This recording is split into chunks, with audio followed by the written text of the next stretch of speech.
What's good, people? We're back with another video. This is going to just be a quick video. Manifestation, magic, bending reality. So let's jump straight into this.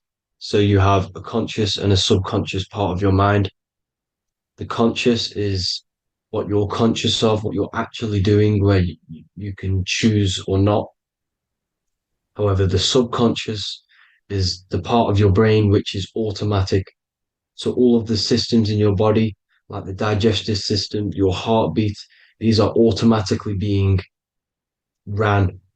And you do not have to tell these systems to do anything. You do not have to consciously tell your heart to beat. It's automatically doing it. And this is what the subconscious mind is controlling. It's like the dark aspect of your brain or your mind. It is the way bigger aspect of your mind. Okay, it controls all the systems in your body. Okay, and this is where all of your programs are. So when you're in it from your childhood, what you've learned in school, all of these things are being kept in your subconscious, maybe traumas and stuff like that.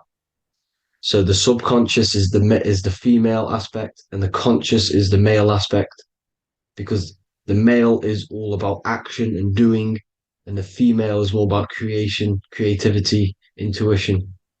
So you have a right and a left hemisphere of your brain, and these are obviously male and female. The right side of your brain is your female. It's to do with creativity, imagination, intuition, insight. Okay. And this is one of the most important sides of the brain. This side of the brain is the most attacked by the elites, whatever you want to call them. This side is one of the most important because obviously your intuition is a massive part of reality. And if you don't have intuition, then you lose track of the things around you. You can't consciously feel if things are wrong or right. They don't want you to have intuition or creativity or imagination. They want you in the right, they want you in the left side of your brain, which is just reasoning, logic, and basic things. So they just want you to tell you what you want, tell you what to learn, and then that's it. They don't want you thinking for yourself, which is the right side of the brain. So whatever the conscious side of your mind impresses the subconscious side of your mind. So if you do affirmations, for example, if you consciously do affirmations every day, you're reprogramming your subconscious mind. You're impressing a vibration and a word into your subconscious mind, and therefore it will reprogram it. So the male and female aspect are symbolized by the Star of David as well. The male being the upside triangle, the female being the downside, connected all in one, because we both have male and female energy. So every thoughts are electric, which is the male aspect. Emotions are magnetic, which is the female. Each thought creates a wave of vibration in all directions. So think of it like a water drop in a pool, but it going out in every single direction. It's not just flat. And these thoughts have a certain frequency, well, has a certain vibration. That vibration has a certain frequency. And this affects your aura. Every thought, every emotion directly impacts your aura and the strength of your aura. So if you're angry all the time, your aura in the astral plane will look red. However, if you're happy, it'll be more like blue and green. So it's very important. Your electromagnetic field is created out of your emotions and thoughts, and that affects reality because you're 60% water, and frequency and vibration create certain patterns and has a certain effect on water. We'll get into that after this slide. So each thought that people are thinking around you, you are actually subconsciously picking up these thoughts because it's emitting this vibration in all directions. So this is why you can pick up thoughts of other people on the odd occasion. However, when you're more in tune with your intuition, your right side of your brain, you can start to pick up on vibrations, thoughts, and other people's auras. You can pick up on the energy once your third eye is open, and you know whether you should be in that environment or not. This is what we call an atmosphere when we go into a room and you can feel the tension if someone's been arguing, for example. This is the atmosphere, this is the vibrations, these are people's auras emitting these certain frequencies and vibrations. Okay. So our aura is contained of multiple layers. Obviously, we have the physical body. This is the electromagnetic layer. However, you have the different planes of existence, the spirit, mental, astral, etheric, and then physical. The physical is the lowest plane of existence. And the physical plane is a product of all of the planes above. So the mental impresses on the astral impresses into the etheric, and then the etheric creates the physical object. So the mind is the root cause of reality. The mind is the cause of everything. Your consciousness is pure cause. There's no effect. Everything you see in this reality is the effect. Everything that you experience is the effect because the root cause was the mind. The decisions you made you experience that certain experience. And that decision was created on the mental plane. And this is just pure thoughts. And thoughts are things. If it exists in your mind, it is a thing. It's a certain frequency. So if you have a certain level of thoughts, if you're thinking positive, for example, you're going to have a strong aura, you're going to have a higher vibration. And that attracts like. Like attracts like when it comes to thoughts and vibrations and electromagnetism. So if you're thinking positive all the time, speaking positive, doing positive, you're then creating a higher vibration, and that's going to attract people on that similar frequency to you. Everything is electromagnetism, frequency, and vibration. Everything. You see, so this is why, for example, if I put my hand to a TV screen, if my finger was the same vibration as the TV screen, it would go straight through it. However, the particles in my hand and the particles on the TV screen are two separate vibrations, and this is what causes the friction to stop and not my finger to go straight through it. So, like I said, when you don't feel the vibe of someone, when you don't feel right, you don't really get along with someone, this is a vibration. Your vibrations are not matching, they're not similar, they're two complete different vibrations, and they're not aligning properly. So music has a massive part on this. Music is a massive, massive tool for the elites because music is frequency.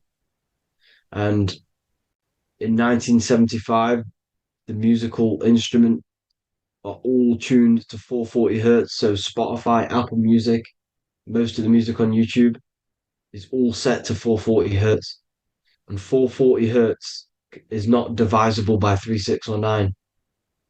And when you can't divide a frequency by 3, 6, or 9, it's not a natural frequency. As you can see here, this is 432 hertz. This makes a nice geometric pattern. However, 440 hertz is a distorted pattern. So when you listen to this actually shuts off the whole right side of your brain. Like I said at the start, this is the most attacked side of your brain. It's to do with creativity, imagination, intuition. When you listen to 440 hertz, it shuts off the whole right side of your brain. And obviously shutting off all of these forms of your brain. Music is very, very powerful tool for the elites because it's the only thing which can enter your soul or your ears without consent, your body without consent. Everything else has to be through consent. You choose whether to eat something, you choose whether to drink something, but frequency, you're going to hear it no matter what. This is why it's so powerful. And music influences the body in many different ways. It's the most powerful imitator of everything. It directly affects all listeners.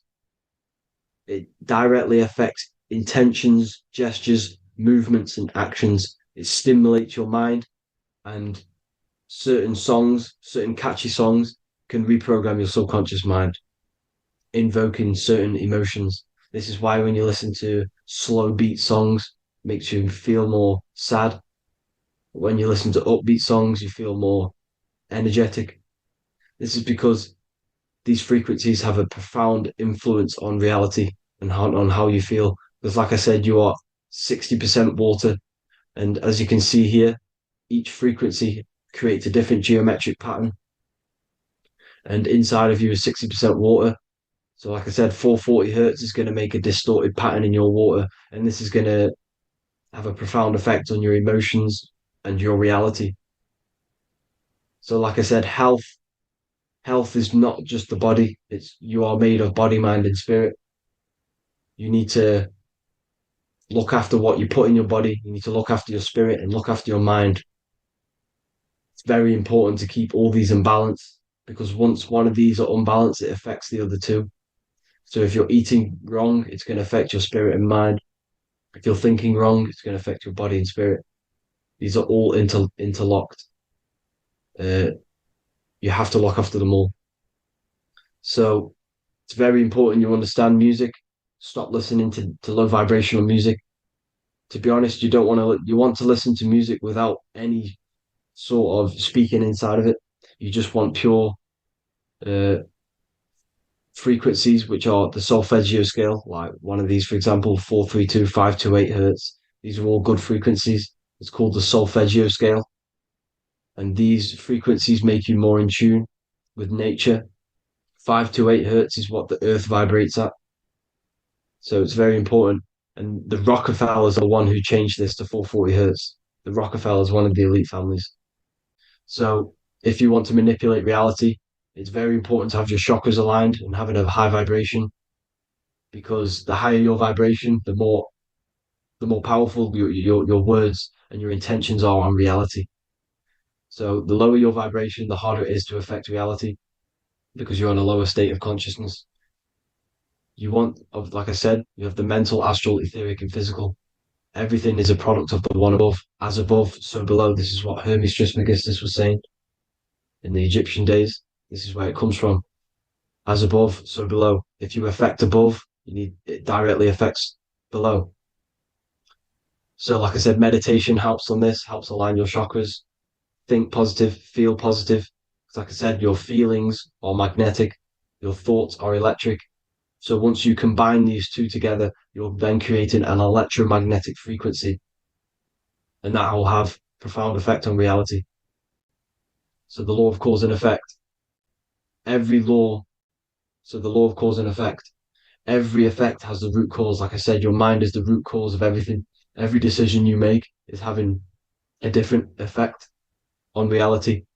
Everything happens for a reason due to the root cause, which is your mind. You choose everything that happens in your life. Okay. So it's very important you understand this and you constantly make the right decisions, the good decisions to have good effects on your reality. You have to be very conscious of this law because nothing escapes this law. This is the law of all consciousness. So think about it. Imagine a massive ball of consciousness. However, off this ball are different sparks, and each one of these sparks are in each and everyone's body. This spark is governed by these laws, the law of cause and effect, the law of correspondence, the seven hermetic principles.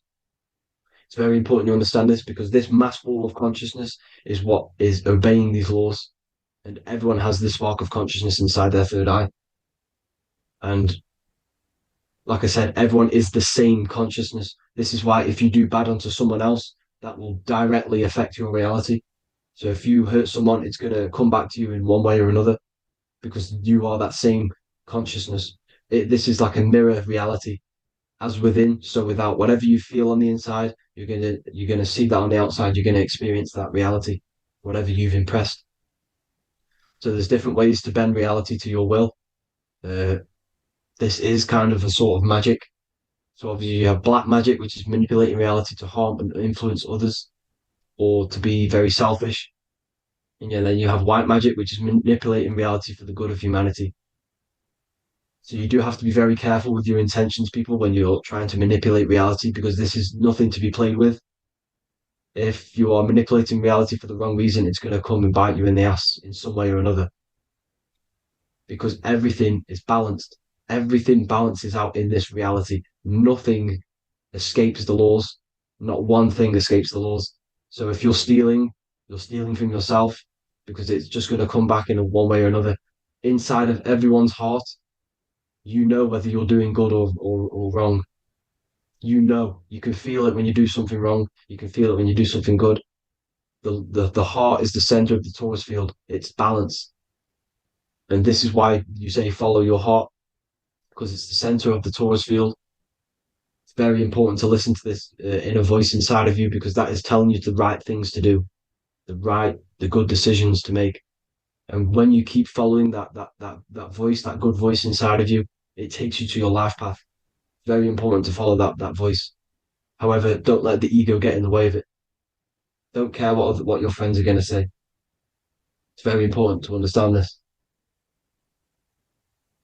So you have different ways of manipulating reality. You have sigil magic. This is where you create your own sigil or symbol. You create your own sigil and symbol, and then you charge it. You behind that symbol you have an intention. So, for example, if you want to manifest wealth, you create a sigil which represents what you want. You create that sigil, you draw it out, you charge it because wherever your attention goes, energy flows. So whatever your attention is, you're sending energy that way. So what you do with your eyes and your hands, you place attention on the sigil. Imagine that it's glowing. Imagine that you're sending energy to the sigil, and then you burn the piece of paper once you've done this. And then after this, you meditate on that symbol. You constantly think about that symbol because that symbol is the frequency, is the thing that you want to manifest. So that's one way. Or you can just meditate on your reality. So imagine yourself having already what you have. This is what they call a mindset. You must set your mind to the frequency what you want to manifest. Okay. So if you want to manifest wealth, for example, imagine yourself being wealthy. What would it feel like? What would you be doing? Imagine a scene in your mind. Constantly do this, and you're putting out that frequency. Like I said, you must think because the thoughts are electric, and then you must feel, which is magnetic. Together, this creates an electromagnetic frequency. And this is how you attract things to you. You will attract the certain people to come in your life to bend reality to your will. Okay. Or you've got mirror magic. Stare yourself in the mirror because a mirror reflects light, it also reflects energy. So you've got to be very careful with what you say to a mirror. You've got to be very, very, very careful because whatever you send into that mirror is directly sent straight back to you. So if you're thinking negative, you're sending negative energy back straight to you, and that's going to have an effect on your reality. Affirmations. Affirmations are very important because your words are frequency, your words are vibrations, and each word you say has a certain frequency. If it's positively charged, it's going to affect you positively. If it's negatively charged, because like I say, your brain and your mind is like the director of energy. That's what your brain is, and it directs energy into certain things. You can either positively charge it or negatively charge it, and this brain is creating your reality constantly. It's manifesting your reality constantly in the present moment. So this is what the government knows. The government know your mind is the root cause of reality. This is why they call themselves a government. Government. The New World Order is not being manifested by them. They are controlling the information. They are controlling your perception of this reality. And they know the mind is the root cause of reality. Therefore, if they control your perception of reality and your information, what you believe, you're going to manifest that information, that perception. So we, the people, as a collective consciousness, are the ones uh, manifesting this new world order. You see, so this isn't black magic. They're actually tricking us into manifesting their own their plans. This new world order. You see, this is how smart these people are. They know how to get around the laws of reality. They know how to bend reality to their will without facing the consequences. They're getting humanity to do it. You see, there is a collective consciousness. As like I said, we all have that same spark of consciousness, right? So as a collective consciousness, we are on a very low vibration at the moment. However, we are waking up rapidly. There are more and more people waking up at the moment, and light always chases away the shadow. Light is a lot more powerful than darkness, you see. So one person waking up has a massive effect than one person being asleep. It has a profound effect. Because, like I say, the light always chases away the darkness. It's more powerful. The light is always more powerful. High vibrations are more powerful than lower. So that's it for this, people. I hope you all enjoyed. This is a short, quick video. God bless you all.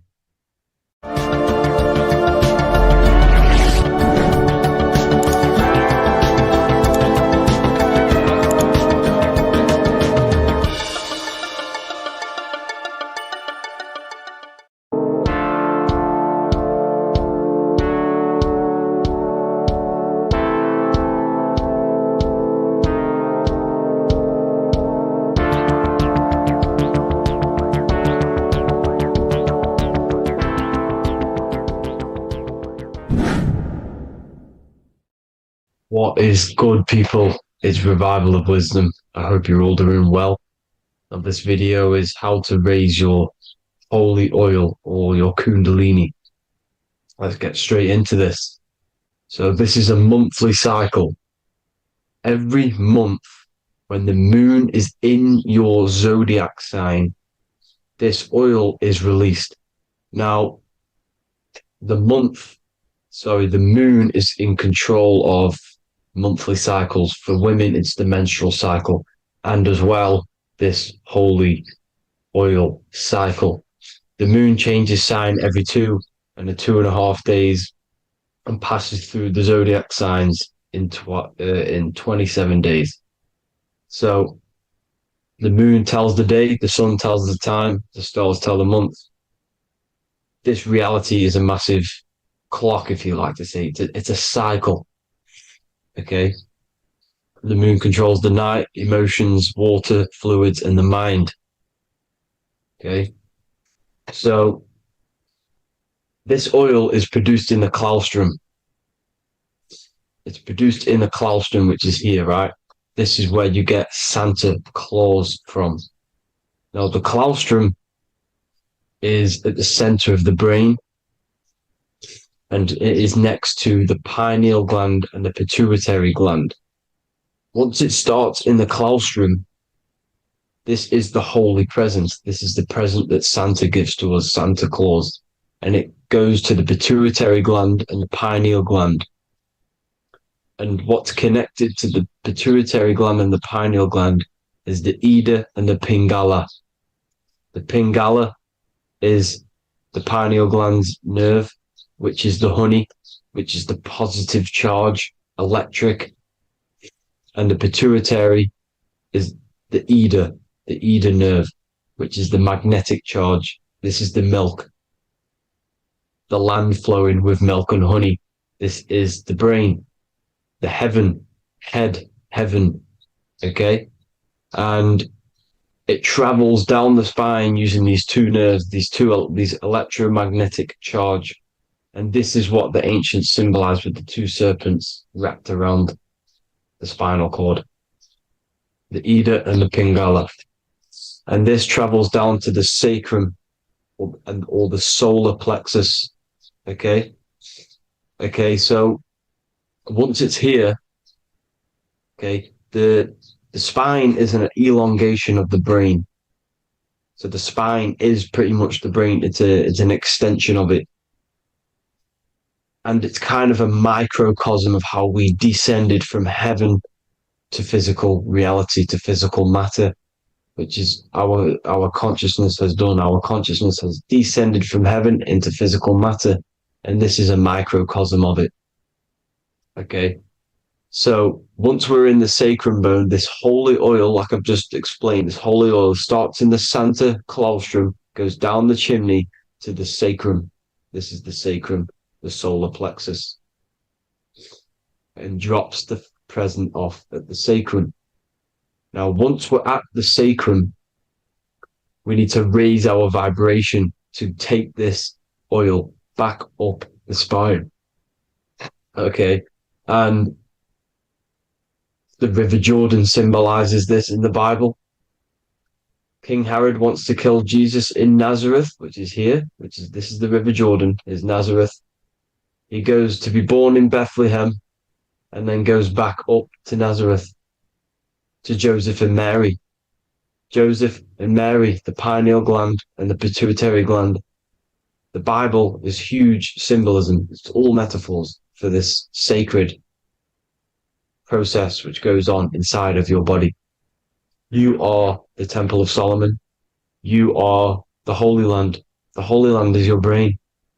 Once this oil is at the sacrum, you need to raise your vibration in order to take it back up.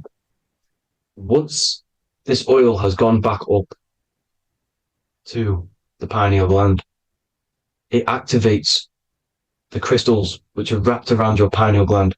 Your pineal gland is this tiny little beam here. This is the claustrum. This is the pineal gland. And it's wrapped in crystals. And when this oil travels back up the spine by raising your vibration, back to the upper room where Jesus met the 12 disciples, or the 12 cranial nerves in the brain, and it activates and it turns on this pineal gland. And once it's turned on, it illuminates all the cells and the nerves in your brain and turns them all on and activates the higher God man, the God consciousness, Christ consciousness. And it regenerates the whole body. This is the secret to regeneration. It regenerates all the cells in the body. And this is how the ancients lived for thousands and thousands of years, as talked about in ancient texts. They lived for hundreds and thousands of years because they knew this secret. And this fluid, this brain fluid, the secretion, or the Christos in Greek, which means gold, because this is the alchemical process from turning lead to gold. Your body is the alchemical furnace. Now, the ancients knew about this center of the brain because they symboled it. This is the Eye of Ra, and it's the brain. And this is what's wrapped around our consciousness. Our consciousness isn't wrapped around the brain. The brain is built around the consciousness. We are the consciousness. You don't have a soul, you are the soul. Okay? Now, the head, heaven, hell, heel at the bottom of your foot, that's hell. Head is heaven and hell. Simple. Now, the pineal gland produces DMT, which is dimethyltryptamine, which is known as the spirit molecule. So, let's move on. Now, when this oil travels up, back, the spine, the chimney, it crucifies at the top, which is called the vagus nerve. So when it reaches here, the optic thalamus, it crosses and crucifies once it's raised back up. And this is why Jesus dies at 33. He was crucified at 33.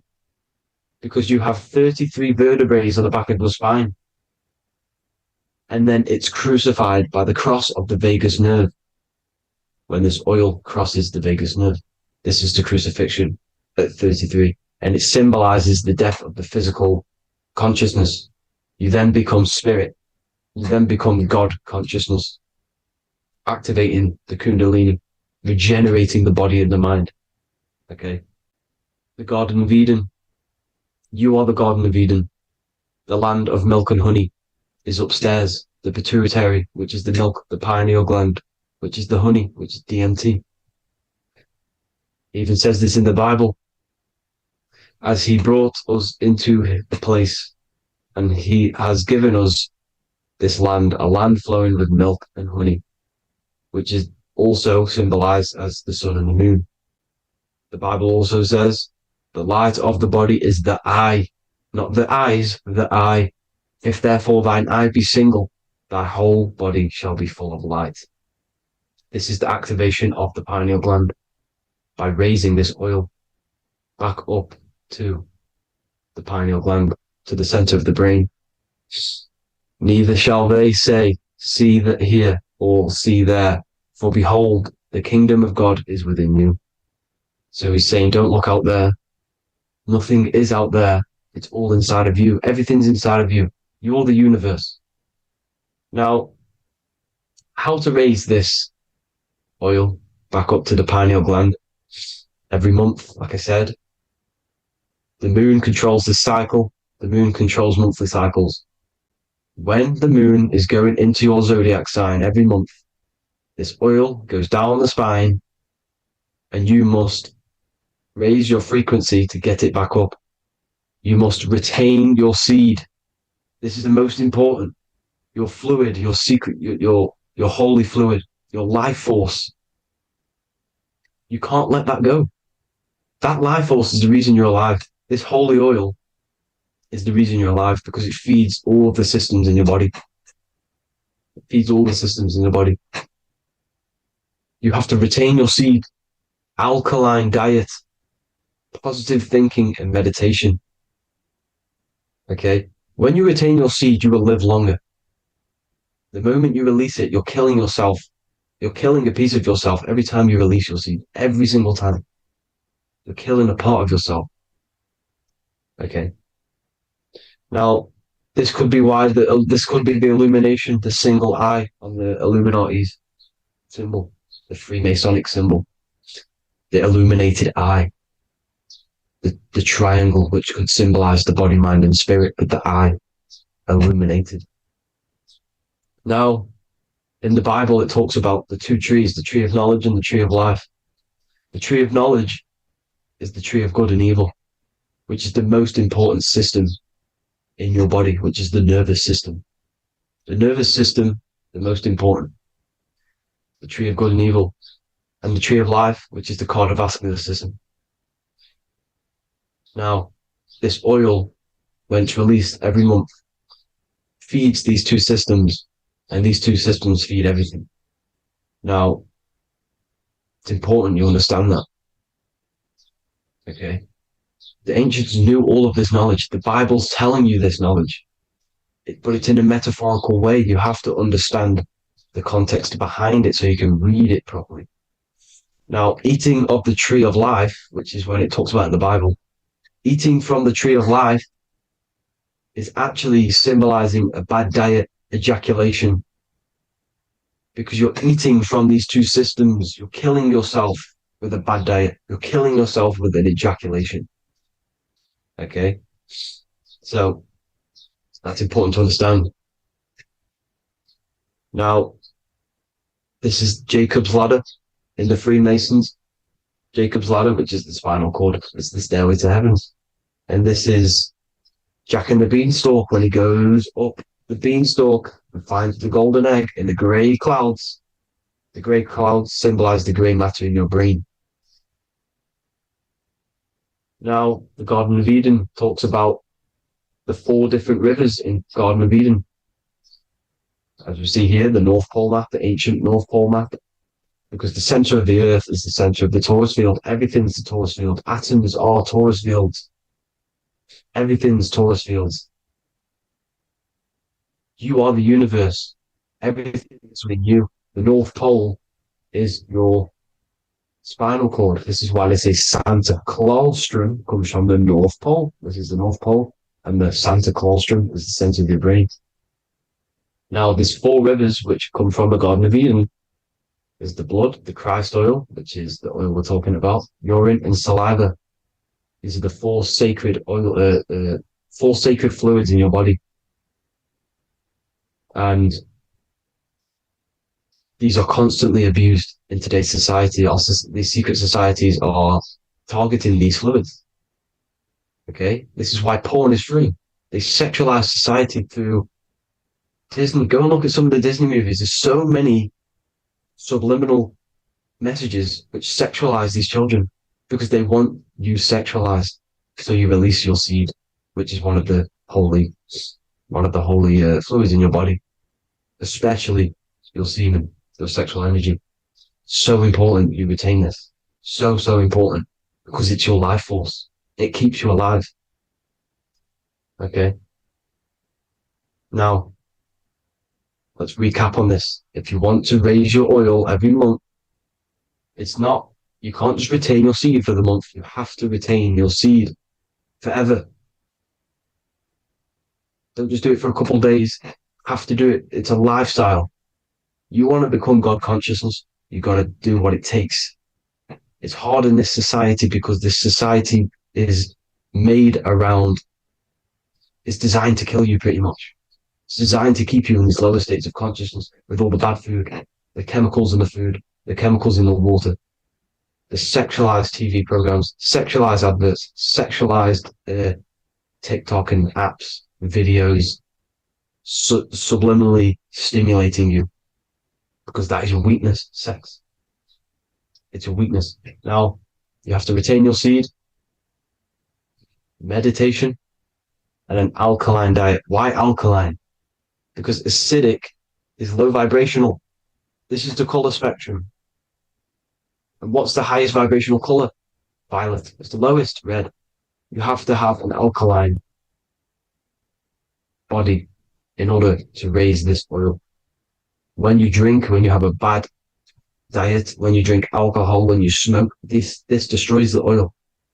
It destroys the oil in your sacrum and it can't be raised again, can't be raised up. This is why it's so important. Without that oil, you don't live. That oil makes you live. It feeds everything in your body. It's crazy how we're not taught this. It's insane. But that is how you raise the oil, people.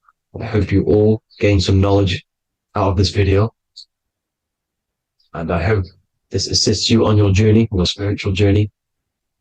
And please like and share this video. We need this knowledge out to the public to wake up humanity. Thank you all, people. God bless.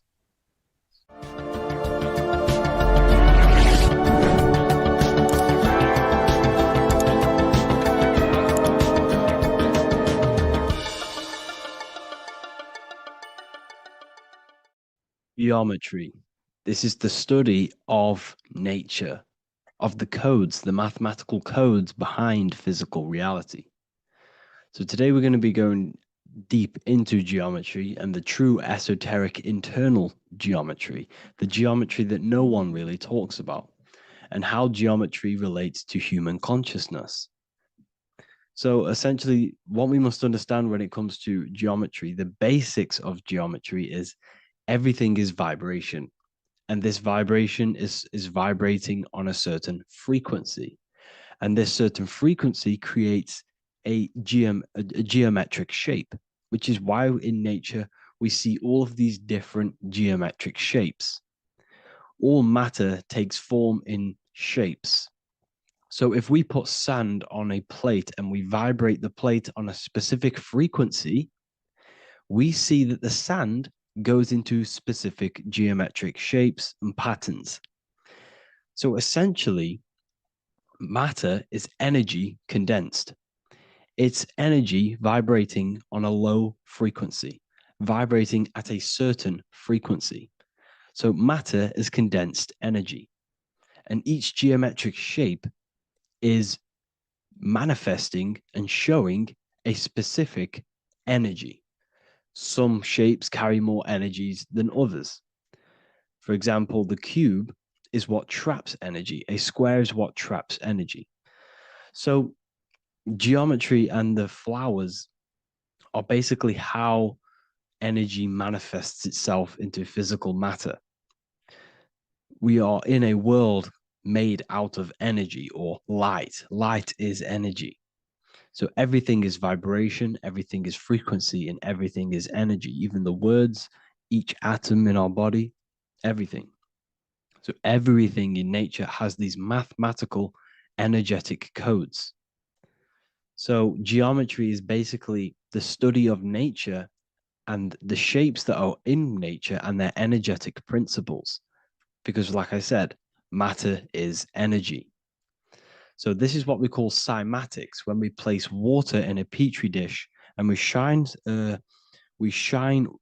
light on top and we vibrate the water. And we can capture, this creates certain patterns. Each frequency, like you see here, has its own pattern. So what we are seeing here in the physical plane is essentially energy condensed into physical reality. We see it in the turtle. We see it in every single form in nature. Now, external geometry and normal geometry, we normally get taught that this is God's way of creating physical reality, which is essentially true. However, it's far more deeper than that. Far, far, far more deeper. Okay. So, what geometry truly is, it's not God's codes to reality. What we must understand is what the brain truly is. And what we must understand is that we are not in the world. We are not in the universe. The universe is us ourselves, and the world is produced by our brain itself. Okay. So the way you must understand how the brain works, so what you visually see, so geometry is to do with what we visually see. And what we visually see is heavily connected with our eyes, which are an extension of the brain. The eyes are the brain. And essentially how we see is energy enters the eyes, and each eye goes to the optic nerve. And this energy is transferred into electricity, which travels to the back of the brain, to the visual cortex of our brain. And this is where the image is produced, what we see. Therefore, the world outside of us is truly inside of us. It's a projection from within the brain. The brain is an energy condenser, a decelerator, an energy decelerator. Everything outside of us is basically formless energy. It is formless energy vibrating at a certain frequency. So what the brain is, it's sucking in this energy, this light, and turning that frequency, that code, that light code, into a physical reality. It's condensing the energy and turning it into a visual image inside of the brain. Therefore, everything outside of you is not what it looks like. Everything outside of you is basically energy, infinite energy. And our brain is condensing this into a physical reality and projecting it outwardly, which you experience your visual field. Okay. And the ancients knew this. So this is basically called the sigil of Lucifer. Lucifer is known as the light bringer. Lucifer in Latin means to bring the light. This is the sigil of Lucifer, which shows the visual field and the brain. We also see this in the Google Play symbol. It's a powerful symbol showing you the visual field, which is basically a symbol that tells you that reality is inside of the brain. The brain is what produces reality, but consciousness is not produced in the brain. The brain is essentially a consciousness downloader. It's a computer, and it's a reality simulator. The body is a simulation of physical reality. You are inside of the body experiencing the body simulation. The body produces this reality. It's a piece of technology. So Lucifer is to bring the light. Lucifer is the light being produced in our brains. Okay. So this is why they say Lucifer can tempt you. Lucifer can be the devil because it represents physicality. It represents the false light. Lucifer can trick you because it represents the physical world can trick who you truly are. So now that you understand how the brain is basically an energy decelerator and it creates and simulates a reality to your consciousness, you are no longer a person in a universe. You are the universe itself experiencing itself. Therefore, geometry is heavily linked in with the brain. Geometry is essentially how your brain and how your eyes decode energy. So what you are seeing is the mathematical codes of your brain creating reality. So what they teach you is the external is that geometry is God's way of creating this world, and these are the mathematical codes God's created. But now I'm telling you the internal. This is the truth. Geometry is how your brain mathematically condenses energy and light into a physical reality. So therefore, your brain is a computer program. So now geometry is nothing outside of you. Geometry is not something created by something else. It's created by your brain. Your brain produces these patterns through mathematical codes by breaking down energy into physical reality. And this is why you see geometry in everything around you.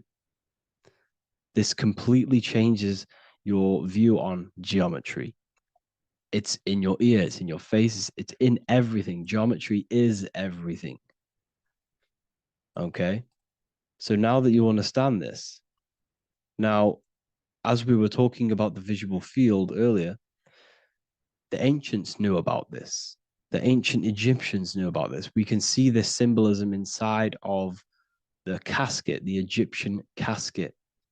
See, this crossover represents the visual field. This represents the back of the brain. This is the left hemisphere, the right hemisphere. And now some of the most simplest teachings in geometry is that straight lines are masculine and curved lines are feminine. And we even see this in the human body. The feminine human body is curvy and the masculine human body is liney. And even with the genital reproductive area, we have a line and a curve, 0 and 1, the binary code of all creation, 0 and 1, because that's basically all that exists. Nothingness and one, nothingness and God, nothingness and consciousness. That's all that exists. Now that I've told you that, the basics of geometry and the line and the curve and the feminine and the masculine, what do we have here? You see this stick here? This is a curve. And what's the right hemisphere? The right hemisphere is the feminine, the feminine energy, the feminine aspect of our brain. Then we have a straight line. This is straight lines. Now this represents the left brain. So the Egyptians are showing you the left masculine brain and the right feminine brain because of the curve and the straight line. And this is the visual field, the crossover. So there's a crossover in the brain.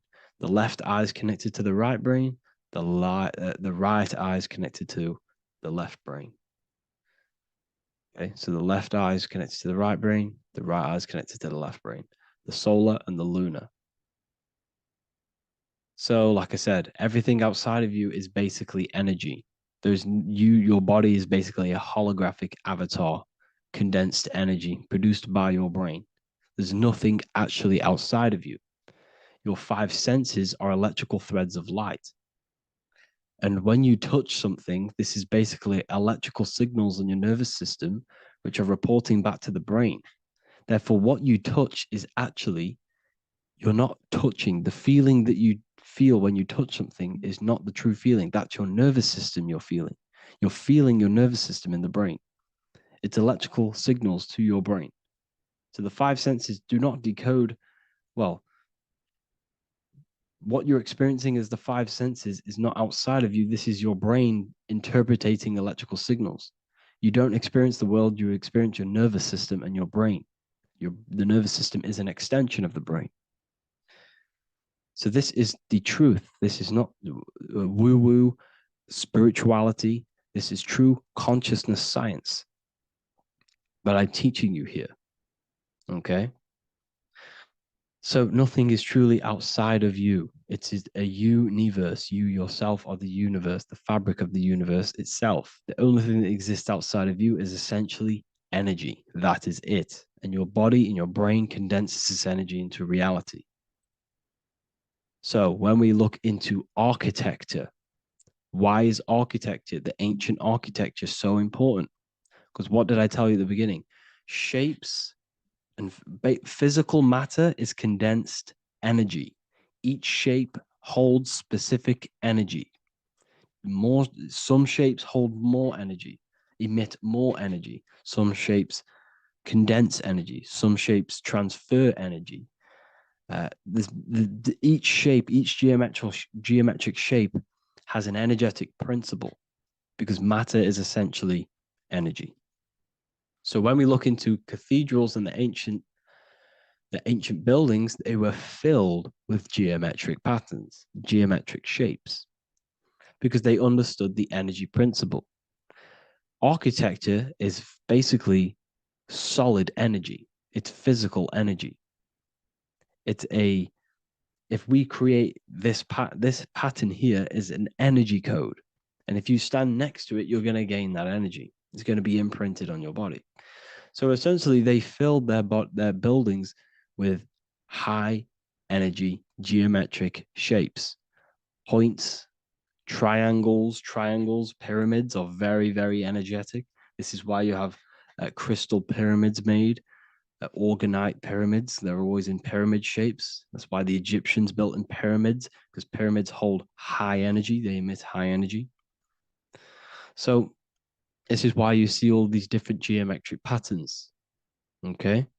So in the real reality, in the energetic plane, this building would basically look like this: lines and grids of energy. Okay. This is what it would look like in the energetic plane, a blueprint of the energy body.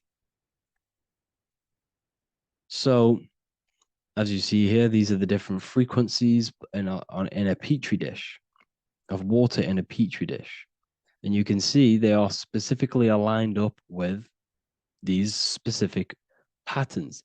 You can see geometry even within geometry. It's fractal. So essentially, when you would stand inside of these buildings, they would imprint the energy of the building in your body, because your body is healed through energy. You have an electromagnetic field around your body. So by creating buildings with geometric patterns, we are essentially increasing the energy of the building, because the building itself is energy. Okay. So when we fill it with geometric patterns, we're increasing the energy. We're giving it a certain energetic imprint. So when you stand inside of that building, you're being imprinted with that energy. Okay. So especially with these windows, these stained glass windows. Well, why are they stained glass? Well, color is frequency. So when you have all of these different colors, and not only were they just painted, some of these colors are specific gemstones, crystals, natural stones, which all hold energetic principles. Each crystal is vibrating on a certain frequency. Wood has its own frequency. Metal has its own frequency. What you must understand is that everything in nature is not just a piece of matter. It's vibrating. The atoms of wood are vibrating on a certain level, which give it a certain energetic principle.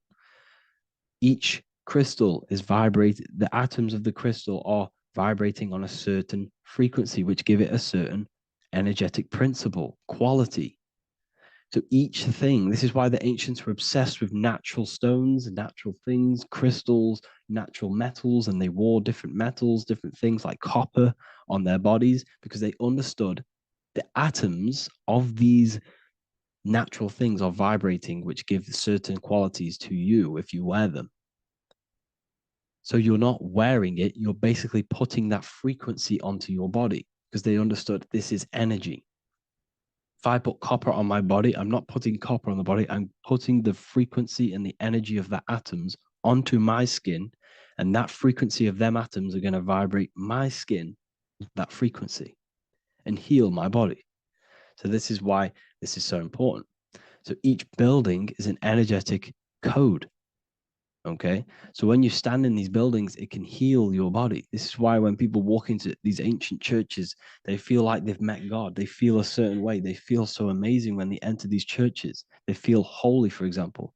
It's not because God's there. It's not because these man in the sky dwells in these holy places. It's because the energy of these buildings affect our consciousness. They increase your energy. They raise your vibration. They heal your body. They heal your cells. They imprint the water in your body, especially with these stained glass windows. Like I went a bit on a tangent there, But these stained glass windows were encoded, well, they used different gemstones, different lights, different colors. And when the sun would shine through this window, well, what's the sun? The sun is light. Light is energy. The sun's light would go through this filter of the window, of the crystals and the different gemstones and the different colors. And the sun's light would be encoded, imprinted with these crystals, with these colors and these natural glasses, which have healing energetic principles. And when you are inside that building, the sun's encoded energy of the window would be imprinted into your body, into your energy field, and it will heal your energy field, and it would heal your body, your cells on a cellular level. Because your body is what? 60 to 70 to 80, some people say 80% water. And water is encoded with vibration. If you say certain things into water, it gives it a specific geometric pattern, like I broke down in the beginning. If you say love to a water and then freeze it, it will go to this. If you say hate, it will go to a distorted pattern. So when you are in these buildings, you're being imprinted by the energetic codes of these buildings, the energetic principles of the windows, of the structure itself. The ancients never used to build in squares. Their buildings, their insides were never square rooms because they understood squares trap energy. They always had pointed roofs so energy can escape. So there's many little things that we need to look into geometry. For example, when you see magicians, when you look at ancient magic, why do they stand in circles with different geometric patterns? They use different geometric shapes. Why? Because shapes are energy. They hold specific energy. So when the magician stands in a circle with a pentacle, they're working with the energy of that pentacle. You can work with different energies based upon the different geometric shapes that you draw. And you can use this in your structure, in your architecture, in your work, and it can influence everything. So this is the true geometry. I hope you gained a deeper understanding on geometry and how it relates with you and your consciousness. Like I said earlier, your brain produces geometry. It's basically how your brain decodes energy. It's not God, how God creates this reality. And no, you're in this reality. You are the reality itself. Your body produces the reality. Therefore, geometry is one with you. So therefore, if I play with the geometry of the buildings, for example, like the government have, everything's in squares. If you look outside, everything's a square, everything's a rectangle. You go to a city, every window is a rectangle, every building is a rectangle. You live in a box room, everything is boxed and squared off in this reality, in this modern society. Why? Because they're trapping energy. The box is the cube is the most simple geometric shape, which basically condenses energy and it traps energy. And if you subconsciously see squares all the time, your phone's a square, your TV screen, everything's a square, your keyboard, your desk. Go and look at the ancients. They never used to build in squares and cubes. And if you go into nature, you'll never see squares and cubes. Nature doesn't create squares and cubes. Everything in the modern society is squares and cubes to simple your consciousness down, to dumb your brain down. So the ancients built very, very complex structures. Why? Because they understood what we see affects our brains, because our brains decodes reality and creates reality. If you see a sophisticated building, this is going to give you a sophisticated mind and raise your IQ levels over time, subconsciously. I'm not saying if you look at this building, you're going to become smart. I'm saying if every single building in your environment, ment is mind, mental, every single building in your environment was this complex and complicated, it would increase your IQ on a subconscious level. It'd make you more complex, make you more intelligent. So they've dumbed everything down. They've dulled everything down. Look at everything. Everything is being dulled down. So anyways, I hope you all gained a better understanding on this. If you want to gain more occult knowledge and esoteric knowledge, make sure to read the Book of Wisdom, Volume 2. If you're inside the university, you can get this book for free go to the general chat area and follow the instructions, and you can order yours for free. Truly life-changing stuff. Because the issue is with the world is that no one really understands who they are, what they are, and why we are here. That is the issue for people's depression, for people's wrongdoings. They don't understand who they are, what their emotions are, what their mind is, what their body is, what reality is. This book gives you that. This book gives you the sense of understanding, the sense of well-being that will give you a better life because you understand life and what life is. And if you truly want to take your studies to the next level, we have the Ethereal University. This is the place for truth seekers where you can connect with like-minded people so you don't have to feel insane, because not many people think this way. I've been there. I've been there when you wake up and not many people around you are thinking the same way, and you start to feel a bit insane, and you can't really talk to people about these things. That's why I created this, so you can connect with people and learn at the same time and become the best version of yourself by understanding truth and knowledge. If you join, you'll gain access to free live calls every single week, every single Saturday morning. We do live calls. You can ask me questions and all sorts. So make sure to leave a like and a comment, and thank you all for tapping in.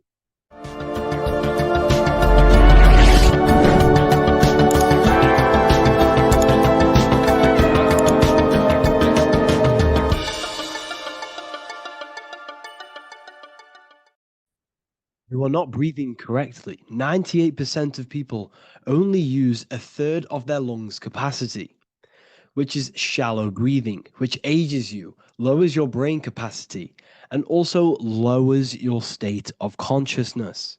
So it's essential that you breathe consciously on a day-to-day basis, because this is what truly elevates your consciousness. I am going to give you the key for you to raise your consciousness just through breathing alone. Such a simple thing, but yet the most effective way for raising your state of consciousness and becoming more spiritually and mentally advanced.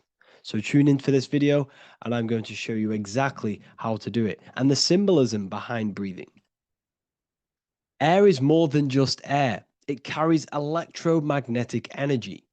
So now I'm going to give you the science behind this spiritual truth. This invisible force is what sustains all physical life, providing the life force energy essential for existence. Electromagnetism. Everything is fed off electromagnetism. Your body is an electromagnetic battery. Now, we can prove that air carries electromagnetism just by doing a simple test, a simple scientific experiment, by getting liquid oxygen and pouring it between a north and south magnetic pole, two polar opposite magnets. We see that the liquid does not fall straight through it. It is sucked. It is magnetically attracted to these two opposing forces, opposing magnets. This is proof that air, liquid oxygen carries electromagnetism.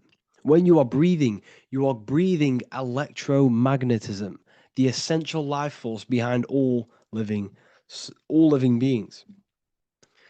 This is known as energy or prana, chi, ether, or spirit. This is all the same thing. Air is not just empty space. It is energy. It is prana. It is life force. It is spirit. It is ether, chi, prana. You are an electromagnetic being. Your consciousness is in direct correlation with your electromagnetic aura or biofield around your body. Your state of consciousness is mirrored within this field around your body. Now, your breath, when you breathe in, you're breathing electromagnetism or life force. Breath is the vital link between the physical and the spiritual, bridging the body with the soul. Through breath, we connect with both tangible world and deeper, the unseen realms of energy and consciousness. Breathing deeply and properly elevates our consciousness, enhancing the brain's functions, heightening the sensitivity of our five senses, It also brings a profound calmness to the mind, creating a state of clarity and inner peace.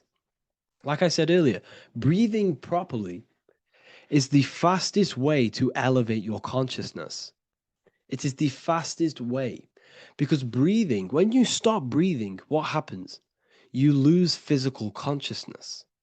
Your body will shut down if you do not breathe in this vital electromagnetic energy in the oxygen. If your body does not get this for 5 minutes or however you can last without breathing, this makes you lose physical consciousness. Your body will not survive without this essential life force energy. Therefore, air is one of the most overlooked things. This is why we see the symbolism of Buddha having a big belly. Why does he have a big belly? Because it's symbolizing breath work, proper spiritual breath work, the, the certain teachings of breath work, of when you breathe in through the nose, you have to breathe in through the nose. You don't want to breathe in through the mouth because the nose acts as a filter which catches dust particles and filters out the air before it enters the lungs. The mouth does not do that. The nose is for breathing inward. We breathe in through the nose, and when we breathe in, we breathe into our belly, not our lungs. When we breathe into our belly and our belly expands outwards, we are then moving this energy down through from the nose down the spinal column. And when we breathe back out, the belly goes in, which is raising the energy up the spinal column, back out through the mouth. This is the true way of breathing because when we breathe, we are moving energy. We are moving electromagnetic energy. When we breathe in through the nose, the energy travels down the spinal column. And when we breathe out, we are raising this energy back up the spine, some of it going out the mouth, and some of it reaching the brain, activating dormant brain cells in the brain.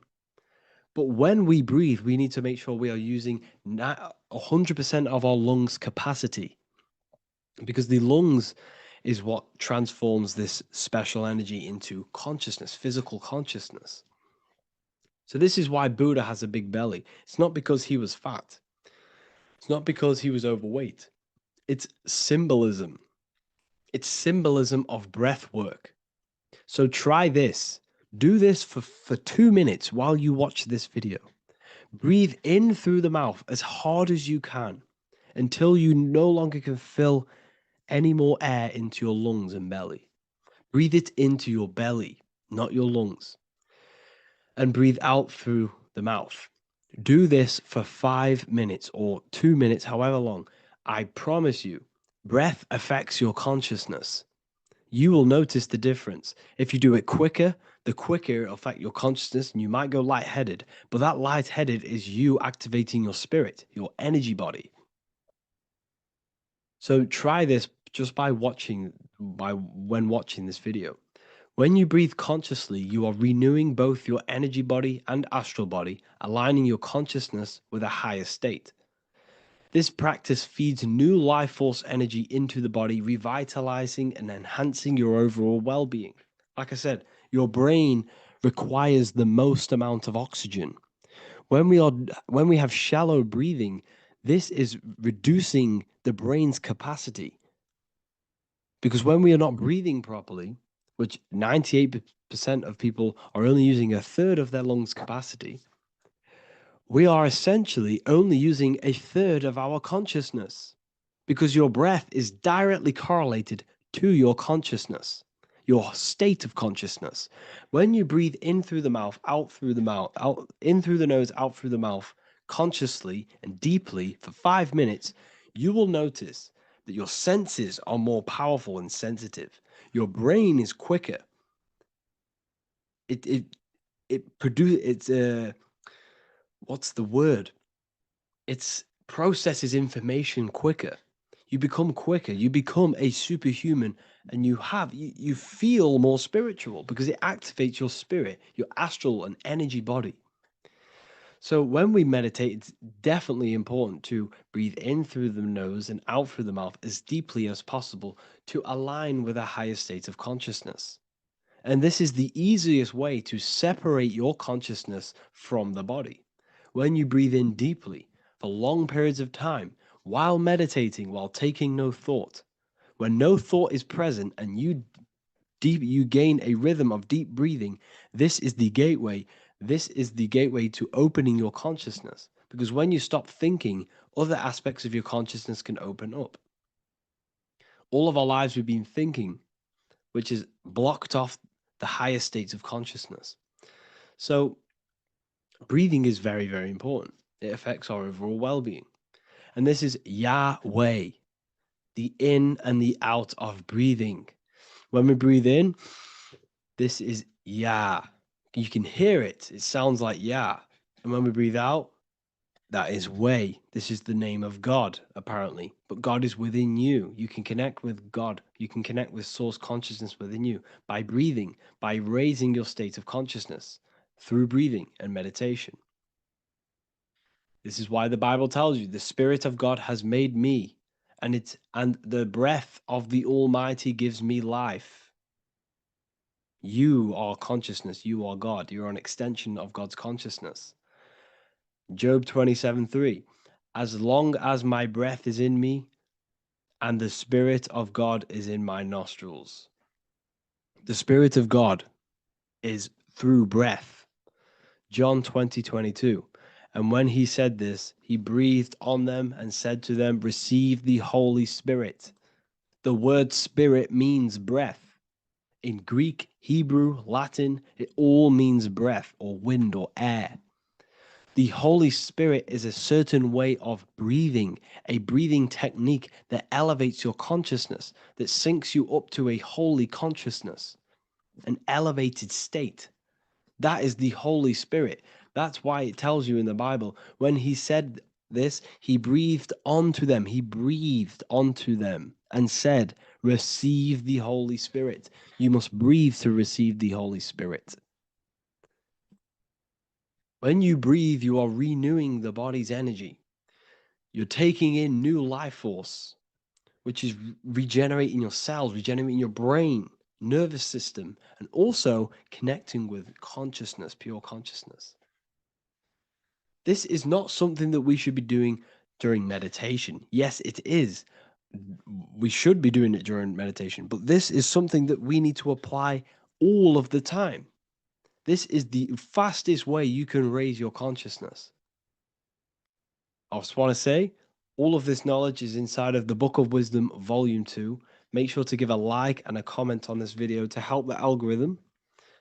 And let me know what you think about the last book or this book if you have read them, to let the new people know what they're looking at with this book. This is truly life-changing, the Volume 2 and Volume 1 is truly life-changing. You can get them in a bundle also.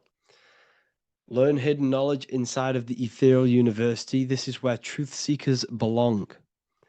I'm not here to try sell you this, but this is the place for truth seekers. And if you are serious about your spiritual journey and serious about gaining knowledge, which gives you the advantage over life, join Ethereal University. This will definitely help you. Thank you for watching this video. Please leave a like and comment. Make sure to give me any suggestions on videos you want me to make in the future. Thank you all.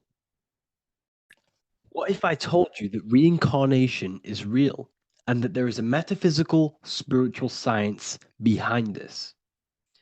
Most people leave this world just as lost when they entered it.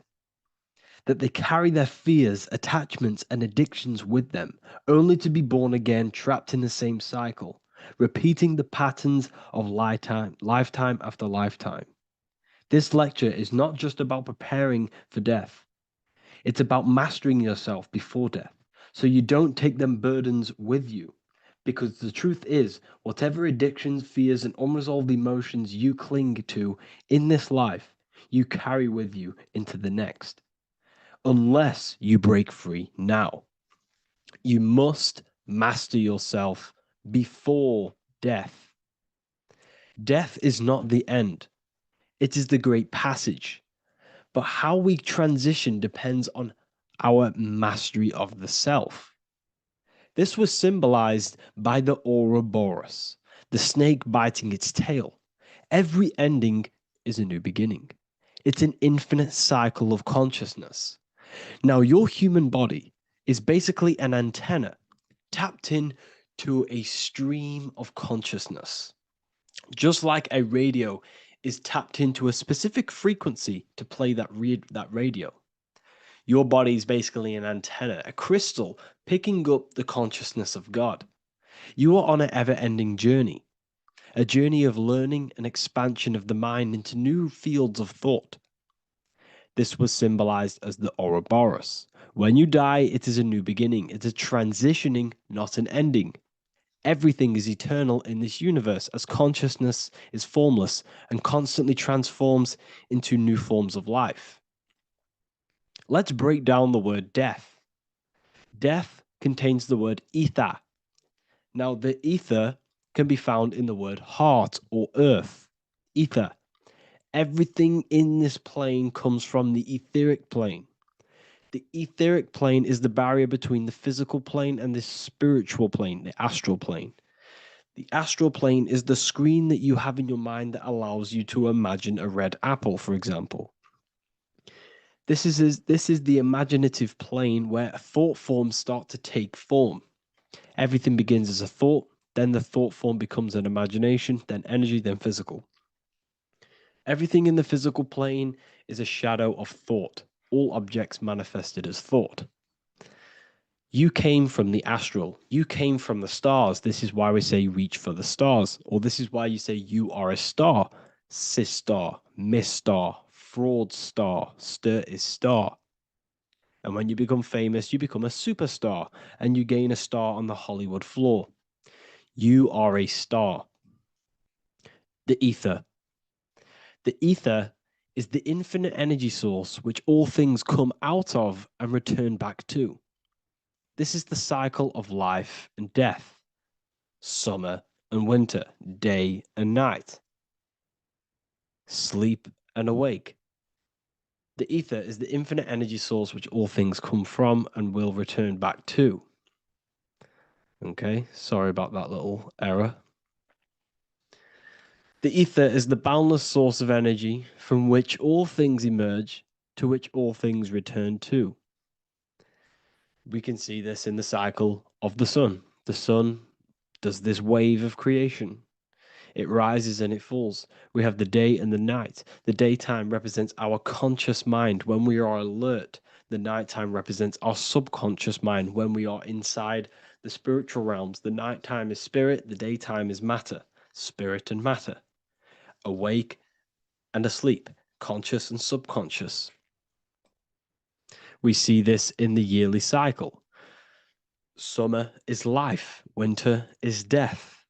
Spring is the morning, summer is midday, autumn is evening, winter is the night. Everything is a macro and a micro cycle of being born out of the ether and returning back from life and death. Life and death is manifested within the cycles of the sun and everything outside of you, as within, so without. This is why we say sleep is the cousin of death. The macrocosm is death, the microcosm is sleep. Every time you go to sleep, you are essentially it's a miniature death. You're entering into spirit and then returning back into matter in the morning when the sun rises. Everything is a reflection of the macrocosm cycles. Preparation for death. The first thing we must do in order to prepare for death, for life after death, in order to stop being reincarnated in this cycle of materialism, in order to progress as a soul, because remember, you are a soul in a body. Just like the sun gives power and life to the earth, your soul gives power and life to your body. When you say I, you're referring to the soul. And your soul can be stuck underneath layers of false identifications. Who you believe yourself to be is merely a collection of subconscious programs running within your mind. Now that's very deep. That is very, very deep. Who you think you are is a part of your thinking mind. Your name, your job, your reputation, your family, your friends, these things are not you. They're all aspects of the thinking mind. What happens if you meditate and you turn off the mind? Then all these things do not exist. You're left with the pure soul, the pure awareness, the pure observation. If you turn off the thinking mind, you're no longer your body, you're no longer your reputation, you're no longer your friends, you're no longer your job and your labels. You are the soul. That's the true you, the observation of the mind, not the thinking mind.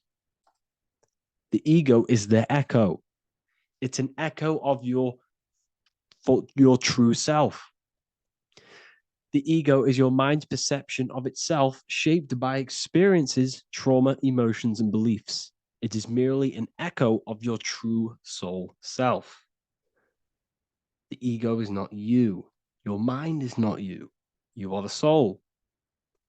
And this is the true self that we must express within our life and we must connect with before we die.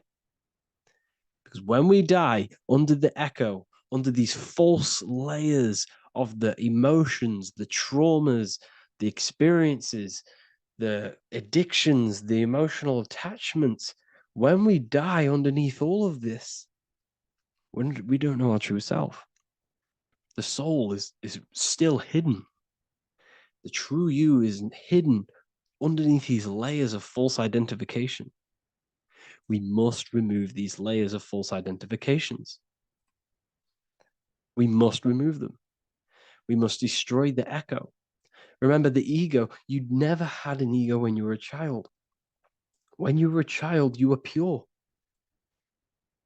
You didn't, you didn't show off things. When you were a child, you were pure. You expressed yourself freely with you didn't hide anything. You didn't hide any aspect of yourself. You didn't suppress any aspect of yourself to fit in as a child, as a baby. Because the ego was not here when you came here.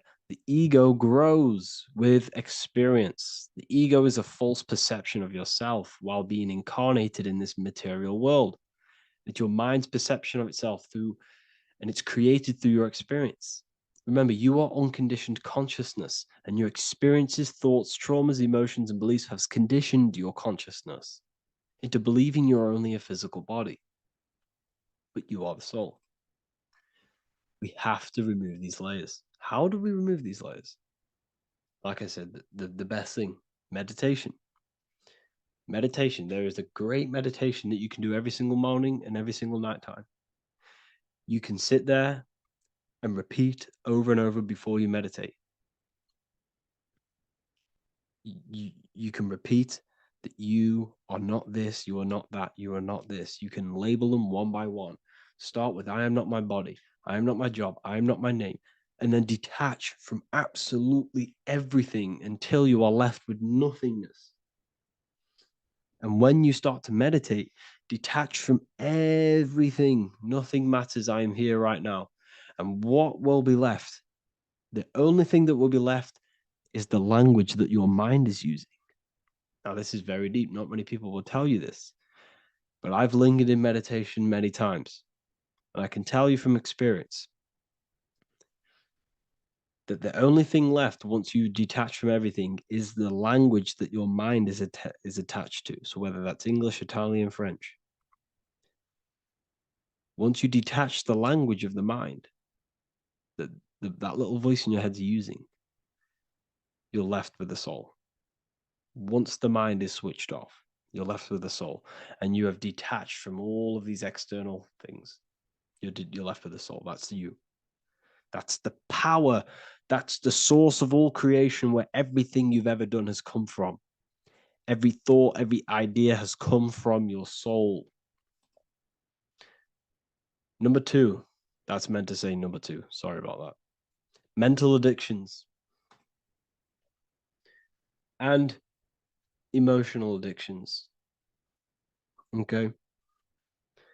These two are very important. Mental addictions, this could be thought patterns, this could be the labels that we've just been talking about. Then you have emotional attachments, which is maybe you're too attached to an external thing. Maybe you're too attached to your phone. Maybe you're too attached to family. Maybe you're too attached to loved ones.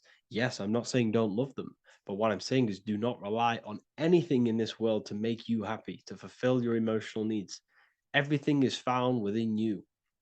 You must look within, and if you're looking without, if you're trying to find yourself in the outer world, you'll never find yourself. You'll constantly be looking around in loops. Because nothing, you cannot find yourself in the outer world. Nothing will give you long-term validation. Seeking validation in the outer world will leave you soulless, leave you feeling empty inside and sad and depressed. You have to find yourself within. You have to detach from everything you are relying on to give you emotional stableness. You have to detach from all. Yes, love your children. Yes, love these people, but do not rely on them.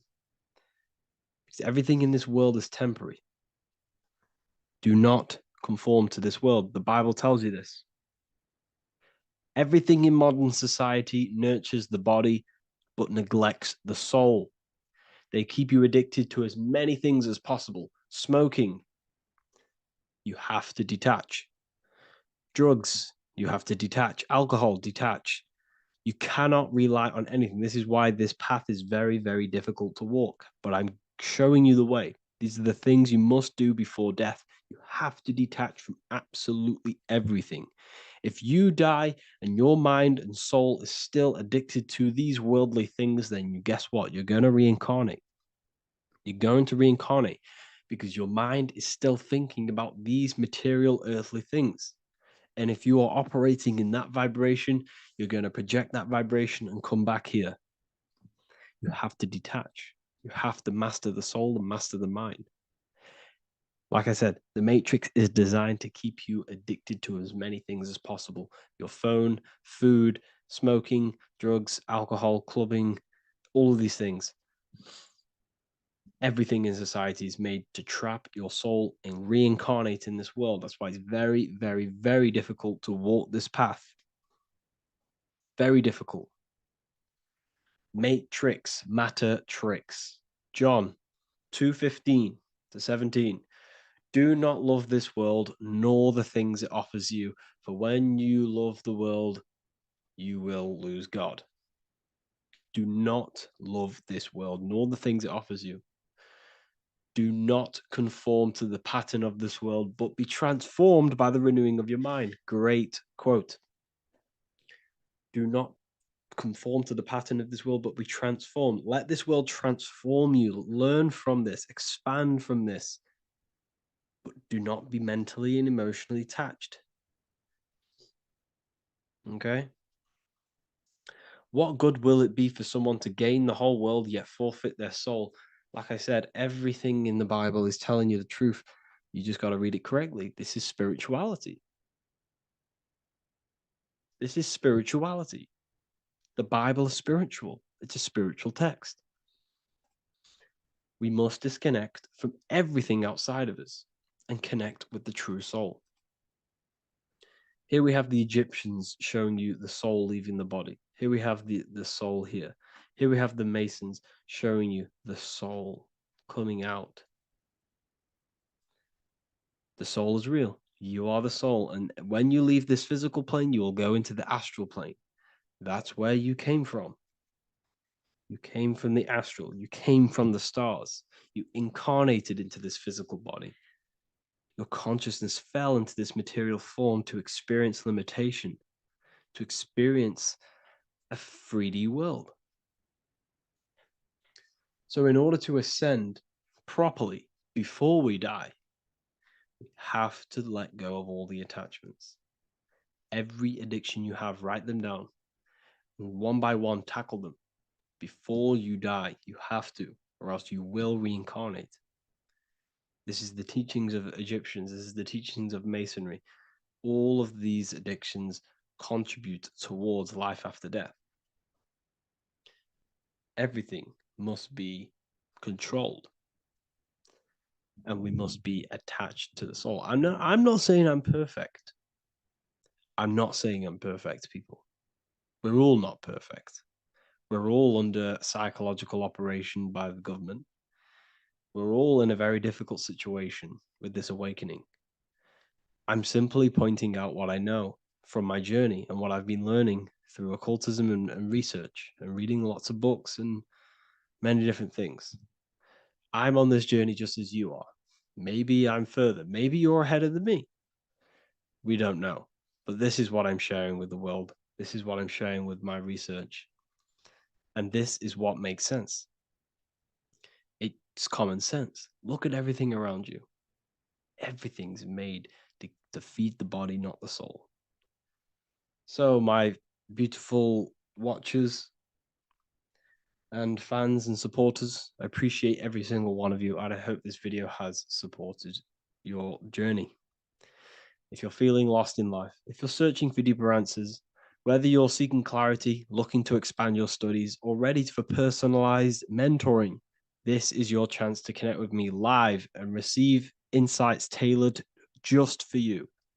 Start your path to self-mastery and enlightenment inside the world's best esoteric school. Your journey starts now. Tap the link in the description if you want to join Ethereal University, or feel free to check out my books. I thank you all, and I really appreciate for 100,000 subscribers on YouTube. I love every single one of you. Make sure to drop a like, a comment, and subscribe to the channel if you're new. Let me know some ideas for lectures, anything that you want to know. I can make lectures on them. Just drop it in the comments. I appreciate every single one of you. Take care.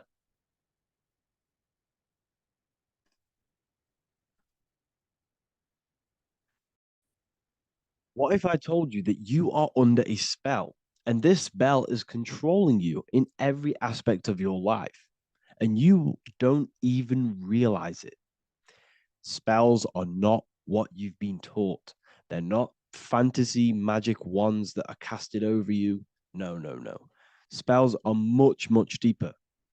A spell is a belief system that is installed into your subconscious mind, which holds power over you. Okay. If I install a belief into your mind and that belief holds power over you and controls you, that is you under my spell. A spell is a belief that someone has installed into you. Okay. You have a subconscious mind. The subconscious holds power over 90% of your daily basis behavior, thought patterns, and overall emotional state. Because the subconscious is the back end of our mind, the mind that we don't really have access to. It's the shadow self where all of our programs, all of our memories, all of our traumas, all of our everything that we've ever experienced is recorded and kept in this vast database called the subconscious. Now, the subconscious is the 90% of our mind. We are only aware of 10% of our mind, which is the conscious mind, which is what you're using now, what you're consciously aware of. But there is a subconscious mind that holds power over your conscious decisions, and you don't even realize it. For example, as a child, you had a very, very traumatic event happen. Let's say as a child, you were not loved enough by your parents. And this feeling of you not being enough for your parents and feeling alone as a child implanted this seed. And this seed was planted by your emotions, a strong emotion. And over time, as you grew older into an adult, this seed grew and grew and grew. And what this seed grew into is you being very needy, you always seeking validation from others. Okay. But you taking this conscious decision 10 years down the line actually stems from this hidden cause within your subconscious mind, within this little feeling, this seed inside your subconscious where you don't feel like you are worthy. So this results in a conscious decision of you seeking validation from others, being very needy from others. Okay. This is what the subconscious is. The subconscious holds power over us. For example, posting on social media. Why are you actually posting on social media? If you take a selfie with your new watch, new car, and you go and post that onto your social media, why are you actually doing that? On the deepest root cause, it's not because you just want to post a picture. No, it's much deeper. It comes from a subconscious belief or a subconscious emotion of you seeking external validation, whether you believe that or not. But that's what it is. If you're posting on social media, you're seeking attention, you're seeking validation from others on a deep level, on a subconscious level. You may not even realize this because it's subconscious. Now, this is what a spell is. Money is a type of spell. Remember, money doesn't actually exist. Money does not exist. Money is a physical object inside of the material plane. But the physical object has a belief in the mental plane. See, the mind is the highest plane. This is the root cause of reality, the mental plane. Okay. So our belief in our mind has given this piece of paper value and a meaning. But in reality, it's just a piece of paper with a belief behind it. But this subconscious belief behind this piece of paper is controlling your daily basis behavior, is controlling your emotional state and controlling your life without you even realizing it. Without you even realizing that it's all an illusion. Money does not exist. It's the belief that gives the piece of paper a power. And the way we break the spell is by realizing that the money doesn't actually exist. The whole world is under the spell of money and it's controlling all of us. But the spell is the belief. Once we all wake up and realize money has no value, it doesn't actually exist, it's only a belief. There is no actual money. That's how we break the spell. The spell is broken when we figure out that we are under the spell, under the belief, under the illusion of this piece of paper having value, and it's controlling our lives.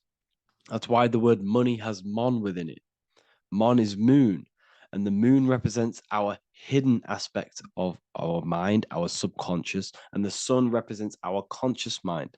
So you have two versions of yourself. You have the self that you show to everyone, the conscious mind, and you have a shadow self called the subconscious, which is the hidden aspect of you. For example, do you really love your partner who you're with, or are you just with them for, is there a subconscious fear of being alone?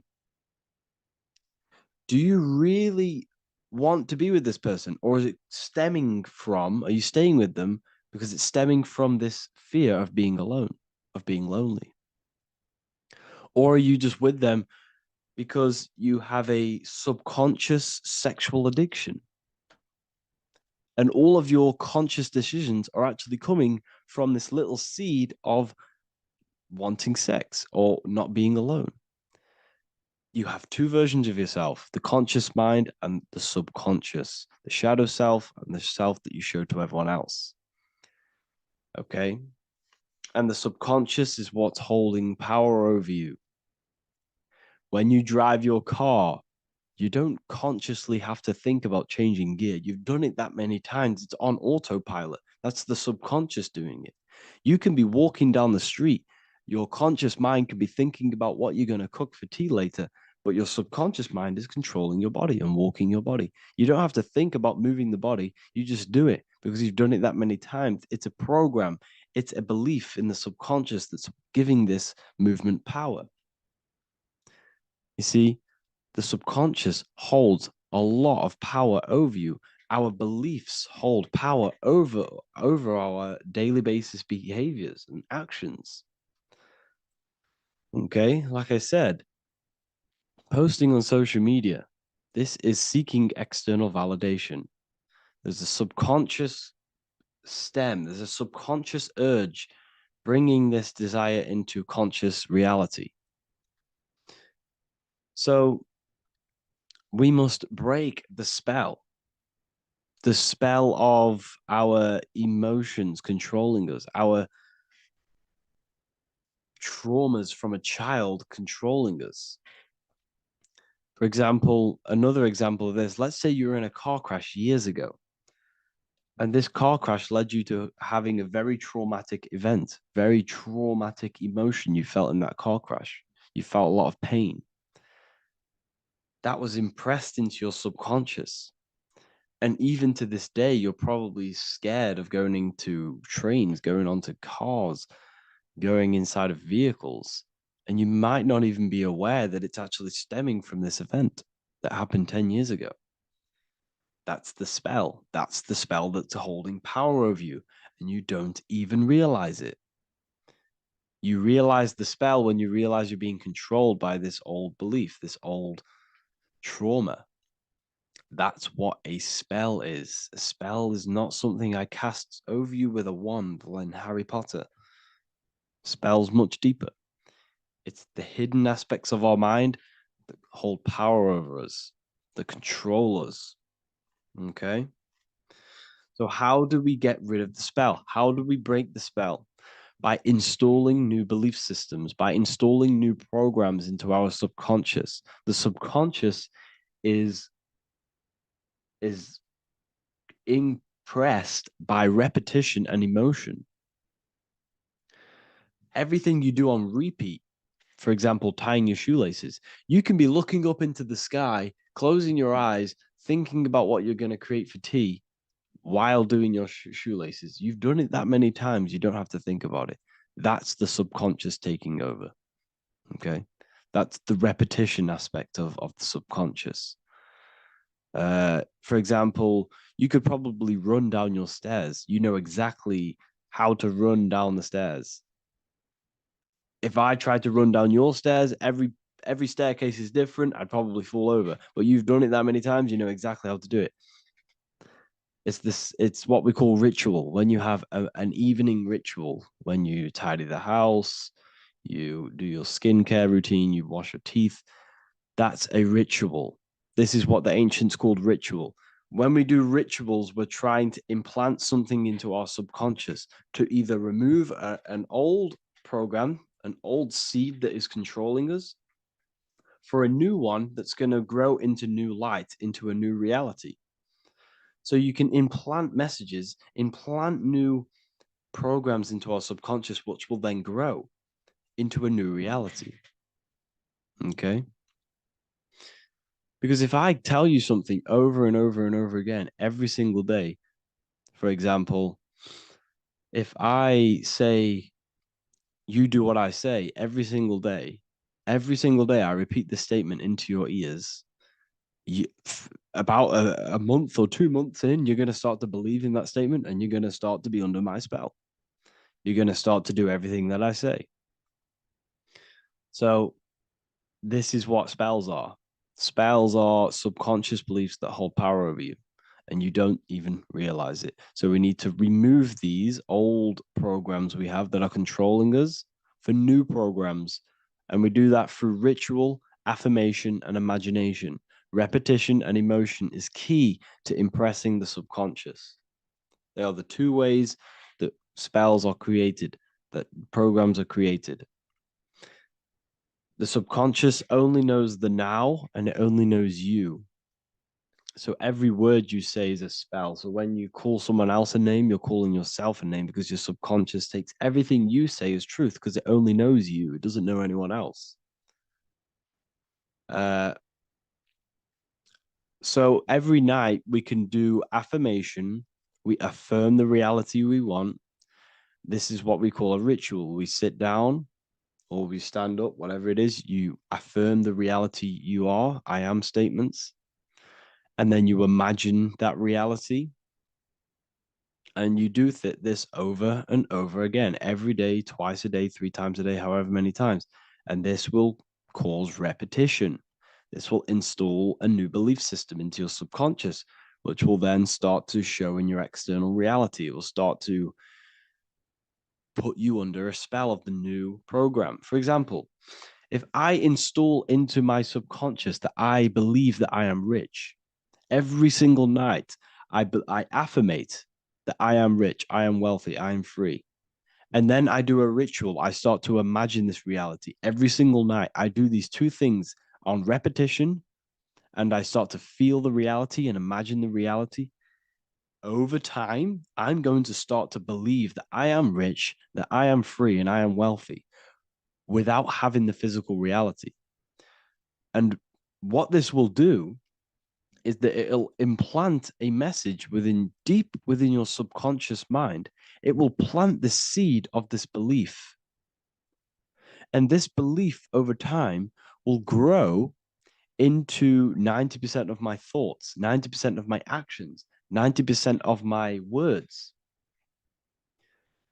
My words, my thinking will change due to this new belief.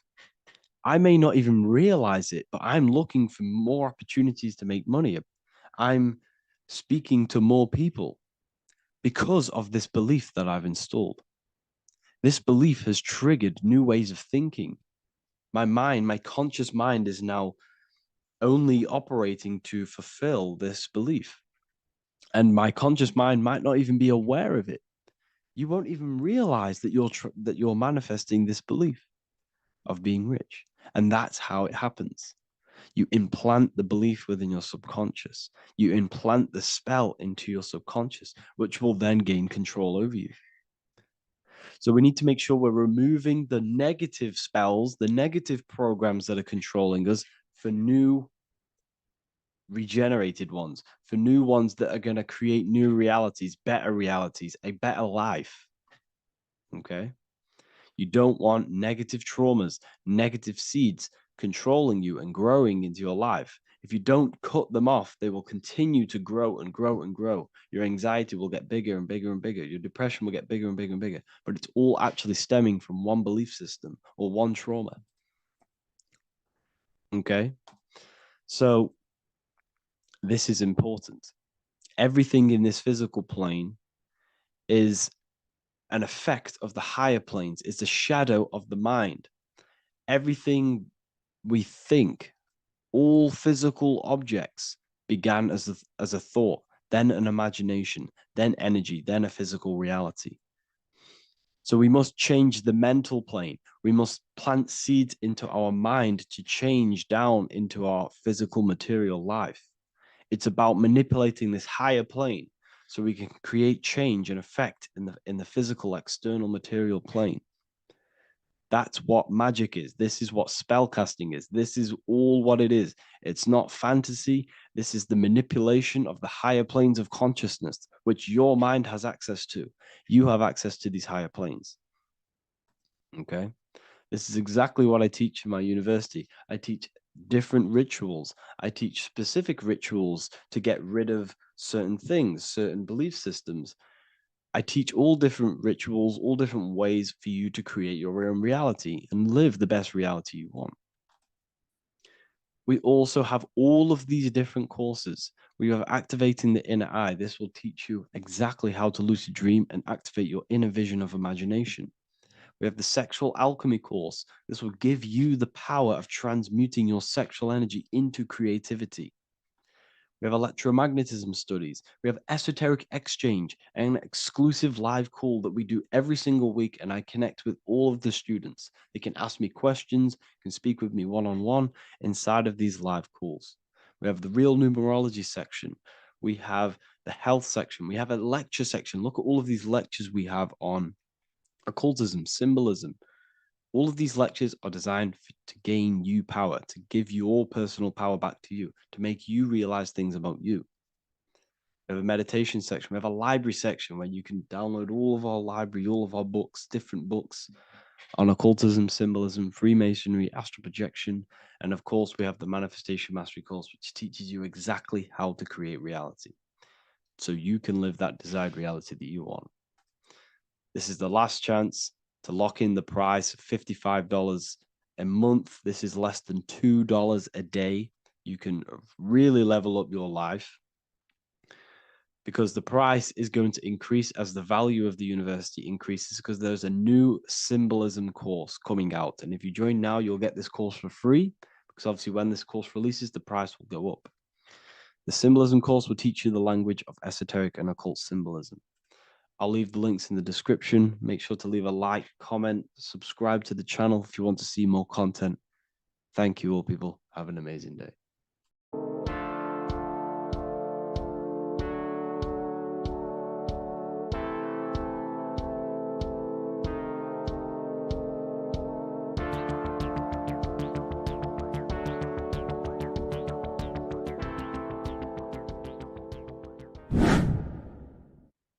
How are we all doing, people? It's Revival of Wisdom from the Wisdom Academy. Today we're going to be breaking down God, consciousness, and the higher and the lower self, and how to overcome the lower self. Now, the first thing you need to understand is that you are the invisible intelligence within the brain, within the body. This invisible intelligence is known as the mind. But you are not the mind. You are the observer of the mind, which is the soul, the invisible entity. The mind is your intellect, your intelligence. Now, the mind is, it's hard to put this in words, but the mind is something that gives you the ability to explore the universe. And this inner self is the I am. It's the quiet, the inner self, the voice you see in you hear in your head.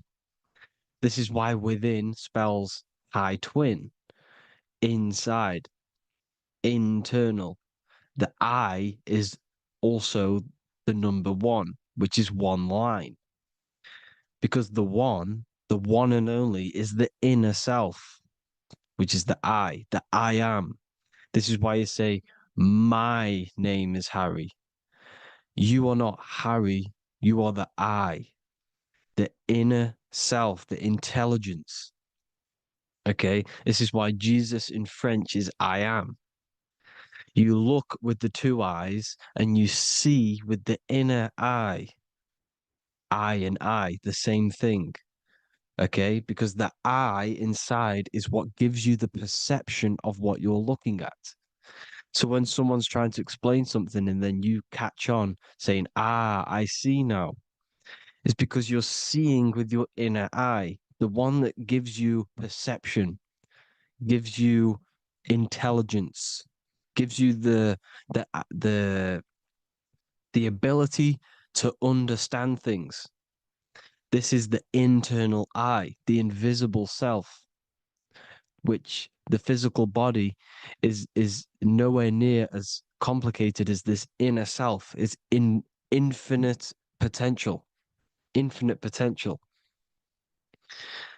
God, God, generator, operator, destroyer, soul, mind, and body. Brahma, Vishnu, Shiva, the Father, the Holy Spirit, and the Son.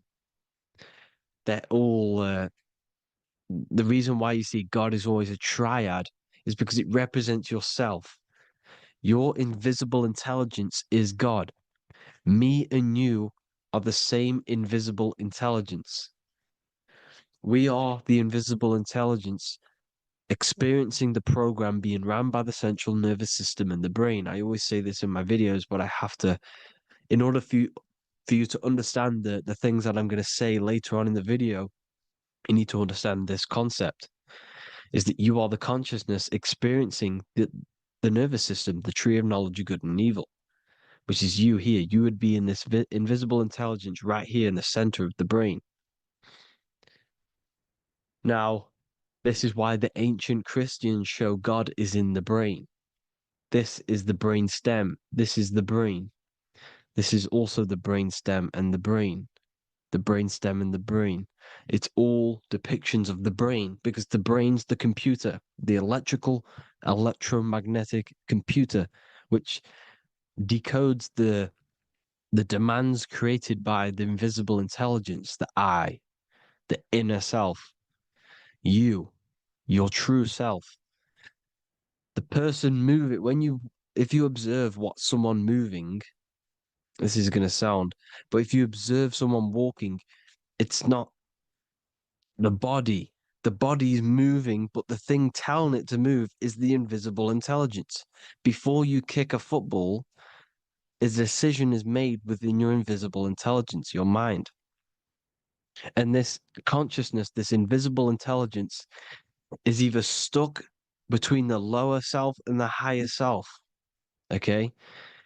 When the invisible intelligence, meaning the true self, identifies itself with the physical body, it will trap its mind within physicality.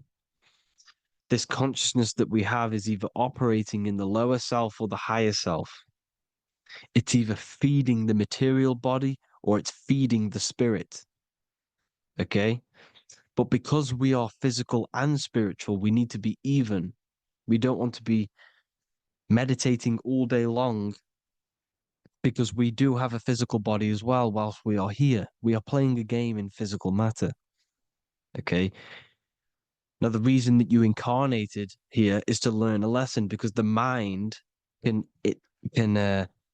manifest anything it wants within the astral planes, within the world of imagination. It can manifest anything it likes, but it incarnates into matter, into this game, so we can understand labor, because anything in matter you have to labor to manifest. But in the astral, you can manifest at the click of a finger. You come here to learn the knowledge of good and evil. And your consciousness, I came out a bit off topic there, but your consciousness is experiencing the lower or higher self. The lower self is manifested in the lower parts of the body: sex, food, and power, the lower three energy centers. These centers are like mini brains. You are literally thinking with these centers. And when your mind is stuck within these lower centers, you'll think. Have you ever heard the term of thinking with your penis or thinking with your, you know what, as a man? Even females maybe, but mainly this is a boy saying you're thinking with your penis. This is a truth. It's truth in plain sight. You think with these energy centers. When you're living off the lower three centers, all you care about is sex, food, and power, eating, sleeping, and greed. Power's kind of like greed.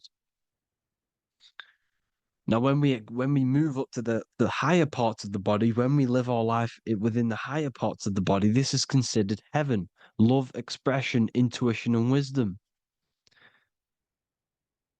This is what we need to be aiming to do, moving out of the lower half of the body and living our life within the higher self, the higher parts of the body, thinking with the higher energy centers, thinking with love, expression, intuition, and wisdom, spreading love, expression, intuition, and wisdom to others. Heaven is even. This is why Jesus is pointing at the heart chakra, always pointing at the heart.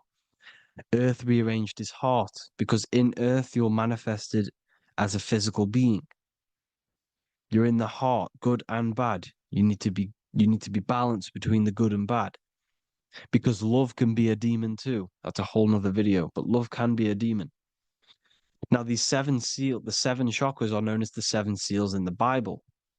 When the Lamb opened the seventh seal, there was silence in the heaven for about half an hour. This is a verse from the Bible. The Lamb is Aries, which is the higher brain, the cerebrum, Ram, Aries. Because when the Ram opens the seven seals, you enter the kingdom of heaven. Because these chakras seal your invisible intelligence. They seal your true self. You are behind these seven seals, your true invisible self, your true consciousness. Because behind these seven seals, you do not think about anything materialistic. Your intelligence is not material. It's not physical. It's not from the physical world. It does not desire the physical world. The body is the beast. The body's the animal, the lower self, which can corrupt our intelligence. It can corrupt the intelligence. Okay? Now, we need to balance these chakras so that we gain a deeper connection between this intelligence and the brain. Because when there's a strong connection between the brain and the intelligence, your body and the intelligence, you have a strong connection. Therefore, you can manifest what the intelligence is saying at all times. Meaning, when, for example, your higher self, this is intelligence, the higher intelligence is always speaking to you. It's always guiding you. It's always telling you the right thing to do. You can feel it when you're doing something wrong. You can feel that you're doing something wrong because this higher self, this intelligence knows what it needs to do here.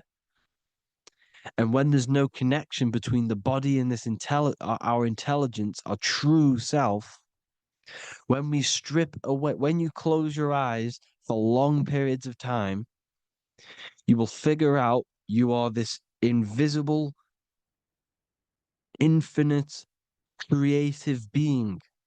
There's no words that I can't describe what it is, but it's the voice inside of your head that you can feel when you close your eyes. You are this being inside of the heaven, because this is heaven, this intelligence.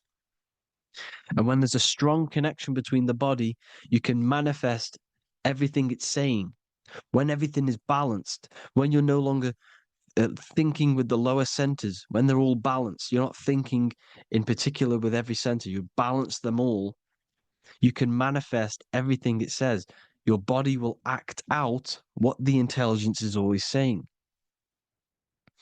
This is God in the brain, the intelligence, trying to touch Adam, representing the lower self. This is why they're not touching.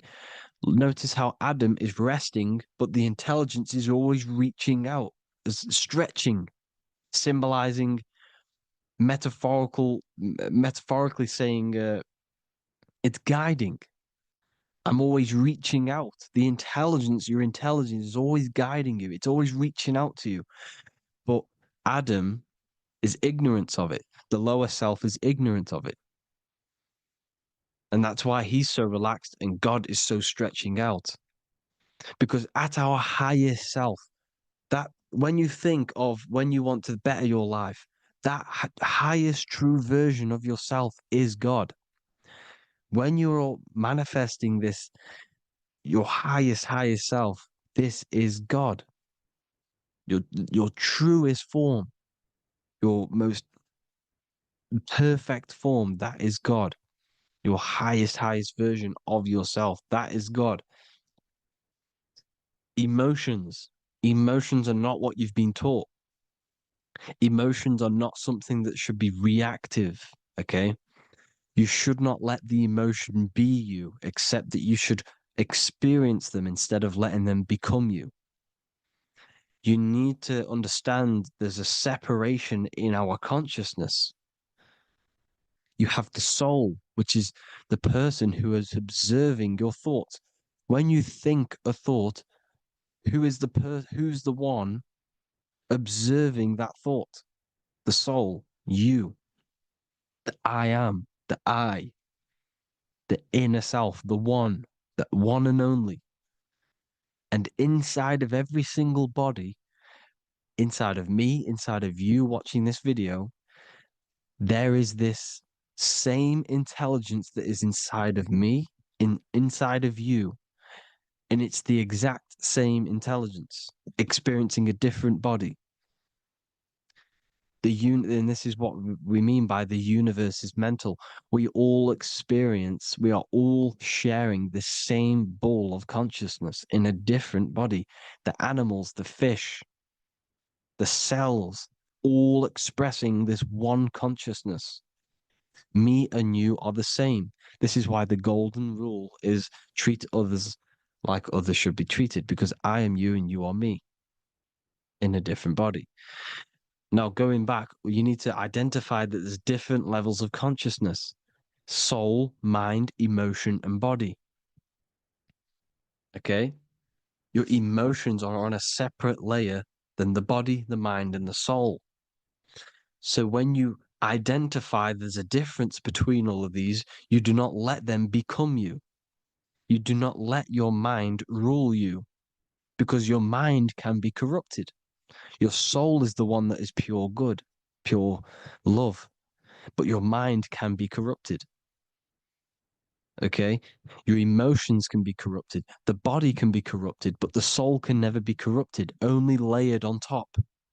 You can only throw piles of programs within the subconscious, layering the soul down, but deep, deep down inside of every single one of you, there is a loving being. Because the love comes from the heart. Love is the universal emotion, expression. Now, your thoughts can become bondage, your emotions can become bondage. Now, what do I mean by bondage? By conquering the lower self, we need to conquer our own mind, because the mind is what's manifesting the lower self. When you're thinking with the lower half of the body, when you're becoming your emotions, you need to experience the emotion, not become the emotion. Do not let the emotion become you. Do not let your thoughts become you, because your thoughts are tools that you can manifest. Your thoughts are the idea. Your emotion is the energy that you can use to manifest that thought.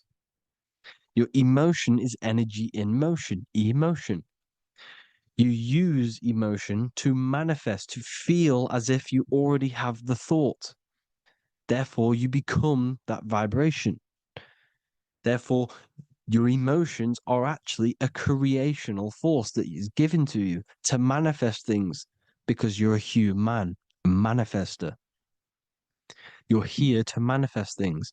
You're a creator. You are a god.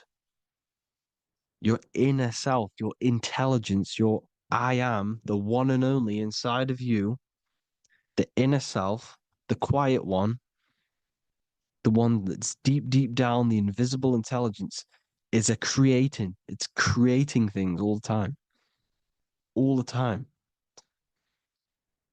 Speak no evil, see no evil, hear no evil. This is the astronauts, they're Freemasons, but they understand this, because thinking, seeing, and hearing can corrupt your mind.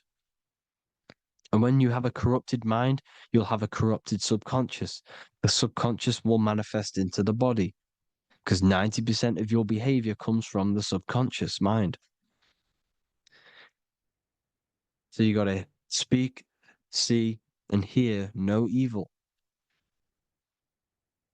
A sin, what is a sin? To overcome our lower self, to overcome our lower self, the 7 deadly sins are not something that goes against an external God.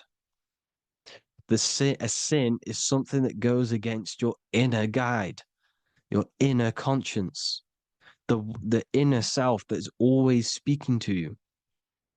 It's always telling you the right thing to do. A sin is something that goes against this inner guide. And this is why you can feel something where you can feel you're doing something wrong, because the inner guide is speaking constantly. And when you commit these 7 deadly sins, which are 7 internal states which keep your invisible intelligence bound to your physical body.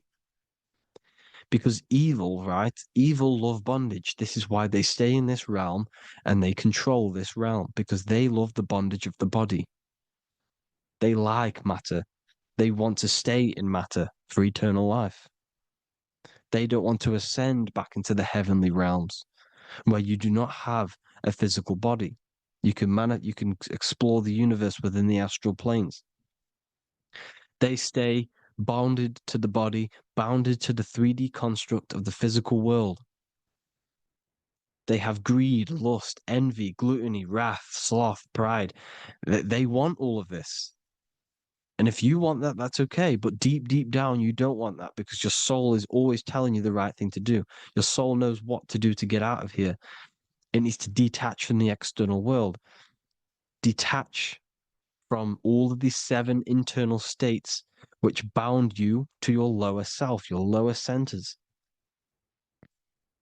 That's what a sin is. You have a left and right brain. The left brain is always analytic. The right brain is metaphorical. So the right brain is producing a holistic view of reality. Now, what do I mean? And not view, perception. When you see, because your eyes are parts of the brain, so when you look at something and you look, that image is produced in the back of the brain in the visual cortex. And then the right brain produces a perception, a holistic, it breaks down what you're seeing into a holistic image, a holistic perception. So, for example, if you're in a woods, the right brain sees the whole woods as one big woods. The left brain is breaking that perception down into individual trees, branches, and leaves. So the left brain's to do with duality, the right brain's to do with wholeness, unified. The left brain's dualistic, analytic. This is necessary so that we can pick things up and manipulate them and break things down. We need the left brain, we need the right brain. I'm not saying any of them's bad, but the left brain, sinister in Latin, means left. Because when you're left brained, you see everything in dualistic. You see everything is dual, when everything's actually one. We need to be focusing and strengthening our right hemisphere. I'm not saying sit in the right hemisphere all the time, but we need to be strengthening our right hemisphere. And this is why left is sin and right is right.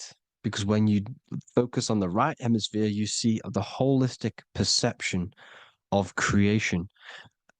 The right hemisphere sees humanity as one unified consciousness. The left hemisphere sees everyone as individual persons and egos. Because the left hemisphere is dualistic. And this is why the Bible says, cast the net onto the right side of the ship and ye shall find. John 21:6. What does that mean? Cast your energy, cast your perception into the right hemisphere of the brain, and ye shall find unified consciousness. You shall find your higher self, the one and only. If then you have been raised with Christ, seek the things that are above, where Christ is seated at the right hand of God. Wow. Powerful. What does this mean?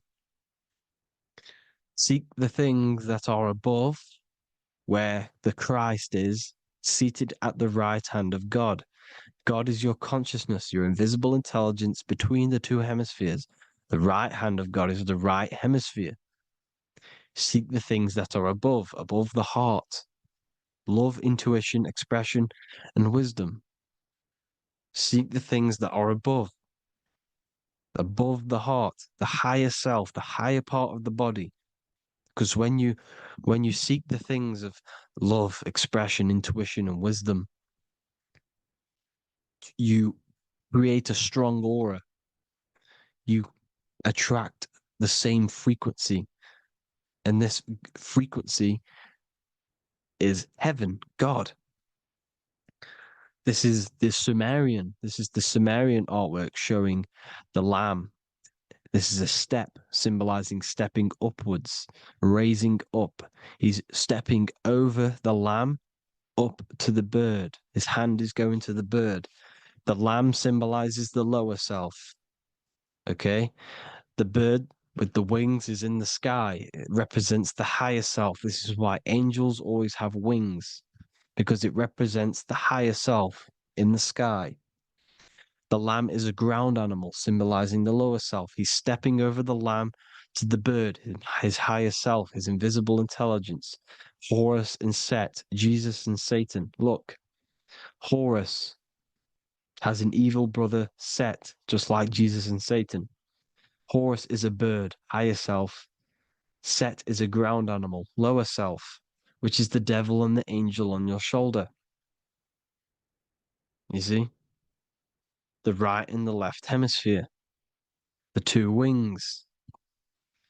So the devil and angels always speaking to you. The higher and the lower self. It's the battle between the higher and the lower self, between the invisible intelligence and the physical body, because the body's the one that wants the sugar, it wants the pleasure, it wants the sex, it wants the porn, it wants all of the materialistic things, it wants the seven deadly things. Okay, it wants this. There's a battle between the higher and the lower self, your intelligence and the body. This is why you need to become balanced, so that there's a deep connection between the body and the invisible intelligence, the I am. You need to master your mind with discipline, and you gain a connection between the brain, the body and the intelligence. Resurrection, transmuting sexual energy. Okay, this is important. Res is resh, which is Hebrew. The early Hebrew resh symbol is the head. This is the head. Resh, erection. Erection is a sexual stimulation. Resurrection is rise erection. You got to raise your sexual energy up the base from the spine to the head. This is the Christ, the Christos. Because there's a psychophysical germ, psychophysical oil produced in the brain every month. Go and watch my other video on raising the chrism. Okay. And every month there's this fluid produced in the brain, which takes 2 trips, because one's produced by the pituitary, one's produced by the pineal, magnetic female, magnetic and electric charge.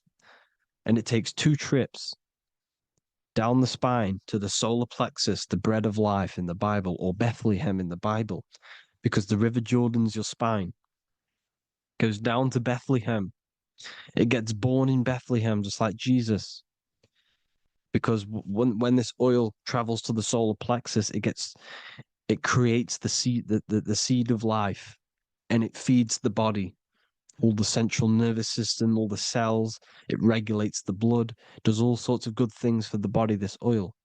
Now, when you save your sexual energy and you raise your resurrection, you awake the Christ, you raise it from the solar plexus or the sacrum bone up to the brain, you activate 100% of the brain, and this is the true resurrection of Christ.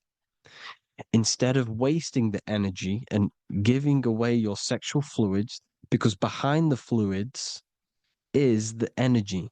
So when you release that fluid, the energy is out there. You've released the energy.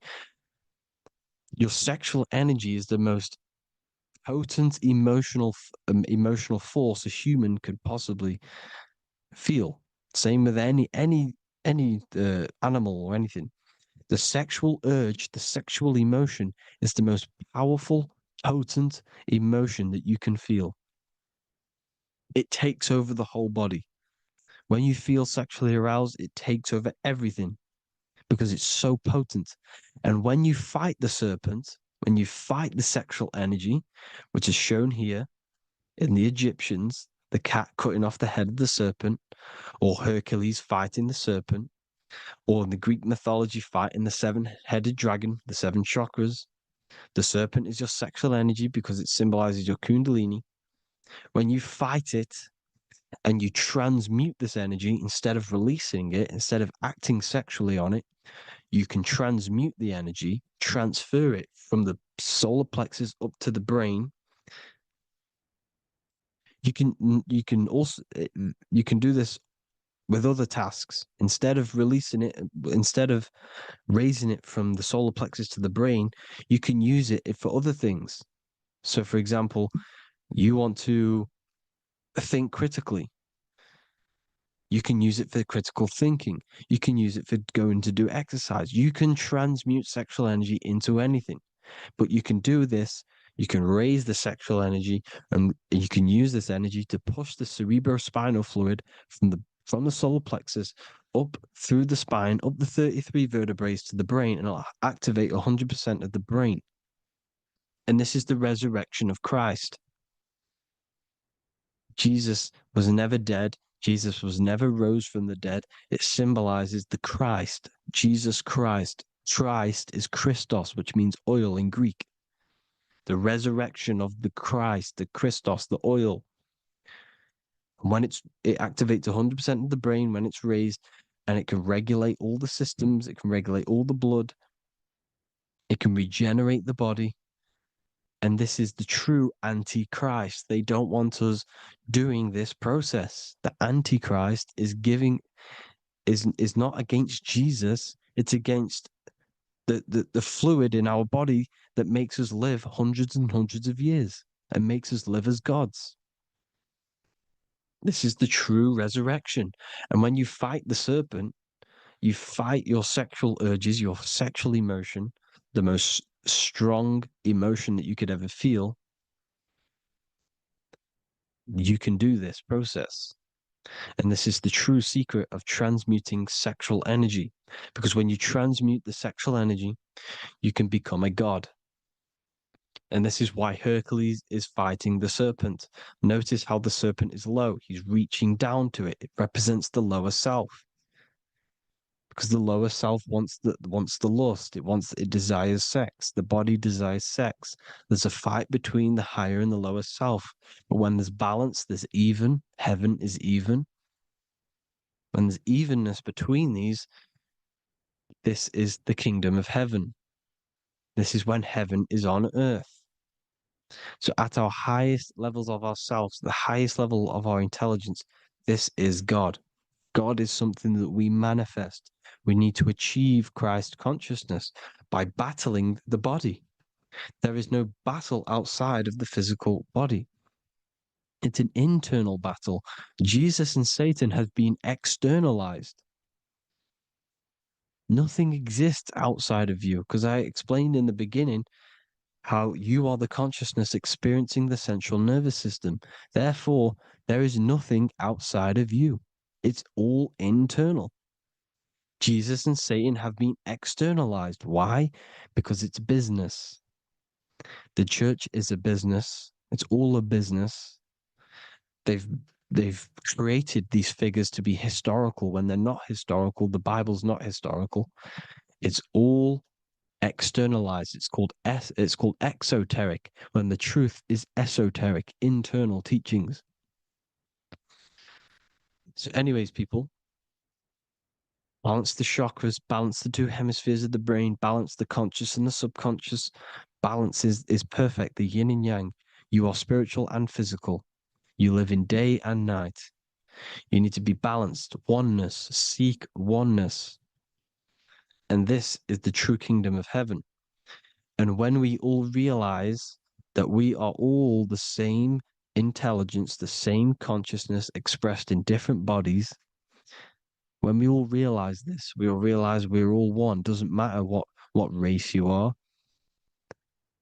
It doesn't matter what race you are, where you're from, your nationality, because none of you are actually from here. None of you are from the physical world. You're manipulating the physical world through the physical body. You are the I am. We all have a soul. Every single one of you has a soul. We all have souls. The reason why they say some people don't have souls is because they're trying to suppress your mind. They don't want you to know that you have a mind. That sounds crazy, I know. But a lot of people haven't realized that they have an infinite intelligence called a mind. And behind that mind, if you can observe your thoughts, the person who is observing the thoughts, you have a soul. Everyone has a soul. Don't listen to all these people saying some people don't have a soul, some people do. We all have a soul. Every single one of us. So anyway, you need to break the lower nature of yourself. At our highest levels, we are gods. Our intelligence, our universal intelligence, the I am, the intelligence that's inside of the brain, is God. our minds are being corrupted within believing that you are the body. And the result of this is a society like today, because everyone thinks they're the body, and everyone's living in the lower nature of self, where everyone only cares about themselves. But when we realize we're all one big consciousness ball, we're all the same consciousness expressed in different bodies, there will be peace. So thank you all, people. If you do want to learn more, if you do want to read my book, it's called The Book of Wisdom. I'll put it in the description. It's an amazing book, people. It's going to give you the best understanding possible about creation, yourself, and the world. It's amazing. The Bible, everything. I have just launched a new cymatic library. A friend of mine has just added this to the website. He creates beats, and he creates the purest beats. So they are actually the frequency that it tells you. Most of the stuff on YouTube and Spotify and Apple Music it says it's a certain frequency, but we know these major platforms are all playing with the frequencies of the app. So if you want a real binaural beats, solfeggio scale frequencies to meditate on or listen to throughout the day, join the Occult Library. You can get a 2-day free trial. I'll put the link in the description. Thank you all, people. Hope you all enjoyed this video. God bless you all.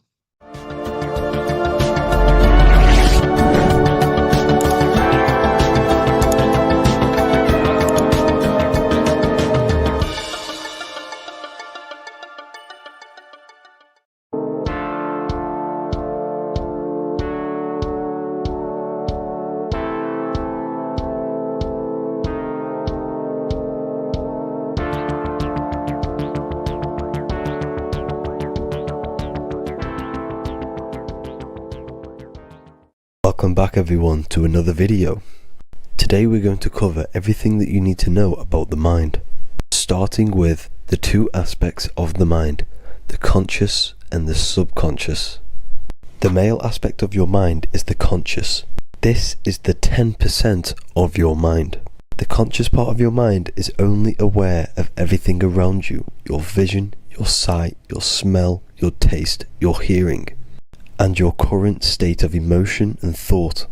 Every thought that you consciously think about has an emotion directly attached to it. That emotion is then impressed onto the subconscious part of the mind. The subconscious part of the mind is the female aspect of your mind. It is also a whopping 90% of your mind. Subconscious mind is controlling all of the subconscious processes which happen within your body. For example, your subconscious mind is controlling your heartbeat, your digestion of food, and all of the things that you do not have to tell the body to do. It is the hidden part of our mind which is controlling all of the hidden things. The subconscious mind is like a recording supercomputer. Everything that you have experienced in your life is all recorded and stored within the subconscious mind.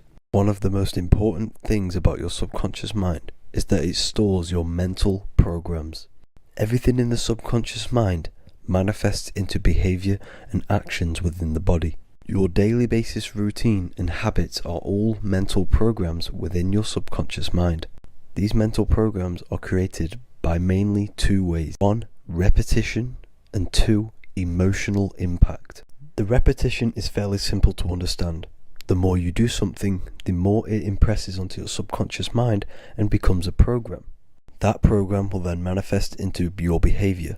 However, with the emotional programs, they work a bit different. The stronger that you feel an emotion, the stronger it is impressed onto the subconscious mind. And then that emotion becomes a program. For example, you had a very traumatic moment happen when you were a young child.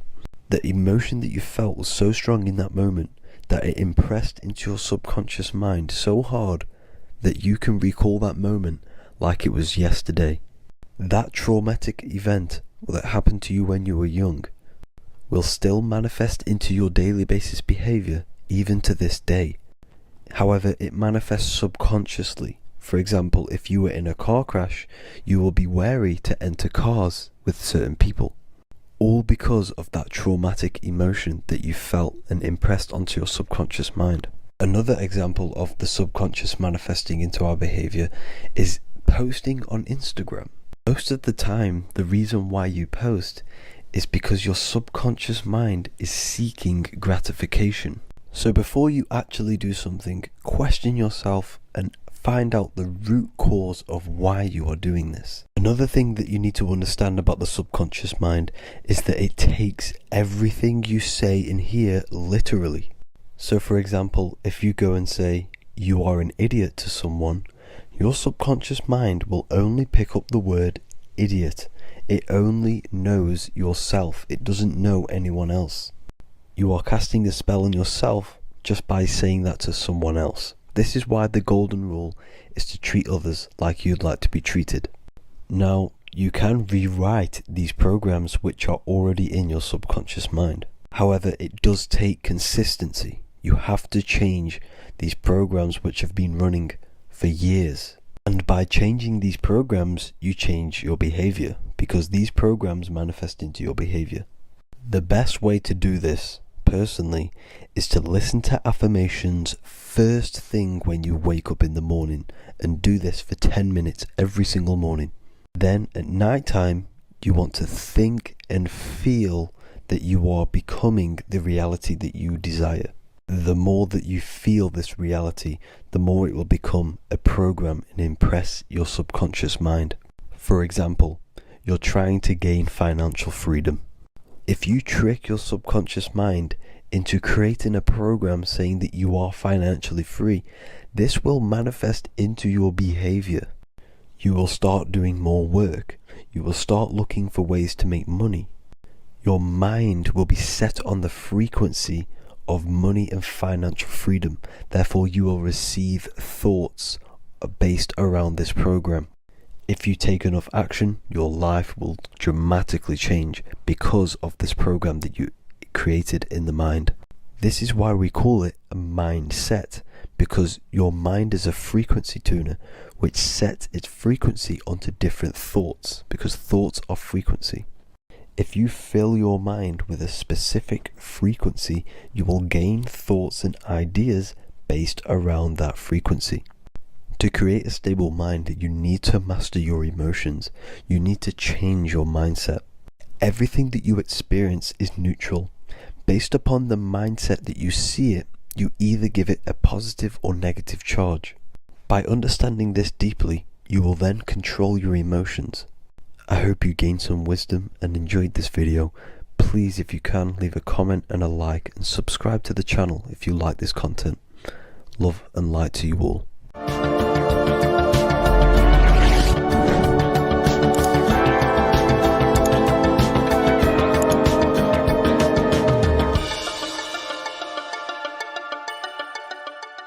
Welcome to Revival of Wisdom.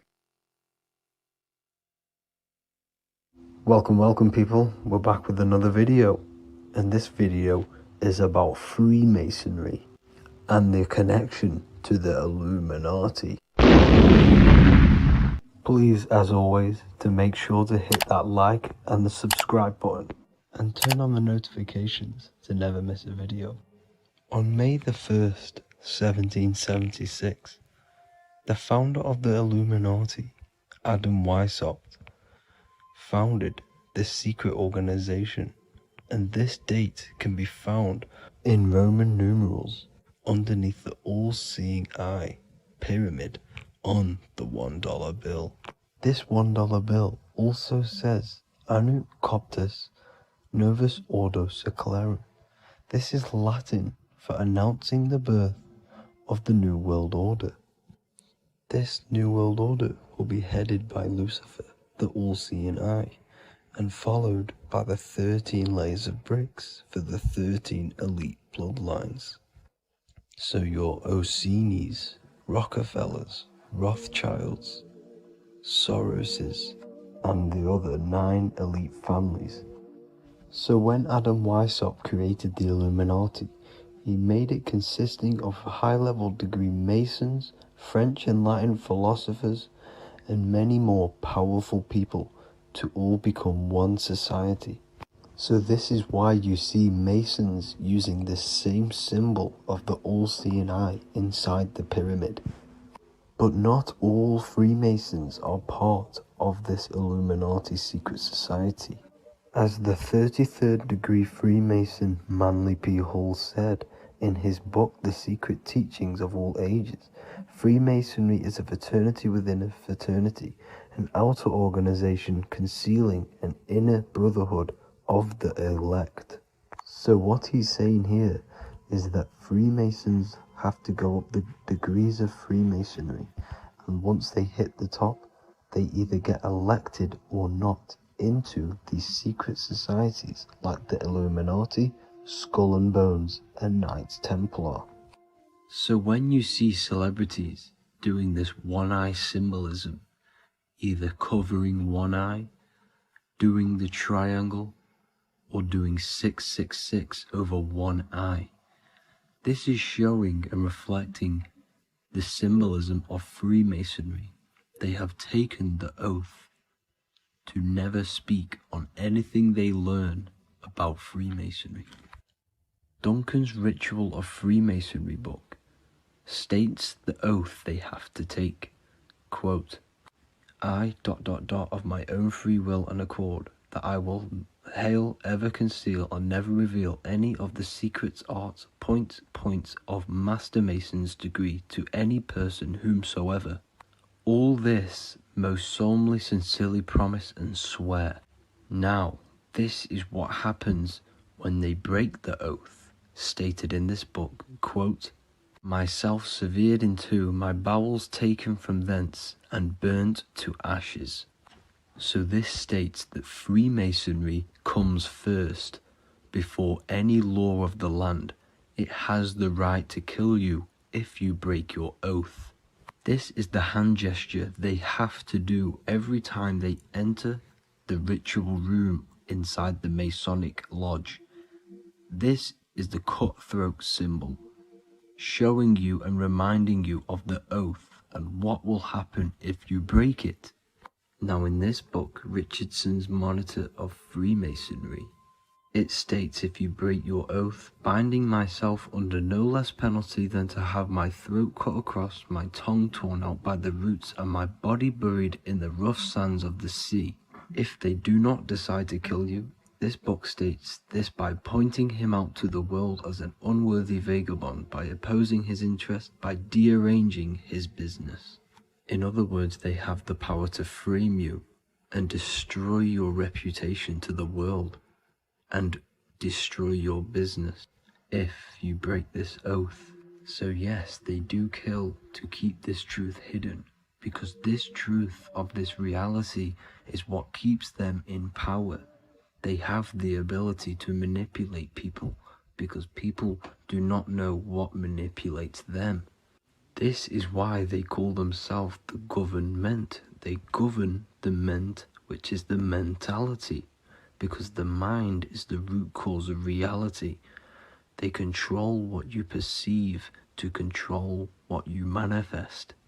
By knowing the truth, you are set free, and you no longer need no controller above you.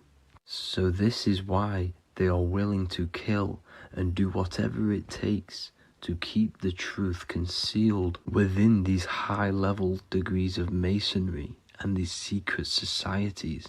However, going back to Manly P. Hall's book, it states, part of the symbols are displayed here to the initiate, but he is intentionally misled by false interpretations. So this is saying even Freemasons are intentionally misled and told lies to conceal the truth, to make sure the truth is hidden in the high degrees of masonry. So that's it for this video, guys. Thank you all for tapping in. Please leave a like and a subscribe. God bless.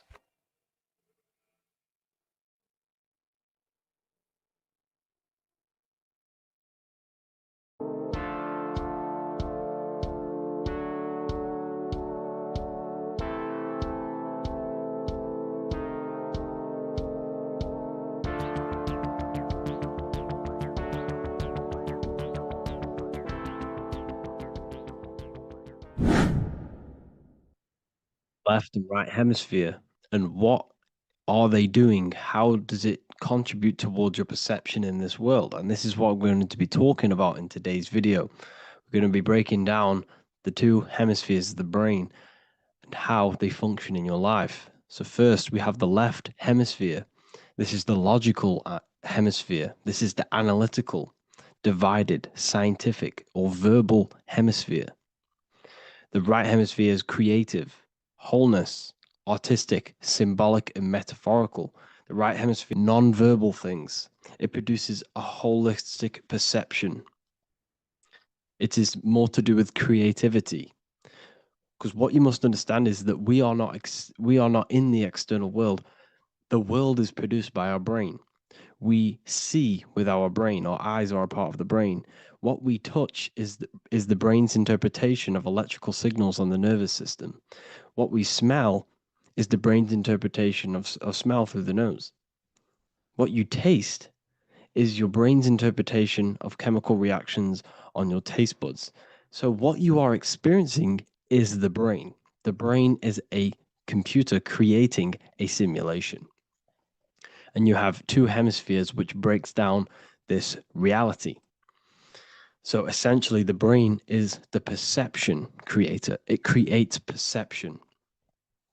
So if the brain is creating this, who is the one experiencing the brain? Well, that is you, the consciousness, the mind, the all-seeing eye. You are the all-seeing eye experiencing the brain, the observer behind the brain, behind reality, behind the emotions. So if you're walking through a woods, this left brain sees individual trees. The right brain sees the whole woods. It sees the biome. It sees the bigger picture. So when you are walking through this woods, the right brain picks up a holistic perception of reality. It creates the woods as one unified woods.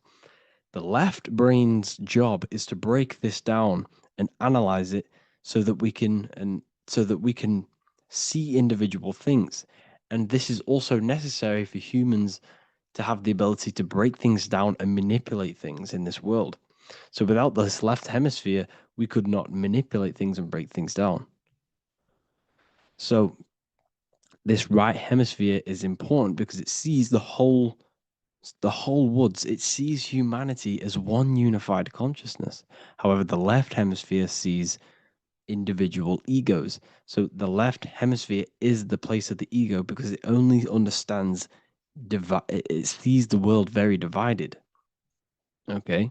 So for example, here's another example of the left and right hemisphere. If someone pulls out in front of you in traffic, your left brain's going to start going crazy and analyzing them, calling them names. The right hemisphere, however, sees the bigger picture. Maybe he didn't see you. Maybe it's just a mistake. Maybe he's in a rush. You see how the two brains are very different. They do the same thing, but they function in different ways. The right hemisphere is feminine, the left hemisphere is masculine. So, like I said, this person pulls out in front of you, you start to think with the left. If you start to perceive that in the left brain, you're going to start analyzing them, you're going to start going crazy and calling them names because you're analyzing it. You're not seeing the bigger picture behind it. You're not seeing it from his perspective. So there is a crossover. So the left hemisphere of the brain controls the right side of the body, the right ear, the right eye. Everything to do with the right side of the body is connected to the left hemisphere, and the right hemisphere controls everything on the left side of the body, including your eyes, your arms, your legs. So everything is crossed over, and even your visual field is crossed over. So this is your visual field, as you can see here, and even the left side of your visual field goes to the right brain. There's a crossover. No one really knows. There's not really a reason for this. However, this is how the human body is designed. As we all know, the human body is the most advanced piece of technology on the face of the earth. They cannot replicate the human body. And they tell you it has no creator. This is crazy. People are that brainwashed, they can't even understand that their body is the most advanced piece of technology. Your body is so advanced, The computers that you use are mimicked of the body. Everything they create is mimicking nature, but they don't show you how intelligent nature is because they don't want you to understand you're in an intelligent design. So anyways, let's get back on track. There is a crossover in the brain, and this is why they teach you to write with your right hand. And I was speaking to someone who's in a nunnery, or whatever you want to call it. They were a nun, or they knew someone who was who was a nun, and they forced these people, these nuns, to write with their right hand. You had to write with your right hand. This is why, I'd say at least 70% of the world, or 80%, is right-handed and right-legged, because they taught us this to activate the left hemisphere more because of this crossover that happens in the body. So when we are using this right side more, we are using that left hemisphere more. Why? Why are they doing this? Well, they also called it writing. Writing is a spell, to cast a spell on you to use that right side of the body so that you use this left hemisphere, because they want you to see the world as a divided perception. They don't want you using the right hemisphere, using that left side of the body to activate the right hemisphere to see the bigger picture and see how everything is all one and everything is created. This left hemisphere domination keeps you from seeing the connections between everything, because that left hemisphere analyzes, it breaks things down. So when we are left hemisphere dominated by using the right side of the body, we are essentially seeing everything as divided. And this is why so many people will not understand my work, because my work connects dots and connects fields of knowledge, and makes you see the bigger picture. So people who are left hemisphere dominated will see my work and think this guy's crazy. But everything, it's all about activating that right hemisphere. So they call it writing because every word you say is molding your mind in some sort of way. The things you see is molding your mind. Everything you take in through the five senses is molding your mind. And language is a massive spell, especially the English language. They call it writing so that you use that right side. It's a spell because your subconscious mind picks up everything you say. And 90% of your daily basis behavior and thought patterns is produced by these subconscious programs within the subconscious mind. Essentially, your conscious mind is only the 10% of you. The conscious mind is just what you're aware of, what you're wearing, how you're feeling, what you're thinking. That's your conscious mind. The subconscious mind is controlling every system in your body. It's telling your heart to beat without you being conscious of it. So essentially, this is what they're programming. They're programming this system in the back of the mind, which is controlling everything through the words.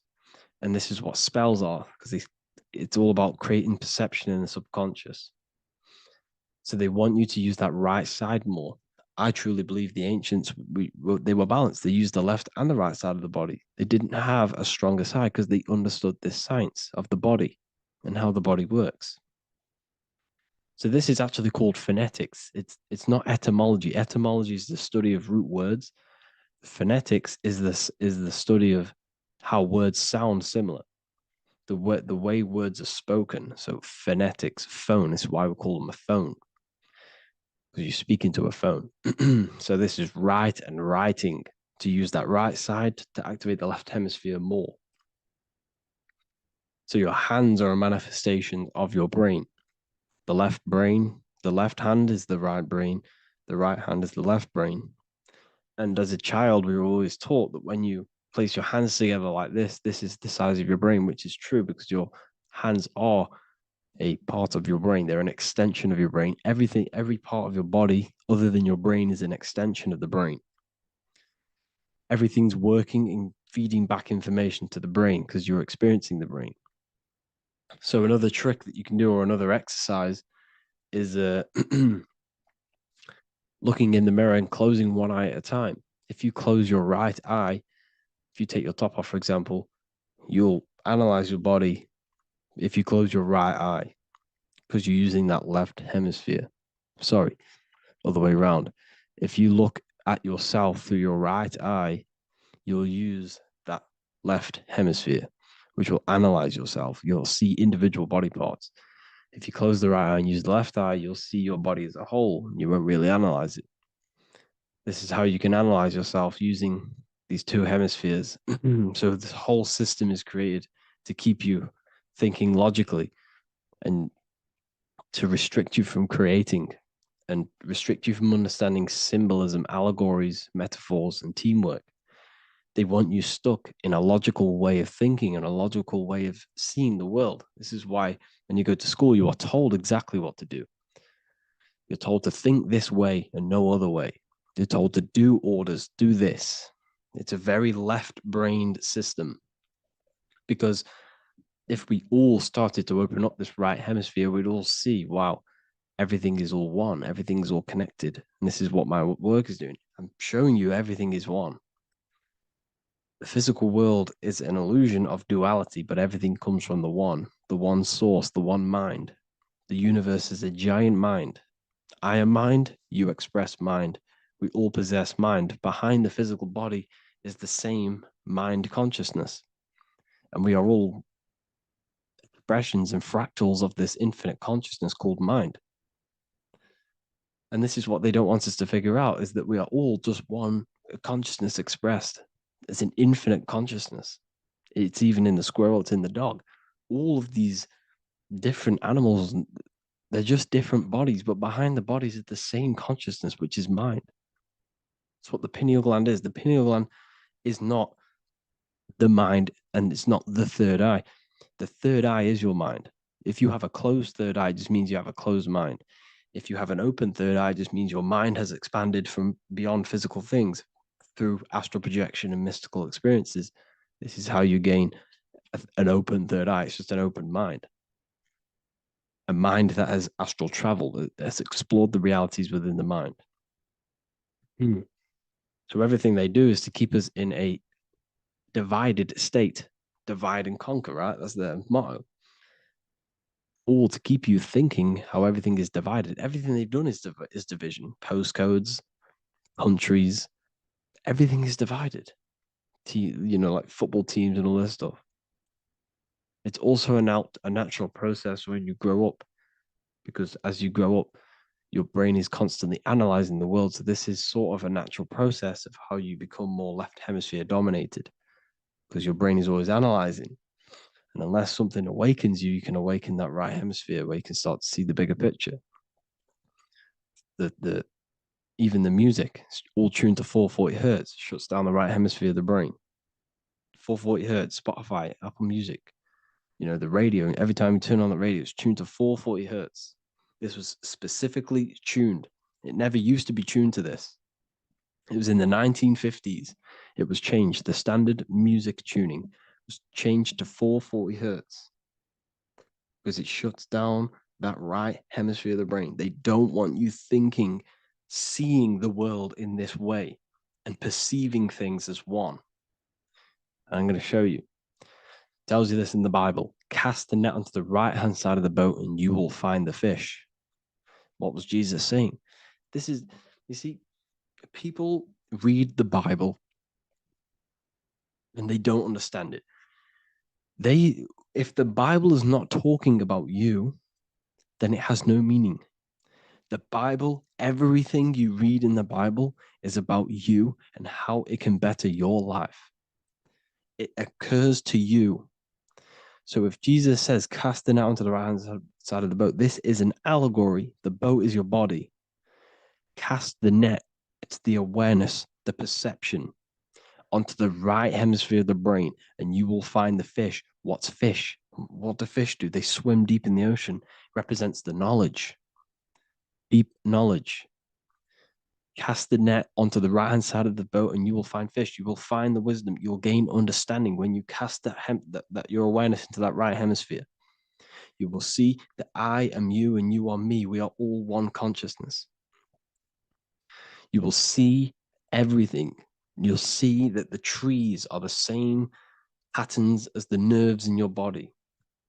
You'll see everything is connected. Everything is a fractal of the one infinite consciousness. And how many fish did they catch? 153. That adds up to 9. This is now numerology. The Bible's filled with numerology.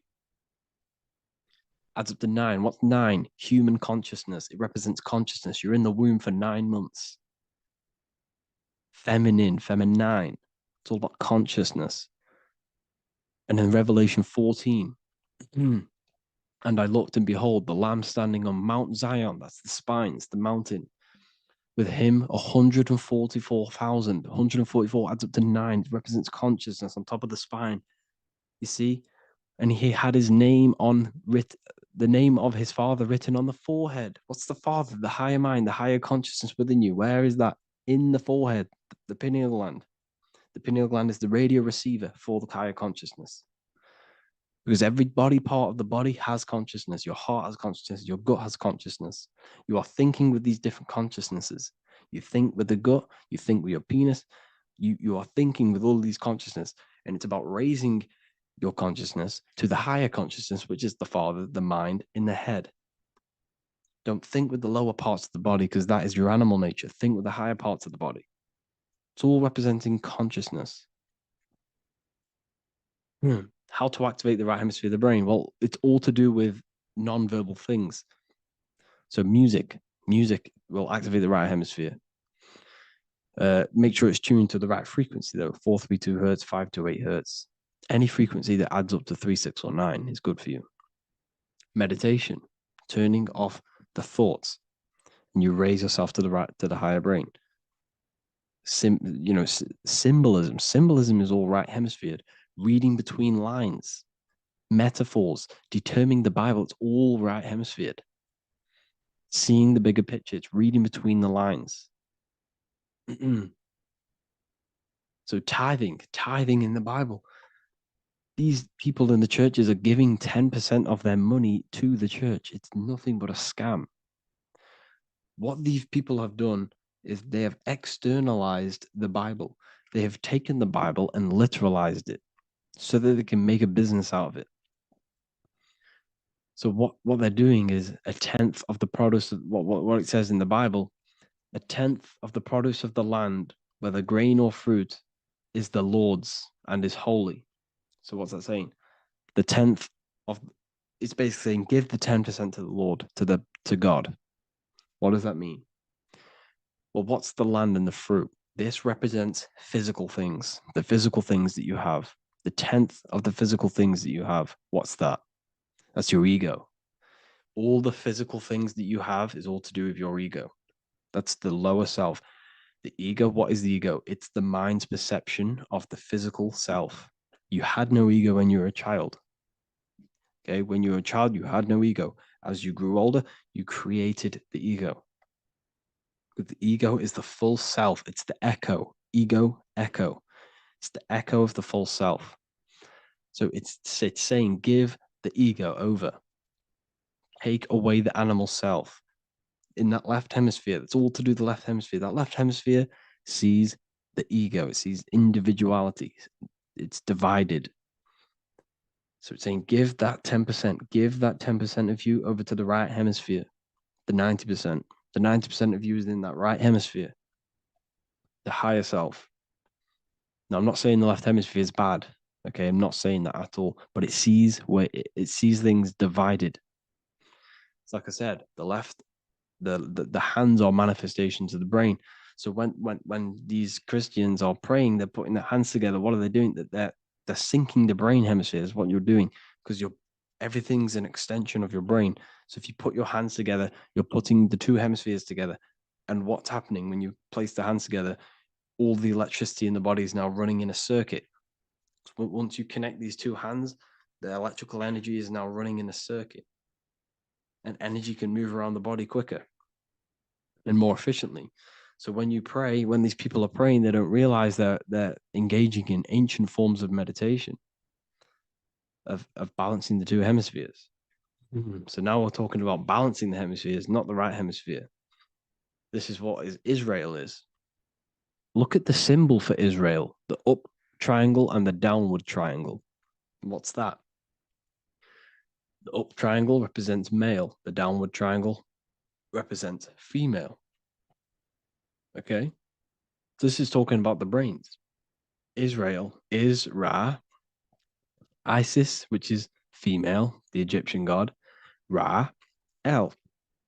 El means God. Electricity.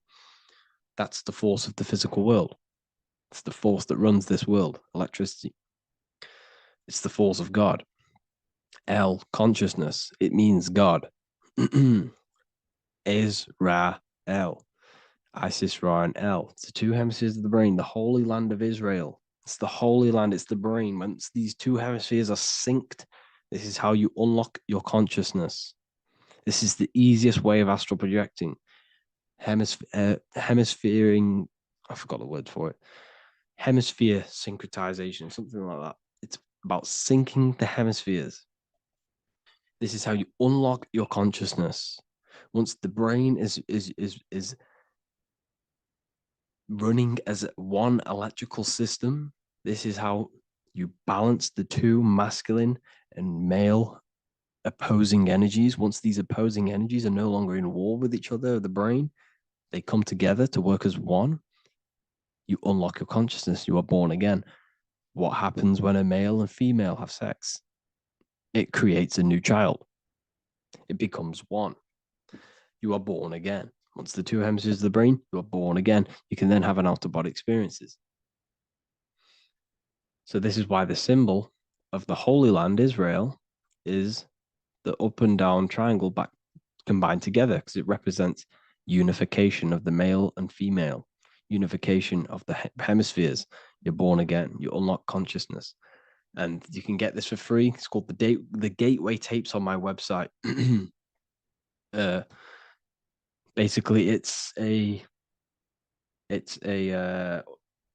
audio track from the government, and they did this in the Gateway Experience. It's a CIA document, and what they do is there are different forms of meditations you go through. I think there's about 5 waves of meditations you do, half an hour each one, and it will teach you. It will sync your hemisphere, because what does it do? They understood that playing one frequency into one ear and another frequency into the other, they understood that the right ear is connected to the left hemisphere, the left ear is connected to the right hemisphere.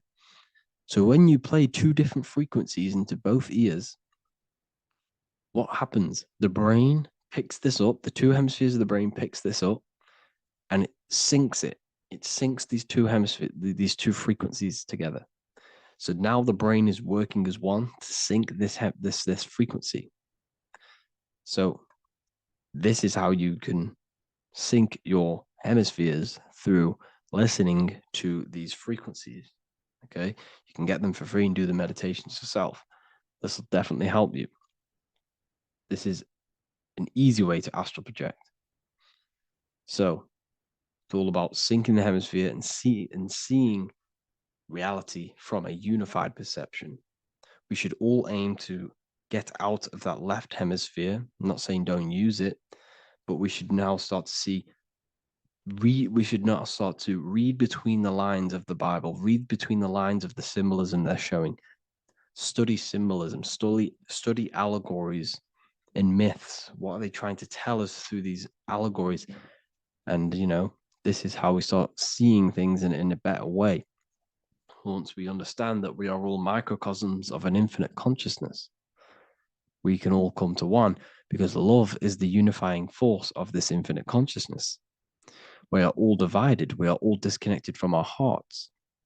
Once we all connect with our hearts and see that everything is one, we can all start to love and come together as one, because love is the unifying force of consciousness. So if you haven't already seen, I now have launched the Ethereal University.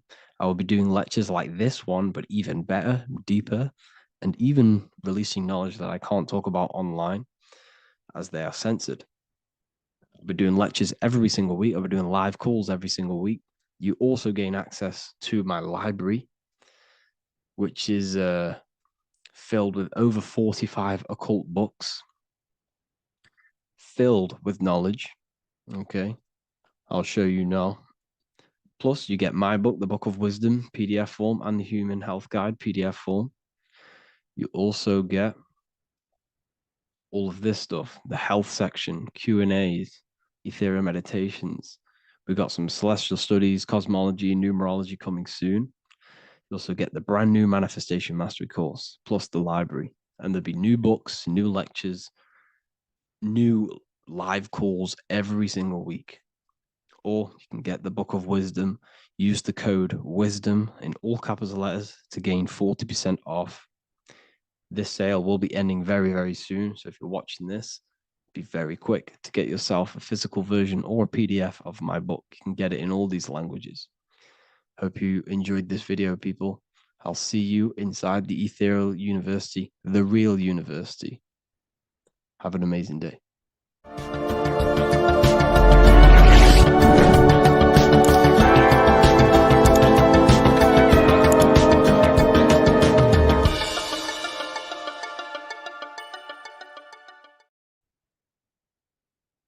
In this video today, we're going to be breaking down some Freemasonic artwork, what we have here on the screen.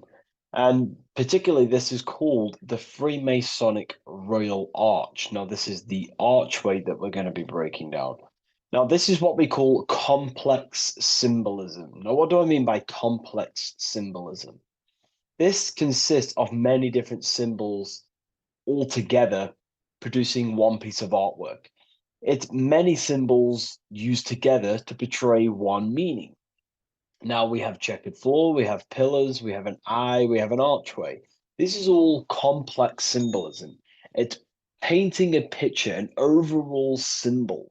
Now, when we're talking about Freemasonic symbolism, it's all about how to gain enlightenment and more self-awareness. Now, that is the aim of Freemasonry, of the spiritual path that you are walking, consciousness and gaining higher awareness, because this is the eye. The eye is conscious. The eye sees, it perceives. It's about gaining more consciousness, more light, more awareness of yourself, understanding of your power, the power of the mind, the power of yourself, the power of the body. Okay, so this is symbolism and instructions. These symbols are hiding instructions on how to gain higher awareness, which is symbolized as light. Okay, so when we look at this image, the thing that stands out the most is that we have these two pillars. We have a left and right pillar. The left pillar represents masculine forces, because normally we have like a sun here and a moon here in their different artwork. But in this one, we don't have a sun and moon. Okay. So everything in the universe has masculine qualities and feminine qualities, including consciousness.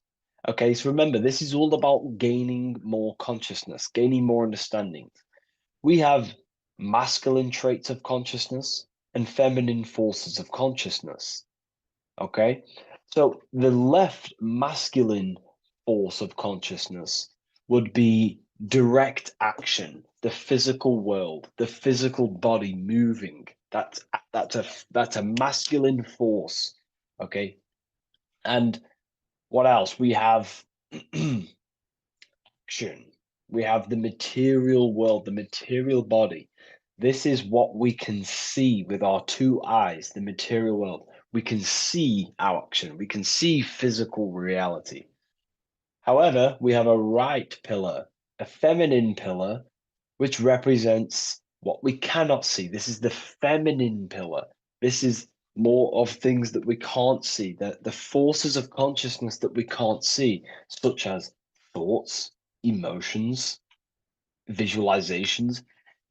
These are internal qualities. Because remember, we don't have one world. We're not this material body. We're not the external world. We are the internal world also. The internal world is a mirror of the external. The external mirrors the internal.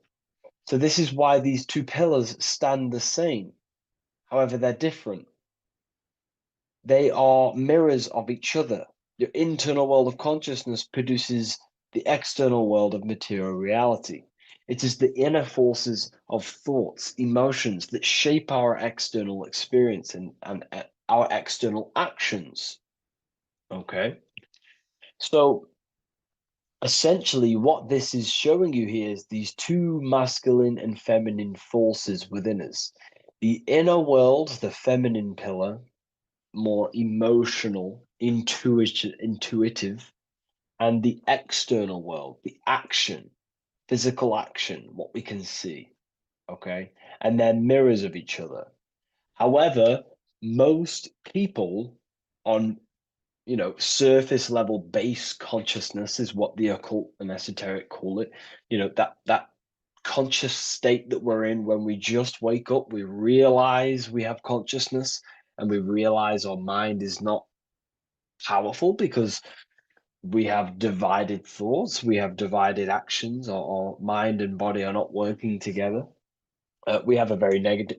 When we become awakened, we realize that we're in an animalistic state, a divided state of consciousness. This is what we're looking at here. This chessboard, the checkered board. It's black and white. It's duality. It's opposing. This symbolizes consciousness. Remember, symbols are symbolic of you, nothing external, but the state of your consciousness. This represents base level consciousness, hence why it's on the ground. The ground represents low. It's at the base, it's the surface, it's the ground upon we rise upon. We have to climb these pillars, remember. We climb these pillars towards the archway, the eye. Now I'm going to break that down later. So the black and white checkered board is confusion. It represents base level earth consciousness. It's me versus you thinking. A lot of the world is stuck in this. They think, they're stuck in their ego. It's me versus you, when in fact we are all part of the whole. We're all part of an infinite awareness, an infinite consciousness. We're all actually one. We're all one. But on this chessboard down here, it represents base level thinking, base level consciousness, base level awareness. It's you versus me. We see life through the ego of of selfishness, pretty much.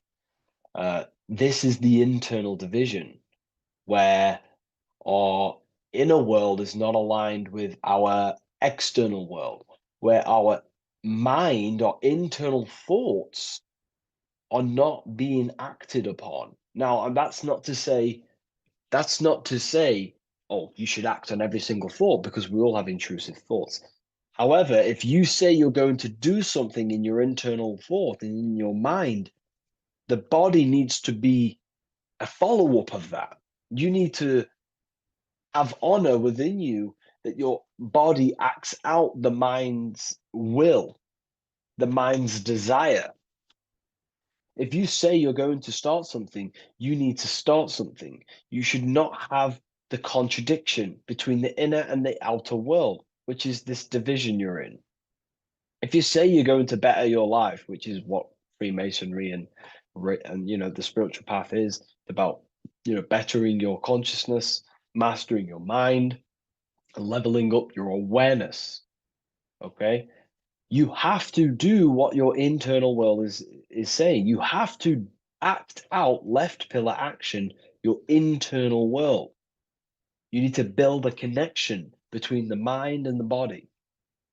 The mind is the monarch. It is the command center. It is it's above all forces. The mind is the force that the body needs to obey.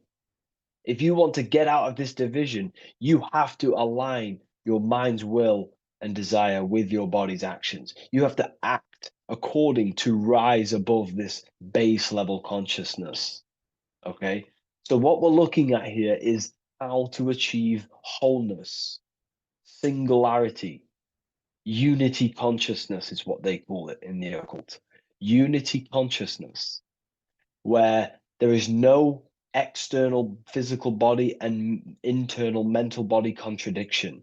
There is no contradiction between the feeling of doing good and the action, because we all have a feeling in our soul. Our soul communicates to us the right thing to do at all times. We all know the right thing to do at all times, and that is a feminine force of consciousness. That's the right pillar. We must act on what we know and feel is good at all times in order to climb these pillars towards unity consciousness. Okay? We must, upon the feeling of doing good. You know, when we're in an environment, we feel inside whether we should be here or not. Whether on your phone, you know intuitively whether you should be on your phone or doing something else, studying, reading, whatever it is. Your higher mind tells you what is right and what to do at all times. You know you shouldn't be on your phone wasting time subconsciously and on an emotional, intuitive state, which is a feminine internal quality, a right pillar quality. And the body's not acting out this. It's not acting it out. The body's on TikTok. The intuition is telling you to reach the higher mind. That's the division. That's base level consciousness. Okay. And in order to climb these pillars, we have to act according to our internal intuition to build these bridges between left and right. The inner world and the outer world need to be synced, not divided down here. This is the division. That's base level consciousness. If you want to gain higher awareness, you want to gain personal power, mental power, you have to become a strong force. You have to gain a strong connection between the inner and outer, the intuition and action, the mind, the higher mind, with the physical body. Most people live in this war, and we've all been there. I was in it too. You know, we all begin here in this internal war. It's the same war between Jesus, Satan, Horus, Set, day, night, good, evil. That's the war between the mind, the body, the higher mind and the body, the intuition and the body. There needs to be bridges built between the two so that you align the left pillar with the right pillar to gain higher wisdom, higher awareness, higher powers. Because when the mind is contradicted, when your mind says it wants to do something, and you want to build the business, you want to study the occult, you want to reach your higher mind, the best version of yourself, but you don't act upon that, that is internal contradiction. The mind is not powerful in that state. The mind cannot direct its creative power, its forces, if it can't direct these forces into manifestation to create things in your life. You know, as you are aware, if you've watched my videos, you are a creator, you are a co-creator, a spark of the mind of God, and you are here to create and expand. In order to use the power of your consciousness, the power of your mind, the forces of your mind correctly, and to direct it with force, direct it efficiently, you have to align the inner and outer world, building the bridges to gain higher awareness, to gain higher power, to find out more about yourself and why you are here. Because remember, we're all being guided by our intuition. That is the true spirit guide. I don't like saying spirit guide. Spirit guides are not real. There's no force outside of you guiding you. It's your own soul guiding you through intuition, through emotional communication, the feeling of goodness, the feeling of what is right. Down here in division, you don't understand right from wrong, light or dark. But when you awaken, you start to understand right from wrong. You gain higher awareness. And this is what you need to act upon to climb these pillars, to align the left with the right, the inner and the outer, the masculine with the feminine, the action with the emotion. Okay? And this is why we have this symbol here.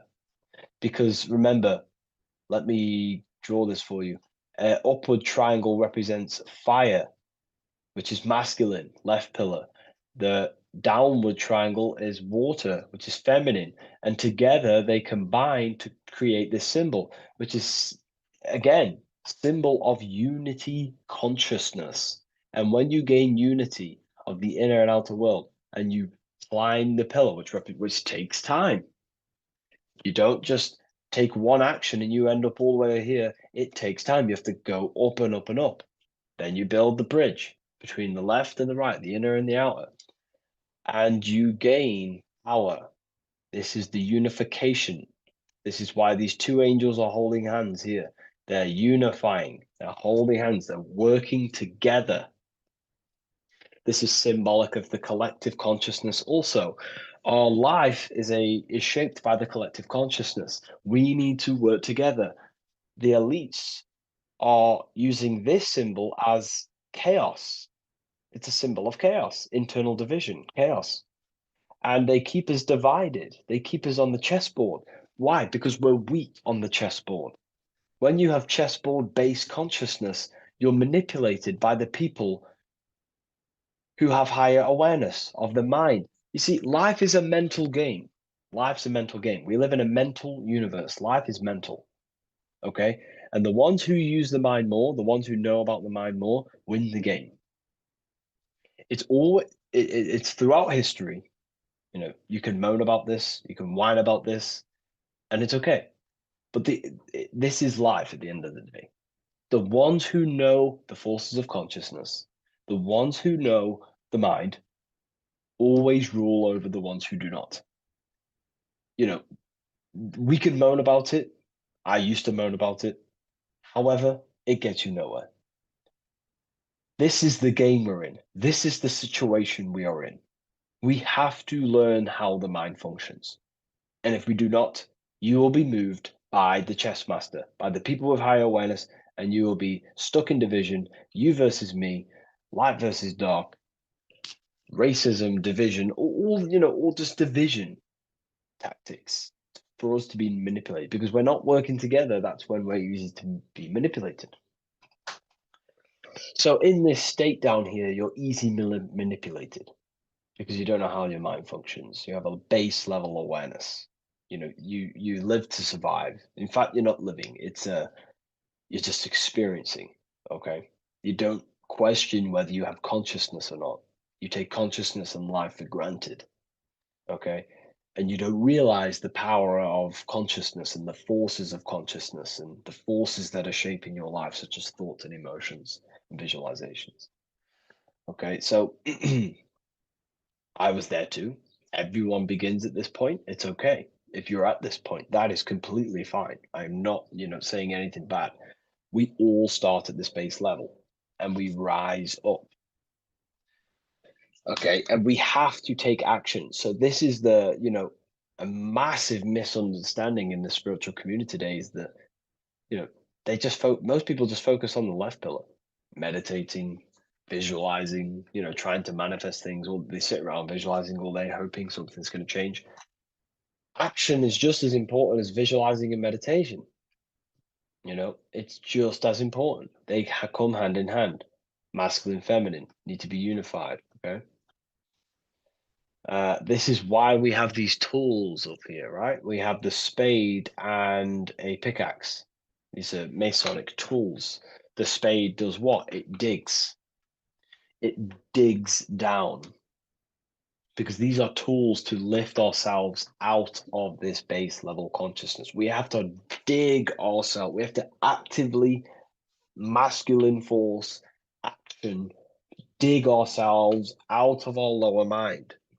We have to shovel we have to destroy our old self. We use the pickaxe to destroy action, our old mind, our old thinking habits, our old actions, our old, emotional chaos. We have to actively destroy our old self. Okay. And the spade represents shoveling. Why is the spade on the right side? This is the feminine pillar. This represents our subconscious mind.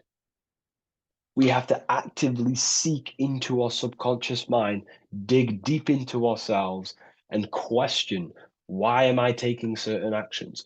Why am I posting on social media? Am I seeking validation? Where are these actions coming from? Am I actively seeking a relationship with someone to actually love them? Or am I actually secretly, subconsciously fulfilling a childhood trauma of being alone? We have to actively seek within our subconscious and question and go deep within ourselves with the spade to question, where are these lower actions, these low level actions coming from? What forces are driving our actions that are keeping us stuck in the lower mind, in the division. You have to question our subconscious. We actively have to dig within ourselves to build this bridge, this archway, which unifies our consciousness, which unifies the inner with the outer, the left with the right, the body with the mind, the emotions with the action. You know, it's all about mastery, self-mastery, mastering the self so we gain light. Now, why do we have an eye? The eye needs light to perceive. You know, your physical eyes on your brain and your head needs the sun. It needs light to see so you can see into the world. But a single eye represents the mind or consciousness, awareness, right? So it represents light, and the mind needs light. Light is symbolic for information. Okay, light is symbolic for information. The mind needs information to perceive truth. So when we say someone's intelligent, we say they're very bright. So the physical eyes need light to see, and the mind needs information to perceive.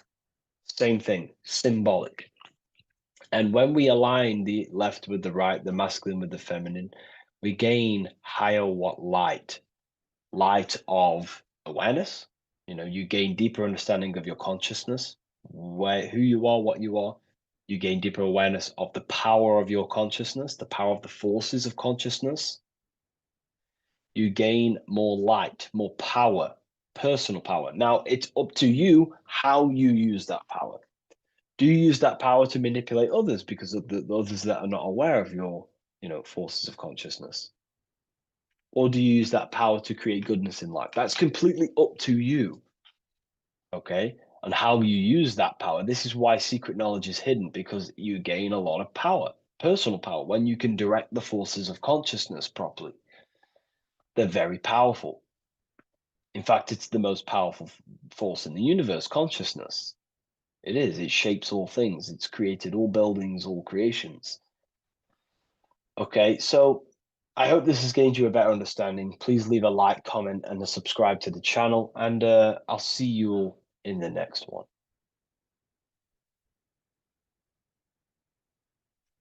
Welcome to Revival of Wisdom. Welcome people, we're back with another video. Please make sure to hit that like button, subscribe, and turn on notifications to never miss a video. The Earth is a giant torus field consisting of a positive and a negative pole. The Sun being the cathode with a positive charge and the Moon being the anode with a negative charge. This is why the Sun rules over the day, giving you lots of energy, and the Moon taking your energy from you, making you go to sleep. Now, the plane that we live on is called the plane of inertia, and at the center of this plane of inertia is the North Pole. This is where the two electromagnetical energies meet. Now, this is where the most electromagnetic energy is stored. This is why all compasses will point north, because it's the most magnetic place in this reality. So the Sun and the Moon is spinning around this center point, which is stirring the ether of this reality and making everything move in circles, meaning this is a cycle. Everything's recycling itself. It's an organic simulation. The ancients also knew about this sacred land at the center of this reality, known as the North Pole. As you can see on this map from the 1500s of the North Pole, you can see 4 islands around this center black rock. Ancient civilizations like the Mayans, the Buddhists, and ancient Chinese also depict these 4 islands. The endless symbology of these sacred lands at the center has been going on for thousands of years. These sort of secrets are now kept by the elites, but as always they have to show the truth in plain sight, and this is what they are doing with the Windows symbol and also the Wizard of Oz. Now in the Wizard of Oz, as you can see, there's something called Munchkin Land. Munchkins are these unusually short people. Then on the ancient 1500s map it says pygmy, and then the pygmy people in mythology are also these unusually short people. Just like Santa and his elves, they come from the North Pole, and elves are these unusually short people. These stories that we are told about Santa and Munchkins are putting truth in plain sight about this sacred land. This sacred land at the center of the earth is where the aurora borealis comes from and is being emitted from this black hole in the center, also known as the black sun. The aurora borealis is the earth's aura, hence why it has the word aura inside of it. It is the life-giving essence to all life within this realm. As this dualistic reality we live in consists of both physical and spiritual, the black sun is like our sun for the spirit. It's our spiritual umbilical cord, connecting us to the spirit realm. And the rising sun is the opposite. It's our sun for our physical 666 carbon suits, known as our human body, our physical aspect. As it states in the 40,000-year-old emerald tablets, deep in Earth's heart lies the flower, the source of the spirit. The flower of life is as thine own place of spirit, and streams through the earth as thine flows through thy form, giving off life to the earth and its children. So the North Pole is the core of this spiritual reality, and the closer you get to it, the more spiritual and lucid it becomes. So the elites have covered this up in order for us to forget the true nature of this reality. And they did this cover-up by introducing the globe model. Nicholas Copernicus was around in the 1400s, and he introduced the globe model. As you can see, he is a Freemason. He depicts himself with a globe and a Masonic compass in all of his paintings and portraits. Galileo was also a Freemason, as you could see in all of his portraits with a globe and a Masonic compass. He was also a massive part of introducing the globe model after Nicholas Copernicus. So yes, the globe model was a spiritual and political move to gain more control over the masses. After the globe model was then introduced, they introduced the theory of evolution by another Freemason, Charles Darwin. See how these two theories go hand in hand? They both degrade humanity, and they make you confused of where we actually came from. By hiding the true form of this divine creation and hiding the true power of each and every one of us, they maintain control over the masses. Now this is order out of chaos, known to be the 33rd degree slogan of Freemasonry. Now this is the Masonic cosmology, and as you can see, you have the checkered board for the duality, the 5-pointed star for the 5 elements, the 4 corners for the 4 pillars, the all-seeing eye, which is Polaris, the sun, the moon, and the 7 stars. So even Freemasons are taught the flat earth cosmology and the true form of this reality. Now the true nature of the sun, the moon, and the earth is shown and reflected through the Masonic compass. The Masonic compass is the sun, the moon, Polaris at the top, and the black sun at the bottom. It makes sense why all the scientists who introduced the globe model all used the compass and the globe together, because it's truth in plain sight. As I explained in my other video, all Freemasons have to take the oath, so it goes to show, why are we all learning these theories from Freemasons who can't talk about certain topics that they learn about? Why should we believe their theories when they're holding back the real truth about this reality? Now going on to NASA. NASA means to deceive in Hebrew, and they are also funded by the government. They are not a private company.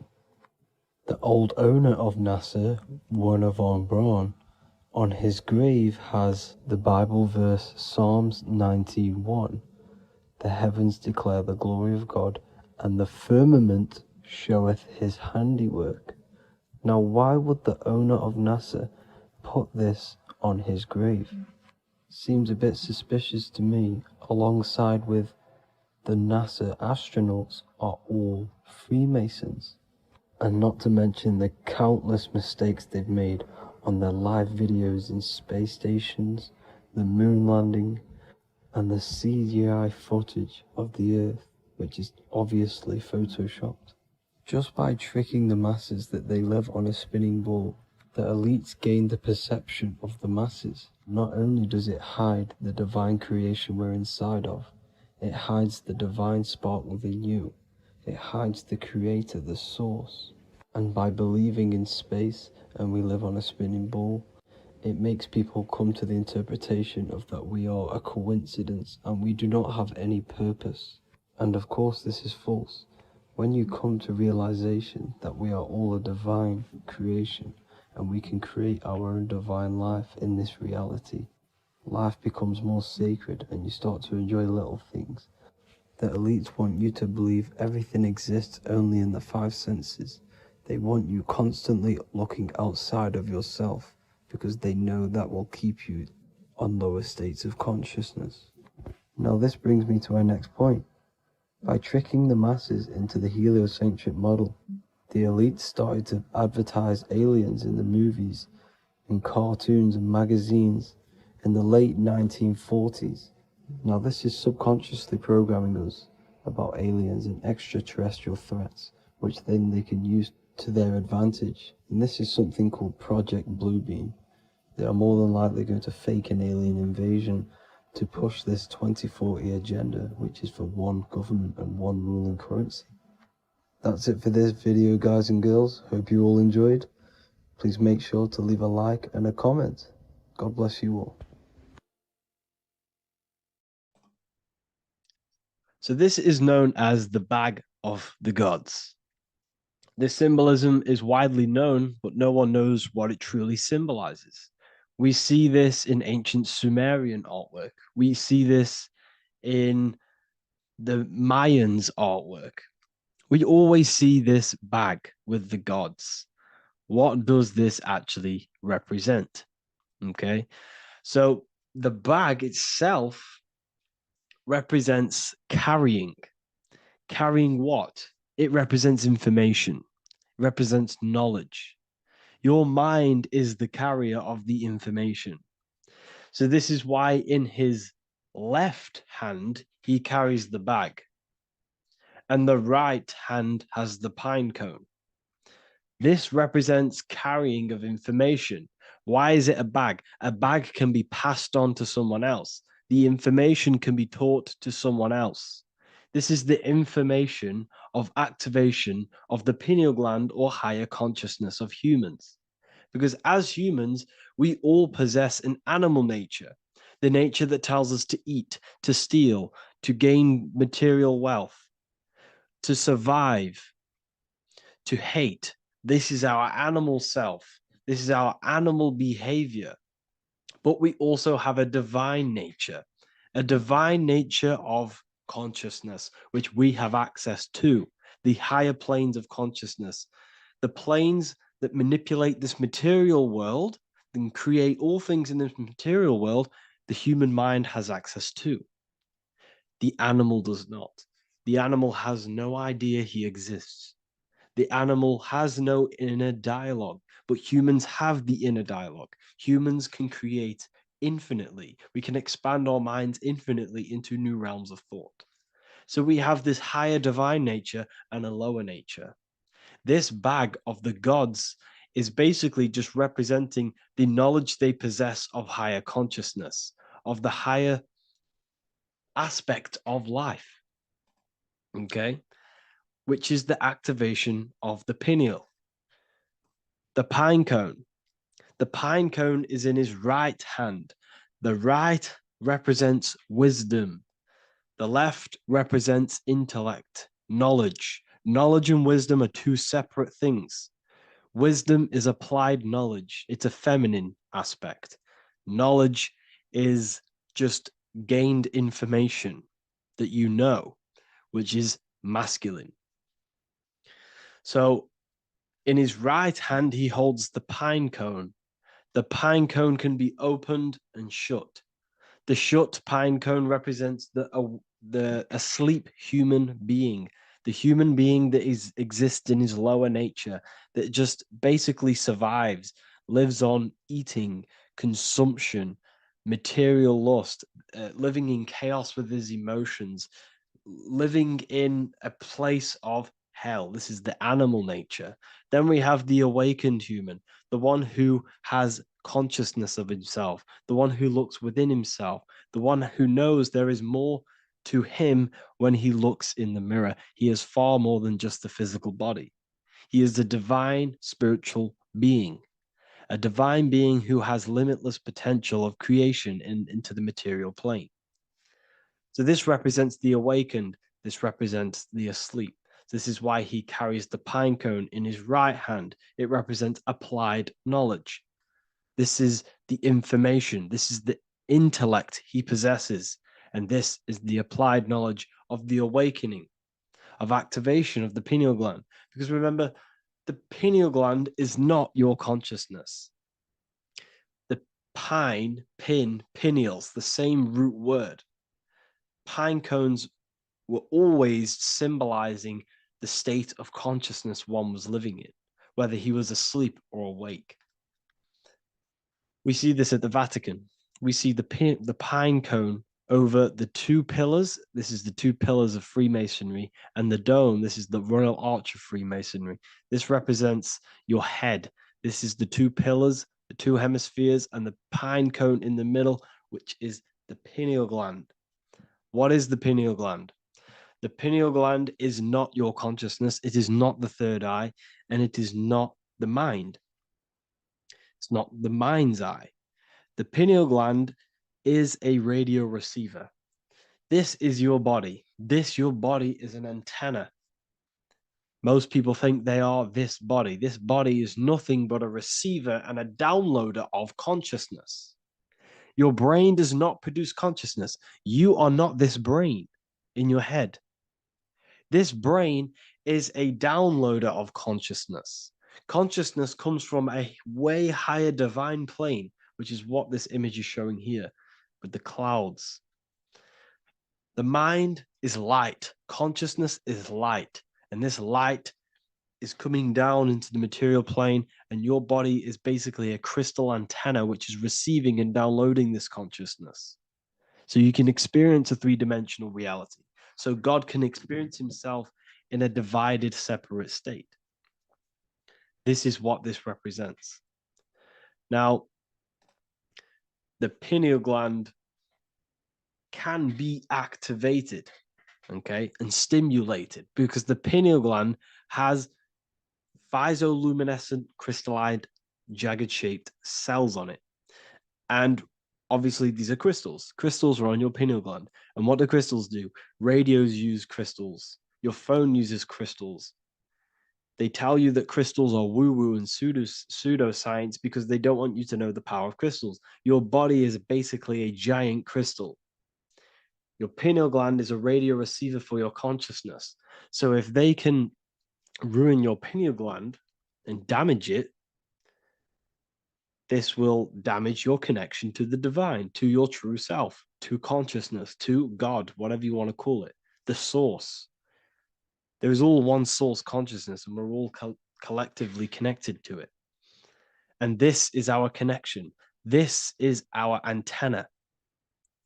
So what a radio does, a radio has an antenna, and the frequencies are all around us because all the radios are playing in your ear right now. But what the antenna of a radio does is tune into a specific frequency to pick up that frequency and play that frequency.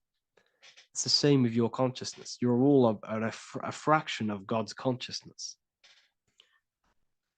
So that is essentially what we are looking at here. We're seeing knowledge, intellect in the left hand, and applied knowledge, activation of waking up to higher consciousness, to the higher human form. Because we can reach beyond our physical form. We can turn our animal self into a divine being, into one of these so-called gods. These gods are nothing but human beings. The Anunnaki were not gods. They didn't come from the sky. These are normal, regular human beings who activated their higher consciousness. This is what we have here. This represents spirit. Birds represent spirit. So, do we have any questions? I'll take some questions now. That was just a short lecture on what that symbol truly means. Okay. So, if we have any questions, feel free to go ahead and ask some questions. Anything that you don't understand, anything that you want to know. Okay.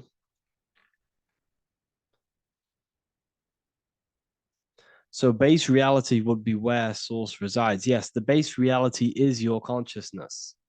Are these lectures available in the university? There's a whole section, basically inside the university, there's a whole section with like over 30 long form lectures like this. So the base reality is where the source resides. Yes, the base reality is your inner world, your consciousness. That is the only thing that exists. Your outer world is just an effect of your consciousness. Your consciousness, everything that has gone on within the mind and emotion, is pushed outwards into your reality. You have thought and felt your way into your external circumstances. Your life is a direct correlation of every thought you thought in the past. Therefore, your inner world of consciousness is creating and molding your outer world.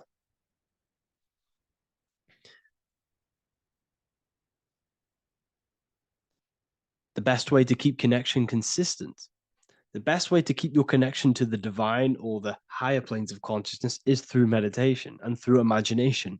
Imagination is the fourth dimension. It is the astral plane. That screen that you have in your mind is not a physical screen. That is the divine plane of the astral. And this is essentially where all objects of this material world comes from. The phone that you are holding, the laptop you're watching this on, whatever you're doing, every single object you see in your room that you are in right now began inside of the plane of imagination. This is not a physical plane. This is a metaphysical plane that you have access to. And you have the ability to bring down this plane into physical form. That's what we call manifestation. That's what the ancients called magic. This is what we now call in science metaphysics. It's all the same thing. So yes, you all have access to the divine planes, unlike animals. This is why humans are so advanced.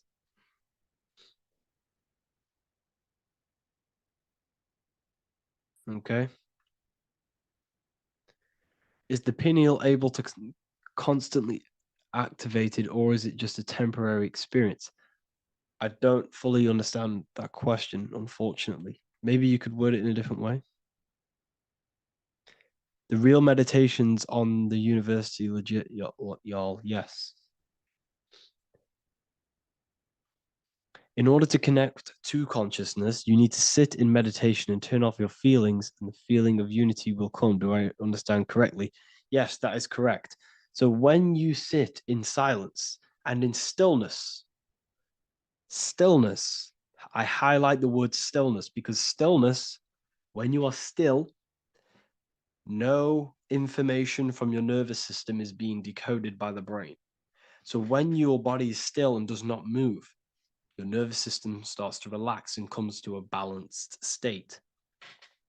Your brain starts to relax, it comes to a balanced state. The left and the right brain stop working, the nervous system stops working. Then, once the body, the material body is shut down, you then have access to consciousness. You can't access consciousness if the body's in such a busy state. If electricity is being fired every 2 seconds, your whole body's electrical. When you move your foot, that's electricity being fired from the brain to the foot instantly through the nervous system. Your brain, your whole body is a technological machine. So you must shut down the technological machine to access the divine that exists beyond the technological machine. Do you understand that? Did we create ourselves from the higher plane? When you say yes, you created yourself, you manifested yourself in this material form for a reason in this specific time and place. Wisdom books, are these available inside the university? Yes, they are. So anyone who joins the university, they all gain 50% off the store. So you can get anything you want inside the store for 50% off. Plus, you get the Book of Wisdom Volume 1 PDF for free. You get the Human Health Guide. Plus, you get all of the library books. There's a load of different books on occultism, symbolism, esotericism. Do you need to place your attention somewhere specific during meditation? You can do. Okay, you can do. So if you struggle, when you first start to meditate and you struggle to turn off the thoughts, think of the back of the brain, the back of your head. Don't think of it, place your attention on it. Okay, so when you place your attention on the back of the brain, this now shuts off thought because the back of the brain doesn't have any activation to do with thought. The front brain does, the neocortex. That's all to do with activation of thinking. So place your attention on either the back of the brain or your breath. What's more important, creating yourself or finding yourself? It's balance of both. So in order for you to create fully, you must have awareness of self and awareness of thought and control over the mental dialogue, the inner voice inside of you. Okay? When you control that inner voice, that is when you gain power. That inner voice is what brings commands into physical reality. Before you kick a football, there is a change in consciousness. There's a decision made in consciousness before the body takes the action. Therefore, every physical manifestation is a change of inner consciousness before it's a physical reality. You can have the reality you want through consciousness before physically having it. That's the secret to creating. But you must believe it like you know the sun is going to rise in the morning. That's how much you should know that you have that reality in consciousness through feeling and thought and imagination. And that's how you can truly create in your reality.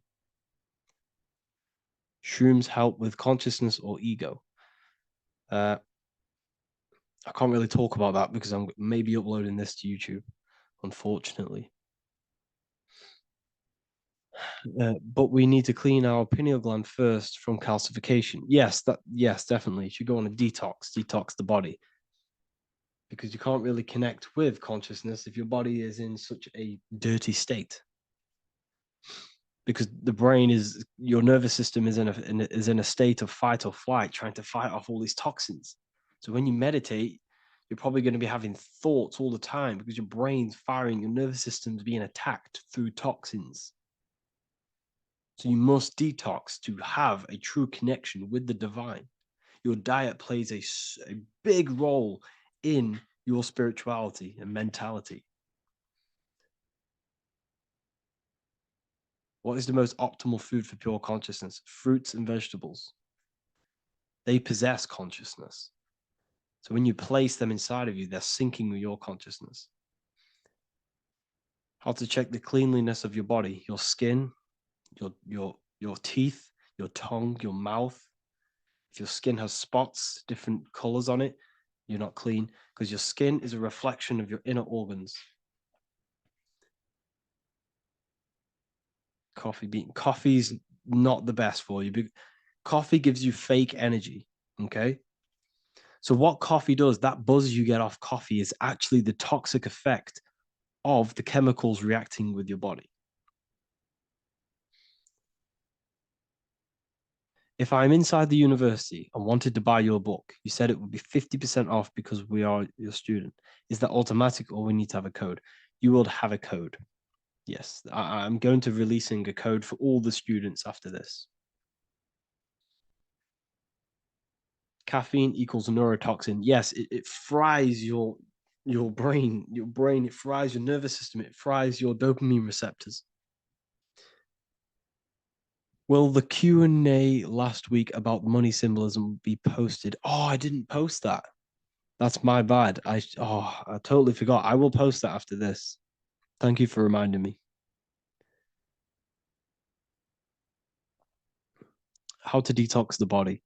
The best way to detox the body is going through a week cleanse of fruit. So only consume fruit, sea moss, and cayenne pepper, and lots of freshly pressed juice. Do that for a week or 2 weeks, depending on how you feel, and then start to fast. You will lose weight, but you're not losing weight. You're losing impurities. It's good to do this every couple months, to just go on a raw fruit diet, cleanse the body, push everything out, and then start to fast while consuming sea moss and having lots of freshly squeezed juices. What is an alternative for coffee? Something with high energy levels. Okay, we're not taught the most simplest thing about the human body. It is an electromagnetic machine. It's electrical. It runs off electricity. The only energy you need is electricity, and that is found in fruits, vegetables. If you want energy, drink pure, fresh, pressed juice. That will give you more energy, more electricity than coffee. Can we cleanse ourselves through oil pulling? Do you recommend it? I do oil pulling every day with coconut oil in my mouth. Celery juice is a good one, very good one. Yeah, celery juice.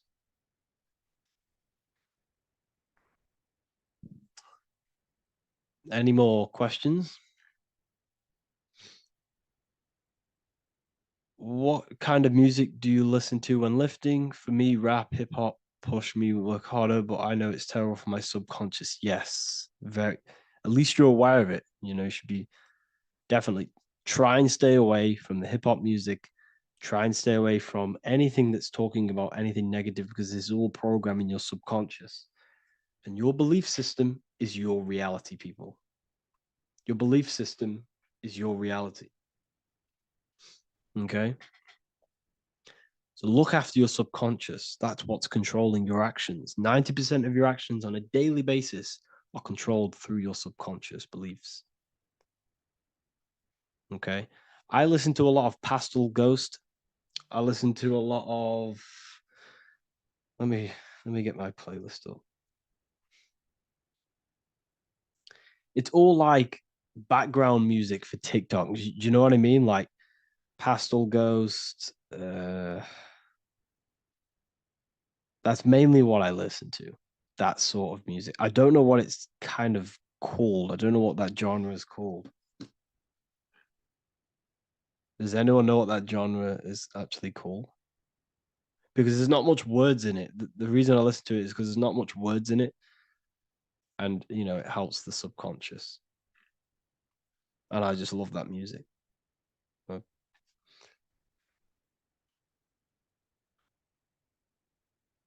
Like lo-fi, yeah, a bit of lo-fi.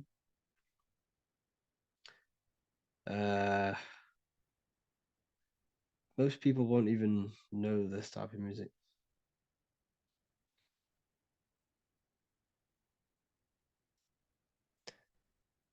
Can you tell us how you use cayenne pepper?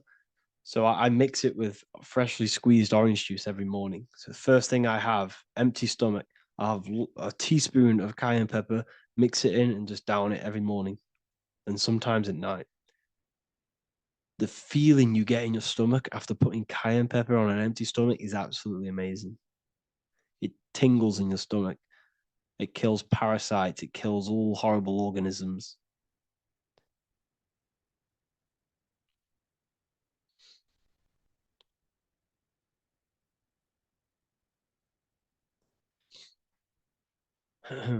Mix it with hot water. Yes, hot water and key lime water. That I bet that's powerful. If you mixed warm water with key lime with cayenne pepper in first thing in the morning, I can imagine how powerful that is. I've never done that, but I'm going to try that. Do you use sea salt? I don't know what to think about sea salt, to be honest. I try and stay away from it. I don't know whether it's good, don't know whether it's bad. I'm kind of mixed on it. Mixed information. I've heard people have benefits. I've heard other people say stay away from it. So I don't know. I just stay away from it. I'm not too sure on it.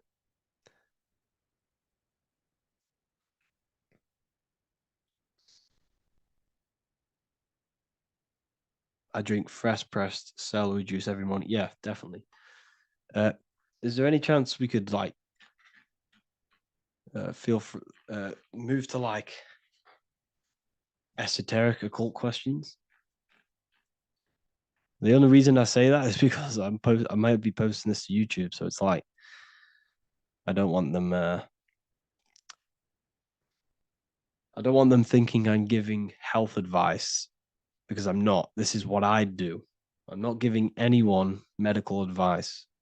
This is what I would do to myself. Because I can probably get in trouble for that. So the subconscious is the all-knowing. It is the all-seeing eye. The subconscious knows everything. Your conscious mind does not. Your subconscious knows every single cell in your body. Your subconscious is making your heart beat. It's talking to your heart. It's talking to every organ, every cell in your body is being connected and spoken to by your subconscious mind. It is the all-knowing. The subconscious has access to the astral plane, imagination, the fourth dimension. It has access to the mental plane, thoughts. It has access to the ethereal plane, energy. And has access to your physical body. It's the door. It's the portal. The subconscious is the portal to the divine. You must go through the subconscious in order to access the divine. Any coupon codes for book 2? Yes, inside the university, there will be a 50% off coupon code. Speaking of ancient civilizations, why did they use symbols to give us true knowledge? This is a very, very good question. Very good question indeed. The reason they use symbols is because symbols are their keys. They hide meanings. They hide things. For example, if it was written down, if all of this sacred knowledge that I'm speaking now was written down, it can be easily taken. It can be easily misused. Someone can take it, read it, and steal it and misuse it and abuse the world and create horrible things. The reason they use symbols is because they're hidden. They hide the teachings. Only the ones who possess the key, that possess the knowledge, can read the symbol. So the symbols act as a guard towards this higher wisdom, this higher knowledge, which gives you power. All of the knowledge I teach you gives you power. And you can misuse it. You can misuse your imagination. You have no clue, unless you've put this into action, how powerful your inner consciousness is. You can become a Okay, listen. If you hate your job, it's not the job that you hate. Think about it. It's not the job that you hate. The hate is coming from your inner consciousness. It's the state of consciousness that you hate. So what does that tell you? You can change that inner consciousness to another reality, the feeling of another reality. You can become that consciousness within before you actually externally have it. And by becoming and knowing that reality, that's what produces effect on shaping your outer world. When you really, truly know that reality inside of you, of being free, of being wealthy, of having abundance, your outer world has no other choice but to rearrange itself to your new inner state of consciousness. That's what magic is. It's manipulating your inner state of consciousness. It's convincing yourself that you already have it, not believing it, knowing it. Okay? Knowing is different than believing. Believing is a lie. You should know thyself. Okay. So we can say that human overpopulation is intentional. There is no human overpopulation. We're all cramped in these cities. We're all cramped into one little place. We're not supposed to live like that. We're not supposed to live so cramped. This is why there's so many weirdos out in public. So many weird people doing weird things. This is when things start to go weird, and we shouldn't be living in this state, in this condensed state. We should be spread out. Okay. There is no overpopulation. It's just an illusion because we all lived in such. Have you ever been on a plane? Have you seen how much land there is? It's crazy. There's no overpopulation. And how many people do they say there's in the world? There's not that many people in the world that they say. I think it's like 8 billion. I think they say there's 8 billion people. There's not 8 billion people. There's probably more like 2 billion. And the reason I say that is because I have a friend who only has like 300K followers. So that's a lot of followers, okay? And he gets recognized everywhere he goes. And he's into all this stuff. And he says, listen, the population is definitely not 8 billion or whatever they say. I think it's like a couple billion. It's probably more like a billion. How to properly manifest intentions. Thought, emotion, and imagination are the key. You must know that you have that reality. Don't believe it. Become that reality within your consciousness. All day long, as much as possible. Feel it. Imagine it. Say it. And have zero doubt. How to have zero doubt. You can't, well, okay, so the doubt, that little voice that will seep into your mind saying, you can't do that. You can't do this. That's your old voice of your subconscious program. Listen, the reason why most people fail in life is because they have trained their subconscious that they will fail. They have told and believed that they will fail. The reason I will succeed for the rest of my life is because I have trained my subconscious to say, I will win, I will succeed, I will solve any problem. That's my belief system.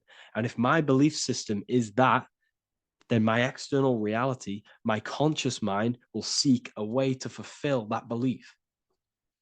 It will seek to control and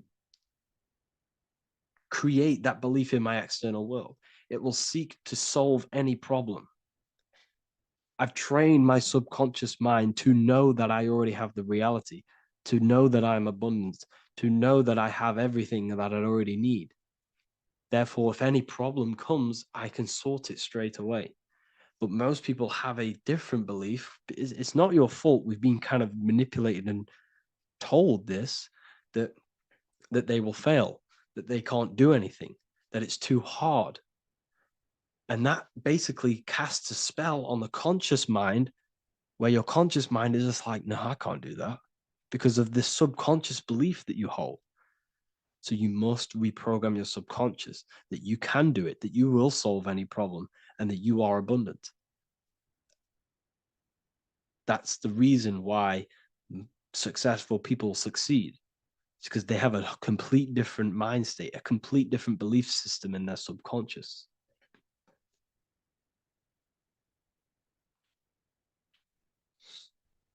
Do you offer mentoring? Yes, I do offer mentoring, but it's mainly for people who want to grow their online presence,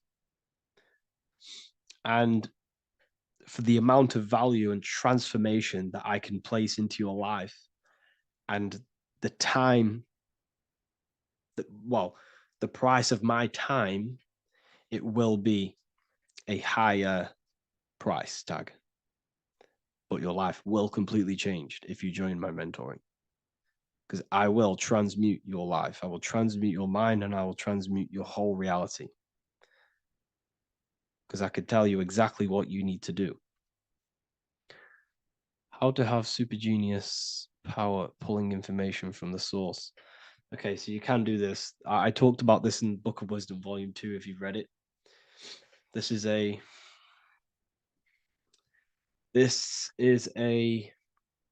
technique that Albert Einstein used. This is a technique that Thomas Edison used. This is a technique that all of the ancient geniuses have used. So you get on a chair, you place metal below you or plates, and you hold a metal ball in your hand, and you fall asleep. And every time you fall asleep on the chair, you're going to drop the ball because your body will become unconscious. And you will basically drop the ball and it will wake you up because it's going to hit and make a loud bang on the plate. And every time you go to sleep, basically what this is actually doing is shifting your consciousness from conscious into the subconscious. So from physical into the astral. Your consciousness is shifting between these two planes. And as you do this, you can bring down great ideas from these higher planes. So when you fall asleep, have an intention. And when you fall asleep, you'll drop the ball. And when you wake back up, you'll have an idea and you just got to write it down.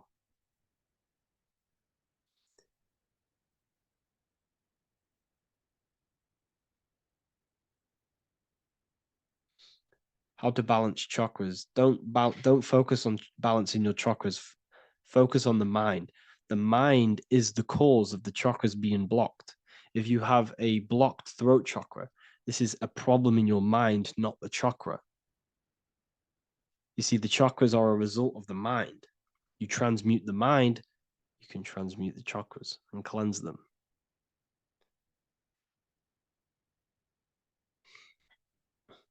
So was Jesus a real man that walked?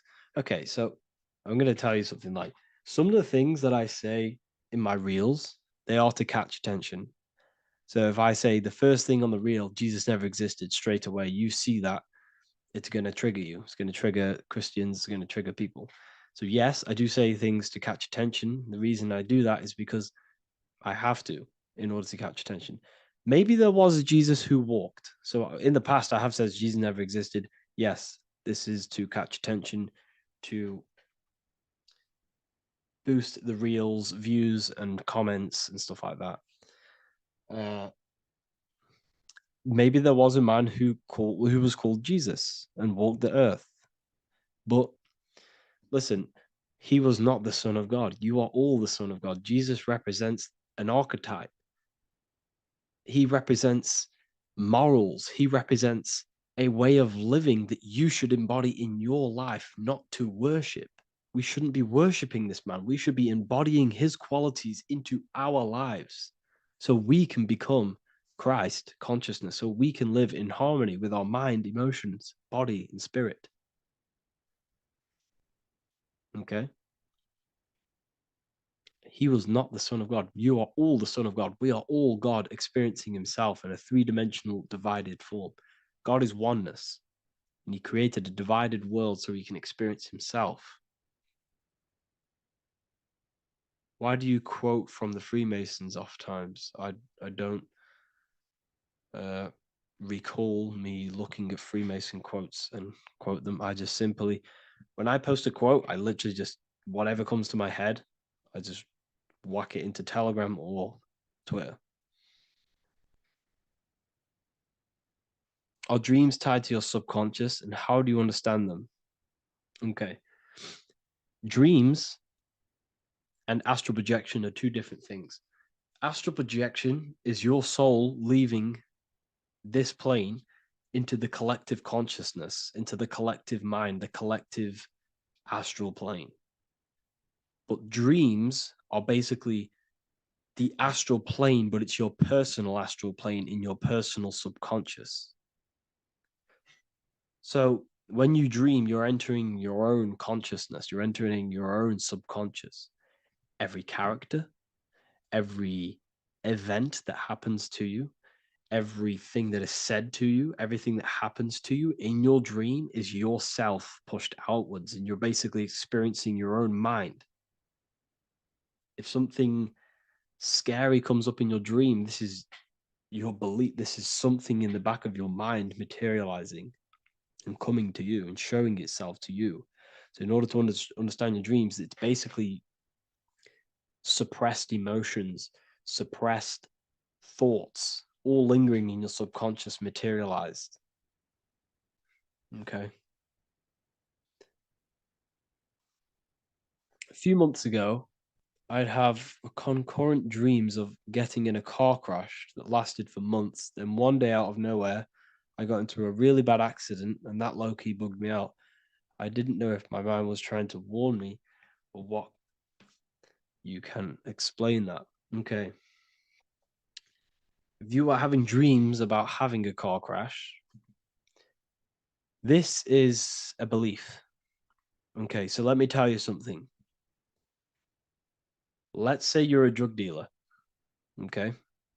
And you live in fear every single day of the police coming to you. This dealer every day is worried, he's scared, and he lives in fear of the police getting him. He was believing it. This fear, this emotion he was feeling on a regular basis, repetition, and the emotion is basically impressing your subconscious. It's impressed his subconscious that deeply that he now believes it. It's now become a belief. So one day the dealer gets caught and he goes to prison. Let me tell you something. He placed himself there because he created a program, a belief in his subconscious of the police. And his external reality is now in a prison cell. But that prison cell is just an external manifestation of the prison cell of fear he installed in his subconscious mind.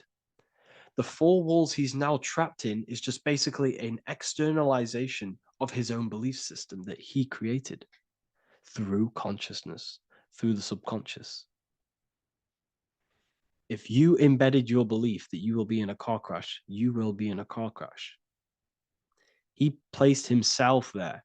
He materialized that reality through the thought, through the emotion, through the belief. He put himself there. You see? So if you were having dreams, this was maybe, it could have been anything. You could have watched a program when you were a child about a car crash, and that maybe scared you. Or you saw a car crash when you were very young, and that scared you, and that impressed your subconscious. Then you had a dream about it. Then you started to believe it. And then one day, bang, it happens. That's the power of the subconscious mind. It holds control over you. It holds control over every aspect of your reality, of your being. So, I hope you all enjoyed this live. I'll see you all inside Ethereal University. I'll be posting another lecture this week. And yeah, let me hold on.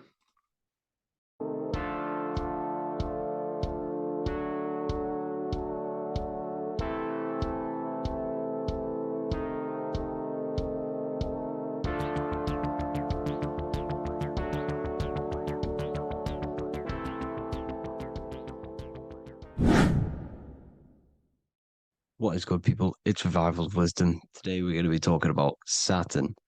I've done this video in the past. However, this video is going to contain a lot more in-depth explanation of Saturn. So the 33rd degree Mason, Manly P. Hall, said, Saturn is the key to crystallization, physical matter. Light is matter, matter is light. They are interchangeable. Low vibrating light turns into matter, high vibrating matter turns into light. And Saturn is the god of this world, this physical world. He crystallizes light into matter. This is symbolized as the Masonic checkered board, matter and spirit, matter and light, light and matter. He's also the God of time, destruction, justice. He creates and destroys, because all things in time die. He creates and destroys you. So, because we live in this physical world, which is the electric world, this is why we say electricity, because it comes from the root word of El, Saturn. They used to call Saturn El, E-L. This is why we used to say Elohim is God. The real God of this world is Saturn, but it's being hid. This is being hid. Jesus is Saturn. All of this is Saturn. It's all Saturn worship. It's the real God of this world, So, physical matter is a result of two opposing forces equalized on the plane of inertia, because everything is created out of electromagnetic toroidal fields. And these two poles equalize on the plane of inertia, which gives you planet Earth, plane of inertia. The plane of inertia is what Saturn is. It's the ring around the center of the plane of inertia. Thank you to Walter Russell saying, physical matter is a result of two opposing forces on the plane of inertia. This is what Walter Russell says, so please check out his work. He's got many books, many books on light and electromagnetism and stuff like that. So I advise you to check him out. So the torus field gives you the binary code 0 and 1, the female vagina and the male phallus. This is the code for this world. Saturn crystallizes physical matter. Now Saturn is the most outermost layer of the 7 layers of heaven, where it says in the Quran, it says, Allah, it is He who created the 7 layers of heaven. Saturn is the outermost layer. He's the top. He's the most high. So when we say the most high, we're referring to Saturn. He's the most high before the firmament, before the stars. So Saturn is the god of this world. He's the Lord of the Rings. He wears the crown. The crown is the rings. Crown, Chronos. So the planets are luminaries. They are lights. They are beings. They are energy, conscious energy. And we're in the heart of the solar system. Saturn is the outermost layer. He is the one of this world. He's the god of this world.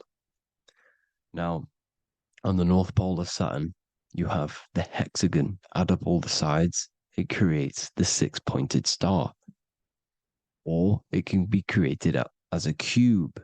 The cube is very important. The 6-pointed star is very important. 6 points, 6 triangles, 6 side, 6, 6, 6. Black cube adds up to 6 in gematria. Now, what did I say in the beginning? Saturn crystallizes the physical world. He creates physical things out of light. You are a light being. This is why we say human. Hue means the light spectrum. Hue, man, we are light manifested into physical forms, human. And we are incarnated through Saturn. Satan, same thing. The number of the beast is 666, and the 666 comes from the 6.6 triangle, 6 sides of Saturn, 666. We are all known as carbon-based life forms. Carbon, the atomic structure of carbon, is 666, 6 protons, 6 electrons, 6 neutrons. We are materialized into our physical bodies through Saturn, through the number of the beast. These bodies are the beast, it's the animal. The divine, the Christ, is the consciousness within, because you are a physical, spiritual being combined into one, hexed into one. Hexagram. This is a hexagram. You're hexed into physical matter, spirit and matter, light and dark, combined into one. Now you contain of the mark of the beast, the mark of your body. Your body's the beast. It says in the Bible, Satan, who is the god of this world. This world. There are many different worlds, but this world is run by Saturn, and it says that in the Bible. Saturn is Satan. It's the same thing. And look at the crown of thorns are wrapped around the heart. The soul is in the heart. The mind is in the brain. The soul is wrapped around the rings of Saturn. You're wrapped in physical matter. This is what it's showing you. This is symbolizing the rings of Saturn wrapping you. And the cross on top is the cross of the cube. The cube, the black cube of Saturn, unfolds into a cross. So Satan, who is the god of this world, Corinthians 4:4 in the Bible, Satan, who is the god of this world, has blinded the minds of those who don't believe. Satan blinds your mind because the god of this world materializes you and he blinds your mind when you incarnate into physical matter. When you enter this soul system, not the solar system, you hit Saturn first. He materializes you. And look at the symbol for Saturn. This is the symbol for Saturn. All of the planet symbols are created out of the Holy Trinity. The Earth, Moon, and Sun. Body, mind, and soul. The sun is your soul, the moon is your mind, the earth is your body. Your body's made out of the 5 elements. The sun is your soul because the sun is life force, gives life to everything. Your sun is a soul. Your soul is the sun of your body. The moon is the mind. The moon is the moon of your body, the mind of your body. Intelligence. So all of the symbol of the planets are created out of these. The Saturn symbol is created out of the Earth cross, matter, and the moon crescent, moon, mind, matter over mind. This is why Satan, who is the god of this world, has blinded the minds of those who don't believe. He blinds your mind. Look at the symbol, it's showing you. The Saturn symbol is matter over mind when it should be mind over matter. So we descend into a soul system, into our 666 Saturn carbon suit bodies, and we are matter over mind. Then we have to move up the spine to go back up to spirit, to mind over matter, where you manipulate your own reality. Now look at this. It creates the number 5. 5 is the number of change. You're moving from this side of the number sequence over to the right side. You're moving from the spiritual into the physical world. You're incarnating into the 5 elements, the 5 senses. So the cube, the black cube of Saturn, is another major symbol. Very important symbol. Here you see the cube, and the color black is associated with Saturn because Saturn's associated with death. He creates and destroys, light and dark. Death is associated with black, spirit, because you can't see spirit, which is blackness. So the black cube is black because Saturn rules the nighttime, which is dark, blackness, and he rules the winter, which is death, blackness. So Saturn is the black cube. Cubes have 6 sides: up, down, right, left, back, and forward. Cubes are 6-sided. Everything is 6-sided inside of this creation because you're incarnating, you're materializing, crystallizing into the cube, the world of the cube. Everything's a cube. Everything's got 6 sides. Here's Leonardo da Vinci showing you that you're in the cube. Leonardo da Vinci did this famous painting. You're in the cube, you're hexed into physical matter, where you're incarnated into the 3rd dimension, the 3-dimensional world, which is a cube, 3D. And black cube adds up to 6 sides of the black cube. The Kabbalah means cube god in Arabic. And look at what they do. They worship the cube, the black cube, and they stand in rings like the rings of Saturn. Australia, Denmark, Manhattan, Santana all have these black cubes. You go to New York, you will see the black cube there as well. These black cubes are everywhere because it is the real God of this world, So look at the cross. The cross unfolds into the cube. Xbox, Nintendo GameCube, Sega Saturn, anything to do with a simulated gaming reality, they put Saturn in it because we're in the simulation of Saturn. This is a simulation. And this is why they reflect this through the Xbox, GameCube, Sega Saturn, anything to do with gaming, simulations, is all Saturn. Because we're in the cube of Saturn, the black cube. We're in the GameCube, the Xbox, the Sega Saturn. As above, so below. So they reflect it through the simulations that they create inside of this simulation. Cubes have 8 points for the 8 points of time and space. 8 is the number of time. Everything's cycling, infinity. So look at the cube. The cube is symbolized as in Judaism. The Judays have the black cube. They wrap themselves in a black band and they cover their eyes into blackness. The black cube for the black cube of Saturn. They use the star as Saturn, and they worship their god on Saturn Day because it's all Saturn worship. And look how the Saturn god is wrapped around with these thorns or leaves, just like Jesus is wrapped around his heart. And Jesus on the cross is us on the cross. We are in the cross. We are in the cube. The cross is the cube. And the cross is even in the Saturn symbol. This is another symbol for Saturn. There's two symbols. You got this one, the one I've just broke down. And there's this one. This is the cross of Saturn, the cube god, the simulation, the game cube. Now, Chronos is another word for Saturn. Chronos means time. When you clock into work, you go to the Chronos machine. Well, I did anyway. And I tap my card on the Chronos because Chronos is time. Anything to do with time is Saturn. He creates and destroys. Look at the artwork of Saturn with the sand, the time. Look at this, how he's cutting off the baby's wings. He's crystallizing the spirit into matter. He's cutting off your wings. Satan, in the Bible, he falls from heaven into earth and he loses his wings. He becomes a serpent. You see, it's all symbolic for us.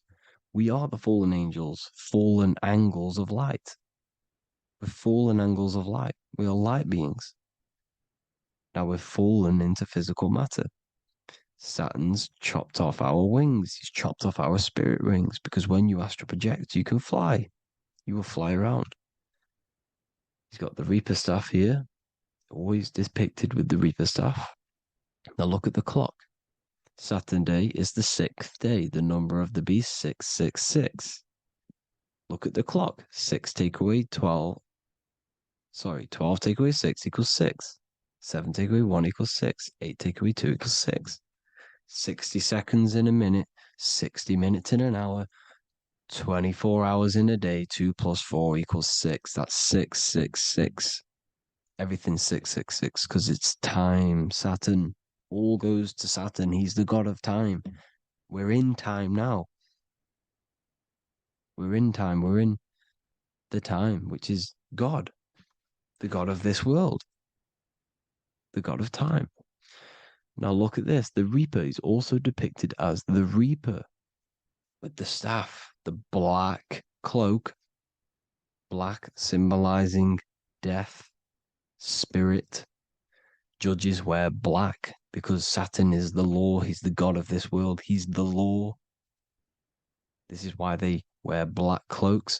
When you graduate from university, you wear a black cloak and a black cube on your head.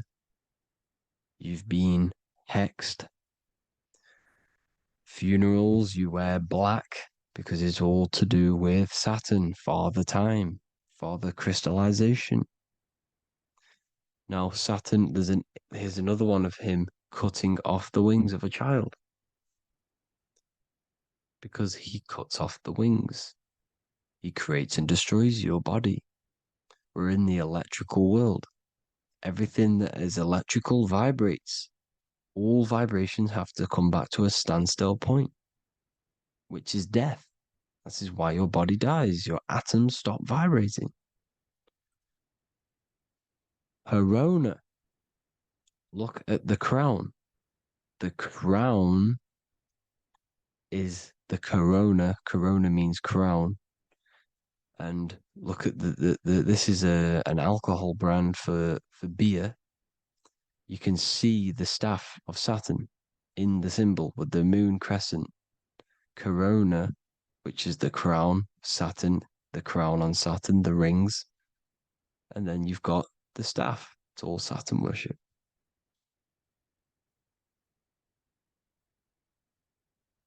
Is the black cubes of 9/11. 2 black cubes. This was a ritual for Saturn. It's all ritualistic. And look at the Star of David, the Star of Saturn. It's not the Star of David. Creates IXXI, the sigil of Saturn. IXXI means 9/11 in Roman numerals. 9/11. It's all a ritual for Saturn, and they have the 2 black cubes of Saturn. Now look, XX, there's more symbolism of Saturn now. We're going deeper. XX is more symbolism for Saturn. The sigil of Saturn is XX, as above, so below. Same with the Star of David. You split it in the middle, as above, so below, as above, so below. XX, this is a Knights Templar cross of Lorraine. XX, Knights Templar, high order of masonry. They all worship Saturn. Well, Saturn's the real god of this world. X Eon with the XX, XXL magazines, which is all to do with famous rappers and stuff like that. When you die, you put XX on the eyes because it's Saturn. He's the Reaper. Is Jesus with the XX crown with the thorns around his heart, around his soul, with the cube on the top, the cross cube. Lil Uzi Vert with the XX cross of Lorraine. Jay-Z with his alcohol brand, XX cross of Lorraine. The X Factor with the rings of Saturn. All Saturn worship. The seal of Melchizedek is also Saturn. This is the cube. This symbolizes the cube with the 8 points for the 8 points of space and time. And this is the cube. It's another ancient symbol for Saturn. Here you see the star of Saturn with the Melchizedek symbol around it, which is all to do with Saturn. Here you see an altar, the Holy Grail, the Melchizedek symbol on it, and they're worshipping it. This is why we wear rings, wedding rings for the rings of Saturn. It all goes back to Saturn. Earrings. The 8-pointed star of the ancient Sumerians is all Saturn. It's all Saturn. So the ancients, the symbols of Saturn goes on forever. It's in all of the major corporations. You can see it everywhere, the rings of Saturn. Toyota is an obvious one. Internet, Nike, Target, Sega, Saturn. It's all Saturn worship. All Saturn worship. Because he is the real god of this world. Here's Kanye West's album with a Saturn here. Here's Michael Jackson's album saying X, escape. There's the X again. The X, escape. You have to escape this reality. Maybe that's what he's pointing at. Here you see it on the dollar bill. The star of Saturn. Here you see it again on the dollar bill. So that is it for today's people. I hope you all gain some insight on Saturn. Please like, comment, and share if you can. Subscribe if you like the channel. Please have an amazing day. God bless.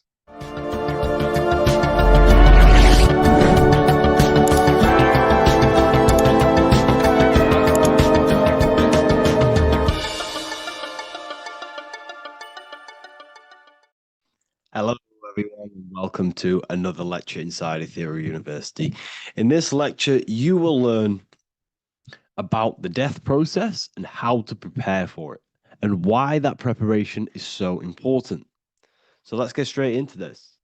You must understand, as a spiritual creature that you are, you have a visible nature and an invisible nature. You never truly die. You are an eternal soul experiencing a temporary physical world. The inner world of thought and emotion is eternal, while the outer world of matter is mortal. Everything that is seen is mortal. Everything that is unseen by the eyes is immortal. When you die, your external physical world will be stripped away, leaving only your pure consciousness in its raw form, drifting within the astral plane. So here you see your physical external body and your internal world. And your internal world is your state of consciousness. It's your state of consciousness. Your thought and emotion is one overall state. Okay? So you must understand these planes. You have the physical body, the etheric double, an astral body, a mental body, and the Buddhic body. When you die, you leave the physical plane. Then you will more than likely leave the etheric plane, because the ether acts as like a portal. Everything comes out of the ether and returns back to the ether. I can break that down in another video in electromagnetism. But electromagnetism is ether, energy coming in and out of the ether. You will, every single day you die, every single day. There's a cycle of life and death occurring all the time. Every single day, you go to sleep, you go back, your consciousness slips back through the ether. And then when you wake up, your consciousness comes back through the ether into the physical plane. Death is just a bigger macrocosm of the microcosm cycle of life and death. So you will return back to the astral, which is the realm of imagination, infinite possibilities. And this is where thought forms start to manifest. Okay, so depending on how advanced you actually are mentally and emotionally, will depend how long you stay in the astral. Now, what we must understand is that there is many different components to the astral. We have the higher astral, the middle astral, and the lower astral. These are all vibrational states. So if your mind and soul is operating in lust, lust, desire, hate, food, physical addiction, smoking addictions, then these are quite heavy.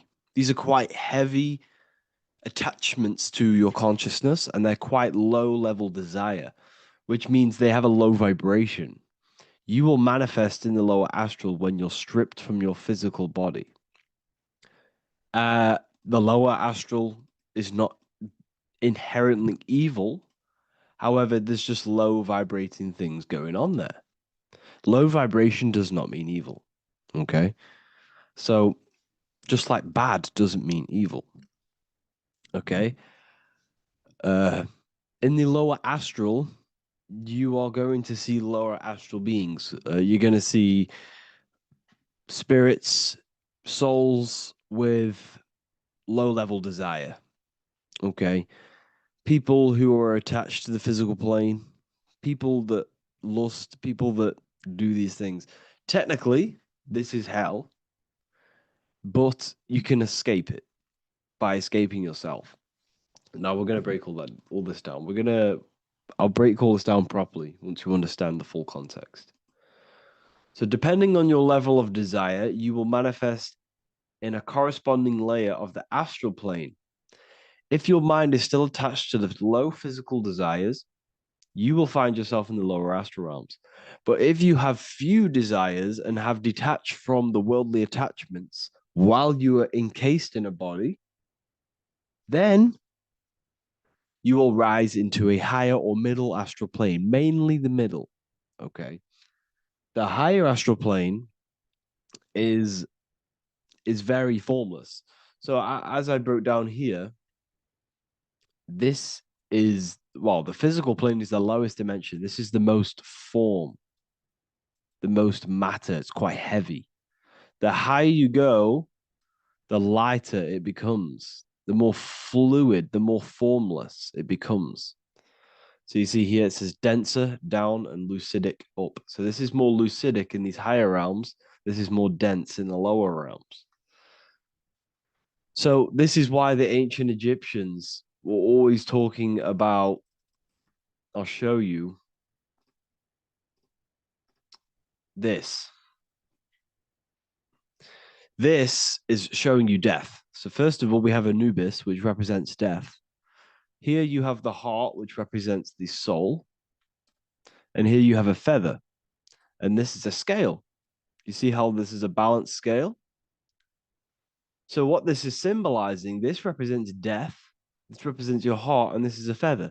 So when you die, your heart must be as light as a feather, which means your emotions, your soul, should have no attachments to the world. It should be light. It should be detached.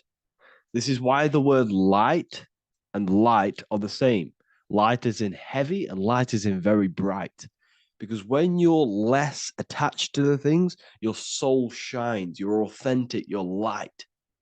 You're very bright soul. And you have no attachments. Your light is in not heavy. So you must detach from the worldly desires.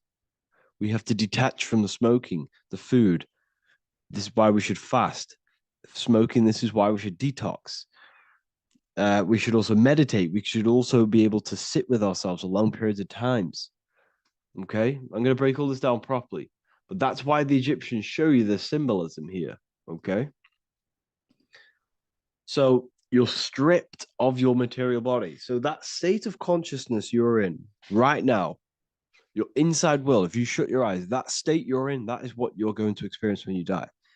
Okay. And you're going to be manifested into the astral. In the physical plane, you can mask or hide almost anything. But in the spiritual realm, you cannot. The astral body, your thoughts and emotions directly shape your spiritual body, your astral body, revealing your true inner state. So your desires that you can hide in the physical plane, your emotions, your thoughts, you can't hide any of that in the spiritual plane, in the astral plane. That will directly shape who you are, your color of your astral body, and your astral body as a whole. So here we have Kim Kardashian. If you could see this lady's astral body, you would run so far that you would be horrified for the rest of your life. If you could see their spirit, their astral form, it would be horrific because their mind is so attached to, physical things, so attached to desire, money, fame, worship, power. These people do not want to die. These billionaires and millionaires will never want to die. They will do whatever they can to stay alive because they understand what when they die, they have to face themselves. They have to face their inner world. And their astral body, their true authentic self on the inside is horrible and horrific and so low vibration. So this is where it comes in. You must be as light as a feather. This is what the Egyptians are showing you in their artwork. Your soul must be as light as a feather. In order for the soul to ascend to a higher plane and not look at that physical plane and say, I want to go back or I want to desire things down there, you must detach now and prepare for death. Hell is not a place. It's your own personal suffering born from within. If your mind and soul are deeply attached to mental fixations, emotional wounds, and physical addictions tied to the material world, that pain will follow you into the astral. This is your true judgment day. You judge yourself when you die. You see your authentic self. There's no hiding. Right. Imagine right now that you that everything you cling to was stripped away. No matrix, no electricity, no food, no TikTok, no phone, no possessions, no distractions, no one else. Could you sit alone with yourself for just 1 hour? Could you sit alone with your thought and emotion? That moment of truth is what you must begin to prepare for? Could you sit alone with yourself?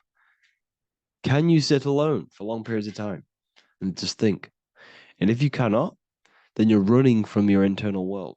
You're running from your thoughts. You're distracting yourself from your thoughts. This is what we must address. Now, don't feel bad if this is you. We've all have problems. We all have internal problems. But this is what we have to face directly in order to prepare for life after death. We must meditate for long periods of time. Not even meditation. We should be able to sit with ourselves with no distractions and just think. This is what the people of the past used to do when we had no technology.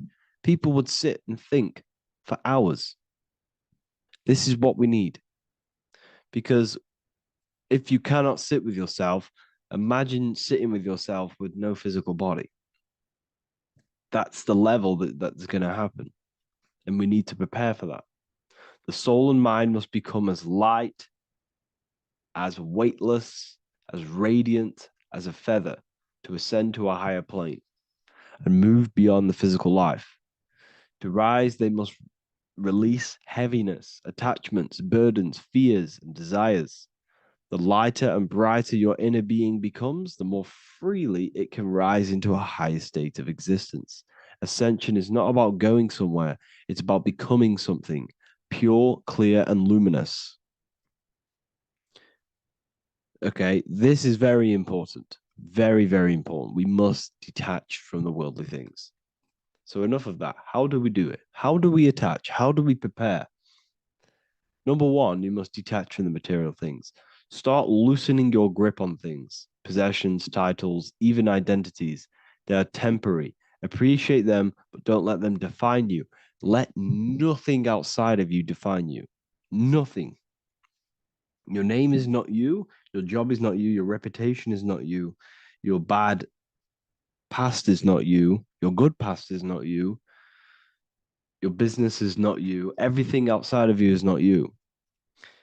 Now, what I'm saying is, I'm not saying go full right-hand path and never care about anything physical, never care about your family, don't love your family. I'm not saying that. What I am saying, love these things, love these outside things, but do not become attached and do not let them define you. You must be okay with losing anything that is outside of you. You must be okay with that, because you must understand the physical plane it's promised that everything is temporary. Everything is temporary in this plane. So don't ever think it's going to be there forever, because it's not. And you must remind yourself, not remind yourself, but I think about this sometimes when I start becoming a bit attached to work and stressed. I just remind myself that this is temporary. I'm going to leave this world one day and I'm not going to care. So you must have the balance. Okay. The balance is key. You can go down that right-hand path and just fully cut off from the world like a monk and shave off your hair, disconnect from the physical world. You can do that. That's not wrong. There's different paths in life. You have the left-hand path, purely physical. You have the middle path, which is balance between the physical and spiritual. Then you have the right-hand path, which is monk mode, where you fully disconnect from the world. They shave their hair off to disconnect from the physicality. They meditate for long periods of time. This is what they're doing. They're preparing for death. Monks prepare for death. They understand this. They understand that you don't die. Your inner world is the true world. The inner world is the only world that exists. Everything outside of you is an extension of you. Number two, cleanse the mind. Watch your thoughts. Are they rooted in fear, anger, regret, or craving? Meditation, mindfulness, and inner reflection help purify the mind. The cleaner your thoughts, the lighter your spirit. So your astral body is formed by your thoughts. It's formed by your emotions. If you sit around thinking about eating all day, you're going to have a very heavy astral body. It's going to manifest in the lower planes. But if your mind is thinking about good things with good intentions, love, knowledge, expansion, you're going to manifest even the middle or the higher. And there are ways to even ascend out of your astral body. Yes, you can ascend out of your astral body and out of the mental body, but that's all very advanced, and I'm not going to teach that yet. I'll make another video on that, but you can ascend from them bodies. The astral plane is not the end. You can keep ascending as a soul until you're left with just the pure essence of the soul. But we're going to, anyways, cleanse the mind, reprogram the limiting belief systems, let go of mental attachments. And the way you do this is by getting a piece of paper and writing down every single attachment that you have. And you're going to realize there's more than you think. Okay. We have to detach from these. We have to. 4, practice presence. Can you sit in silence with yourself? The more at ease you are with your own inner being, the less you'll feel death. The afterlife is just an extension of your inner world. It's so important. This is so, so important. Can you sit with yourself? If you cannot sit with yourself, you have some inner work to do. You have some thoughts to address, some beliefs to address, and some feelings to address. Okay, so practice sitting in the present, meditation, or just literally sit there and try and be okay with yourself. And if you can't be okay with yourself, then there's something you need to address, whether it's a belief system, whether it's an emotional trauma, or something. This is what we must reshape, refine, and let go of. Live truthfully, speak and act from your soul, not from fear or ego. The more authentic you are, the more aligned you become with your true self, which carries beyond this life. The ego is your mind's perception of itself while being incarnated in this world. It's been shaped by your experiences, your thoughts, your beliefs, and your emotions. So your ego is basically this false thought form that you've created. It's a false layer of yourself that sits on top of your true authentic self. It's basically your physical character. When you were young, you had no ego. You were pure. You had a pure consciousness. But then as you grew older, your ego started to grow, and it still is growing because it was shaped by experiences, things you've gone through, things you said, things you believe, things you think. It's created by you, by your mind.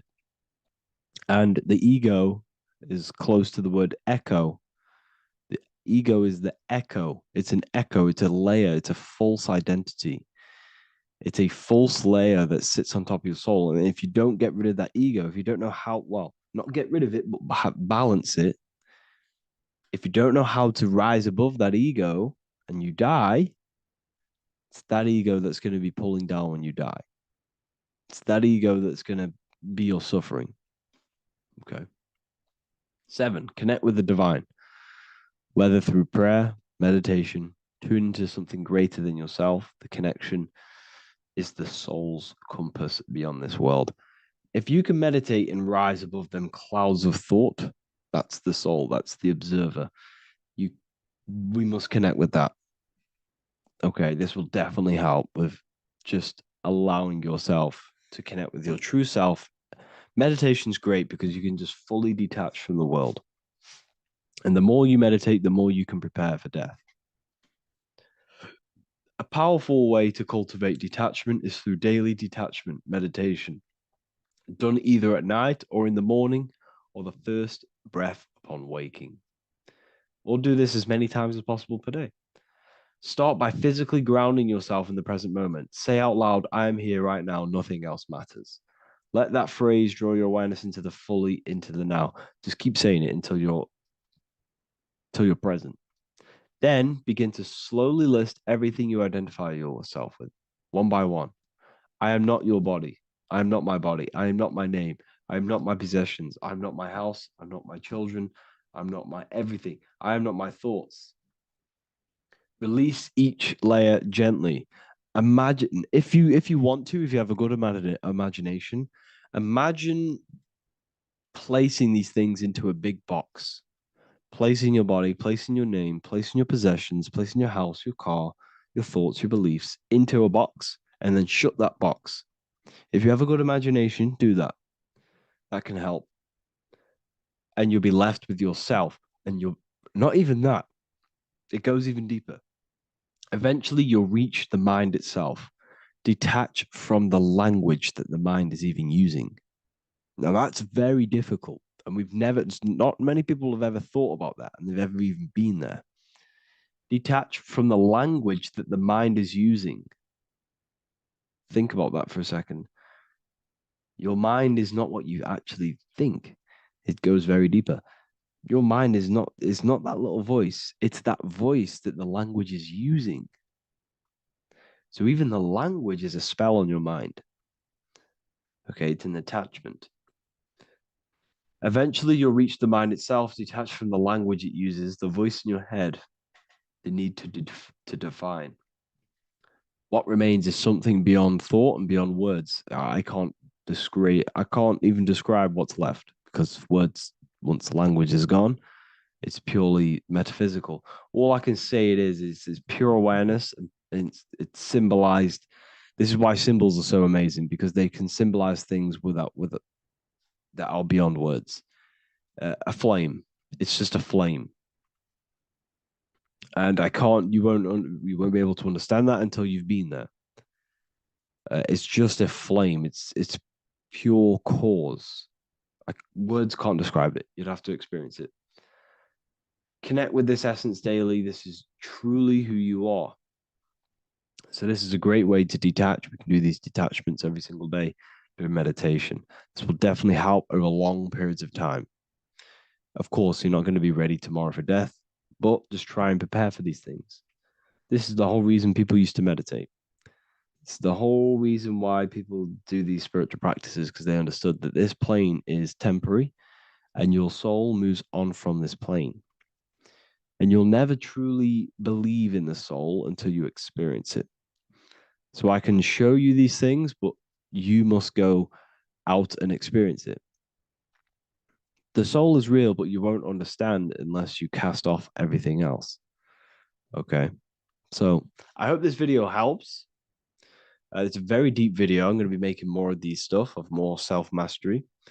And of course, we've made the self-mastery section now. So I'm going to start filling up this place with lectures. And I think it's a great time to start this, because a lot of people have been asking on how to master yourself, prepare to death. So hope this video helps. See you in the next one.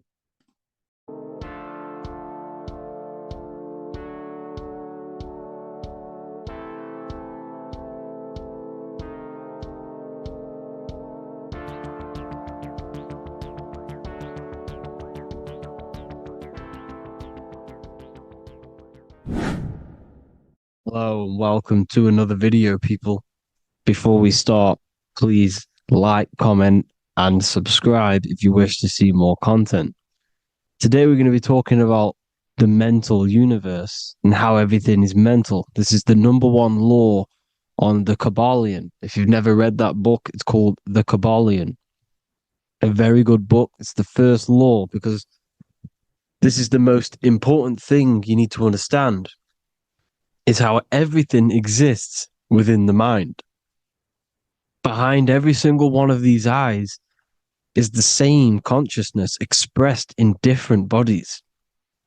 The mind is what gives perception to what you're experiencing.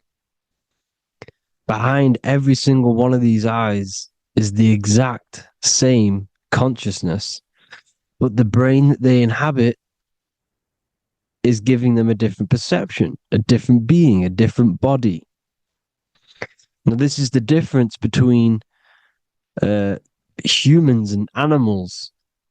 Humans possess a advanced consciousness, an advanced mind that gives us the ability to be aware of ourselves mentally, physically, and spiritually. We can reflect on ourselves.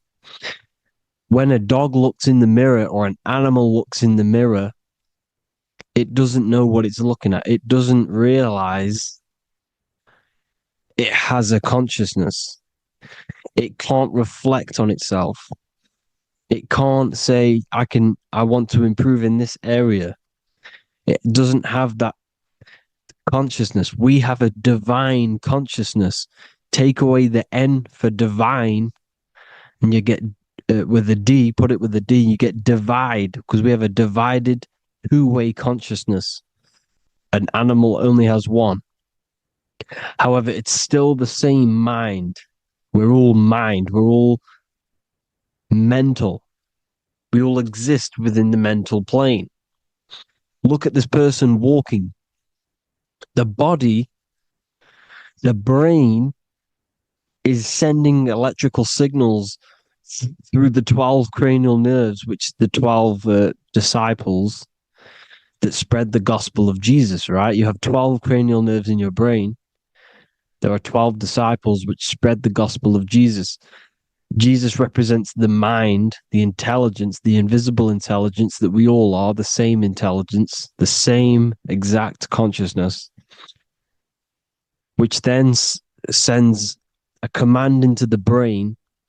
Then the brain sends these 12 electrical signals through the 12 cranial nerves to control the rest of the body through the nervous system. This person walking is not, the body is not walking.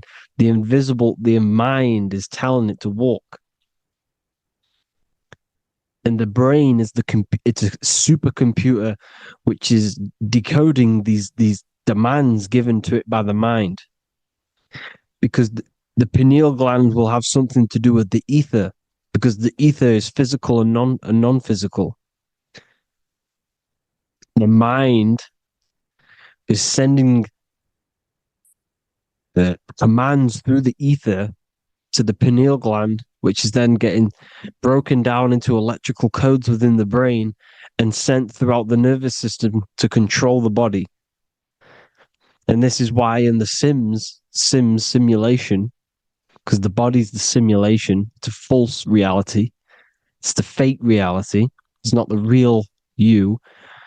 You are formless. There is no form, but the third dimension is a dimension within your mind. Matter, mind, light is all a product of your mind. It's all in the mind. Now, this is why The Sims has this green little diamond on top of the head. Because this is you. This is your invisible intelligence controlling the character. Okay? It's controlling the character. And this character is in the world. Your consciousness isn't in the world. The world exists within you, but the body is a vehicle for that realm that you land in. When you have a dream, your mind transcends this body into another body, duplicates your body into another unite. Unite is one. We're all one. It's all one universe, expressed in many different ways, infinitely.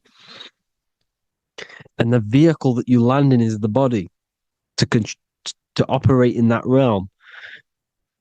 This is the all-seeing eye, as you see here. The I, this is all the intelligence. This is the ball of consciousness, God, expressed in different bodies.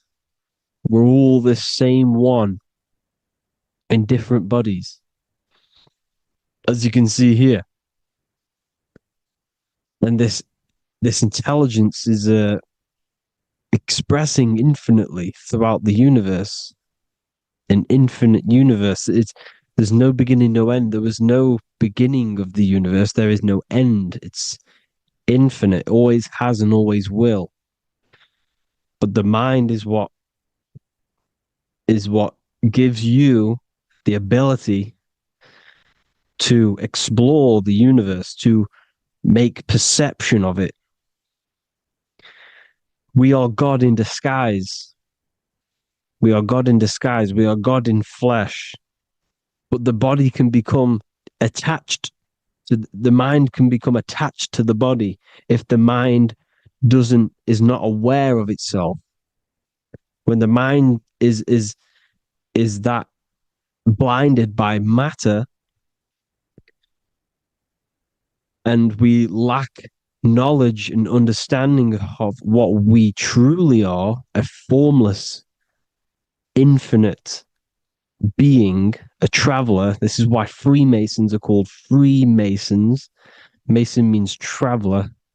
Free. You're a free traveler because your consciousness is a traveler of the universe. When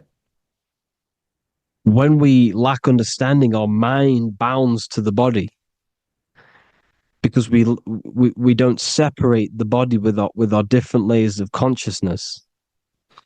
When we separate them and identify that we are mind, body, emotion, you then can apply this knowledge to when you want to astral travel and explore the different realms of your mind, because the mind is the universe. People, this is what we need to understand.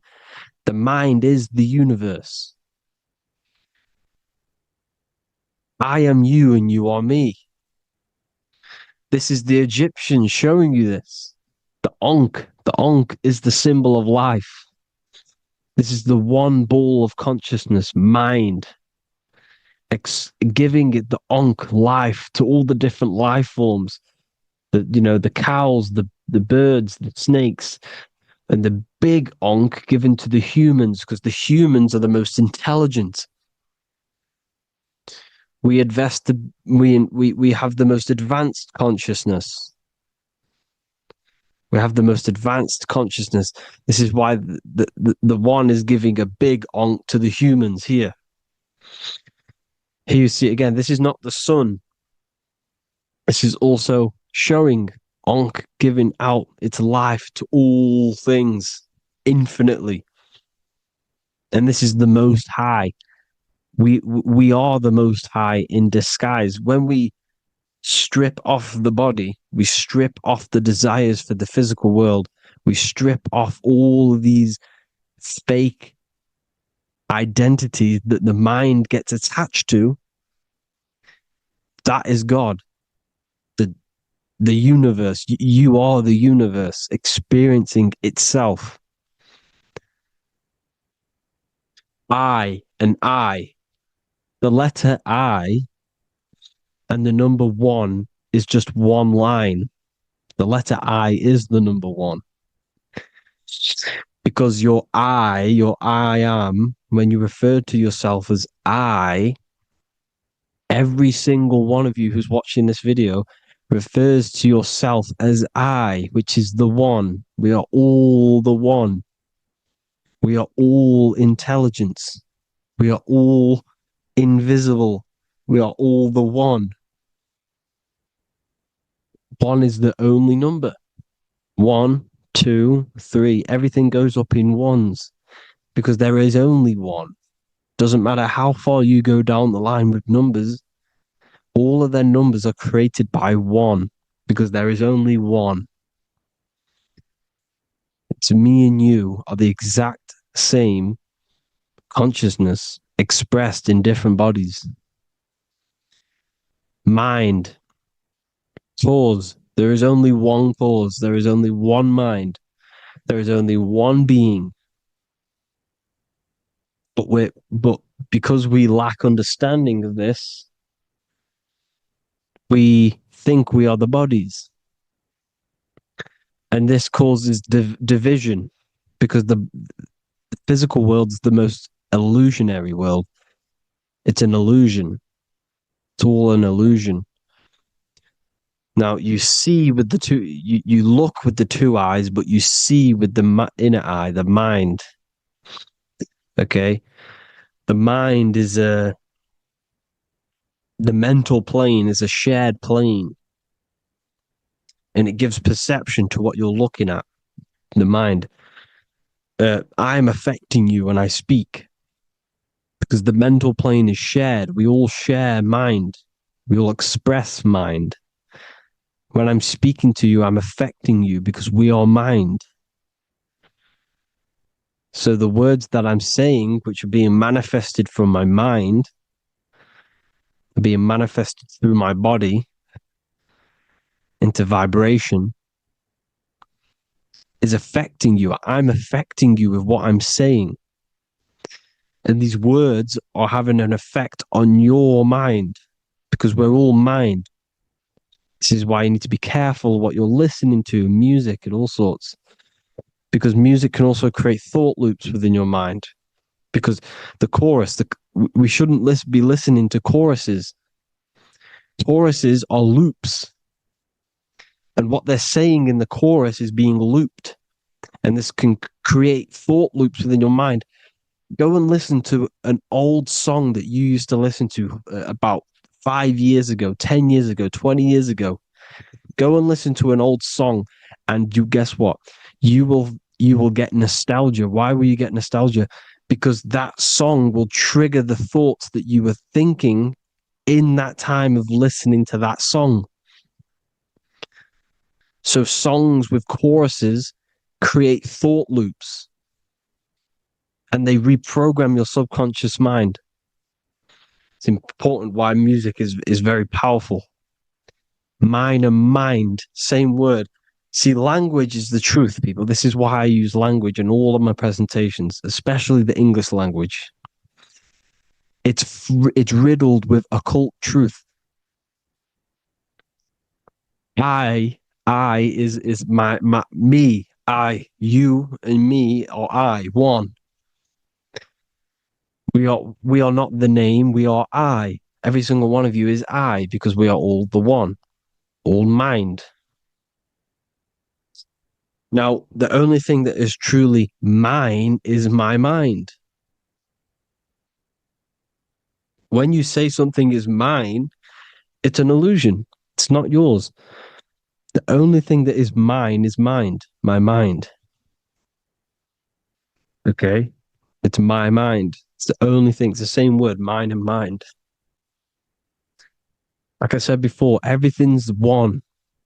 Hot and cold is different degrees of the same thing, of the one substance, of degrees. The 7 colors are different frequencies of the one white light. Everything is one. There is only one. We are all one. Everything is one. Hot, cold, day, night. It's the same degree of one, which is mind. The mind's perception is what's giving it, labeling it hot or cold. The mind's perception of colors is what is giving it red or purple, hot or cold. There is only mind. The mind gives things perception. There is only one, that is mind. The conscious and the subconscious mind.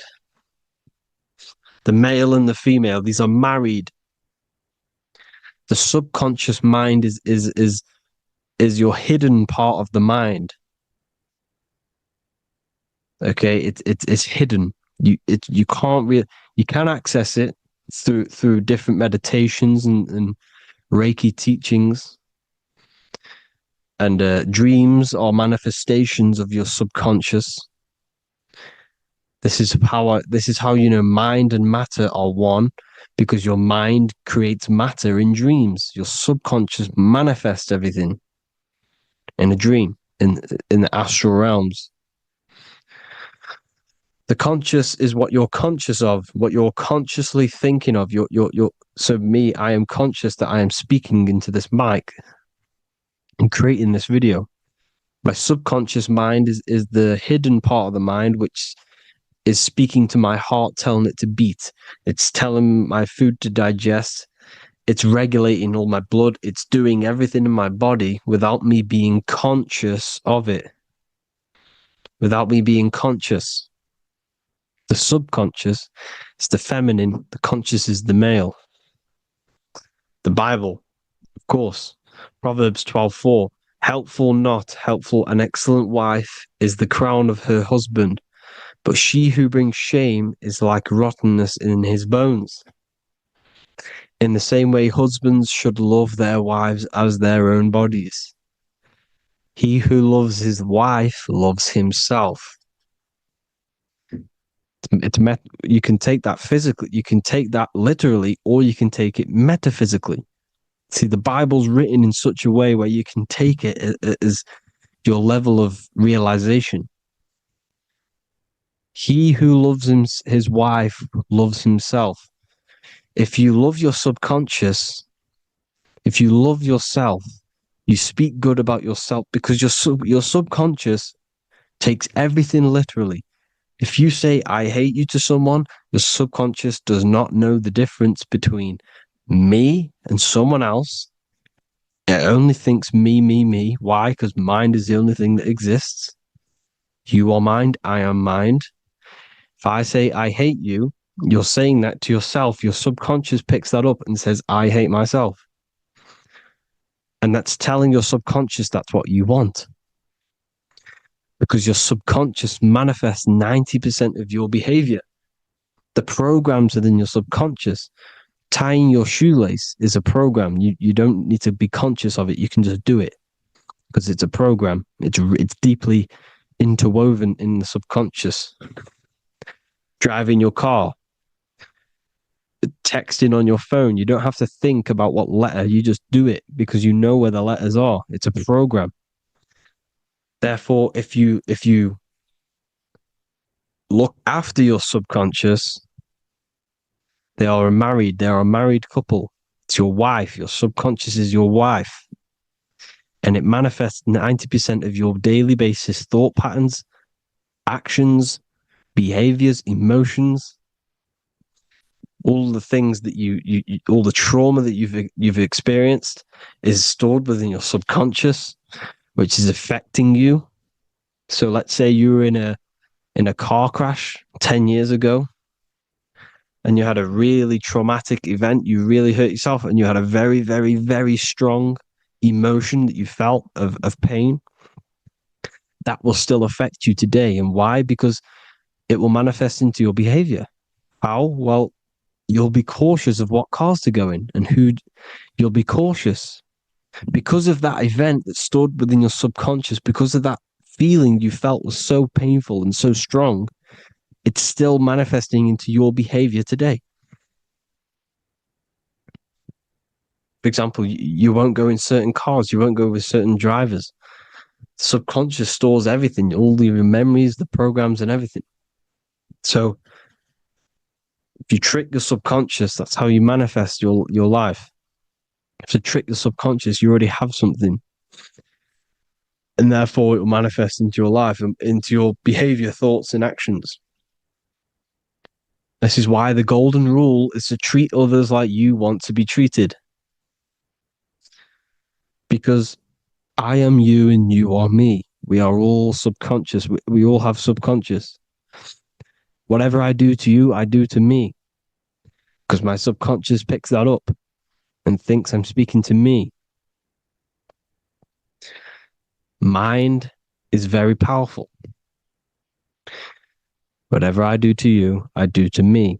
Treat others like you want to be treated. The golden rule. That is the only rule we need in this realm, in the universe.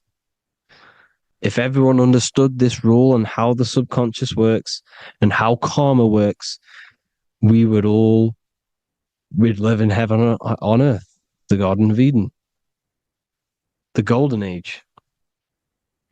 As a man thinketh in his heart, so is he. Proverbs 23:7. Where your heart is, there will be your treasure. Your heart's the emotions. This is the storehouse of emotions. It is where you feel emotions. You have to let your emotions move through you, not become you. You can't let your emotions become you. Or except be like the sky and let them pass through you. Be like the clouds and the stars passing over. Let them pass through you. Do not let them become you. And this is how emotions can take over your mind. We are driven by, when a man is driven by emotions, he has no self to control. You must control the mind because the mind can be corrupted. Because your thoughts are electrical in the brain. Your thoughts come from the mental plane. So how the mind works is that you place your attentions on something in the mind and infinite information just flows in. Think about it. When you think of a certain topic, As soon as you think of that topic, information comes flying into your mind. Different ideas, ping, ping, ping. It's all connected. It's why we call it a mindset, because your mind sets itself to frequencies. And when we think of something, we tap into that frequency, and just the universe, the mind, the mental plane just flows in information based on that frequency and that thought. The universe is just information. All of the information out there, nothing is new. It's all there. You just have to tap into it. You can tap into these different thoughts, and it's all there. Everything already exists within the mental plane. You don't think anything. You receive thoughts. We all share the mental plane. We affect each other. I'm affecting you. Listening to me is affecting your mental plane, your mind. The physical plane is the lowest plane. It's the world of effect. Everything you see in the physical plane is the effect of mind. Like I said, the person walking is the effect of their mind telling the body to walk. The physical plane is the lowest dimension of your mind. Mother Earth, we are in a mother. We're in the womb still. The earth is feminine. It looks after you. It provides you with food for free. It grows on trees with water. It's Mother Earth. It's the womb. The dome above your head is your mother's belly. Okay? Is your mother's belly. You're in the womb still. You're forever in the womb because your mind's constantly expanding. Because when the baby's mind figures out that there is a reality outside of its mother, starts to hear the people on outside of its mother, what does it do? It figures a way out of the mother, and it becomes born again in the water, in a hospital, into the other world. It's the same with our minds. When our minds figure out there is other worlds beyond this physical, we explore them. The astral plane, for example. You figure a way out of the body. Because when you're the firmament, look at the word firmament, meant at the end. Firm is firm, something strong, something like a rock is firm. If your mind is firm like a rock, you will be stuck under the firmament. So, for example, people who are very programmed and can't think outside the box, they have a firm mind and they'll be stuck under the firmament because your mind is the only thing that's keeping you under the firmament. It's the only thing. When you're doomed, doom is dome. This is the dome, which is your head. Your head is the dome. Above your head, above the earth is the dome, the ethereal barrier. But that's just an external manifestation of your head. You don't leave the earth, you leave your body to leave the earth, because your body is the earth. It's a dimension within your mind. So when you're doomed, you're domed. Your reality is your level of realization. You realize something, or when you have an idea, the mind, in the eye, EYE or I, same thing, mind, it's all mind. Reality is your level of realization. You realize there's other worlds. That's your reality. Your perception's your reality. Mind in Latin is mens. Jesus was known as the fisher of men, which is the fisher of minds. He was fishing minds worthy of knowing the higher truth, the deeper occult knowledge. Jesus figured out that we are all God. And he got killed for it because in that age they were trying to suppress this information. Jesus figured out he was God because we are all God, every single one of you, and they killed him because we're all mind. We are not the body. We're the invisible intelligence, which is God. But you are not God if your mind is attached to this physical world, to the worldly pleasures. If you master your mind and travel the depths of your mind, that is God. Mental and men. Look at the word mental. It has men in it. Men in the Bible means mind. Here you see Masonic, the Masonic symbol with the eye, the mind. Looking over, everything is the one. Everything comes from the one. All the lines coming off it, giving its life to all of the life forms. Down here on the bottom, you have duality, black and white. Up here, you have singularity. One and the two. Unification and division. The lower self is divided into the left and the right. So the Bible even says, I forgot what verse it is, but it says, it's better to go through life with one eye than to have two and be cast into the fiery abyss of hell. I'm not sure what verse it is, but you can research it yourself. It's better to go through life with one eye, to be unified. Unified consciousness. Dimension. No brainer. No brainer. The language tells you the truth, people. Dimension. The dimensions are in your mind. Entertainment. Entertain the mind. Disappointment. It's all in the mind. Environment. The environment that you are in is a product of your mind. Within, rearranged spells high twin. Within is your mind, and your external world is mirrored from the decisions you make in your mind. Advertisement, commitment, it's all meant, it's all mind. Everything is mind. Everything. So, this is important. The collective thoughts and collective beliefs. The collective, because we all share the mental plane. And because of this is why we are in a weakened state of consciousness at the moment.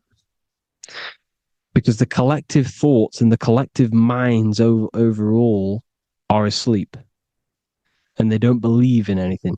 You see, everything is true within the mind. You think of something, it is there instantly. You think of a chair, it's there in your mind. You think of anything, it's there instantly. So everything is true within the mind. Anything can happen in the mind. Anything can happen on the physical plane if the collective consciousness, the collective minds, believe it to be true. This is why back in the days, in the ancient days, you look at all the old world stuff, you see all this crazy technology, and it's because as a collective, as humanity back then, they believed that they had much more open minds. Therefore, the things manifested in the physical world were a lot more out of the box, so to say, compared to today. For example, magic is not as powerful today because the masses don't believe in it. It's still powerful, don't get me wrong, but if the masses believed, or if everyone knew magic could be real, because it is, anything's real in the mind, it would be a lot more powerful. You see? So and what they're trying to do is create a hive mind worldwide. They're trying to make one religion, an external God, What happens when you worship something external? You give energy to it, because where attention goes, energy flows. Where your mind gives attention to, energy goes there. And when we all believe in external gods and give our worship and our power to these external things, we all give energy to it, which will manifest as a demon in the astral planes. It's a hive mind. They're trying to make a hive mind to summon our energy. Trying to summon our energy. And it through mind, through collective thoughts. The hive mind. They want one religion, one government, one currency, one belief system. And that will create a hive mind, which will limit our consciousness, which will limit what we can do in the physical world. Because if everyone doesn't believe in certain things, it cannot happen, because it's all in mind. Mind is so powerful. I am you and you are me. I hope you all enjoyed this video, people. If you haven't already, join the Wisdom Academy. The Wisdom Academy, we have many occult lectures just like this one. Also, we have just launched Mindwave Hub. If you want genuine frequencies, genuine binaural beats, because the ones on YouTube, the ones on Spotify, Apple Music, they're all tuned to A440 hertz, which shuts down the right hemisphere of the brain. If you want to gain access to your true consciousness, your mind, you need to balance the two hemispheres and balance the chakras. You can do that externally by listening to binaural beats. If you want true frequencies, true binaural beats to hemisync the chakras, hemisync the brain, to gain access to the different dimensions of your mind, well, you can gain access anyway, but it's going to help you if you're trying to learn this. Join Mindwave Hub. The link will be in the description. Listen to the binaural beats, meditate to them, listen to when you go to sleep. They'll massively benefit you. Thank you all, people. Hope you had an amazing, lesson. Hope you learned a lot. And please subscribe. God bless you all.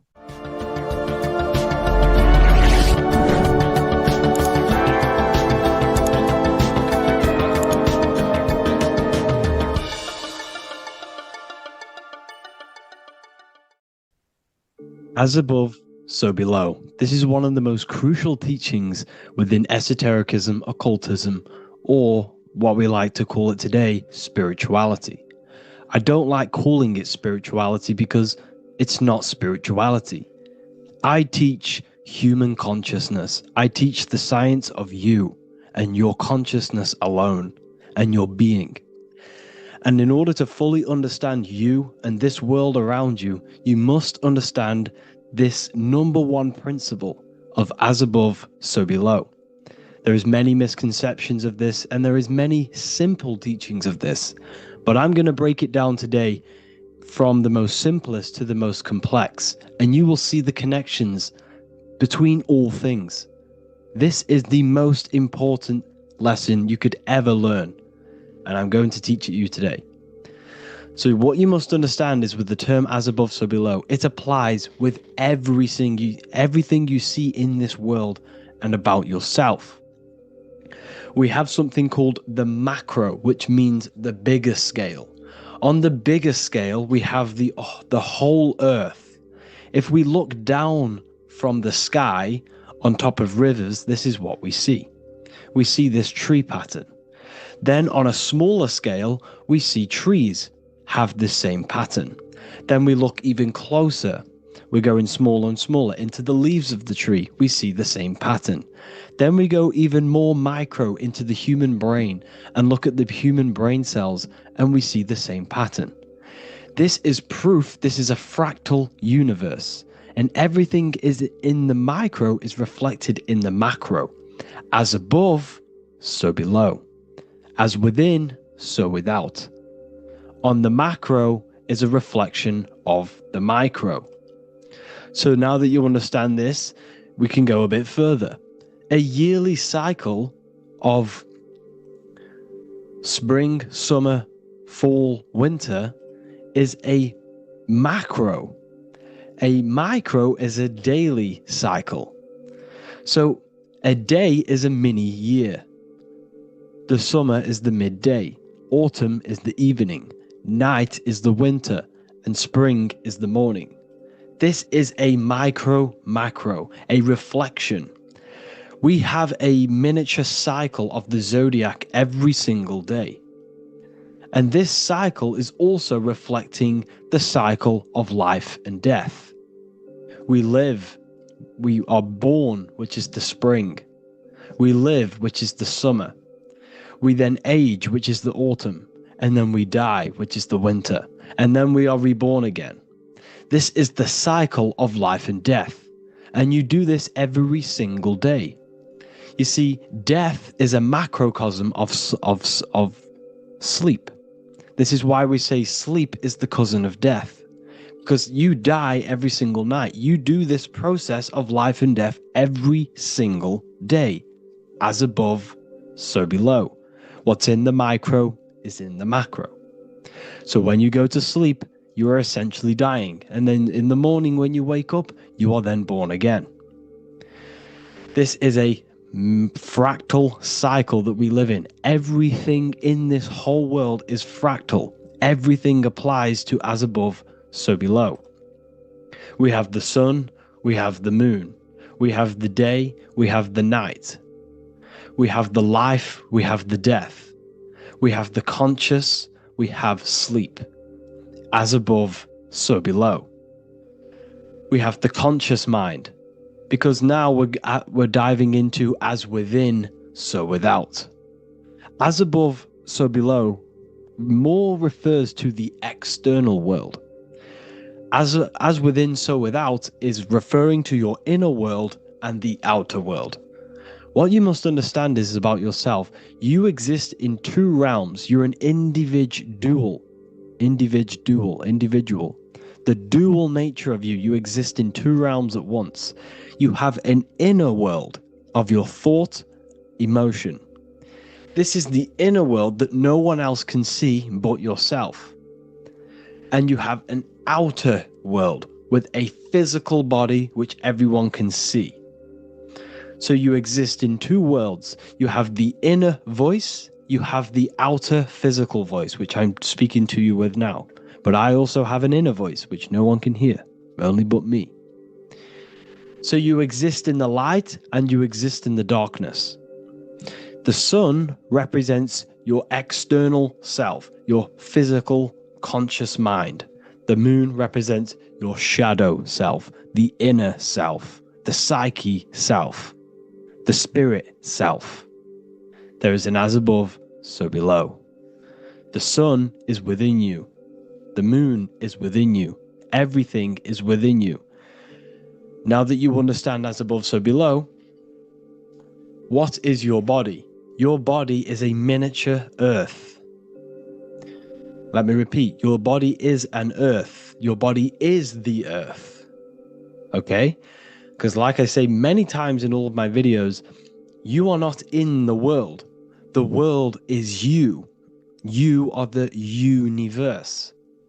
Your brain is a computer creating this reality. What you see with your eyes is produced in the back of the brain called the visual cortex. You don't look into the world, the brain produces the world. The body produces the world. When you touch something, you're not actually touching something. This is the electrical nervous system. When you touch something, what you feel is actually electrical signals on your nervous system reporting back to your brain. Therefore, when this body dies, you leave the earth because this body is the earth. Okay? As above, so below. You have the mental plane, the astral plane, the etheric plane, and the physical plane. This is essential for understanding reality and the teaching of as above, so below. Everything in this material plane began in the thinking mind. For example, the microphone I'm speaking into, the phone you're watching this video off, or the laptop or iPad. Where did this begin? It didn't begin in the factory. The first ever place this item begun was in the mind of an individual. The invisible realms of mind is where all physical things and physical items begun. Essentially, this physical plane is the effect of the thinking mind. This world is the world of effect. It's the world of outcomes. When you see something, it is already manifest. It is already being manifested. It is an effect. And in the effect of the cause, which is the thinking mind. Therefore, the mind creates thoughts, which is the mental plane. Then after thoughts creates imagination, which is the astral plane. These two are spiritual. They are non-physical. So spirit kind of means non-physical. Then you have the physical planes, the etheric and the physical plane. As above, so below. What happens in the mind is manifest on the physical plane. Like I said, the phone that you are holding, it was a thought, and then it brought down into a physical reality. As above, so below. You change the mind, you change your reality.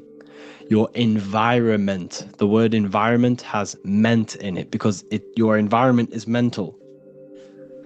So now that you understand this, so what is the world around you? The world around you was created by the mind of God. It was manifested through God's thought. So you are living in the mind of God. You are a thought in the mind of God. God thought you into existence. But like I said, we are all fractals. Everything is fractal. If God exists, this means that you are God. As above, so below. God created you through the thinking mind, and he gave you a thinking mind. So God created the macrocosm. God created the macro, the whole world. He designed the whole world, the sun, the stars, the moving. He designed this. But then he gave you the thinking mind to design your own life and create your own life in his world. You are a microcosm of God's macrocosm. Just like God thought you into existence and the whole world into existence, you are a microcosm thinking your world, your reality into existence. You see this now? Everything is a reflection. Everything is a mirror. Everything is fractal. So in order for you to change your reality, you must change these higher planes. Your thought and imagination are the two key aspects of creating physical reality. Every object you see around you was begun in these higher planes of the non-physical, and they were brought out of spirit into physical matter through the thinking mind and physical action. So now we're going to get a bit deeper. The brain is not the mind. Now that you understand, we have spirit and matter. As above, so below. You have a non-physical side of reality and a physical side of reality. The mind is the spiritual brain. The brain is a physical manifestation, a physical effect of the mind. The mind uses the brain to operate in the physical world, and it's the same with the heart.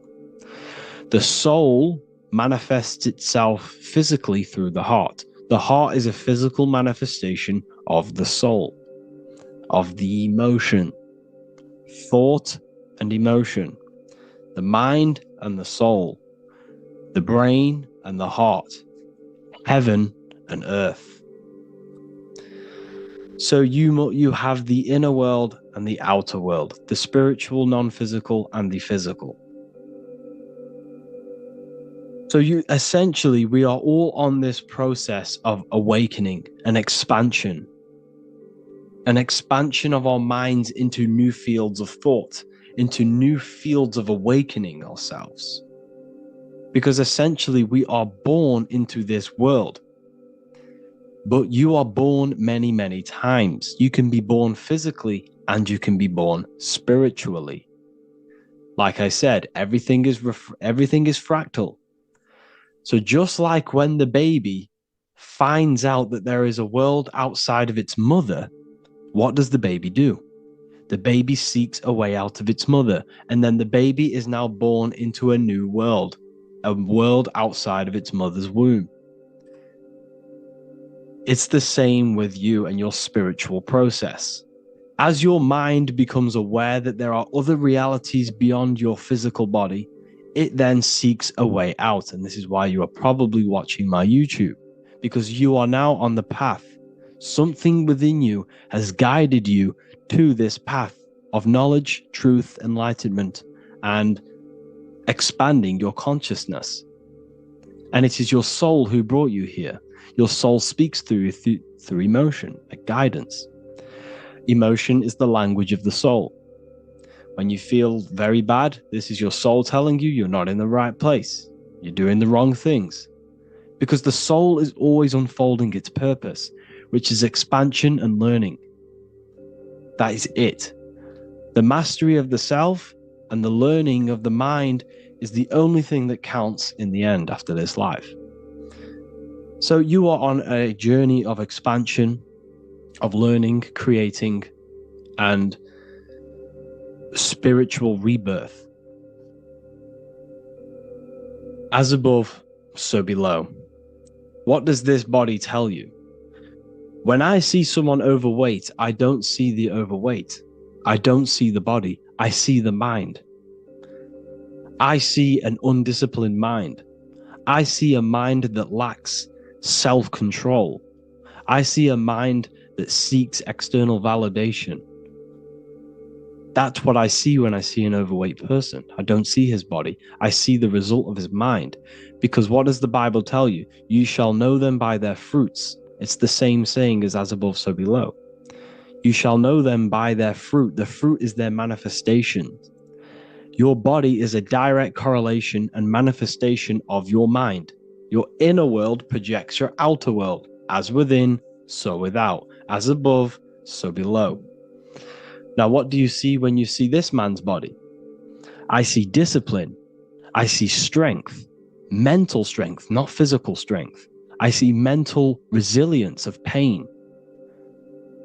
Because all of this man's mental energy has been manifested physically within his muscle.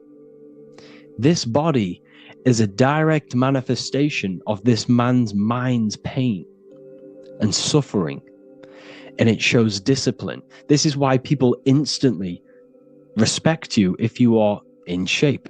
You walk into a room and you are in shape, people will instantly give you respect because they know that you are mentally disciplined. The body is a reflection of your inner world, and it's the same with your friends, your family, your connections with people. If you think about yourself very negatively all the time, and you don't have a good connection with yourself, you don't have a connection with your true self, this will manifest into every single relationship you have in your life. If you don't have a good relationship with your inner self, you don't have a good relationship with the people and the friends around you.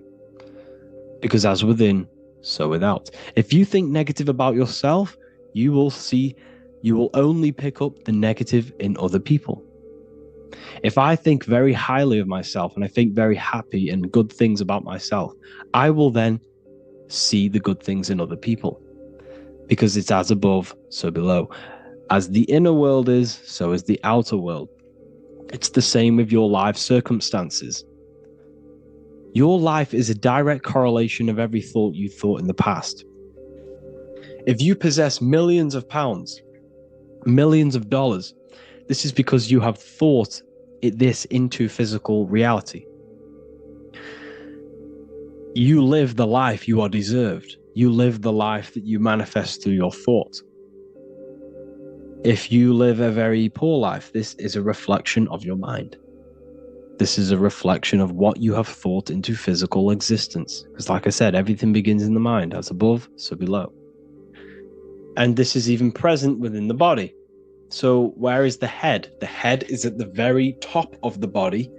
And where does all manifestation begin? In the mind. That's where the mind is, in the head. And then the thoughts we think travel down the body into the heart, which is the emotion. Every thought we think is in the emotion. Every thought we think creates an emotion.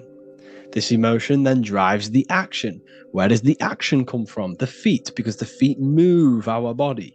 We move with our feet to take action. Our hands. You see, so the body is even a micro reflection. I can't even say it. Reflection of the order of manifestation. This blew my mind when I figured this out. You see, the head, the thoughts begin here. This is the beginning of all manifestation. Then it comes down to the heart. This is the emotion. Then you take the action. The thought and emotion then sparks the action, which is taken with the hands and the feet. And where's the lowest point on the body? The feet, and that's touching the physical earth. So the head is where the thought is, the non-physical, and the lowest point on the body, which is touching the physical earth. So the head represents spirit, the feet represent matter, spirit and matter. Your room, if I walk into your room and I see a messy room, I don't see the room, I see a messy mind. The room is a reflection of the mind.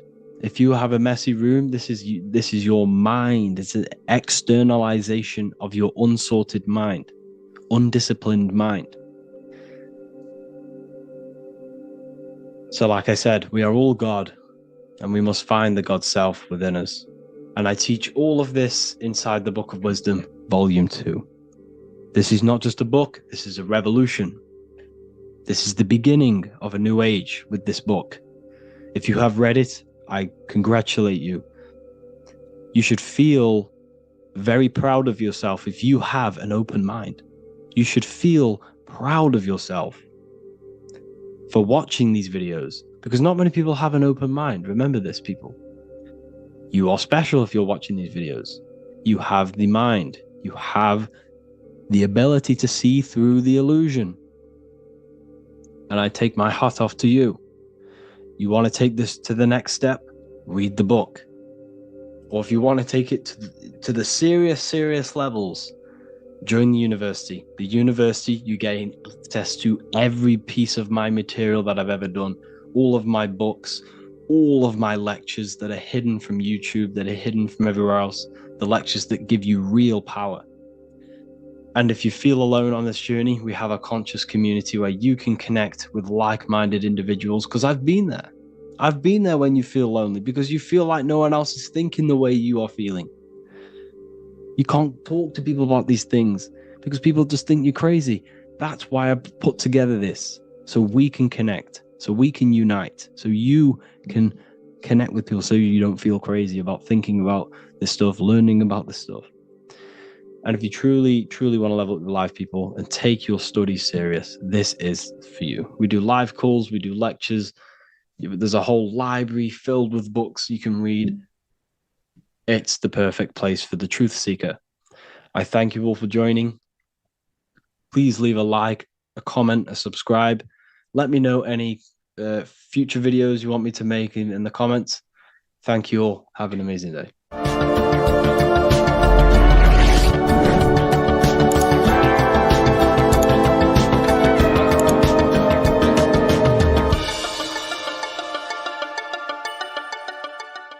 Welcome to Revival of Wisdom. What is good, people, is Revival of Wisdom. We're back with another video. Today we're going to be talking about the importance of Saturn and the occult. Let's jump straight into this. So Saturn is the god of the earth, right? It's the time of God, change, destruction, physical matter. He creates and destroys, because the energy of Saturn is the key to crystallization. It wraps things in physical matter, right? He creates everything, all life forms, and he takes things back, because the day that you're born, that's the day that your expiry date is coming. The time is ticking until Saturn takes your life. This is why he's known as the Reaper. Okay, as he's personified as eating his child here in this ancient Roman painting. As you can see, he's eating the child. We are all children of Saturn, right? He creates physical matter, our physical bodies, right? He's the god of time because he's the slowest moving celestial body. He's the Lord of the Rings, as you can see here. He's the last one on the ring. He's the slowest one moving, okay? So he is the Lord of time, destruction and creation, okay? This is why his name is Satan. He's the devil, okay? But I'm not saying Saturn's evil, guys. It's a part of life. Everything lives and dies, right? He's the key to crystallization. Now, as we have the clock here, our god Saturn, or Chronos in Greek, just means time. He's also the god of time, as I've already said. 60 seconds in a minute, 60 minutes in an hour, 24 hours in a day. Add 2 plus 4 equals 6. 60 seconds, 60 minutes, 2 plus 4 equals 6. That's 666. Okay? And as you see on the clock, 6 take away 12 equals 6. 7 take away 1 equals 6. 9 take away 3 equals 6. 6 is the number of Saturn. It's associated with Saturn, right? He's the god of time, of justice. Everything goes back to the Reaper in the end. Everything lives and dies. Now, the artwork of him, he's always got the Reaper staff. You see, it's personifying death. Now, when you see this, the Romans were not saying Saturn was a real person, a real god in human form. No, this is personification. This is what the ancients always did. They personified, just like the Bible. It's all personification. So the personifying Saturn eating its children because it eats, it's the Reaper. No one can escape the Reaper. No one can escape death. Now, Saturn is 666, which is in the Bible, the number of the beast, right? The number of the beast, Satan, 666, right? So on the North Pole of Saturn, you have a hexagon, which makes a cube, right? Now this hexagon, when you join up all the corners, creates the 6-pointed star known as the Star of David, right? In the Jewish religion. Now, as you can see, the 6-pointed star has 6 points, 6 mini triangles, and a 6-sided hexagon. That makes 666. And also, you have Saturday is named after Saturn, the 6th planet, the 6th day of the week, and has a 6-sided polygon in its north pole. That's also 666. Now, this Star of David, this symbol goes back thousands of years, and it originates from Saturn. It's not the Star of David, right? It originates from Saturn.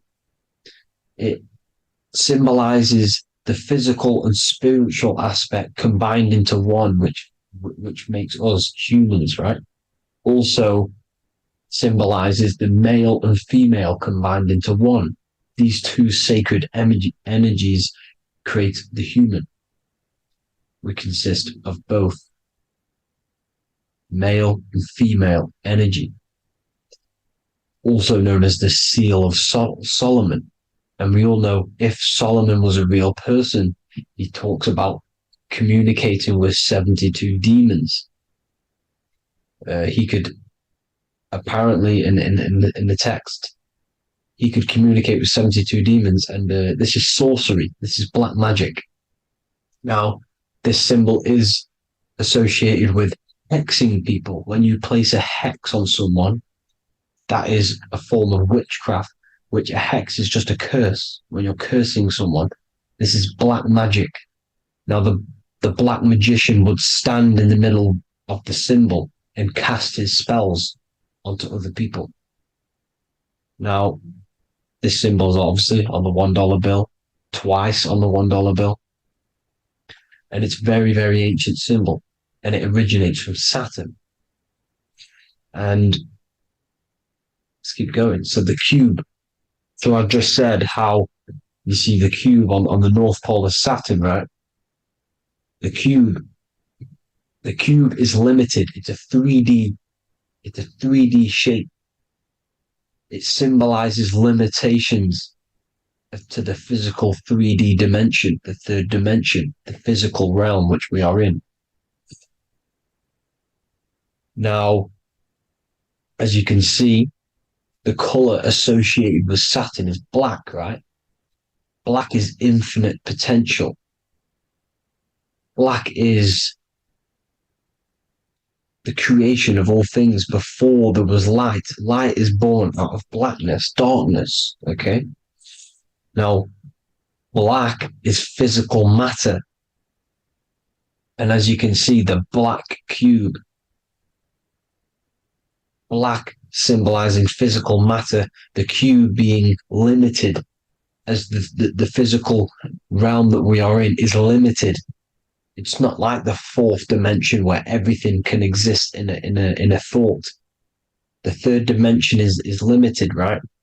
And this is what Saturn is. It limits you to the 3D 666.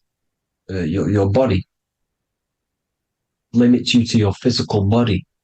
Now these black cubes are placed everywhere, as you can see: Australia, Denmark, Manhattan. There's one in New York. As you can see, the Apple have a cube. The Nintendo GameCube. Trump Tower is a black cube. This is worshipping the energy of Saturn, the god Saturn. Okay, it's not a god, it's a celestial energy. However, it rules over Earth because it pretty much created the physical realm. Now, as you see, when you go to a funeral, you wear black, a black suit symbolizing Saturn, which is the color associated, black. And as you see in Mecca, they walk around the black cube in rings. As you can see here, they're stood around in rings, like the rings of Saturn. The Mercedes symbol. You probably wouldn't notice that, but yes, it's Saturn. And when you graduate from university, you wear a black cube on your head. This is all symbolizing Saturn. Okay. Now, as you can see, the Jews here have a black cube on their third eye whilst they pray. Notice how he's shutting his eyes into blackness, darkness, and he's wrapped around a black strap around his arm. This is symbolizing the wrapping of physical matter, of how physical matter wraps things into existence. And as we all know, the Star of David is a Jewish symbol. So he has the black cube and the Star of David, right? So all of these religions are secretly worshipping Saturn. Okay, this is all Saturn worship, Kronos, the god of time and destruction, the physical reality. Now, as you can see, it's symbolized everywhere in all major corporations. Pepsi, internet, that's obvious. NASA, of course, NASA. NASA means to deceive in Hebrew. Universal, Walkers, that one's so obvious. Nike, Toyota. So many different ways they symbolize it. You either see the rings of Saturn or the black cube, as I just showed you here, the Nintendo and the Mercedes, right? It's absolutely everywhere. Now, they also use 666 to symbolize it, as I've just broken it down to you. 666, the World Economic Forum. We all know how they're trying to enslave us into this new world agenda. Google Chrome, CERN, Disney, Coca-Cola, Cadbury's, all of these have 666. Now, every UPS barcode has 666.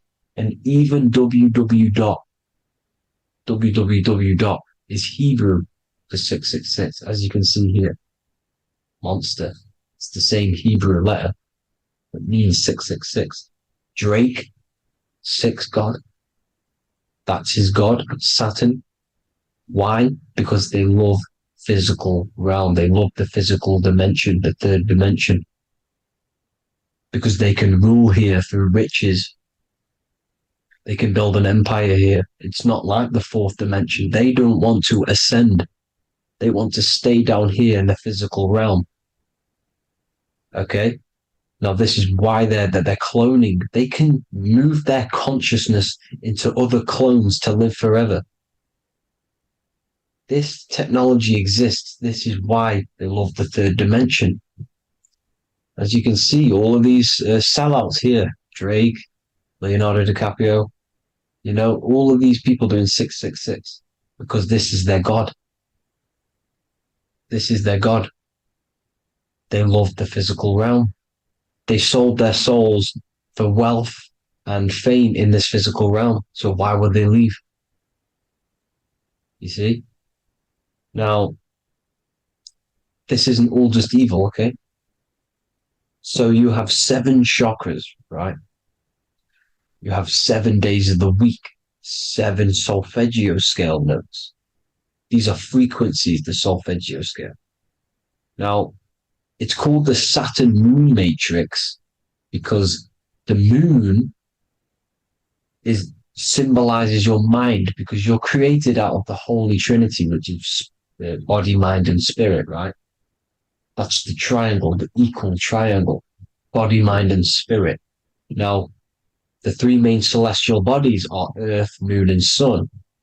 The Earth being your physical body, the Moon being your mind, and the Sun is your soul, hence why it's called solar. It's a solar soul. Now, these symbols are alchemical symbols. So when you're doing alchemy, you use these symbols to obviously symbolize what we're talking about. Now, as you can see, these are all the symbols of the planets. Of Saturn is created out of the moon on top, the moon on the bottom and the earth on top, as you can see here. You see? And this creates the number 5. Now, with the moon being your mind and the earth being your physical body, this is mind over matter, because the earth is your body's matter. This is matter over mind. You don't want to be matter over mind. This is low states of consciousness. You won't be mind over matter. You see, to manipulate matter, to create your own reality. Now, obviously, we all know Saturn is associated with the lowest chakra, which is the root chakra. This is to deal with your animal instincts. When you're down here, you identify as the physical body. You don't know anything spiritual. You're you have a pure physical mind. You don't believe in anything spiritual. This is survival mode, consumption. They want you trapped down here, which is matter over mind. They don't want you to create your own reality, which is mind over matter. You see? Now, that's what Jupiter is. Saturn is the moon on the bottom and the earth on top. But Jupiter is the moon on top with the earth on the bottom. That's mind over matter, you see? So these chakras are an ascension process from matter, physical matter to spiritual. This is the ascension. This is the stairway to heaven. This is Jacob's ladder. You see? Now, the number 5, which is obviously associated with Saturn as well, which create the symbol for Saturn, created the number 5. You have 5 senses, 5 elements, 5 physical elements. As we all know, Saturn crystallizes everything into physical matter out of the 4 elements. 5 fingers and toes, 5 points of man. Okay, the number 5 is the number of justice. Saturn holds things back. He restrains things from you, makes you learn the lesson. Now, 666 is not all evil. 666 is the atomic structure of the carbon atom. 6 protons, 6 electrons, 6 neutrons, right? We are carbon-based life forms. All life forms are based on the bonding properties of the element carbon. Because Saturn crystallizes everything into physical matter. Now, the Masons symbolize this with the checkered boards. They have the black square, which is obviously matter, as I just said, the black cube. And spirit is the white square, because white is eternal light. White and light, you see. Black is physical matter. Now, this is what we are. The point of our soul is to transmute from matter to spirit, but these are interchangeable. This is the constant cycle between spirit and matter, spirit and matter. High vibrational matter turns into spirit. Low vibrational spirit turns into physical matter. You see? Now, we are carbon-based life forms. This is what 666 is, the number of the beast. When I say we, the physical body is the beast. It's the animal. It's the carbon suit to operate in this physical dimension, in this physical realm. See? It's the vehicle used to operate in this physical realm.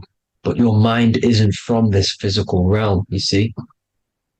The brain is the physical manifestation of the soul. Okay? So, as you can see here, the spine is an extension of the brain. Everything goes back to the brain. This is literally what your physical body is. You see, this is the nervous system, and everything reports back to the brain, and everything's controlled from this control center. And this spinal column, at the top of the spinal column, is your third eye, which is known as the pineal gland. And this is the seat of consciousness. It's the center of consciousness. That is your true self, pure consciousness. This body is just a physical body. This body is mortal. This body runs out, but your consciousness lives forever. They don't want you knowing this. This is why they keep you down here in your lower chakra. They want you to believe everything is just physical. They don't want you to believe in the spiritual side of reality. Because this way they can manipulate you, right? They want you matter over mind because they know your mind creates reality. They know your mind is the root cause of reality. You manifest your own reality from the inside out. So this is why they control your perception of reality. They control your information in order to manifest their new world order. You, who are ignorant to knowledge and wisdom, you who are ignorant are manifesting their agenda because you accept their information and their perception of this reality. Now, this is why they tell you the globe model, the heliocentric model, to trap you into physical matter. Now, if you understood about this true form of this realm, you'd understand that there's a spiritual side behind everything. The spiritual side, something has to exist. The root cause of reality is higher planes of existence. It happens in the mind before it happens on the physical plane. You see? They don't want you knowing this. They want you matter over mind, which is the symbol for Saturn. Moon over Earth. The Holy Trinity.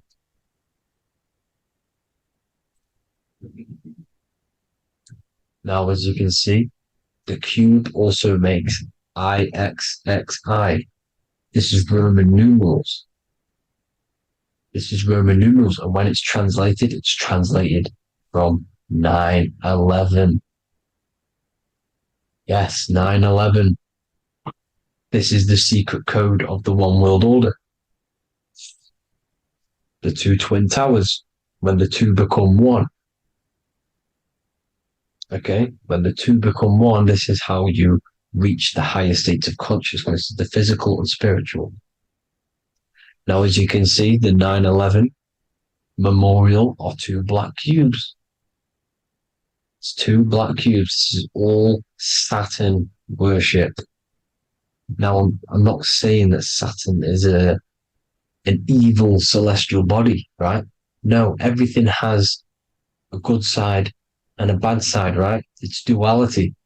The spirits of Saturn on the dark side are the most evil demonic spirits. Now, these are the spirits that these are invoking through these rituals, right? Yes, 9/11 was a massive ritual. It's a satanic ritual, okay? Now, we all know Elon Musk. Elon Musk is coming with the mark of the beast. And English gematria, this equals 666, right? 666, as I said, is the number of the beast. You are the beast, your physical body. You see how the Bible twisted things up to make things more confusing, right? But it's there. You just have to have the knowledge to be able to read the Bible properly. As we all know, we had this virus. I'm not going to say the name because I'll get flagged. This virus adds up to 666 because this is all part of the New World Order. It's all part of keeping you in this physical dimension. Okay, now as you can see here, Novus Ordo Seclorum on the back of his shirt, on Elon Musk's shirt. This is also on the $1 bill, Novus Ordo Seclorum. This means New World Order. Yes, New World Order.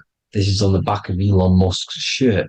And as you can see here, he owns Neuralink, which is the brain chip, which they're going to be putting into implanting this onto your brain.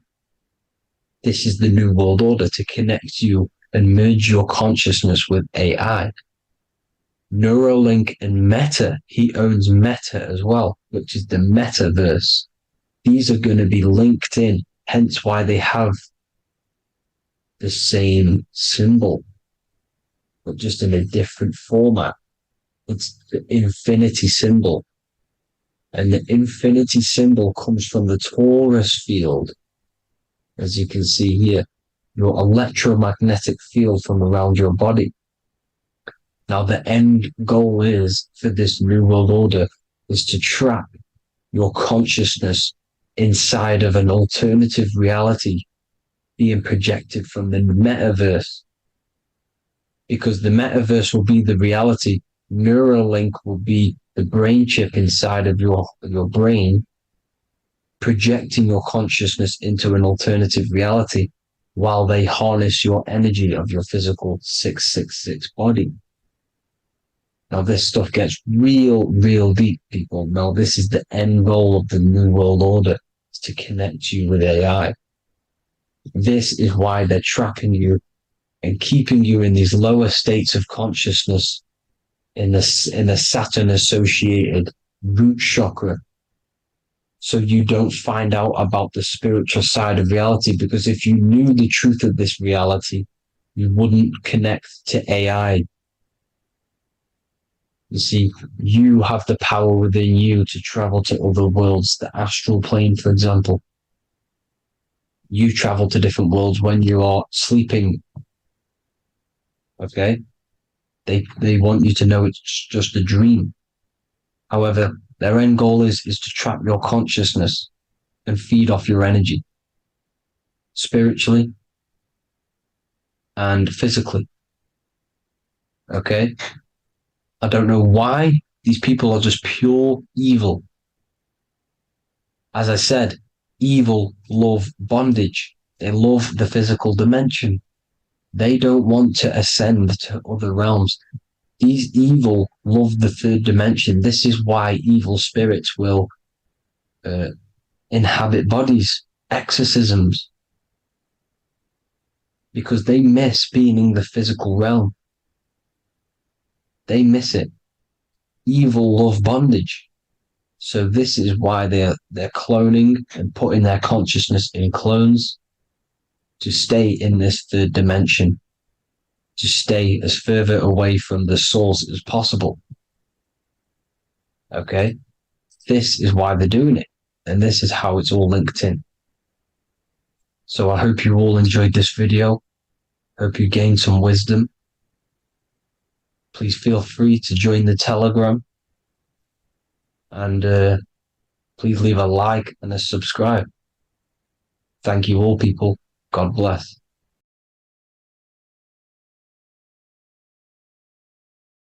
Welcome to Revival of Wisdom. Today we're going to be breaking down Saturn worship and how the occult are linked in with Saturn. Okay, so first of all, let's start with the celebrities. All these celebrities are doing 666. Okay, covering the one eye, which also symbolizes the all-seeing eye, which is another occult symbol. But we're focusing on the 666, the 6 with the 3 fingers. Also, we have CERN with the 666 within their logo. Also Disney, okay, as you can see here, 666 within their logo. Pepsi, Coca-Cola, and even Cadbury's. Monster Energy with the 666 in Hebrew numerals. Unleash the beast. So what is 666 to do with Saturn? Because on Saturn, there is on their north pole of Saturn, there is a 6-sided hexagon, okay? So Saturday is named after Saturn Day, the 6th planet. It is also the 6th day of the week, and has a 6-sided polygon on its north pole, 666. Not only that, when you create a star out of the hexagon, you will create a 6-pointed star, okay? With 6 triangles within the star, and a 6-sided hexagon, which all adds up to 666. Okay, so this is why all these symbols contain 666. So why do they worship 666? Saturn. Because Saturn is the god of time and death, okay, and order and lessons. Okay, Saturn is a very cold and dry being. That is the 6th planet from the sun. Okay, Saturn represents the winter, which symbolizes death. Okay, because all nature dies within winter because the sun's not there. So it represents darkness and death.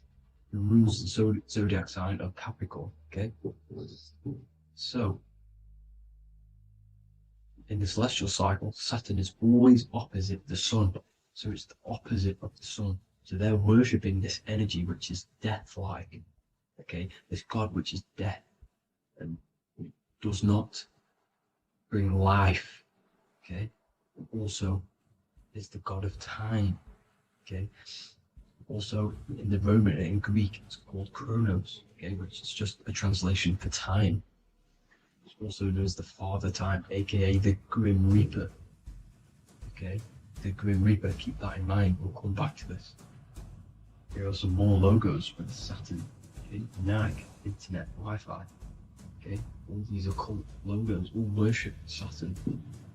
They are a satanic occult. They worship this death god, this evil god. Okay, this is where the cube now comes in.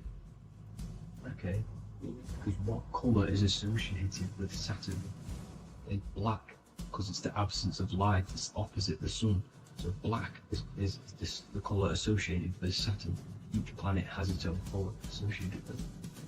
Okay, so when you make the cube, okay, as you can see here, the cube out of the polygon, it creates what? A black cube. Okay, and the Kabbalah, okay, Kabbalah Kaaba means cube. Allah means the god, the cube god. These religions are secretly worshipping this cube god, the god of death, Saturn, Satan. It's the same entity behind it all. Okay? So, also, we have these black cubes in Australia, Denmark, all around the world, these black cubes. Because this occult is worldwide. Saturn, Satan taking over this realm. Okay? Also, with this black cube, they walk around it like the rings of Saturn. It's around the black cube of Saturn with the rings, they walk around in circles. What are circles? Cycles. What is a cycle? Time. The time god. This is why it has a ring around it, because it represents time, cycles. Okay? And this is another depiction. Saturn, always depicted with this Reaper staff. Okay? Keep in mind this staff, just like we associated with, aka the Grim Reaper. The Grim Reaper also wears a black robe, representing Saturn with the same staff. Can you see it? This is where it comes in. Okay? It's the same thing, look, the same staff with the black robe. Black representing Saturn, the god of death. Okay, the Grim Reaper, Satan. Okay. Also, when you graduate from university, what do? You wear a cube on your head, a black cube with a black robe. This is Saturn worship. See, this is how Saturn, Satan, has tricked the world into worshipping him, not God, the sun, which represents God. So what is a corona? Because a corona is a crown, a circle, okay? A set of concentric circles of light seen around a luminous body. So Saturn. So this is why they used to worship Saturn by wearing crowns in ancient days. And we still do to this day. The king or queen has a crown, a corona. Also, corona, the drink. Corona adds up to 666, just like Saturn is 666.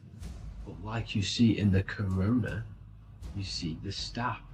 You see this staff, just like the staff of Saturn, the Saturn god, like the Grim Reaper, with the black robe and the staff, just like the Saturn god. What is the Grim Reaper? It's a killer, it represents death, just like Saturn, the god of death and time. So all these occults and secret societies all worship the 666 god, which is Saturn, Satan. All of our energy is being put into Saturn. Okay, and Saturn, Satan, is harnessing all of this energy. So gradually, this is what the mark of the beast is. Like it says in the Bible, the mark of the beast, or the name of the beast. Here is wisdom, let him know that you have to understand and count the number of the beast, for it is 6. It is the number 6 of a man, and is 600, 6, 666. So this is what the mark of the beast is. They are going to eventually put green chips, just like Neuralink, which is what Elon Musk is pushing. Okay, so this chip is the mark of the beast, and it's going to be implanted to our hands or brains. Okay, and they will manipulate our consciousness, and it will manipulate our DNA, and it will directly connect us to AI, and AI is linked in with Saturn, Satan, as the demons and the people who rule this world are in love with AI. They want to connect humans to AI. And this will control our consciousness completely and give all of our energy back to Saturn, Satan, this deity that they all worship. Just like when you get married, you wear a wedding ring. the rings of Saturn over the finger, which represents the sun. So you're basically seeing Saturn over the sun. The sun is the Son of God. It represents the sun, represents God. So you're putting Saturn over the sun. So thank you guys all for tuning in. I'm going to leave you guys here. Please leave a like, comment some topics that you want me to talk about. And please, please subscribe for more amazing content. God bless.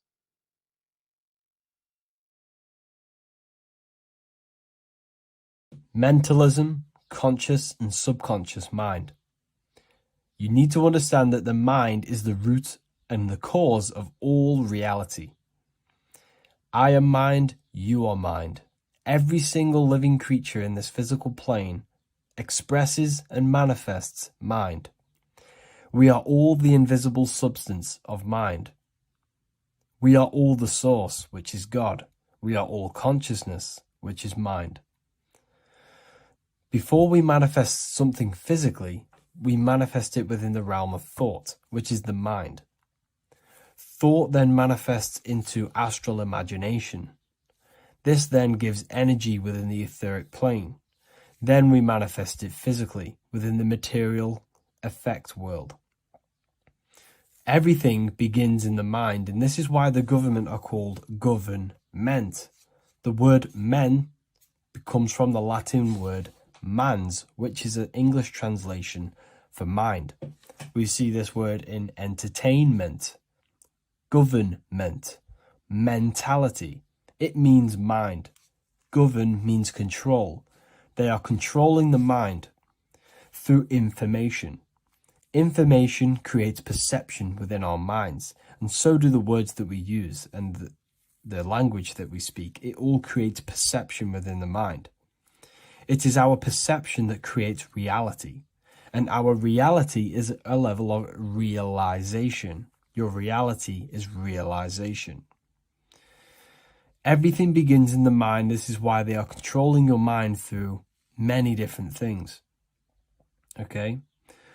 So essentially, they understand how the mind works. So this is why they manifest all things through mentally and not physically. Okay? You have a conscious and a subconscious mind. The conscious mind is what you are consciously aware of. It is the 10% of your mind. It is the mind that keeps you alert. A part of your conscious mind is for survival. A part of it is your visual field. A part of it is your just five senses. It is basically what you are consciously aware of right now. Your subconscious mind is the 90% of your mind. The subconscious mind is what holds all of your memories, your programs, and all things that you have ever experienced is all stored within the subconscious mind. It is this part of you where you draw memories from, where you draw your words from. I am consciously speaking, but the words that are coming out of my mouth are not thought about consciously. They are coming straight from the subconscious mind, where all programs and memories are stored. It is essentially this part of the mind which is manifesting our daily basis behavior. Because the subconscious mind stores the programs which we are operating our life off. For example, if you tie your laces, you do no longer have to consciously do them. Your hands literally just know exactly what to do because you've done it that many times. So essentially, you create these programs within your subconscious mind through repetition and emotion. These are the two main ways your subconscious mind is programmed and installs things that you do on autopilot. The subconscious mind, like I said before, manifests 90% of your daily basis actions and 90% of your daily basis thought patterns. For example, if you were in a car crash 10 years ago and you had a very traumatic event, that car crash and that emotion that you felt in that time impressed your subconscious mind with a program. And even to this day, 10 years later, you are still wary about entering cars because of that program. Even though you may be not thinking about the car crash, you are still wary about entering cars because of that program, because of that emotion impressed upon the subconscious mind. You see, everything you say, everything you think, and everything you feel is telling your subconscious mind, that is what I want. The subconscious mind takes everything literally. Even if you are talking about someone else, your subconscious mind only knows you, and it only knows yes, and it only knows the now, the present moment. So this is why the golden rule back in the ancient days was treat others like you want to be treated. Because the way you treat others is telling your subconscious mind that is how you want to be treated. And this will create subconscious programs within you, affecting you. So, before you go to sleep every single night, what you want to do is to impress your subconscious mind with thinking and feeling of something that you want to become. Become that reality. Think and feel that reality. And by doing this, you are impressing your subconscious mind, and you will wake up in the morning with ideas. Because when you install a program within your subconscious mind, like I said before, it manifests into at least 50% of your thought patterns. So let's say I created a program within my subconscious mind of how to become financially free. Well, I created the program that I am financially free. My conscious mind will start to slowly think about that program and how I can achieve that program, because the conscious mind operates on survival. So if you create a subconscious program of I am financially free, your survival conscious mind will start to operate and think and act on this program subconsciously. You won't even know that you are doing it, but you are. And this is the power of the subconscious mind. You have to reprogram it properly. You have to be careful of the things you think, say, and feel, because all of this is contributing towards molding your subconscious mind, which essentially molds your reality. It draws things to you. You don't just have a physical body. You have a physical, mental, spiritual, and emotional body. Each one of these aspects are a body of its own. Body does not just refer to a physical substance. You have a mental body for thinking, an emotional body for your emotions, a spiritual body for your energy in your astral form, and a physical body to encapsulate all of these. Each four of these aspects are essential for the human experience and essential to balance. Now, today we're going to be syncing the four aspects of your consciousness with the four seasons and the four elements, and how this ties into the Bible. So we have four physical elements. We have 5 elements in total, spirit being the most important, but spirit is pure invisible. We have 4 physical elements. We have air, fire, earth, water. Earth and water are feminine. Air and fire are masculine. Air and fire are active. Water and earth are passive. The air corresponds with the mental body of consciousness. This is where your intellect, this is where your communication, this is where your thoughts, intuition all comes from. This is the mental body of consciousness that allows you to think, allows you to process, figure things out, and have intellect and gain knowledge. This is your intellectual aspect of your consciousness, located in the head region. We have a fire nature, a spiritual nature. This is our astral body. Our astral body is all to do with the subconscious realms, the higher realms of consciousness. This is the body that allows us to be free from the physical body. Our spirit is more of our energy. Water is our emotional body. This is what allows us to feel things, that allows us to gain intuitive feelings of conscience.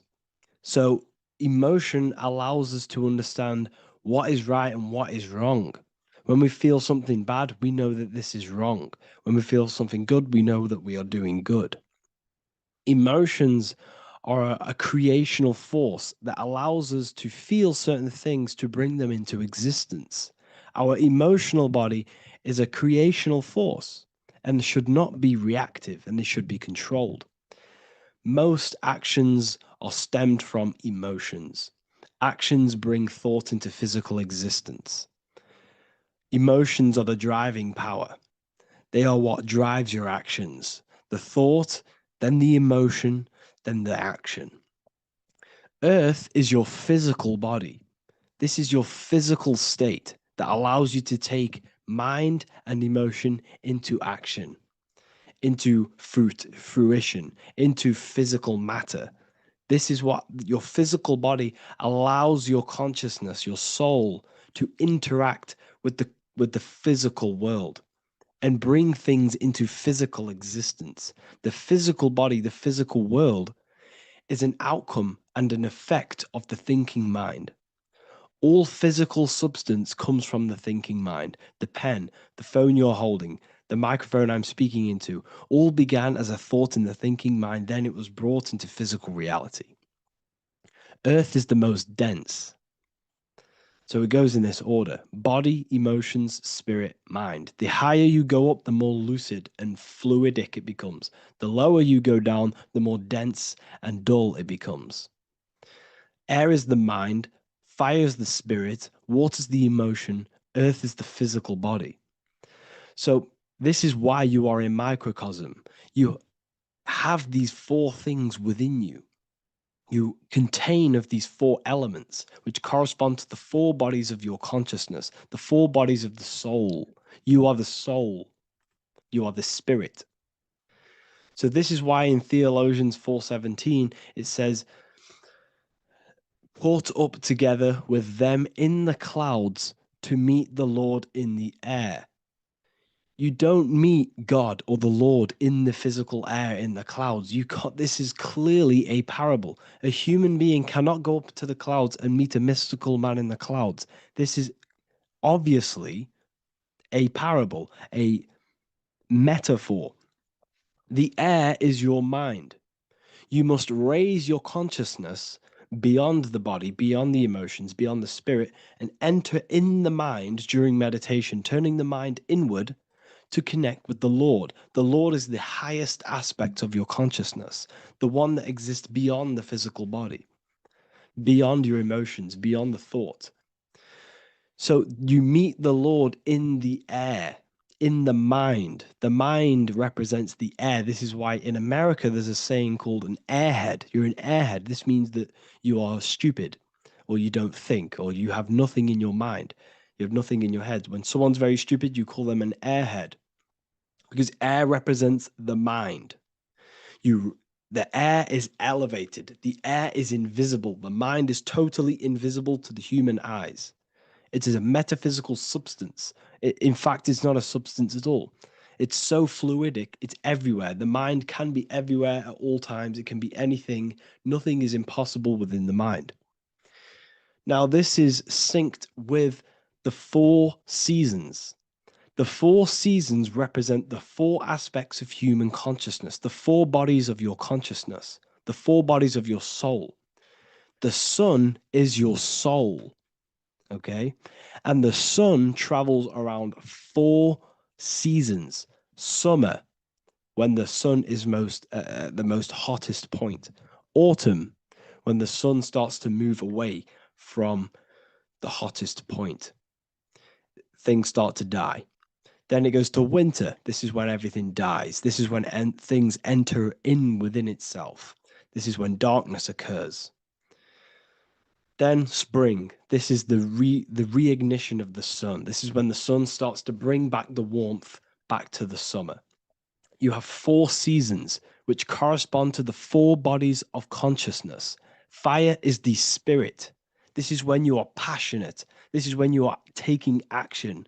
This is when you are fiery. The sun is blazing. You're taking action. You're very passionate. You're very spirit. You're in the spirit. Autumn is water, emotion.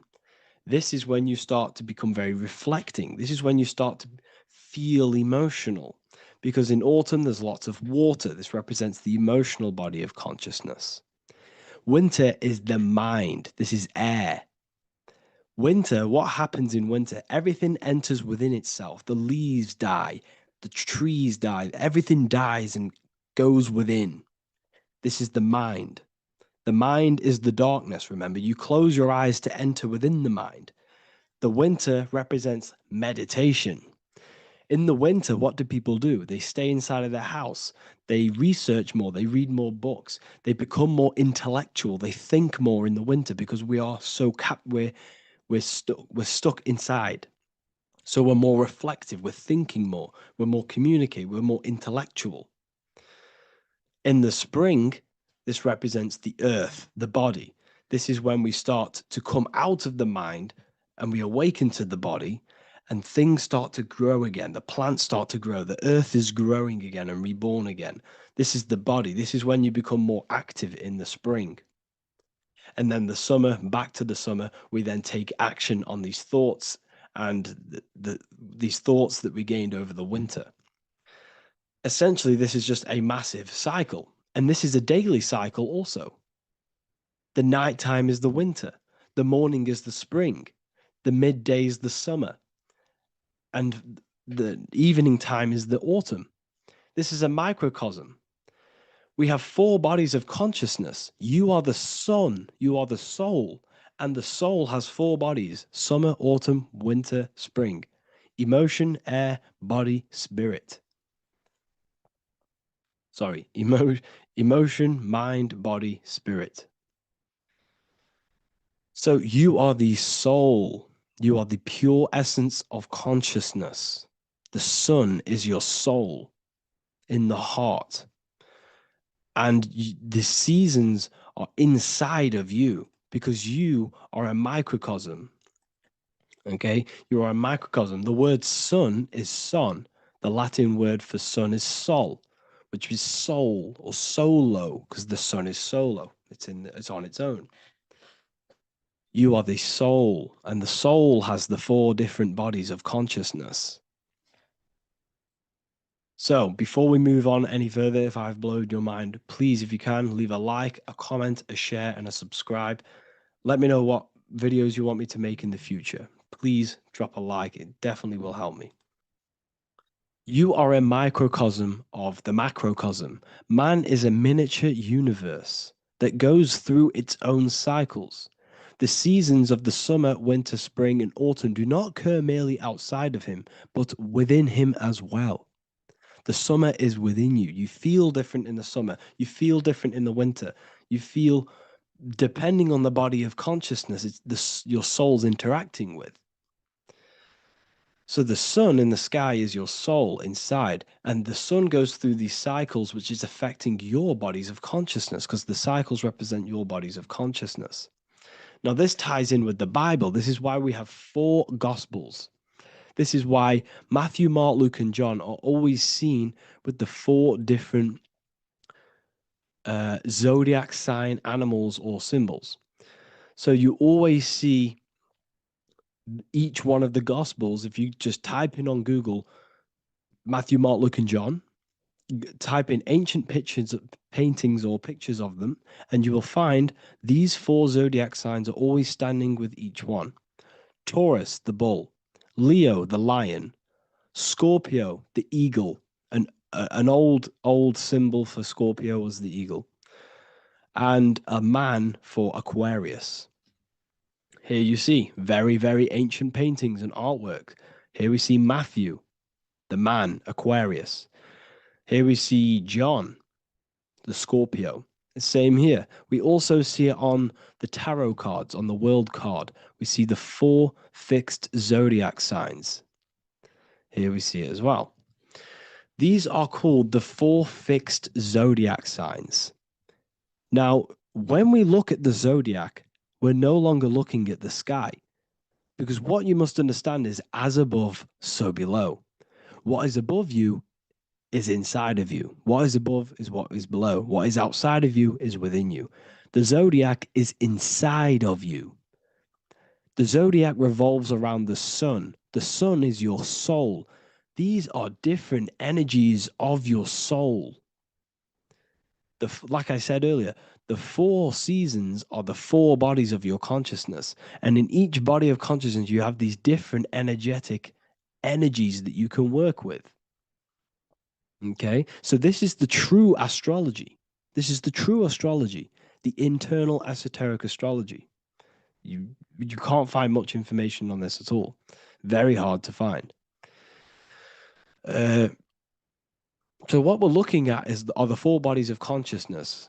Obviously, when you look in the middle of each, when we look in the middle of each season, spring, the middle of spring is Taurus. The middle of winter is Aquarius. The middle of autumn is Scorpio. The middle of summer is Leo. These 4 signs are known as the 4 fixed signs. Okay, Scorpio is fixed. It's the middle of autumn. Scorpio is a water sign, emotion. Aquarius is the air sign, the mind. Taurus is an earth sign, the body. Leo is a fire sign, the spirit. This is why we see Matthew, Mark, Luke, and John with the 4 fixed signs of the zodiac, which represent the 4 bodies of consciousness. Leo, the spirit, fire. Luke, Taurus, earth, body. Matthew, Aquarius, air, mind. John, Scorpio, water, emotion. Each gospel is depicting Jesus and showing Jesus in each gospel. Each one of these gospels is showing and depicting Jesus according to the different body of consciousness. In John, this is when Jesus starts to turn water into wine. Water is emotion. Wine is transmuted emotion. This is when he does miracles with his emotions, water into wine. Aquarius, which is Matthew, air, the mind. Inside of the Gospel of Matthew, this depicts Jesus as an intellectual person, a person who's communicating and using his mind, his mental body a lot inside of the Gospel of Matthew. Go and read it, and you will see this. Luke, Taurus, earth, the body. Luke shows and depicts Jesus according to the body of consciousness, the physical body. He shows Jesus as a human, being a human being, helping people physically and helping people's physical needs, like giving away food and doing all sorts of good things for other people. Leo, Mark, inside of the Gospel of Mark, this shows Jesus as a spiritual teacher, a passionate person who is taking action. Each gospel is showing Jesus according to the different body of consciousness. And Jesus represents you, the sun. That's why it's called the Son of God, the light of the world. Jesus represents your soul, and your soul has these 4 gospels, the 4 bodies of consciousness, the 4 fixed signs, the 4 elements and the 4 seasons. These things all correspond to your consciousness. So this is Leonardo da Vinci showing you the exact same thing. Jesus is the I am, the sun, the soul, in the middle, on his own. Luke, spring, earth, body. There are 3 people in each group. There are 4 groups and there are 3 people in each group. 1, 2, 3. 1, 2, 3, 1, 2, 3, 1, 2, 3. Fall, winter, summer, spring. These are according to the 4 bodies of consciousness. Here we see Aries, which rules the head region. He's on the head of the table. Gemini, he's holding up the 2 hands because Gemini rules the 2 hands, the 2 arms. Gemini is the 2 twins, which is the 2 arms and 2 hands, and the 2 lungs. Here we see the beginning of summer, which is Cancer. You see the big knife here? Cancer, him here, this grey-haired guy, holding a knife for the crab. Cancer, they pinch. You have a knife, symbolizing the crab. Leo, the middle of summer, showing dominance. The sun is very dominant. He's got his elbow on the table, showing dominance. Virgo has no Adam's apple. Cancer here is pointing at this woman's neck, saying there's no Adam's apple. This is Virgo, the virgin, the only woman. Jesus, the sun. This is Libra, the balancing. He's holding his arms out, balanced, showing the balancing of the sun. Because when the sun enters Libra, the sun is balanced between winter and summer. So it's balanced. This is all astrology, but this is internal. Okay. This is Ezekiel's vision. Ezekiel had a vision in the Bible, and he saw the face of a man, the face of a lion, the face of an ox, and the face of an eagle. The eagle is Scorpio, the ox is Taurus, the lion is Leo, and the man is Aquarius. He saw the throne of God, and he saw the different bodies of consciousness. This is all symbolic for the different bodies of your soul.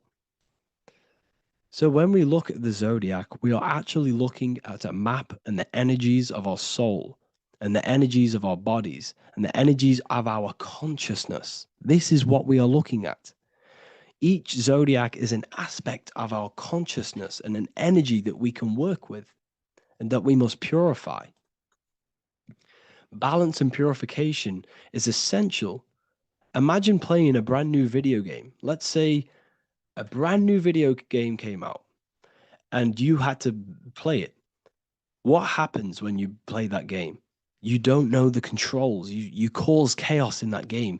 You can't really run properly. You can't do anything properly. You're getting destroyed by other people who are playing that game. It's the same with your physical body. When you are born, you must learn how to play the game. You must learn how to balance the mind, learn how to balance the spirit, the emotions, and the physical body. We must balance and purify each body of our consciousness. We must look after our physical body with our physical health by eating physical, electrical food like fruits and veg. We must look after our minds by being conscious of what enters our eyes, enters our ears, enters everything. Whatever enters our five senses is affecting our mind, our mental health, our environment, mental. We need to look after our thoughts, control our thoughts by purifying our thoughts, only positive thoughts. Then we must purify our emotions, feeling only gratitude and love and not feeling these negative, dull emotions.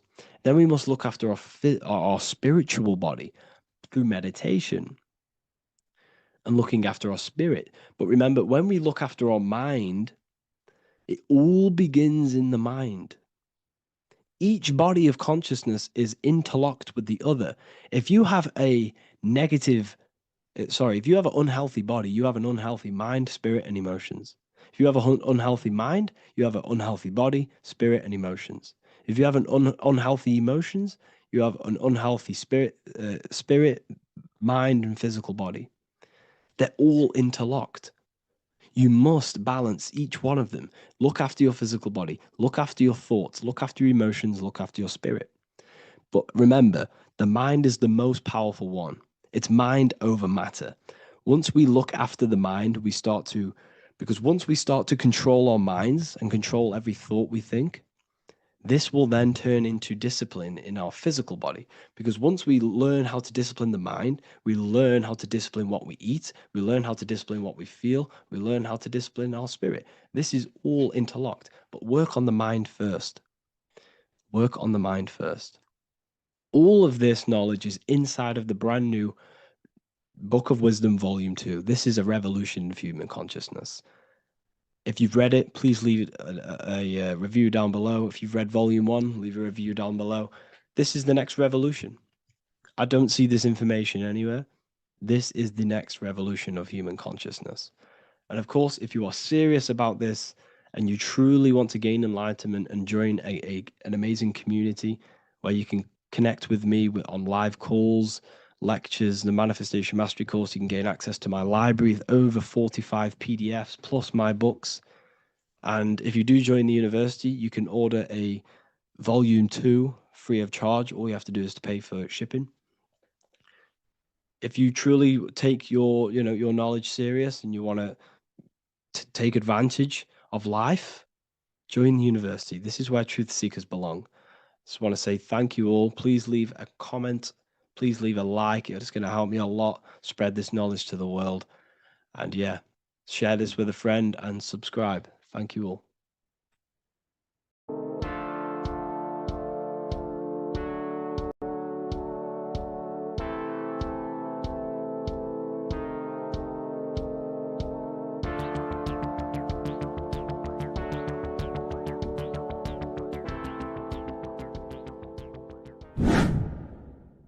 Welcome back, people, to another occult lecture by Revival of Wisdom.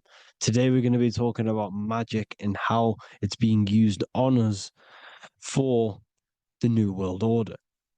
Magic has the word mag within it, which is magnetism. Magnetism is the force. Magic is influencing forces, natural or supernatural forces, and using it for a certain agenda to gain something out of it. Now, magic is not what everyone's being thought. It's not some sort of fantasy thing. It's actually very common, and we all do it, whether you believe it or not. Magic is all to do with the mind.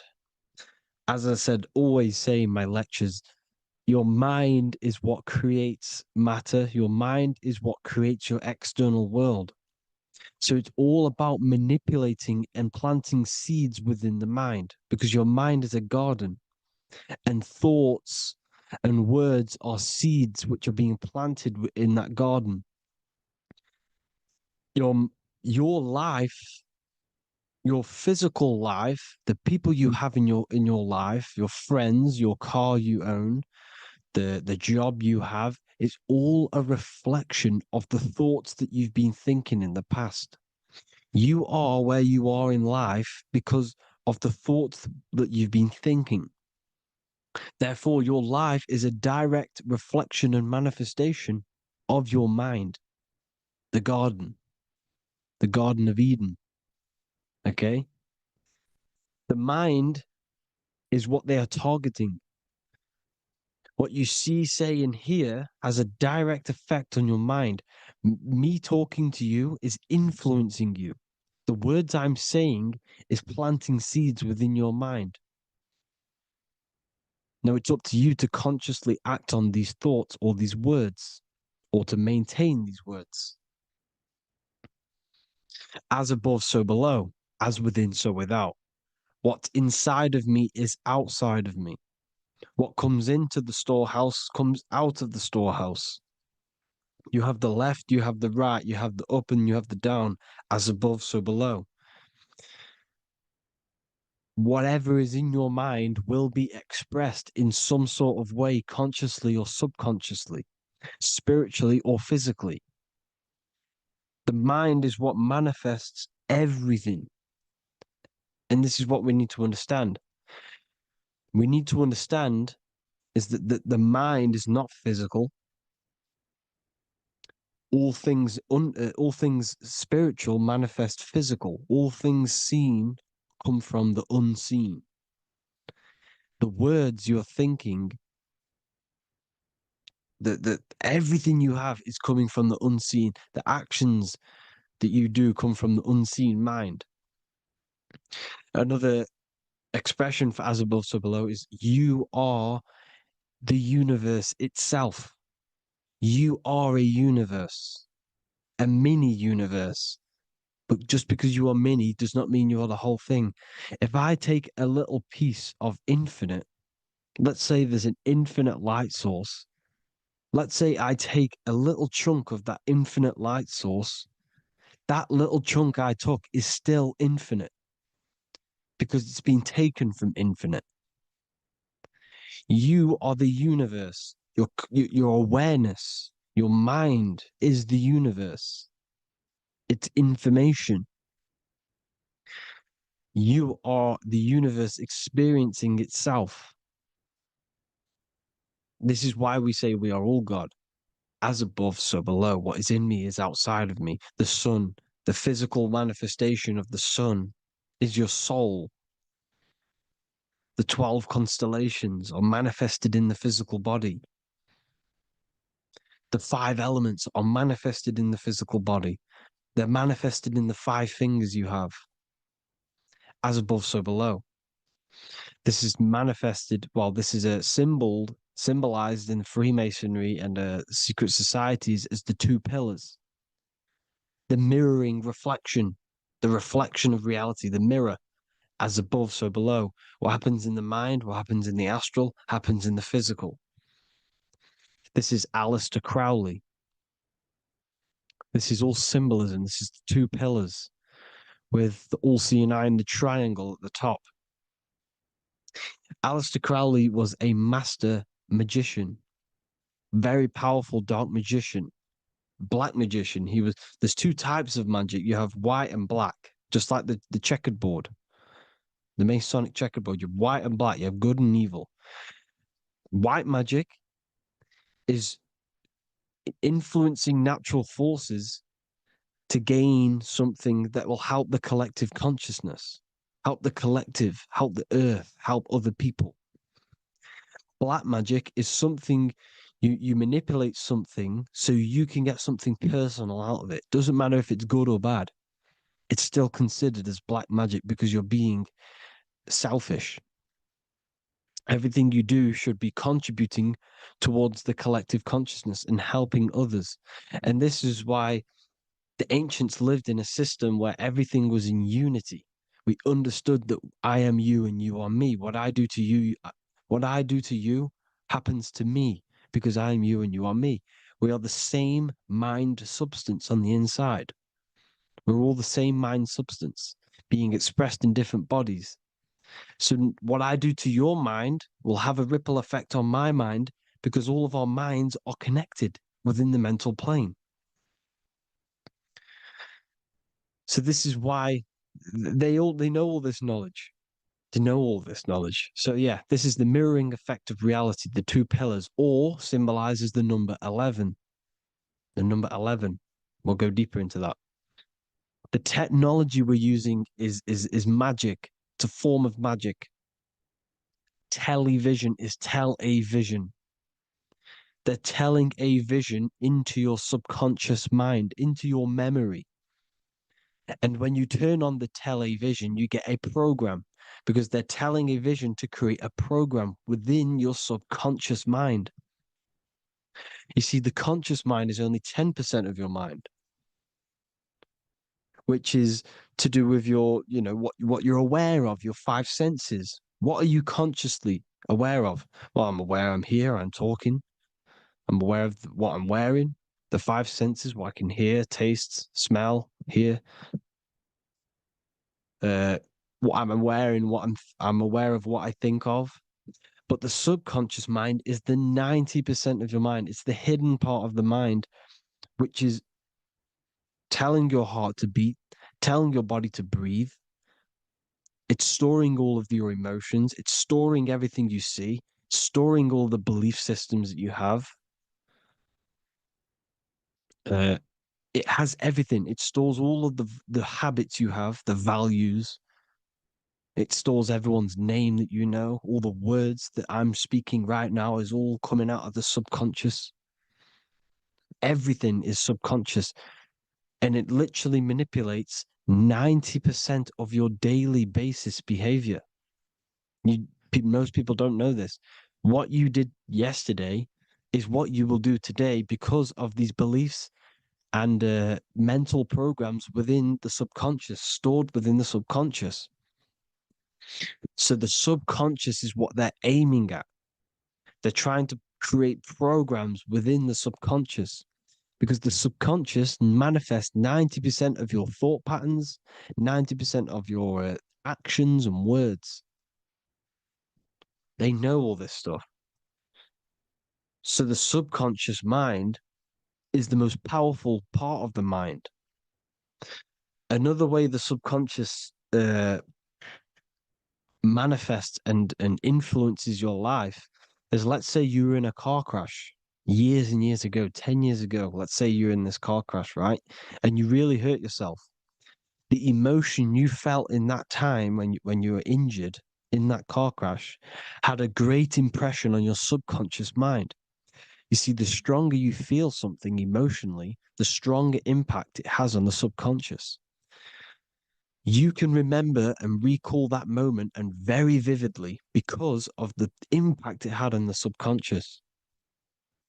Another, for example, you become that terrified of cars that it manifests into your life today, that you are wary to go in certain cars. You don't want to go in cars at all, maybe, because of that moment that stood within the subconscious.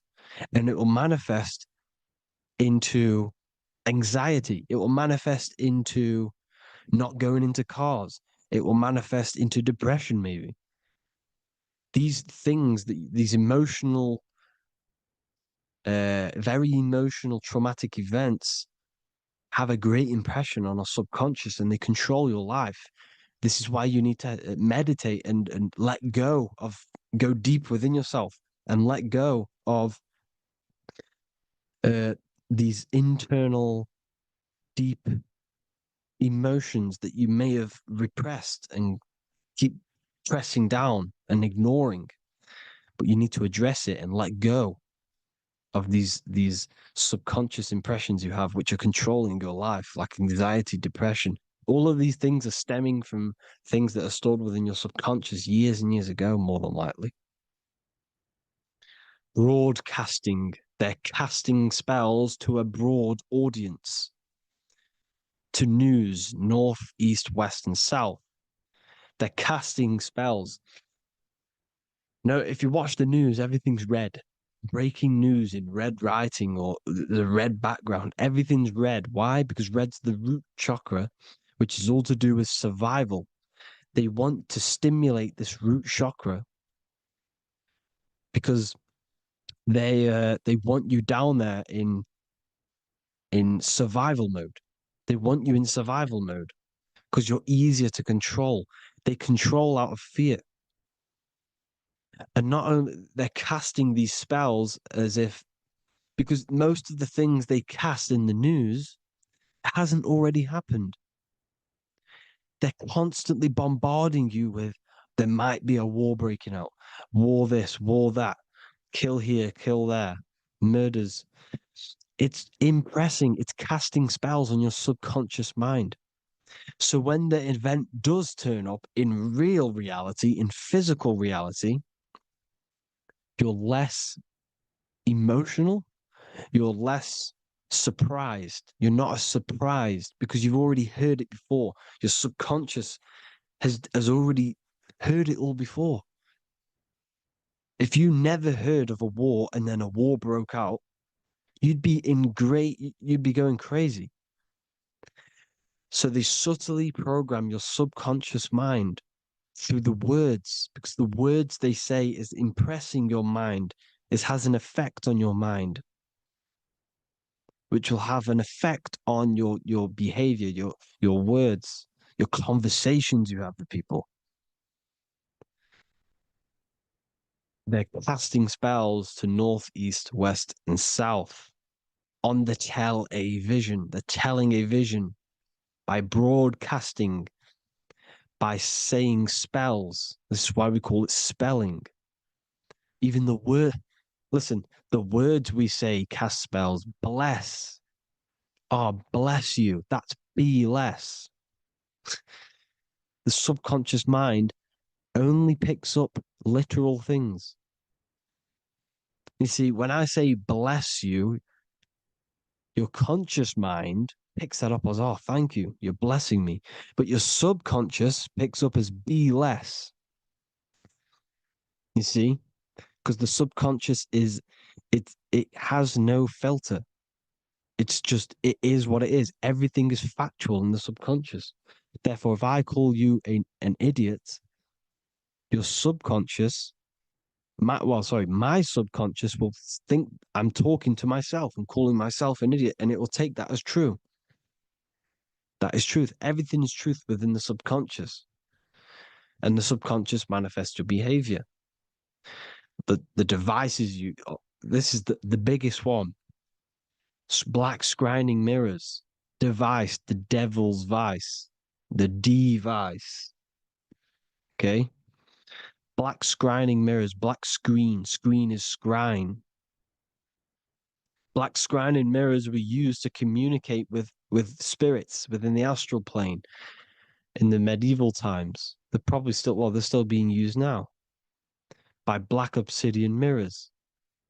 And look at your phone, it's a black mirror.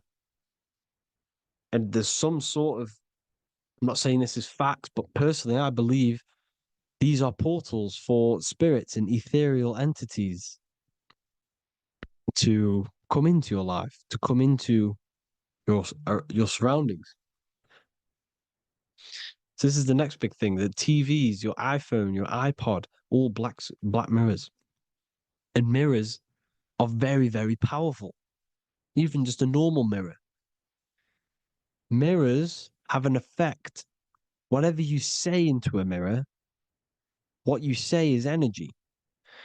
And when you say something into a mirror, you're saying it into yourself. It's an infinite cycle of words of energy because it's being reflected infinite times. When you say something into a mirror, it has a massive effect. You're saying it directly into your eyes, into your mind. So what you say in a mirror should be said with precaution. Never say anything negative into a mirror, because mirrors are very, very powerful ways for you to reprogram your subconscious mind for the good. You can say very positive things into mirrors and it will reprogram your subconscious mind. Okay?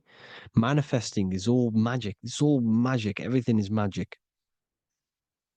But consciously doing it is what they're doing. They hid this knowledge. Your phone is magic. It manipulates your mind. The iPhone. Okay. See, magic isn't all of this with wands. See, Harry Potter, okay, that was created to give you this perception of a mystical and amazing form of magic with magic wands and all sorts of stuff like that. Yes, that stuff was true when the collective conscious minds were on a higher level and our belief systems believed in these things, because the universal mind, all of our minds contribute to reality. If the masses don't believe in magic, if the masses don't believe in a certain thing, it's going to have an effect on physical reality. So when the collective minds are higher and have more open minds, things like Harry Potter can come true. See, it's all in the mind. The iPhone, the eye is the symbol for the mind, the invisible intelligence. The triangle is the ethereal plane. Okay, so the eye in the triangle is the eye that sees into the beyond the ethereal planes. The square is the physical plane. So the iPhone, your phone, is a black box, just like the Saturn black cube. It's a black mirror. It's taking photos of you every 2 seconds, and it's your mind. Your mind is in that phone. Everything you like, everything you text, everything you type in Google, everything you say to someone, every conversation is all recorded on the phone. Therefore, it is a direct reflection of your mind. Your mind is imprinted into your phone because your mind, everything you think in your mind, you're manifesting into typing, saying, taking pictures into the phone, and it's collecting it and storing it. And what they're doing, and this is for all forms of magic, it's manipulating the mind.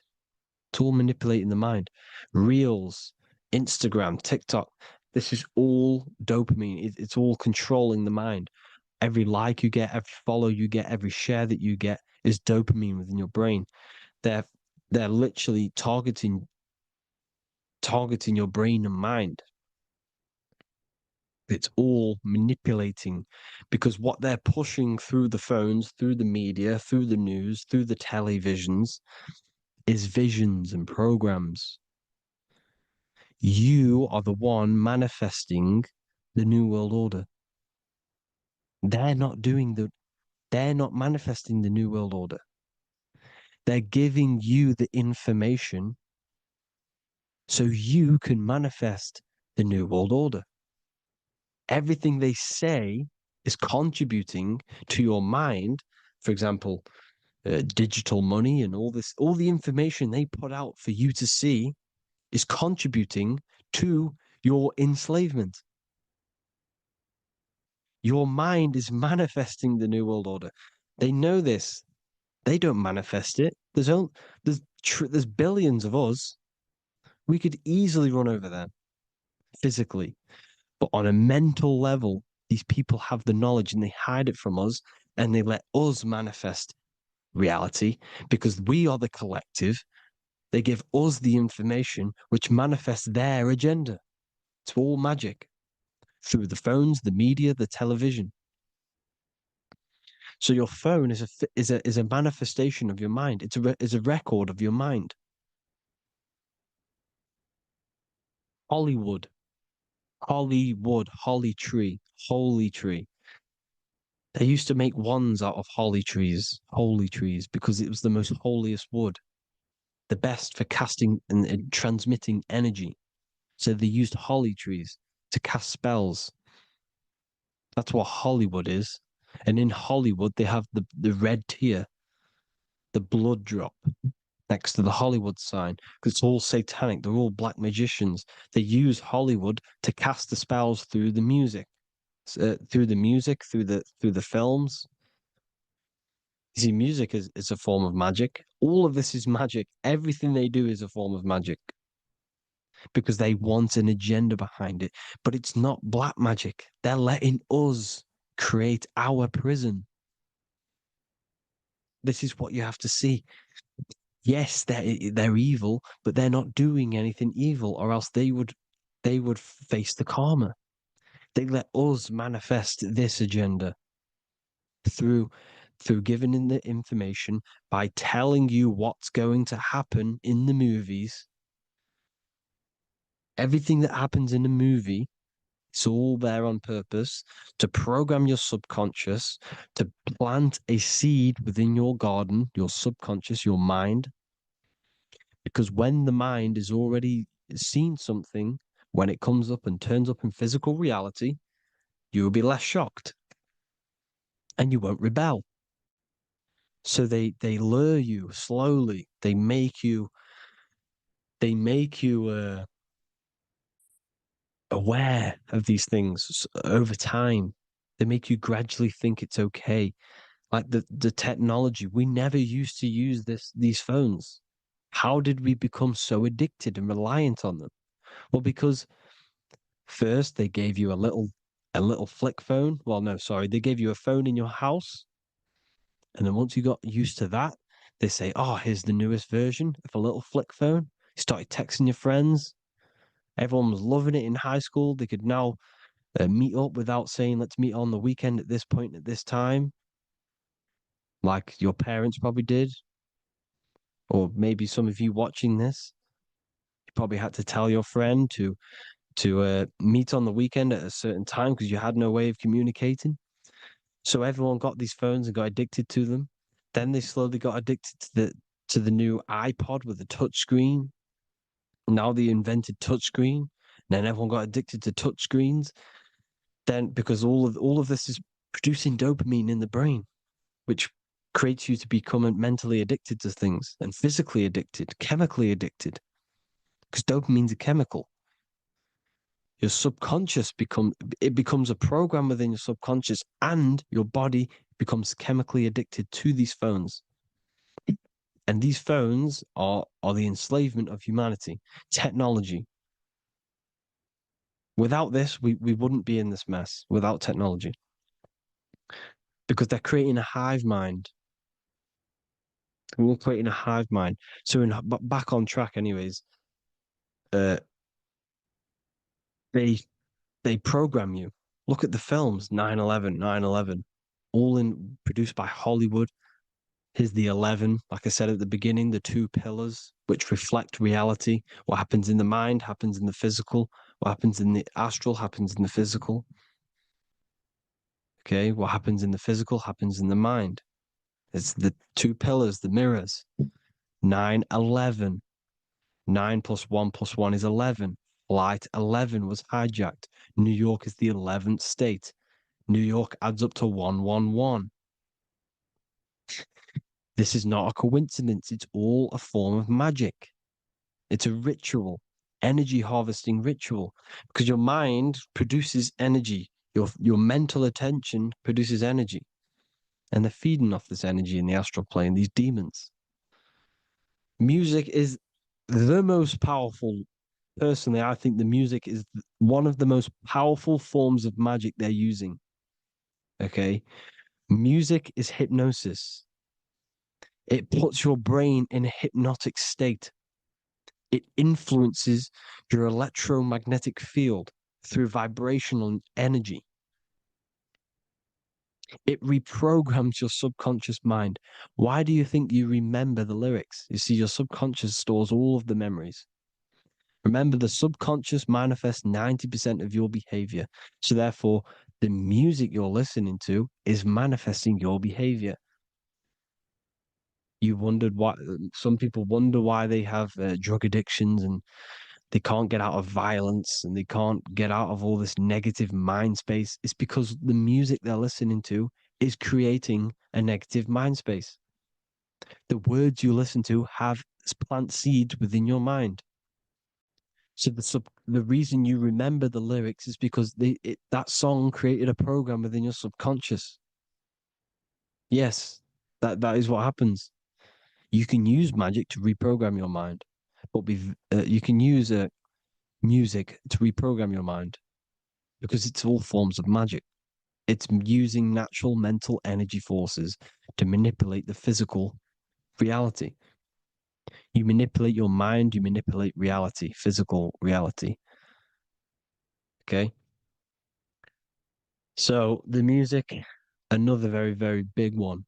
When you turn on the radio, it's just all talks about alcohol, drugs, and sex because they want you down in the lower three chakras.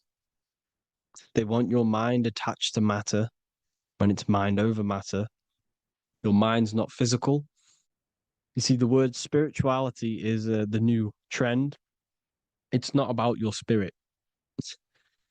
It's not about your spirit. It's about your mind.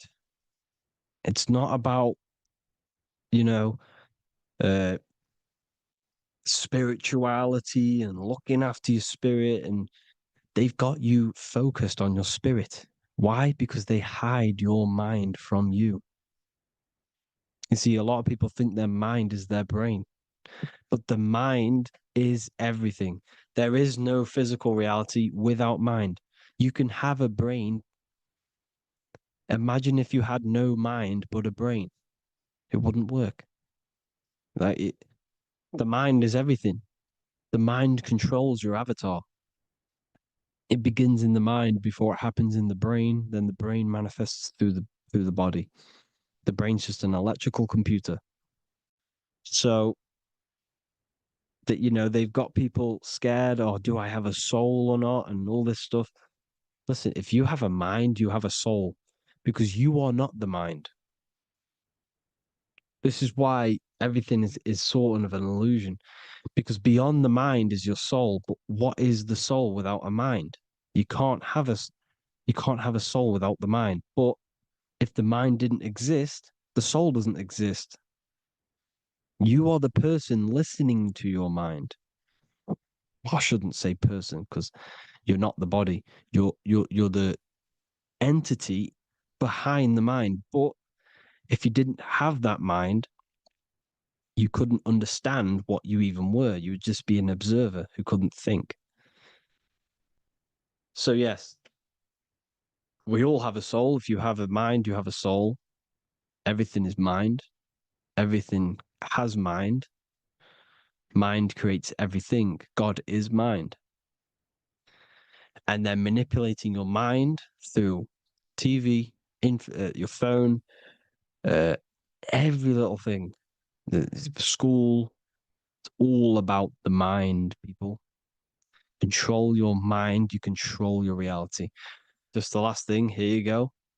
Aleister Crowley, the dark magician, Kanye West doing the exact same thing because they're implementing magic in the music. Here's the Beatles with Aleister Crowley in the background. Bet you never noticed that. Aleister Crowley was influencing music and placing magic within the music to influence the subconscious. This is what Baal worship was. This is why they killed children. They sacrificed these children. Why? Well, because in order to ascend, in order to raise your consciousness internally, godly, by being good, God, or being in order to be good and raise your consciousness and to get something in the physical world, you have to sacrifice yourself. And what do I mean by that? In order to raise your consciousness and ascend, you have to sacrifice the lower nature of yourself. You know, you've got to abstain from having sex to retain your sexual energy, to transmute it, or staying away from negative, some poisonous foods like meat. So, staying away from blood. We shouldn't be consuming other animals' blood. We should be keeping our blood pure. We are humans. We shouldn't consume chicken blood, chicken germs. We are the most divine creatures on this creation. We are the most intellectual creatures in this creation.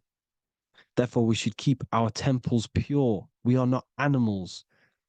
If you want to associate yourself with an animal, go out in the wild, go and find a wild boar and go and try rip its guts out with your bare teeth, because you can't do it. You're not a cat. You're not a carnivore. Okay? So in order to ascend, you have to kill and sacrifice your lower part of yourself to ascend up to your spirit self, your mind self, the highest version. And the elites don't want to do this. So they sacrifice other things like babies to kill them, to exchange their life over to the astral plane, so these demigods in the astral plane can give them something in return in physical. They don't want to sacrifice their lower self, so they sacrifice other things for exchange, for physical pleasure. But the godly person sacrifices their lower self for their higher self to do good and ascend. So this is what all the Baal worship is, people, and this is why they're doing it. Hope you all had an amazing lecture. If you haven't already, go and get the Book of Wisdom for more information. You know, I don't go into dark stuff in this book because all I do is enlighten people in this book. You can get it in Spanish, English, German, Italian, and French. Worldwide shipping, you can get the PDF or paperback. Or there is also a new one called the Human Health Guide 2.0. It gives you a list of all the foods, grains, oils, and nuts, you know, everything that's alkaline and positive for the body and not man-made and hybrid. It tells you all the products to stay away from, how to fast, how to improve vision, how to improve everything, literally. So the Human Health Guide has been released. If you want that, I'll pull all the links in the bottom in the description. Hope you all enjoyed the lecture, people. God bless you all.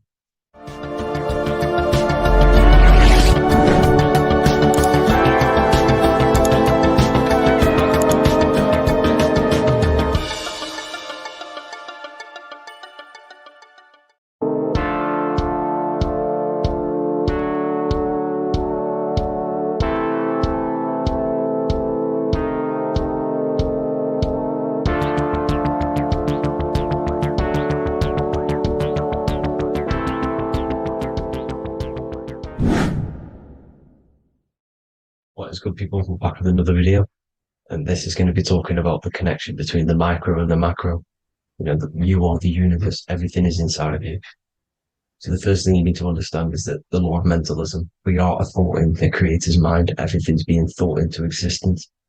We have a spark of this mind, this same mind of the creator. And everything is a state of mind. Particles or atoms, whatever you want to call them, are a mental thing. They're a product of the mind. Everything's thought into existence. Thoughts influence everything. Thoughts are energetic effects which send out waves into the quantum field around you. And your consciousness is actually the universe experiencing itself, expressing itself, and viewing itself. So we are the creator, but viewing itself in separate bodies. And this is why they call the material world the world of illusions, because everything's separate here, but we all forget that we're not all one. We've all been brainwashed to think we're all separate, but we're all one. We're all the same mind, the same consciousness, everything. So everything's created out of toroidal fields. God created the toroidal field. That's the only thing that exists because atoms are toroidal fields. And it's the basis behind all creation, as you can see it in the owl's eyes. It creates the infinity symbol. And this was the apple. That apple is a toroidal field. And the toroidal field is made out of dielectricity, which is ether. Ether is black light, and this is counter space. This is another realm. This is what creates God to be omnipresent, to be everywhere at one place at all times. He is everywhere because ether is everywhere. Ether's infinite potential. It connects everything together, and that's what energy moves through. It moves through the ether, and that's black light. Everything is light, as it says in John 4:2. God is light. Everything's a vibrational state of light. So the torus field is made out of dielectricity, ether, black light, magnetism, which is white light, which is the center of the toroidal field. And magnetism radiates, it has no vibration. And then when white light splits, it turns into electricity, which is physical material, and that has a vibration. This is the Holy Trinity, the sun, the moon, Saturn. Saturn, the god of materialism. If you've watched my videos on Saturn, you know that Saturn is crystallizing everything into physical matter. And that's why his old name was El. The ancients called him El. And this is why we get El electricity. This is where El electricity comes from. Because El electricity is only a product of the physical world, which is redshift, blueshift, Adam and Eve. And this is what creates the redshift, blueshift is what is a product of magnetism. When magnetism, white light splits. And this gives us vibration. And this what creates the toroidal field, which is the basis of all physical creation. The sine wave is created out of the magnetic wave and the electric wave. The electric wave is the blue wave, and the magnetic wave is the straight wave, which is radiation. This is vibration frequency. So the magnetic wave is straight, and then you have longitude and amplitude, which is depth, which is dimension. You see how the electric wave has depth and a dimension. This is why you get the cross. This is the cross of Earth. This is the symbol of Earth, of bondage, of physical matter, because it consists of magnetic wave and depth, which is electric wave. I mean, this is where you get the sun cross or the Earth cross, whatever you want to call it. It's the cross of physical matter, and the ancients knew this. This is why they used that symbol. Redshift, blueshift, which is the toroidal field, is the basis of all creation, physical creation. And this is why you have the police siren is red and blue. The Matrix movie, red pill, blue pill. You have red blood and blue blood in your body. The Democrat and Republic, the two parties, red and blue. Like your taps on your taps, you have a red and blue tap. One's generative, one's destruction. Fire, destruction, water, generative.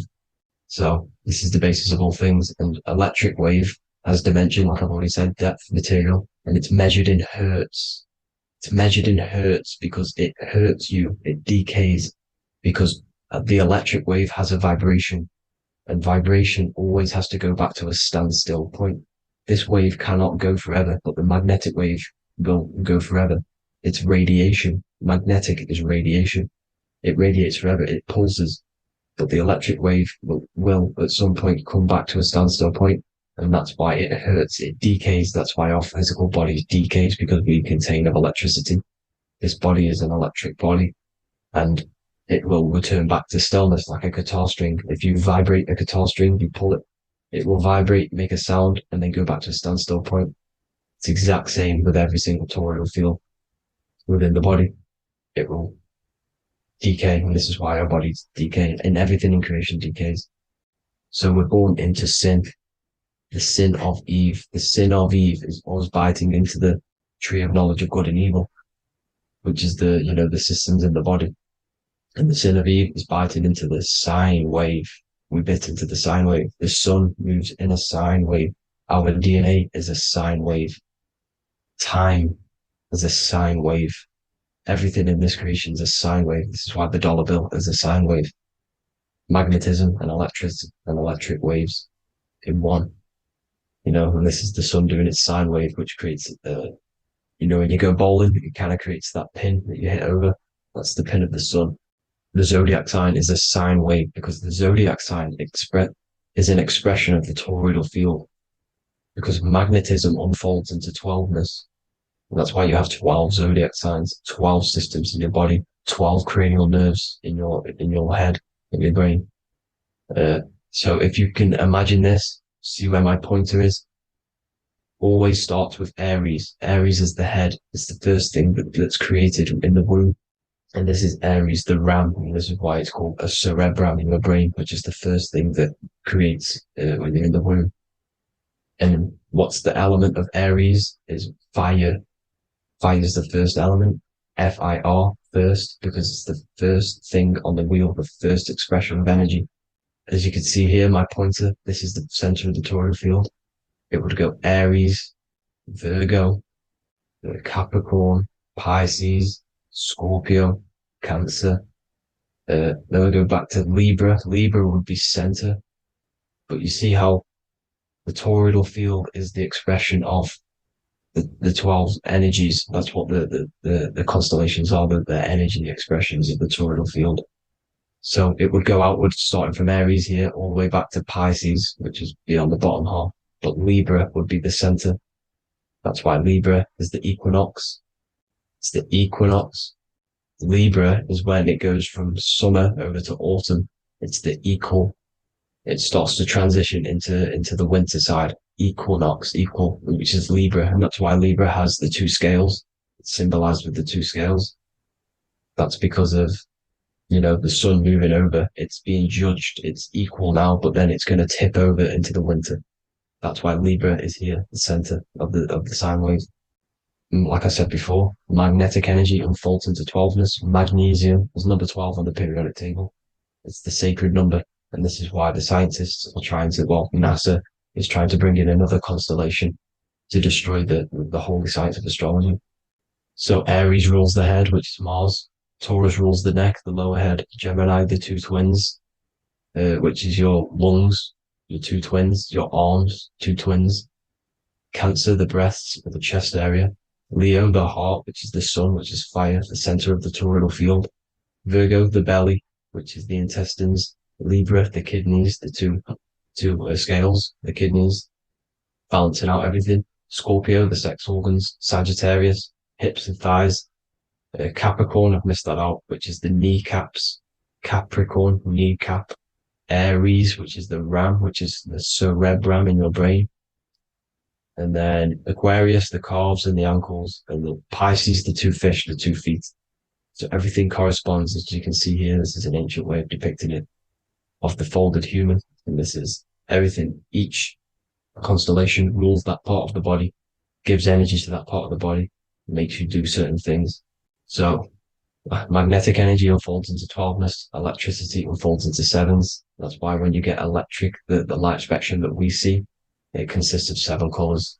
Why we have 7 planets. The 7 planets give us our 7 metals and the 7 solfeggio scale frequencies. So the rotor, this is the rotor. And rotor is an anagram for Torah. The Torah, which is I think it's the Hebrew Bible. Don't quote me on that, but it's one of the holy books. Which is the Torah, the Taurus. Everything goes back to the Taurus field because it's the basis of all creation. So the chief cornerstone, it says in the Bible that the builders rejected the chief cornerstone. The chief cornerstone, you are the builder. You decided to incarnate into the physical world, into the electric world, the world of Saturn. When you are created in the womb, it takes you 9 months for you to be created. So, for example, if you went into the womb here, it'd take you 9 months. So let's say you're born in Scorpio. So you'd go back 9 months, 1, 2, 3, 4, 5, 6, 7, 8, 9. You consist of all of these 9 energies because it takes 9 months or however long you took to be born. Some people are born earlier. You'd have to find out how many months you were in the womb for. But you consist of these 9 energies, and each constellation has a cell salt associated with it. And these cell salts are vital for your health, and your cells and the optimal health of your body. So the chief cornerstone that you rejected is these 3 cell salts, these 3 constellations. So you're mineral deficient in these 3 constellations. For example, fluoride, magnesium, phosphate, and potassium sulfate. So that's the chief cornerstone. And a cornerstone, people always get it rejected with the cornerstone.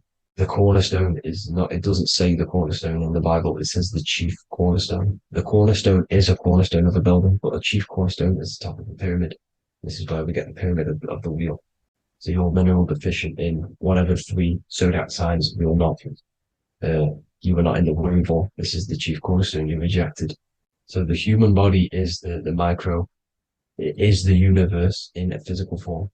It consists of everything in the universe, just like your consciousness is the universe watching itself, experiencing itself. Your body is the whole universe. 12 systems in the body, 12 zodiac signs, 7 chakras are the 7 planets. The Holy Trinity of you is your Temple of Solomon, the soul and the mind, the sun and the moon. You know, everything is in you. You consist of everything, all the energies, everything. Heaven and hell. Heaven and hell is a mind state. It's a state of the mind. Head, Hea, which is heaven, and the heel, the bottom of your foot, is hell. And the bottom of your foot is the soul. So they're basically saying, well, it's wordplay. They're saying that your soul is in hell because, you know, with the elites being in control. So they call the bottom of your foot the soul, trying to say that you're in hell. The Christ is in you. And this Christ is Greek for what? Christos. And Christos is Greek for the oil. And this oil is produced in the cerebrum, the Aries, the ram, the cerebrum. It goes down the pineal. Well, the pineal and the pituitary are underneath the cerebrum. Goes down the pingala and the ida. The pingala being the positive charge connected to the pineal gland, pin, and the ida connected to the pituitary. And this is the 2 serpents going down the spinal column. And this is why Jesus goes from Nazareth to Bethlehem, and then Joseph and Mary are waiting for Jesus in Nazareth. Joseph and Mary are the pineal and the pituitary gland waiting for Jesus to come back up the River Jordan, your spinal column. So this is the oil. This is the story of Santa as well. Santa comes from the North Pole. Why? Because the North Pole of the Earth is the center of the toroidal field, and the North Pole of you is your spinal column, which is the North Pole of the toroidal field. The North Pole, he comes from the North Pole. This is the North Pole. This is the South Pole of the toroidal field.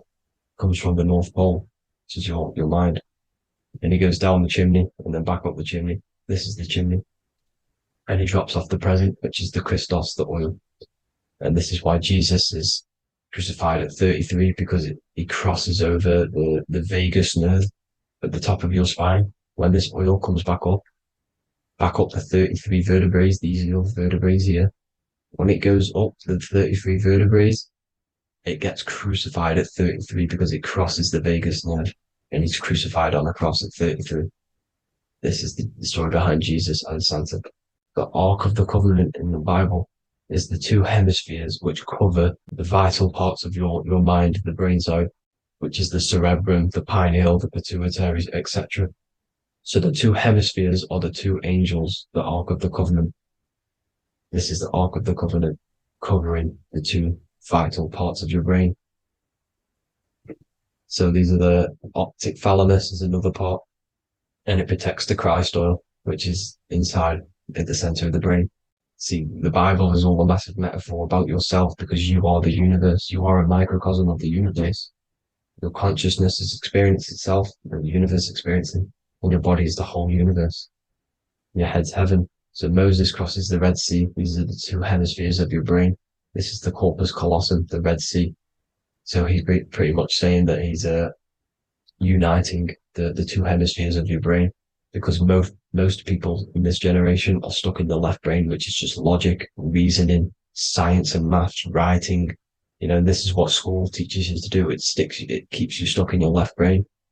And you want to cross over to you want to cross the Red Sea, which is the corpus callosum, to the right brain, which is awareness, art awareness, creativity, imagination, intuition, insight, using the higher mind, creativity, imagination. If you don't have intuition, then you can't read energy, you can't pick up on bad things. This is what Moses is symbolizing by crossing the Red Sea. And it's also the upper room where Jesus met the 12 disciples. 12 disciples are the 12 cranial nerves in your brain. It doesn't just represent the 12 zodiac signs, the 12 disciples. It symbolizes many different things. It's like I said, the universe consists of 12ness. So you have 12 cranial nerves in your brain, and that's the 12 disciples as well. And they want you stuck in your left brain, which is the five senses, materialism. So they say in the Bible that Satan blinds the mind. Satan is Saturn. If you've watched my videos, Satan is Saturn.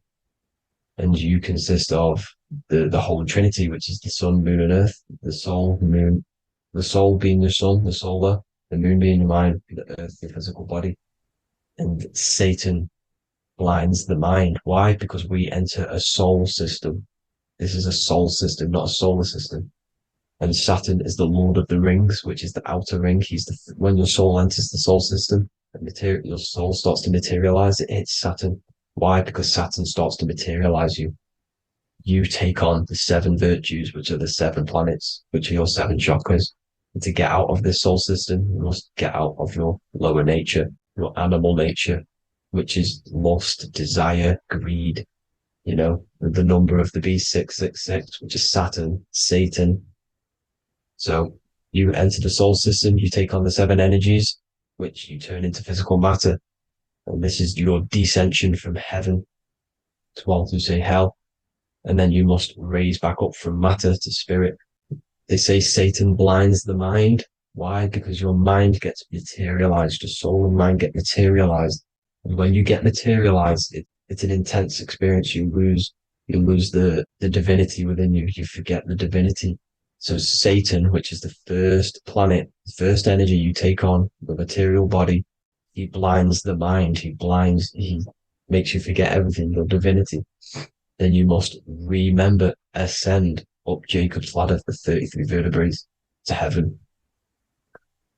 And this is a microcosm of the macro, because you will ascend back up to heaven if you do this, when you leave your physical body, when your body decays.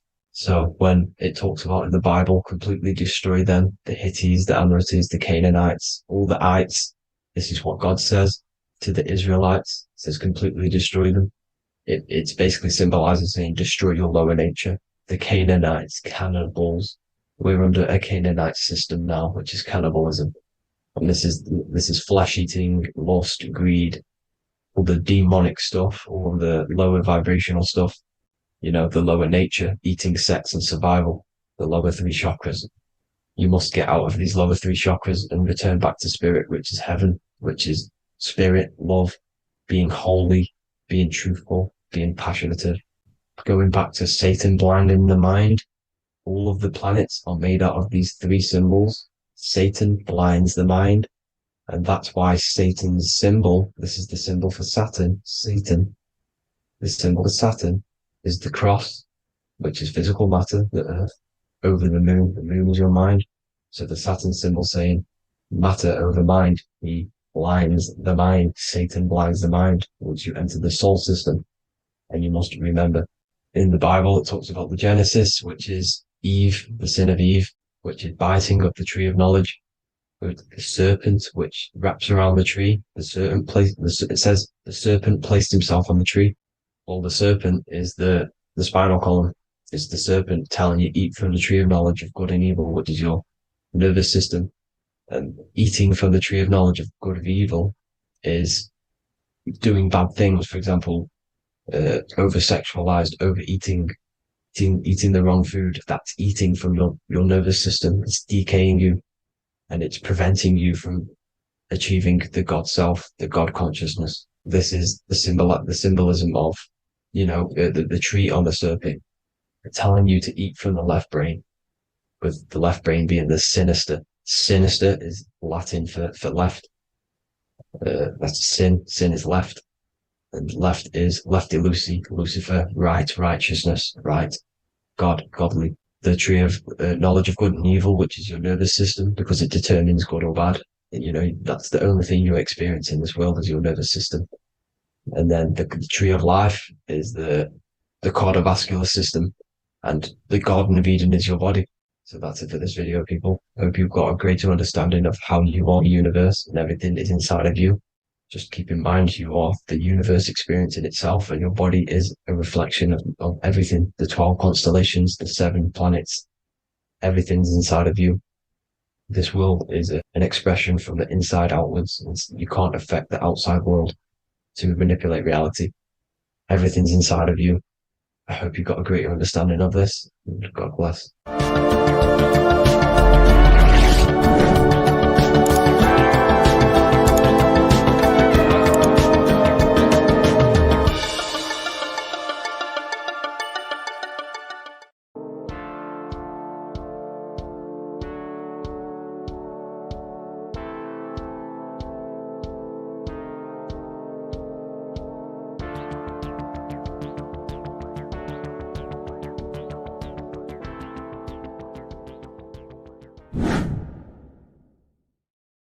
People, how are you doing? It's Revival of Wisdom, and today we're going to be talking about your birth certificates and how we are slaves to a system and how they have trapped us into this system. Okay, so the first thing you need to understand about this system is there are 2 types of laws. You have the law of water, which is admiralty law, and the law of the land. So the admiralty law is the law of water, and this is what money is. Money is water. This is why we say liquidity, currency, the current. A current is water, something moving through something. Cash flow. And this is why banks are called banks, because a river bank is on either side of the water and it directs the currency. You see? So money is water. And as you can see here, Ripple, the cryptocurrency, Ripple, water Ripple, and they're building a bridge over water, overseas, international banking with cryptocurrency. So money is water, and this has specific laws about water, but water is the same everywhere, you see. What the difference is with the law of the land is that you can have different laws in different lands. I can't do certain things in the UK that people can do in America, for example. You see, that's the law of the land, but the law of water is the same because water is everywhere. Now, this is very important to understand when it comes to, these birth certificates. So, Pope Gregory, this is where we're going to start off. Pope Gregory in 1582 took the Orthodox Eastern sunrise calendar and changed it to his own Gregorian timeline, not a calendar, a timeline. This timeline was copyrighted by Pope Gregory under the name of the Vatican. So the Vatican owns the timeline that we are using today, 2023. They own it. They own the title of this Gregorian calendar. Okay. Therefore, anyone who is born under this copyrighted timeline, not calendar, they are subjected to Rome because Rome owns the timeline. They have a patent, a copyright for that timeline. What is on our birth certificates? That timeline. We are born underneath, we are subjected to the Vatican. This is why all birth certificates go to the Vatican. They own every single birth certificate. Okay? So when we use this timeline, we are subjecting ourselves to this timeline, okay, which the Vatican has a claim over. This calendar or timeline is set to sunset, not the sunrise, which is associated with death, darkness, and the moon, lunatics. You see, so this is a sunset calendar timeline. Okay, this is now, they've changed a couple things, right? They say that the new year is January the 1st. Okay, when we know this is in winter. January is winter, which is associated with darkness, death, the death of nature. So this is a death cult, people. These people are evil. They're so evil. The Vatican. And this is why we use April Fool's Day, because April is in Aries, and Aries is always the start of the zodiac. This is why Aries rules the head region. 12 zodiacs, 12 systems of the body. Each zodiac is associated with each part of the body, and this is why Aries is the head, cerebrum.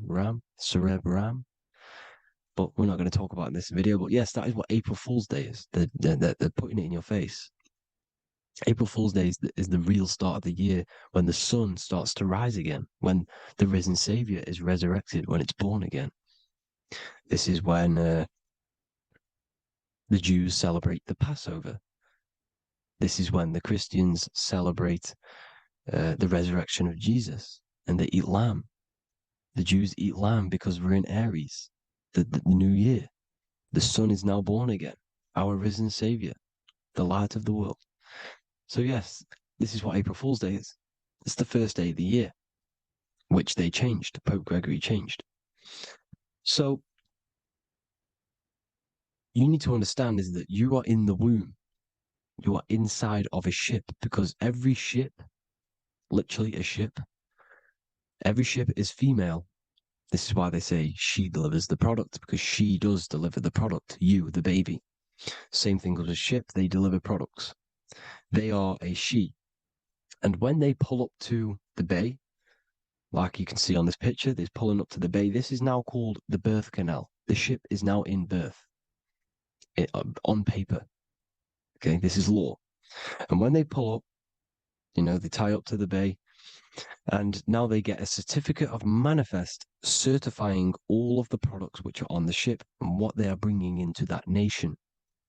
Okay, so you're bringing in this many of that, everything's on the certificate of manifest. And this certificate as manifest is also your birth certificate, because you are traveling through water when you are in the birth canal of your mother, because you are in water when you are in the womb, and you travel through the birth canal.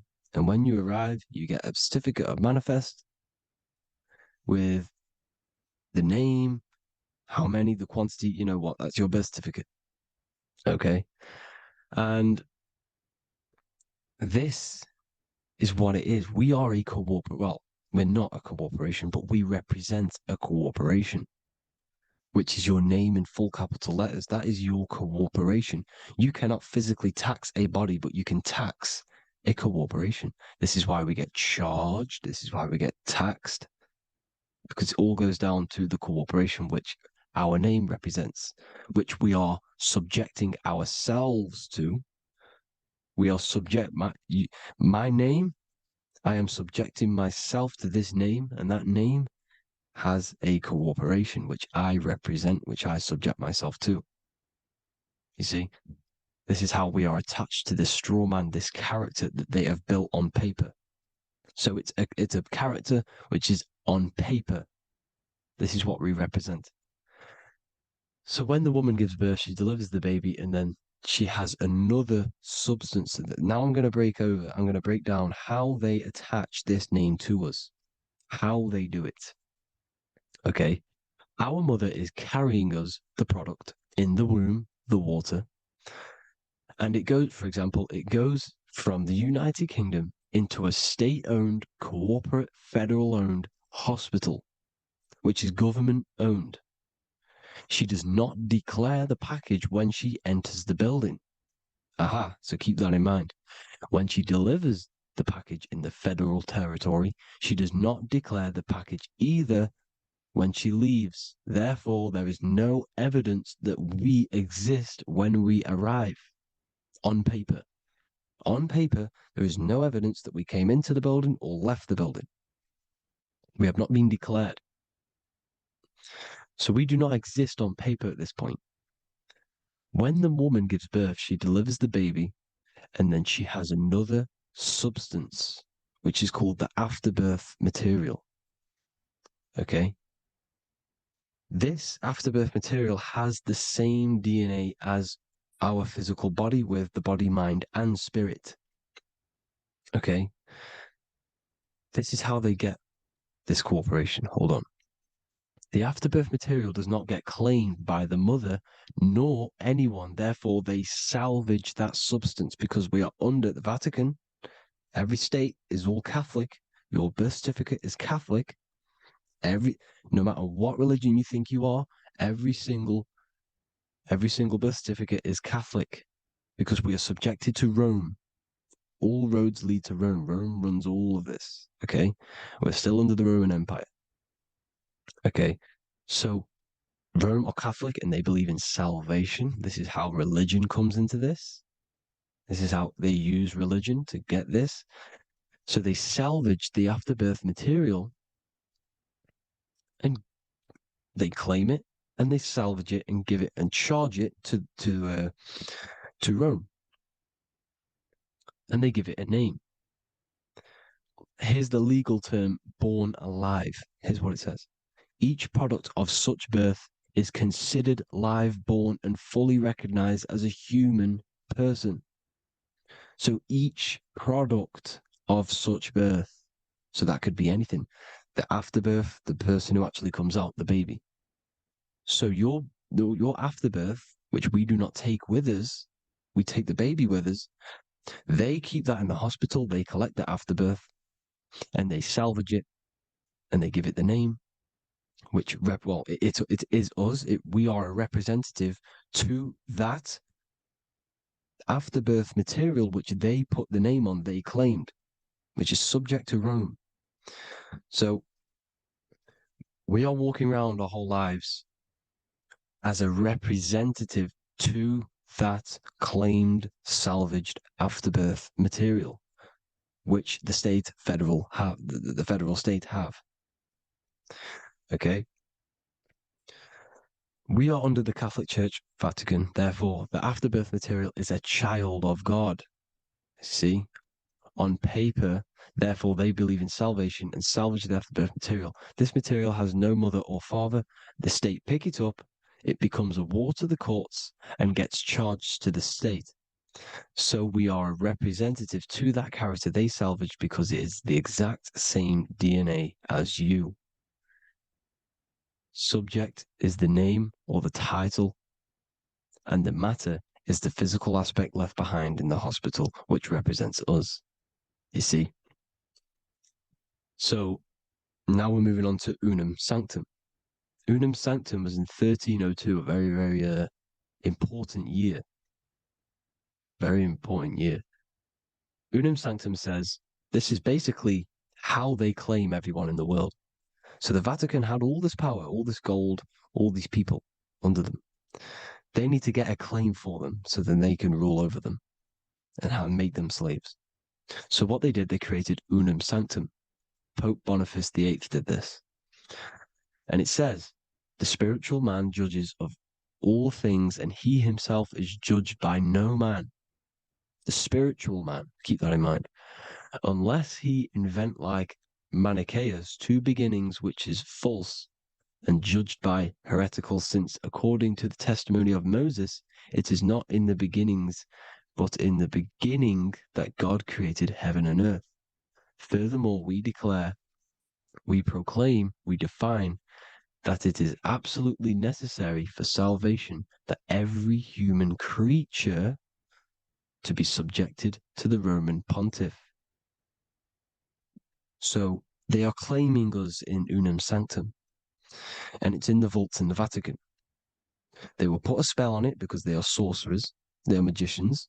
They put a spell on it, they lock it up, and whatever goes on that piece of paper goes.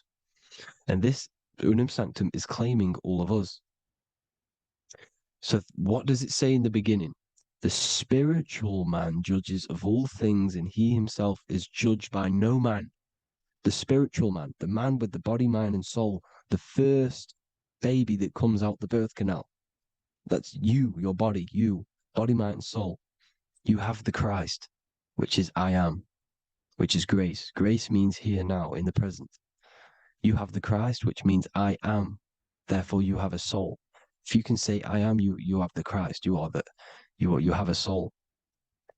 But a creature can be anything with no soul. You see, so no man can judge the man with the soul. However, as it says in the second part, we proclaim, we define that it's absolutely necessary for salvation that every human creature to be subject to the Roman pontiff.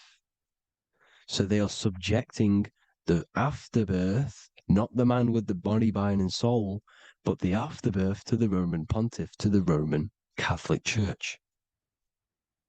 We are the ones who are claiming to be the afterbirth material, which is our birth certificate, which is our representative.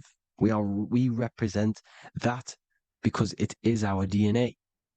This is how we are stuck. We are stuck because we represent this DNA, which is on paper, recorded. You see? So we, being untaught, uneducated in these subjects, we are subjecting ourselves to this system, to this slavery, because we just want to live. We just want to live happily, just peaceful. Think about it. Where's all this coming from? Where's all this war, all this killing, deaths coming from? We just want to live. It's coming from the Catholic Church, these evil death cult, which has subjected us, which has used us as slaves, and we are still slaves, and it's just going to get worse and worse and worse. So this is how we have subjected ourselves to be the slaves to this system. It's a lot to take in, and there's a lot more deeper stuff which goes into this. I'm just going over the surface. I'm going quite deep, but there is little details that I still need to learn myself. But this is the general how that we've been stuck to this slave system. So we are batteries, okay? This is why we get charged. When you go in a court, you get charged, okay? Because you're a biological battery. This is why cities look like motherboards, because we are feeding energy to this matrix. Okay, when we look outside of ourselves, when we give power to so-called Jesus Christ, worshipping idols outside of ourselves, where attention goes, energy flows. We are feeding the matrix with energy. By looking within, placing your attention within yourself, you are taking back your power. Because the I am is Christ. The you, the soul, is Christ. It's God. The awareness is God. Okay? However, we are subjecting ourselves to this system. We're subjecting ourselves to this system and the feeding of our energy. So what we need to look for the future is that, think about it, with the end goal is to change our DNA, is to literally make us robots, transhumanism, slaves. This is why we have smart cars, smartphones, smart watches, smart meters, smart cities. And all of this is going to be connected by the smart grid, which is 5G. This is why 5G is rolling out. 5G is going to connect all of these technologies to one. It's like a big net system. And you know why they're doing this? It's because all of this is going to be connected through this 5G, and that 5G is going to be controlled by the elites. So you say anything wrong, you do something wrong, you say the wrong thing online, they'll turn off your car, they'll turn off your phone, they'll turn off your smartwatch, or turn off your TV, because it's all going to be connected and controlled by the smart grid. And this is what the Great Reset is, people. But they're going to trap us inside of these 15-minute smart cities so we can't leave the area, because they're going to use climate change as a tool to enslave us to not travel because of so-called climate change and the fumes that we are putting into the air, which is all BS. They're doing this to push these new cities, to push all of it. But listen, they're trying to get inside of your body. The only way they can do that is to get you addicted and using this technology. First, they got on the body with the smartphone. Well, first of all, we use the technology. We get used to it with it in our hand. The next step for them was to get on the body, which is the Apple Watch, as you see down here. They have now successfully got onto the body. The next thing is to get inside of the body. This is the brain chip. You see how they've slowly lured their way in, slowly got you addicted to this technology, got you dependent on this technology. And what they're going to do is that they're going to mold society to be dependent on the brain chip. So in order, for example, if you want to go and pay for food, you're going to have to get a chip to pay for the food, because it's all going to be digital money. And that digital money will be connected to the chip, and you'll need the chip to pay for things. You see?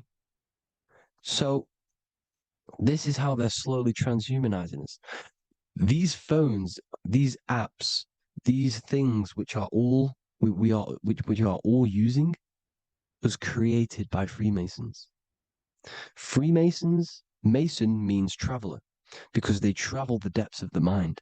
They understand human consciousness. They understand the brain. They understand the mind.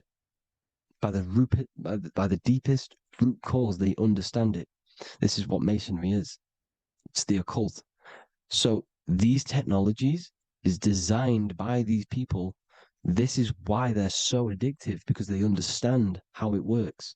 They understand how to get people addicted, because they understand human consciousness, the brain, the body, and the mind. So this is the advantage Freemasons have over us. And these secret societies, which have gone through the orders of Freemasonry and progressed onto these secret societies, which are the evil side, because I'm not saying Freemasonry is evil, okay? But the societies which they go beyond Freemasonry, because you can go beyond the 33rd degree into these secret societies, and they use this knowledge for the bad, to enslave people. And this is what's going to happen. Transhumanism. So I hope you all learned some insight for today. Please do a bit more research on, the birth certificate and stuff like that, the straw man. And have an amazing day, people. Please like, comment, and subscribe. Peace.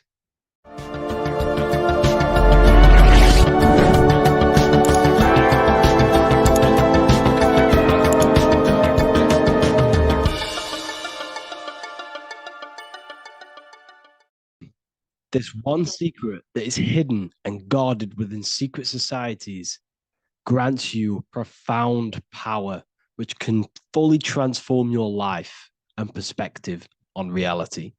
Today, I'm going to reveal this one secret, which you probably already know, but never realized how deep it truly is.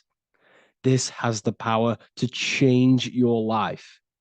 It is the key to your potential. And if you stay with me, this power may be yours, and you could transform your life with this hidden secret that is guarded within secret societies and esoteric orders. And this secret is not really a secret, but something people overlook, that the universe is mental. Everything we experience and interact with and perceive originates within the mind. The universe is a boundless field of consciousness, a mental construct molded, and shaped by thought. We do not just live in a physical world, as they want you to believe. There are hidden forces that mold the material world. They want you to believe that you are only a physical being inside of a physical universe. But this is completely wrong. You are the architecture of the universe.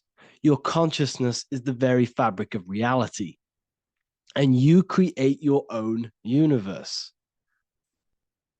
The universe is an infinite field of consciousness, a vast and limitless mental construct, intricately woven and shaped by the power of thought. It is a dynamic and ever-evolving field where the interplay of awareness and attention gives form to existence. Within the boundless realm, every idea, perception, and belief contributes to the creation and transformation of reality itself. Each thought holds the power to transform reality. Your consciousness is the very fabric of reality. And this is shown in the symbol of the flower of life. The flower of life is a symbol. It symbolizes the interconnectedness of all existence, illustrating how every thought is not merely a fleeting moment, but a ripple that reverberates across every layer of reality. Each action, like the intricate overlapping circles of this pattern in the symbol, extends its influence far beyond its origin, weaving a web of interdependence where every choice impacts the whole. It serves as a profound reminder that everything is connected, bound by an unseen field of consciousness. This symbol represents how one action, one thought is a ripple in the whole vastness of the ether of consciousness.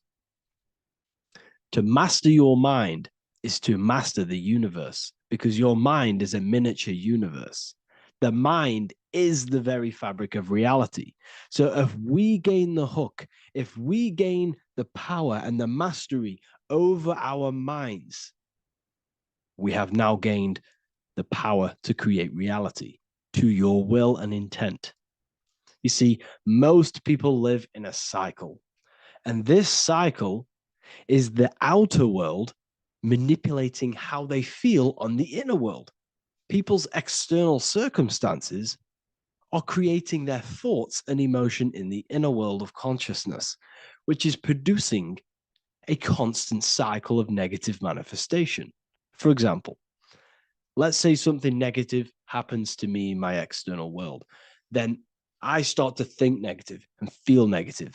What that is actually doing is manifesting and projecting more negativity, because our thoughts hold the power to control and weave our own life. Your life is a direct correlation of every thought you thought in the past.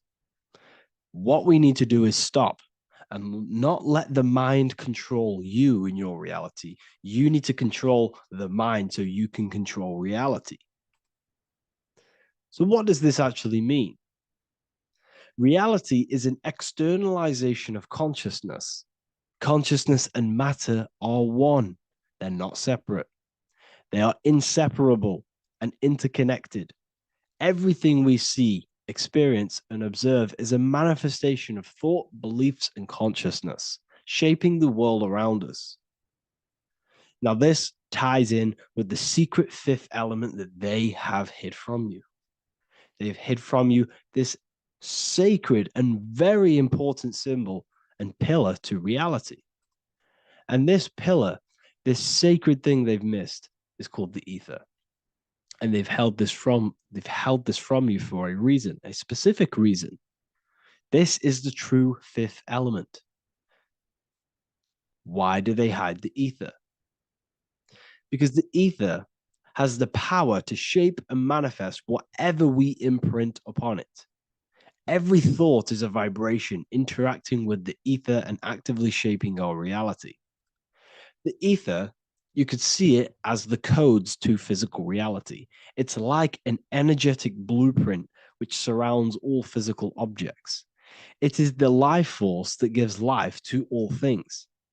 All energy comes out of the ether and returns back to the ether. Energy, it's 0 point energy, and it is infinite source of energy.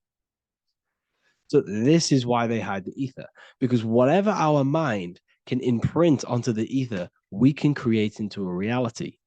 And we imprint the ether through thought and imagination.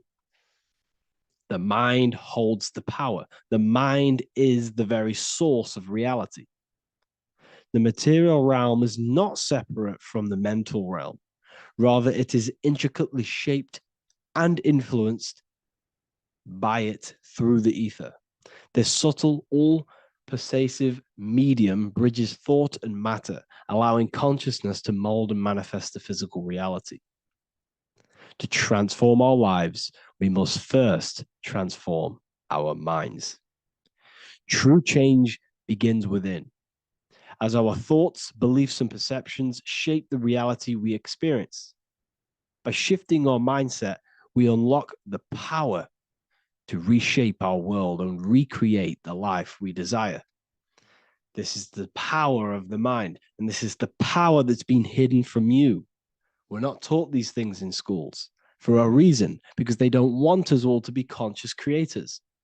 Instead, they feed you your beliefs. They feed you your thoughts through the music, through the entertainment, through the movies, through the news.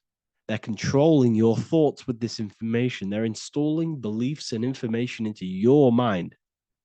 So you are producing their reality. But this is what we need to stop. We need to take control. We need to stop consuming their music, their movies, their information, their news, because all of this is contributing towards your reality. They have the collective consciousness at the tip of their fingers. They do not create the world. We create the world by believing their beliefs and their thoughts and installing their information into our minds. You see, it's mind over matter, and most people live in matter over their mind. Most people let matter, the external circumstances, dictate their mind, when it should be the other way around. It should be mind over matter. This is the mental plane. This is the astral. This is the etheric. This is the physical. The mind holds power over the emotions, over the imagination, over the physical, and over our spirit. It holds power over everything. It's mind over matter. It's the mental body that we must transmute and change. Most of us live in a chaotic state of mind, and this is what we must change. Turn chaos into order. So we need to be mind over matter. We need to install this belief into our subconscious. I, Harry B. Joseph, have created the ultimate esoteric school on the earth. As a member, you'll gain access to live mentoring calls twice a week, along with new lectures, books, and exclusive content released every week. Additionally, you'll have a full access to all my life-changing programs. If you're ready to transform your life and start your journey today with me, join Ethereal University. These are the campuses. We have the real lecture sections filled with lectures that you can watch. Manifestation Mastery, which teach you exactly how to reprogram your subconscious mind so you can live that reality. Sexual Alchemy, the path to empowerment of how you can transmute your sexual energy. The Real Library, where you gain access to powerful esoteric books, PDFs. Symbols of Secrets, an amazing course.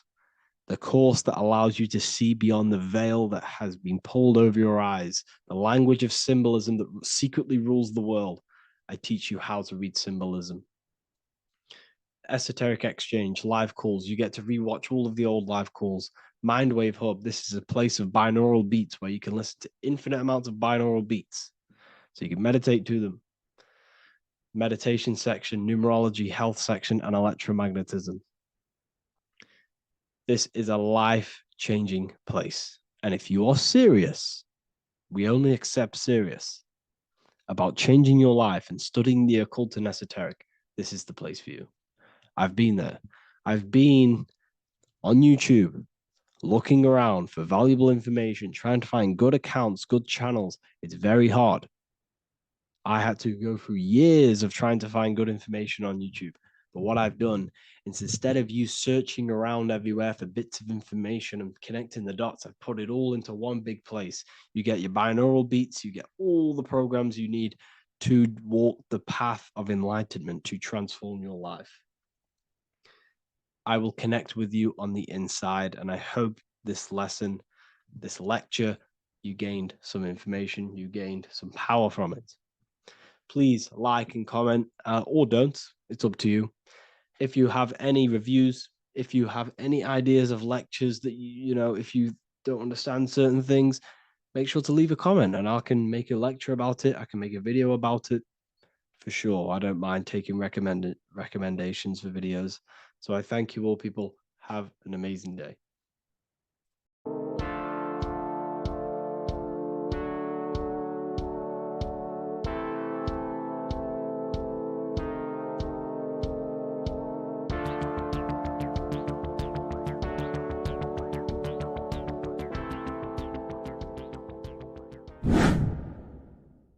The earth has become a realm in order to trap souls within so that they can harness our electricity, our energy. Even the Bible is talking about how this realm is controlled by the wicked one in John 5:19. We know that we are the children of God and that the whole world is under the control of the evil one. Ephesians 6:12. For our struggle is not against flesh and blood, but against the rulers, against the authorities, against the powers of this dark world, and against the spiritual forces of evil in the heavenly realms.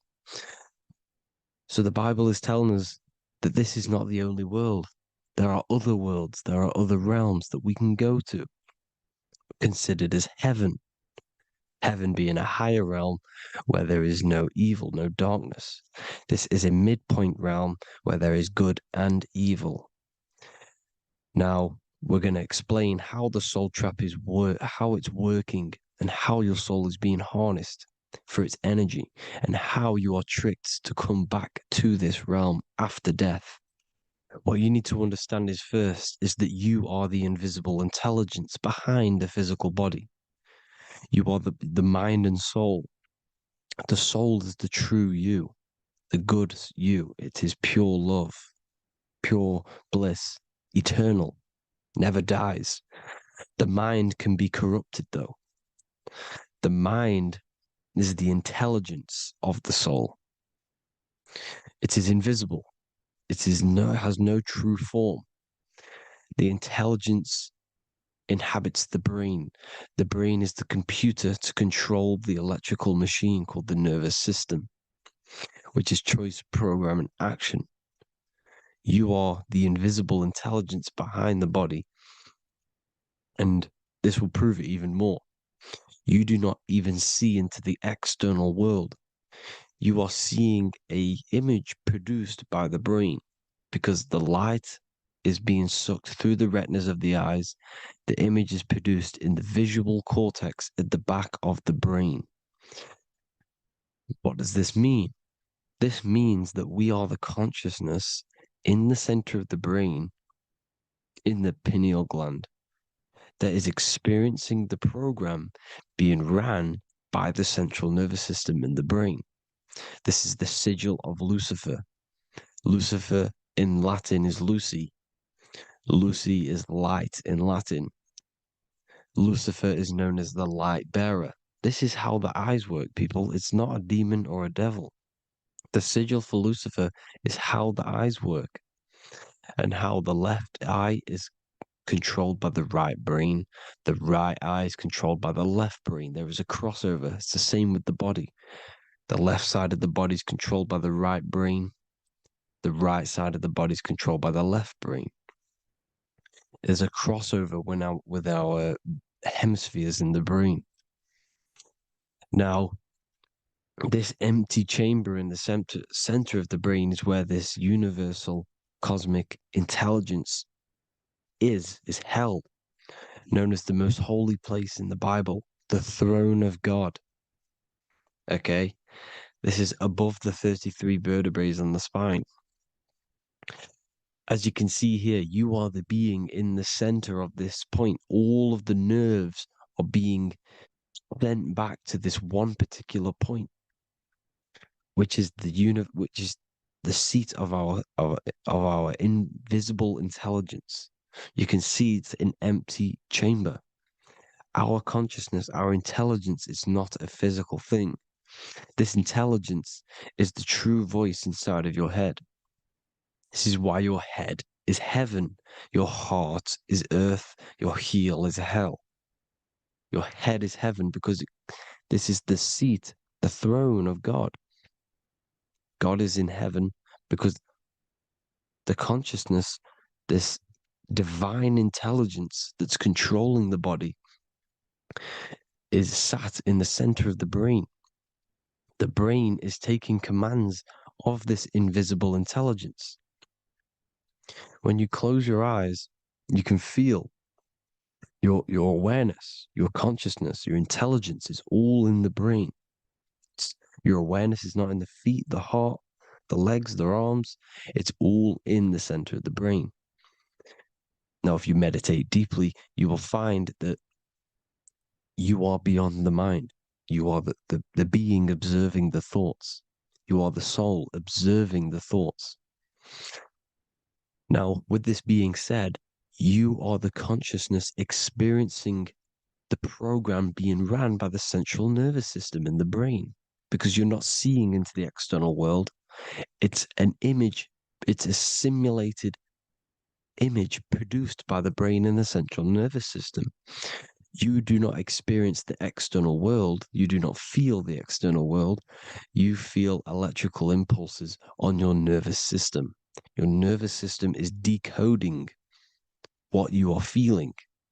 So the only thing that you truly feel is the electrical impulses on your nervous system. This is why the nervous system is the tree of knowledge of good and evil, because it gives your invisible intelligence, your mind, the knowledge of good and evil. It can detect good things, it can detect bad things. If it's hot, if it's warm, if I need to go, the nervous system is doing this. It is the tree of knowledge of good and evil. Okay? Now this universal intelligence is symbolized as the single eye. Okay? Matthew 18:9. It is better for you to enter life with one eye than to have two eyes and to be thrown into the fire of hell.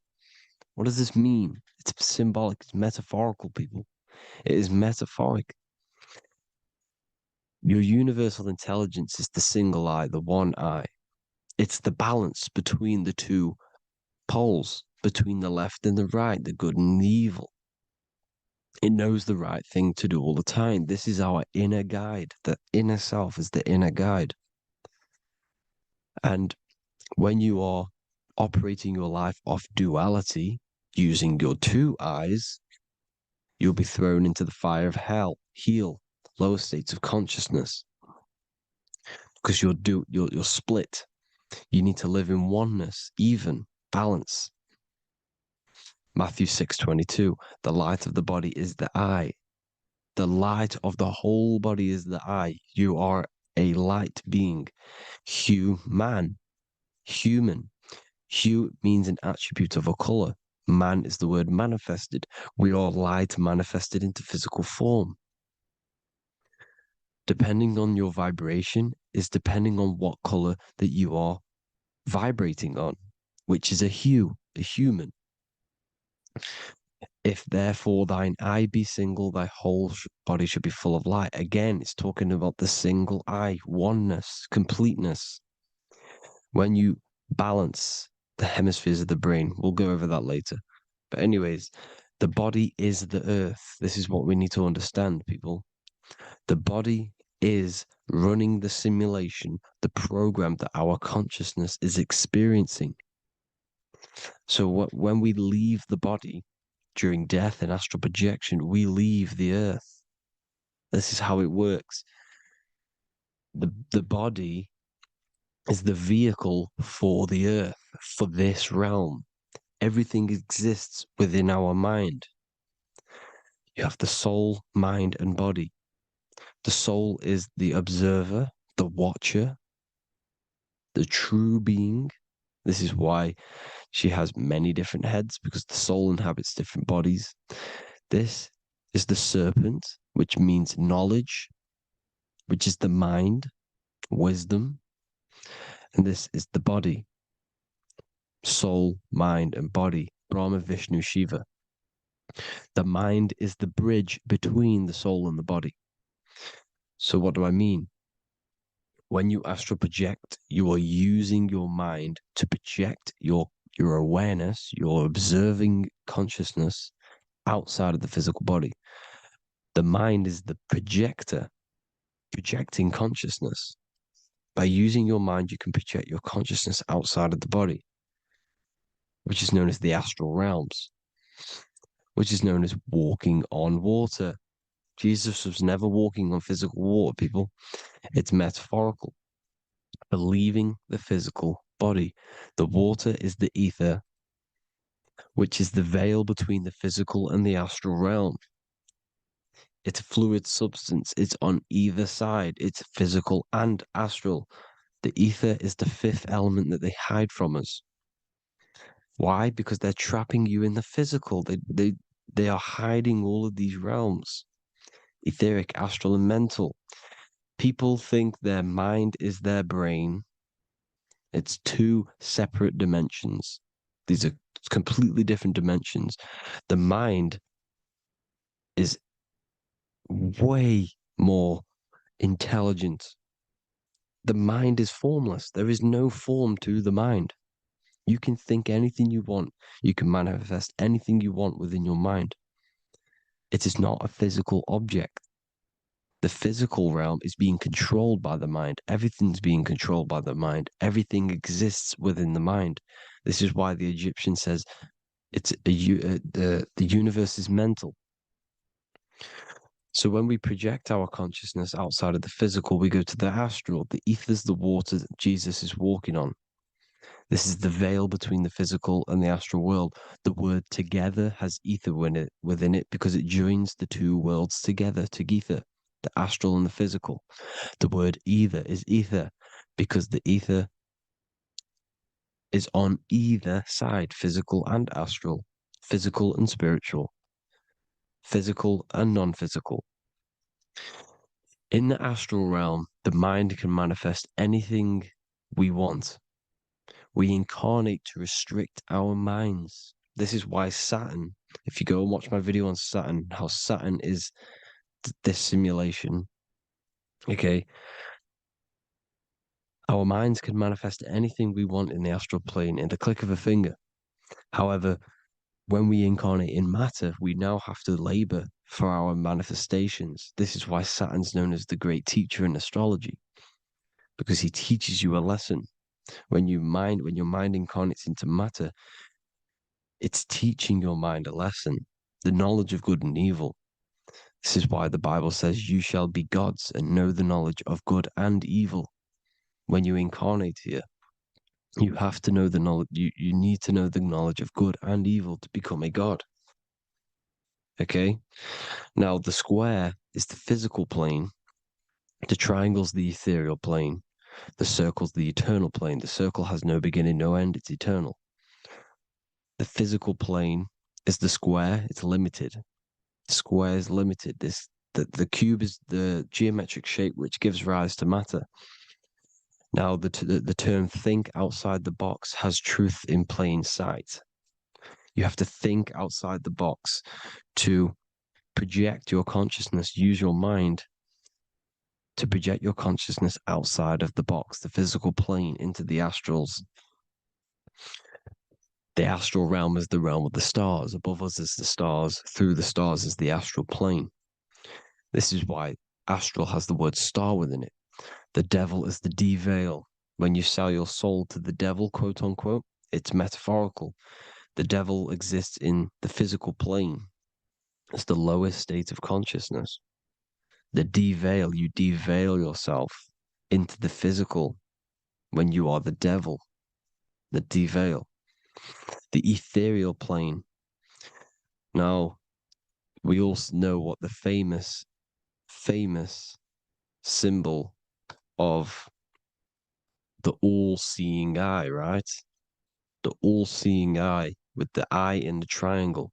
Look at the Masonic artwork showing you the triangle above in the sky. This is symbolizing the ethereal planes. The eye in the triangle symbolizes your invisible intelligence, your mind, which has the ability to see on either side. Because the triangle's the ethereal plane. The eye is your consciousness, your intelligence. And this intelligence has the ability to see in the physical plane and to see in the ethereal planes, in the astral planes. This is why it's above the earth, it's above the ground. Because it can see here, it can see in the heavenly realms. Now, the stars are, well, this is known as heaven, the realms of the astral planes. This is some quotes from the Emerald Tablets of Thoth. Out of the darkness ye must rise upwards, one with the light and one with the stars. Man is in process of changing to forms that are not of this world. Grows he in time to the formless, a plane on the cycle above. So there's other worlds. The Bible's telling you there's other worlds, there's other realms. Know ye must become formless before ye are one with the light, the astral light above, which shining through the stars. Not of the earth are ye, earthy, but a child of the infinite cosmic light. You are the invisible intelligence controlling the physical body. The body's not you. It's the vehicle that your soul lands in when your mind projects your consciousness into that realm. Free from the body, I flashed through the night. Unlocked at last for me was the star space. Wow, that's powerful. The star space, the astral planes. This is what it's talking about. We are all a star. We descended from the astrals, which is the star. We are all a star. Look at the ancient paintings of Jesus' birth. It's the star beaming his consciousness down into the physical plane. Here's another one. Here's some Freemasonic artwork showing you, again, the ether, that invisible intelligence, the eye, manifesting itself inside of here, in the physical realm, where the people are. You see? It's the same here. This is Jesus. Here's the bird symbolizes the Holy Spirit, your invisible intelligence, descending into the waters, the ether, the ethereal, everything. The ether's the base of all physical matter. Here's Truth in Plain Sight. Mr. Bean, the famous TV program in England, in the UK. He begins the program like we all begin the program from falling from the stars. He falls down with a beam of light. And this is Truth in Plain Sight. This is false. The aliens don't exist. They're a lie, alien. But this symbolizes the star beaming our consciousness. And when we die, this star will suck us back up. Just like this UFO is doing. It's Truth in Plain Sight. So, this is some more Freemasonic artwork. Going from duality to singularity. Sun, moon, masculine, feminine. Right hemisphere, feminine, left hemisphere, masculine. The consciousness in the center, the balance point. Here's another more Freemasonic artwork. The two pillars, left and right hemispheres, and the invisible intelligence between the left and right hemispheres, the light of the body. This is why light's coming off it. Because it's light, it's pure light. The blazing star. The stairs go from the checkered board, the duality, up to oneness, in between the sun and the moon, the masculine and the feminine. This is symbolizing going into oneness. What did the Emerald Tablet say? You've got to become one with the stars, one with the self. Balancing the two hemispheres. so that you can gain, because when the two hemispheres are balanced, you can gain a more deeper connection with your invisible intelligence. Same with the chakras. When the chakras, the 7 seals in the Bible, these are 7 seals because when you conquer the 7 chakras, when you balance the 7 chakras, you then gain a more deeper connection with your internal self, because your mind is not filled, it's not being ran, it's not being dominated by these 7 deadly sins, the 7 seals, the 7 chakras. These are 7 energy centers which are concealing our true form. Balance makes us have a stronger connection with our true cosmic intelligence. Heaven is even. This is why Jesus is pointing at the heart. The even point is the heart. You got to balance the chakras and live from the heart, because the heart is the earth. You're in good and evil. The body manifests the lower and the higher self. The higher self is in the higher parts of the body. Wisdom, intuition, expression. The lower self is in the lower parts of the body. Sex, food, and power. This is how they are trapping your soul, people. Like I said, the mind is the bridge between the soul and the body. So by tricking the mind, not giving it the right knowledge, and keeping the mind stuck in the lower 3 centers, thinking about power, food, and sex, this is low vibrating energy. It's going to keep your mind addicted to the physical realms. Okay, this is why you need to go even, balance, heaven. Okay, I will explain the soul trap in a second, how it fully works. But I'm telling you all the science behind it so you can understand. When you are doomed, you are domed. This is the dome, the firmament, the firmament, the mind. Ment is mind, firm is firm. A firmament is doomed under the firmament. You must have a loose mind, an open mind to expand your consciousness beyond the stars, beyond the ethereal barrier. You have to vibrate higher than this world. Your consciousness must be expanded more than the physical plane. You need to learn how to astral project.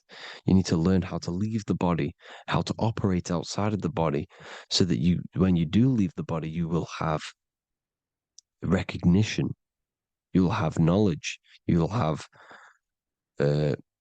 practice. But this is as above, so below. The woman's belly is the earth. It's as above, so below. It's a microcosm of the macrocosm. We are the children in the womb. We are the people in the earth being ready to be born into the heavenly realms. As above, so below. It's a microcosm, macrocosm. Everything is in everything on a bigger and a smaller and a larger scale. Now, when the baby figures out that there is a world beyond its mother, what happens?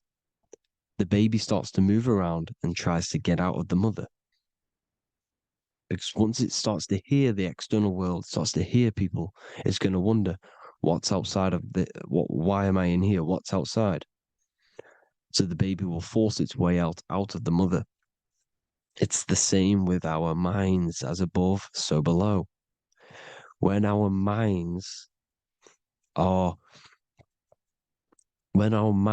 figure out that there are other realms beyond this world, we will seek a way out. This is the womb, the mother earth, mother nature. It's the mother. We're in the womb. We can be born out of this world, which is being born again in the Bible.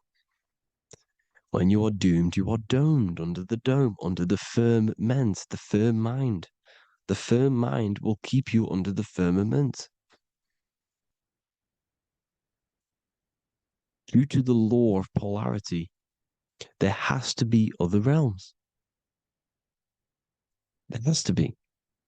Because the law of polarity works in this world, and it will work on every scale possible. It's universal laws. These are universal laws. The law of polarity means that there are other realms polarizing this realm. There is a hell, there is a heaven. There is a midpoint, which is Midgard, which is the one we are in now. Earth, heart. Earth is the heart. Heart is the center, good and bad. The balance between good and bad. Your reality is your level of realization. Your mind realizes other worlds, you will seek a way to them worlds. It's that simple. The soul trap is to keep you stuck in this physical body, which is the earth. This body is the earth. It's running the program, like I said at the beginning. It's running the simulation that your consciousness is experiencing. You are an electromagnetic being, and you're hidden in a cage, your rib cage, and you're stuck in cells, a prison cells. Look, you're in cells. We produce electromagnetic energy. Your soul produces this energy. And by trapping your consciousness inside of this physical realm, they harness this energy within the astral realms. They're using you to manifest demons, because your mind creates demons through emotions and mental thought energy, which is a whole nother video. I can make a video on that. You're manifesting everything for them because they're trying to create a hive mind. This is why they want everyone to believe in one belief system, one government, one belief system, one religion, because they're creating a hive mind. This hive mind will manifest and be summoned within the astral planes, because the mind manifests the astral plane. The astral plane is the realm of imagination. The mental plane is the realm of just thought alone. The etheric plane is the energy. The physical plane is the matter. So all of our minds together are manifesting these demons within these subconscious realms, the astral. Now, how are they keeping you stuck to this realm? Well, when you die and you're stuck in your lower three chakras, okay, when your mind and soul detaches from the body, which is the earth, when you leave the earth, you're still going to have these mental addictions to the food, the sex, the materialism, the phone, the cigarettes, everything. This is why they get you addicted to everything possible. The TikTok, the YouTube, they get you addicted to as many things possible. Because when your mind is addicted to these things, and when this mind leaves the physical body, you're still going to have these addictions. Okay? You're still going to have these thoughts. And you will be manifested into the lower astral realms because you're thinking materialistic, you're thinking negative, because your level of realization was your reality. You were manifesting hell on the earth. When you leave the body, you're going to manifest hell in the astral planes, which means you'll be vibrating on the very low, which will put you in the lower astral realms. So guess what? You're going to come back. You're going to come back into materialism. You're going to reincarnate. Because you haven't prepared for life after death. You must detach from the external world. Okay? Moon is mind. The sun is the soul. The earth is the body. The moon is the mind. This is why we say lunatic. In your mind, you have a specific mood. Moon. Money, M-O-N, is the moon. Money exists in the mind. They get you addicted to the money. The Bible's telling you this. Do not conform to the pattern of this world, but be transformed by the renewing of your mind. It's telling you. Of this world, but be transformed by the renewing of your mind. Who knew that the Bible was this deep? Matthew 16:26, what good will it be for someone to gain the whole world yet forfeit their soul? James 4:4, don't you know that friendship with this world means enmity against God?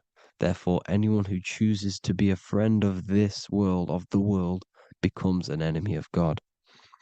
John 4:4.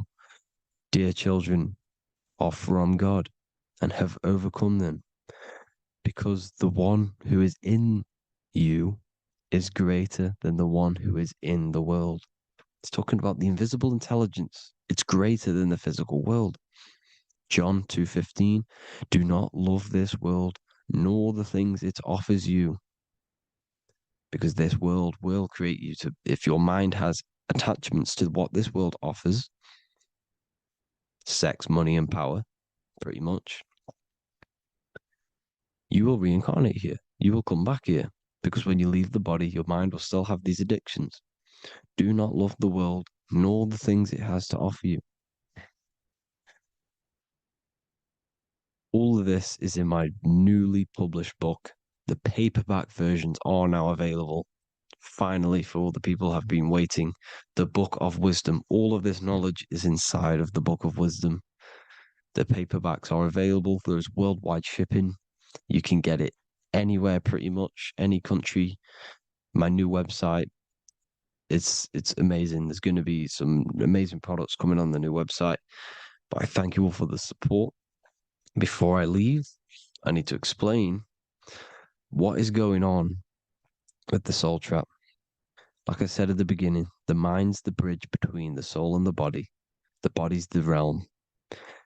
By tricking your mind with false knowledge, they are keeping your soul stuck to this realm. They get you addicted to all the physical things, and that is it. As soon as you're addicted and you die, you're going to come back. So by tricking your mind, which is the bridge between the realms, they keep your mind stuck within this body. They keep you in physicality. They deveil you, the devil, the deveil. Thank you all for the support, people. If you do want to join the Academy, all the links will be posted below this video for the book, The Academy. Thank you all for the support and have an amazing day.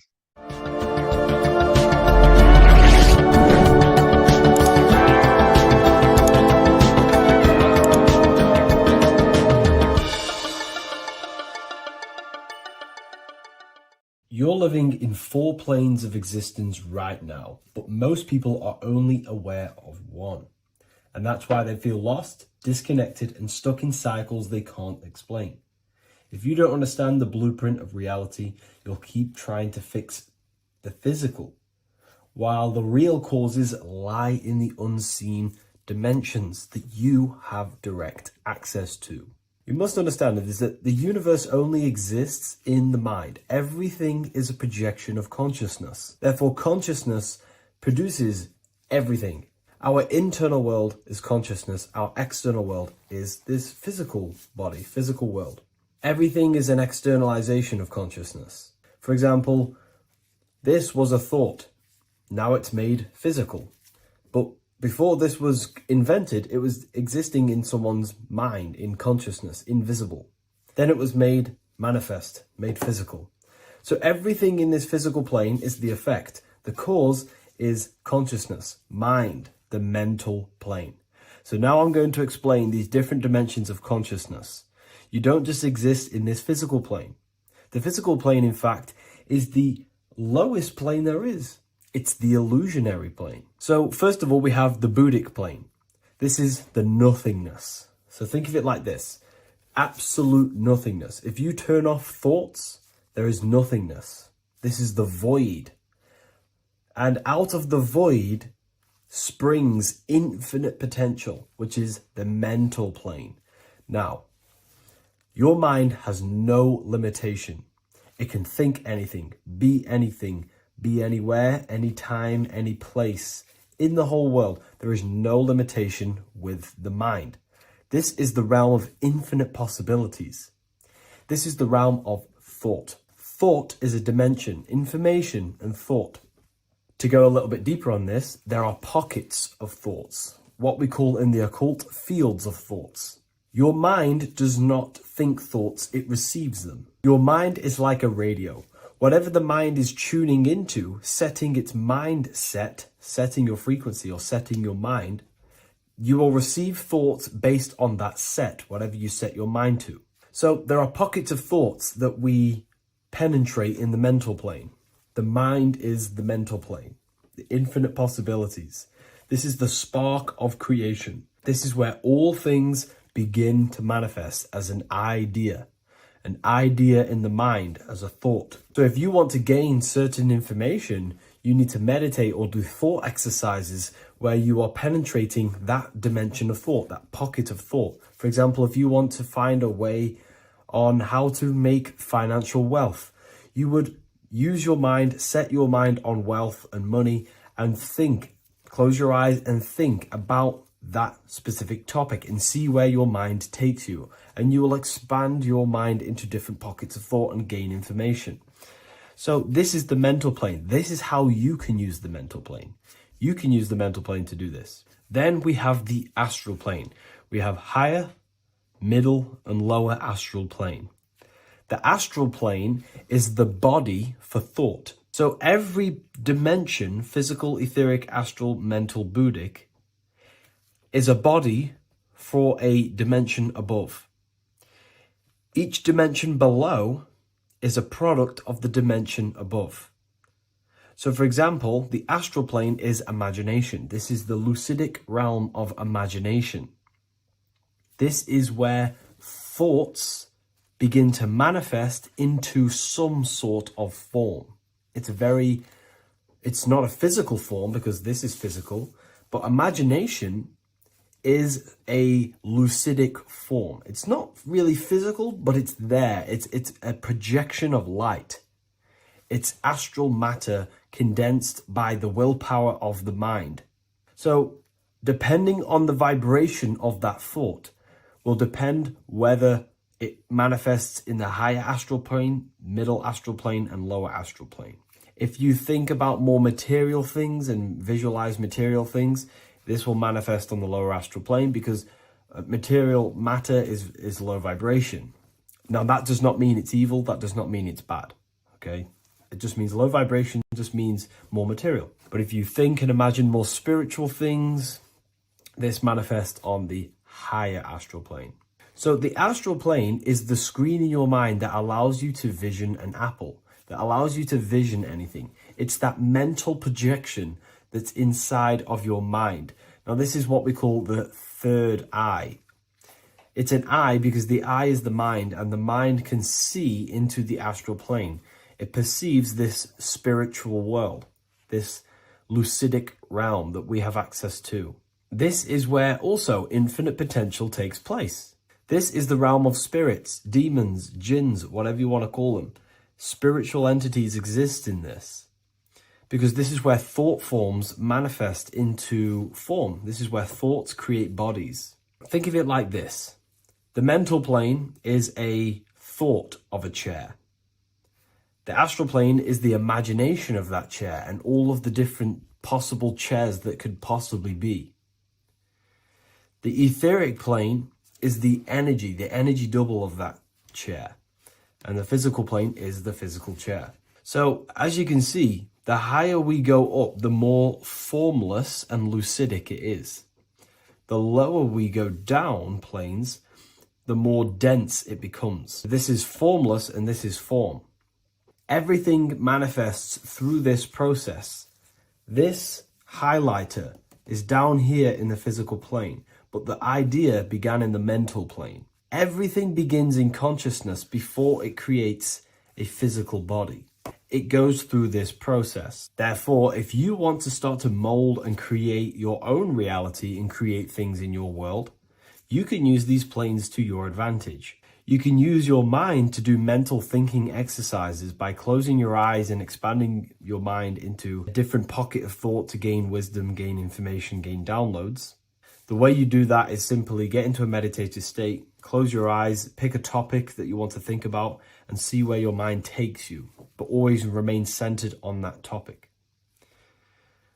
And you can do this for maybe an hour or two or half an hour, and your mind will take you places where you will unlock information. You can even use this to make decisions in your life. Think of the topic and see where your mind takes you. You'll gain information. This is how you use the mental plane for ideas. The astral plane is imagination. You have to reconnect with your imagination very vividly. Your imagination, your consciousness is infinite. It's not a three-dimensional plane. It's an infinite plane. You can think and make form anything in your consciousness, in your imagination. You can think anything and you can imagine anything in the most vast details. You just have to reconnect with your imagination. I have a free book on my website. I'll leave the link in the description. It's an ebook. It's called Activating the Inner Eye. This is going to help you reconnect with your imagination. It's a practical guide on how to imagine. So once you know how to use the mental plane and astral plane, thought and imagination, you pretty much need to use the physical plane to take physical action with this physical body that you have and start to manifest these desires you have in the higher planes. Now, it's very important that we master the mind because the mind is the very fabric of reality. We become what we think about. Your life is a product of every thought you thought in the past. It is the mind that directs the flow of consciousness. And wherever this consciousness is flowing is what you will create in your life. Consciousness is the most potent force in the universe, and the mind is pretty much the universe in a microcosm form. It is infinite potential, and your mind will continue to expand into new realms of thought forever and ever and ever. You are eternal. You are not this physical body down here. You are consciousness, literally dreaming that you are in this physical body. So everything begins with the mind. We need to be conscious of the thoughts that enter our mental field of consciousness. There is a level of self-awareness that you can reach where you can become conscious of pretty much every single thought that enters your mental field. Now, we have over 7,000 thoughts a day. You can gain such mastery over your mind where you can become conscious of every thought you think. And that is when you gain superior power. Because when the mind is fully under control of self, you can direct the mind's potent force into a specific goal. Most people's minds are dualistic. They want something, but their mind is thinking something else.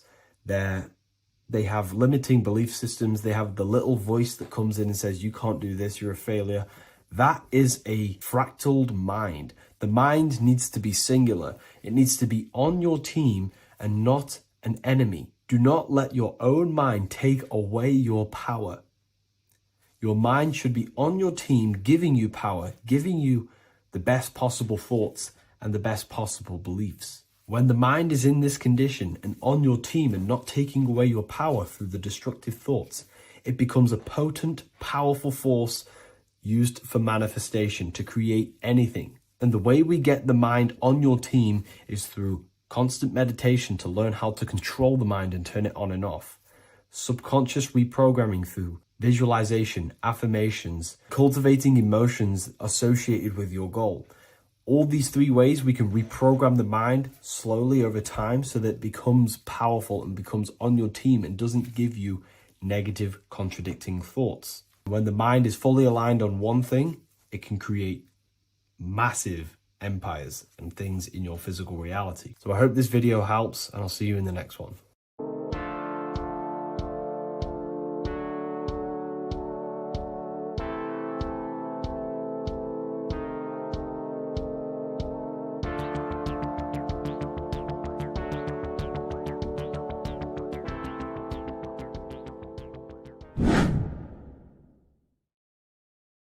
How are we all doing today, people? It's Revival of Wisdom, and today we're going to get real deep.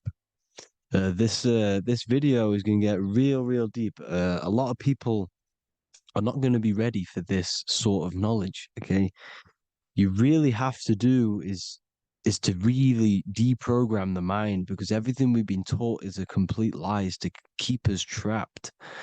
Okay, this is really advanced knowledge. Now, let's get straight into this.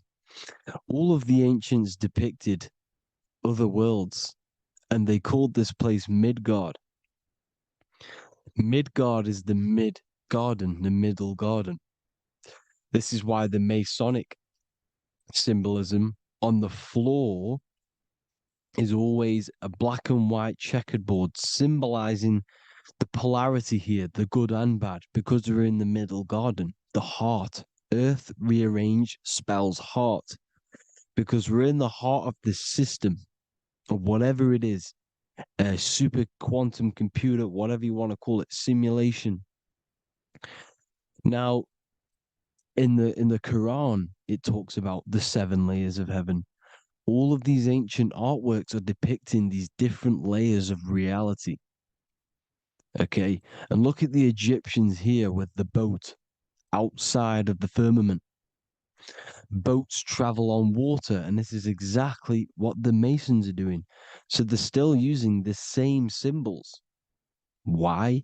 Because it's the same knowledge, just hidden. The Egyptians have the same knowledge as the Freemasons. It's just hidden. Now, this cosmology that they're showing here, which is probably made maybe 100 years ago, this painting or artwork, is the exact same as the one we see here with the arch, the boat. It's similar because the boat is symbolizing traveling these other worlds, because the ether is also symbolized as water, because if you look up at the stars through a telescope, it looks like it's water. It's shining through water, because this ether, whatever this substance is outside of this world, was symbolized as water. Okay? And look at all these ancient depictions showing these different layers of reality. Now, we are being trapped within this 3D dimensional world, which is the cube, the Saturn cube, because there are 6 sides to everything in this world: front, back, left, right, up, and down. 6, which is the cube, because we're in the Saturn's world. Okay, now, always been depicted as a tree of life, the tree of the universe has always been depicted as this tree. Because let's get a bit deeper.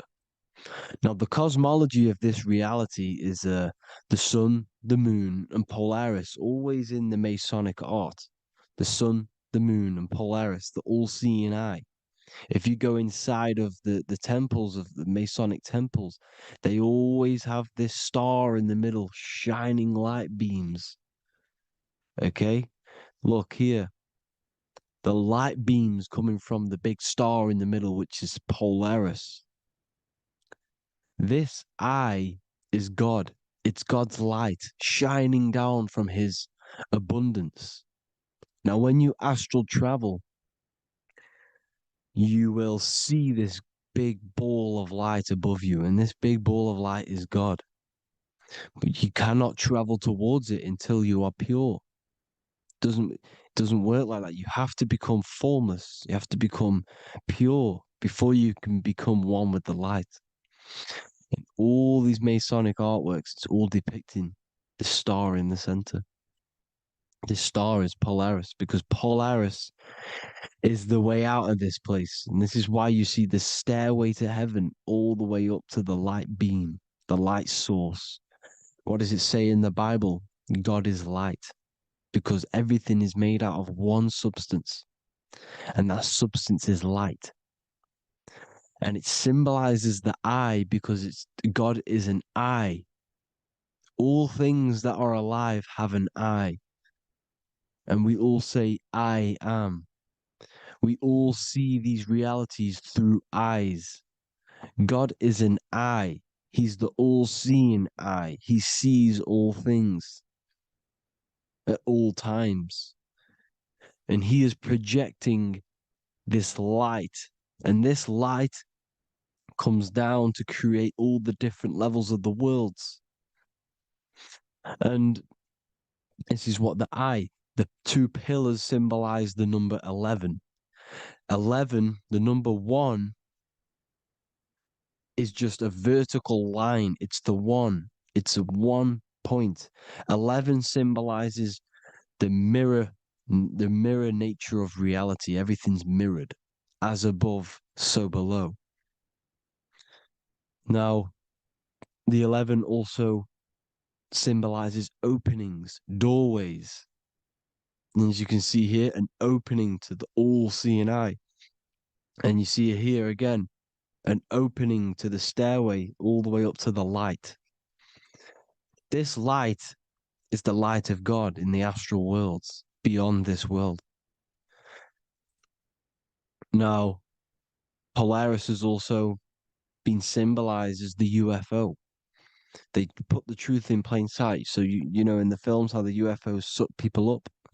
That's what Polaris is doing. If you ascend beyond this world, if you do not ascend beyond this world, you will be reincarnated in this world. The whole thing is to outgrow this consciousness to the plane above. And I'm not just making this up. I'm going to be bringing in scriptures after this. But you can see with the Christmas tree, we always put a high, big star at the center, at the top, which is the star of Polaris, which is exactly what the Masons are doing here.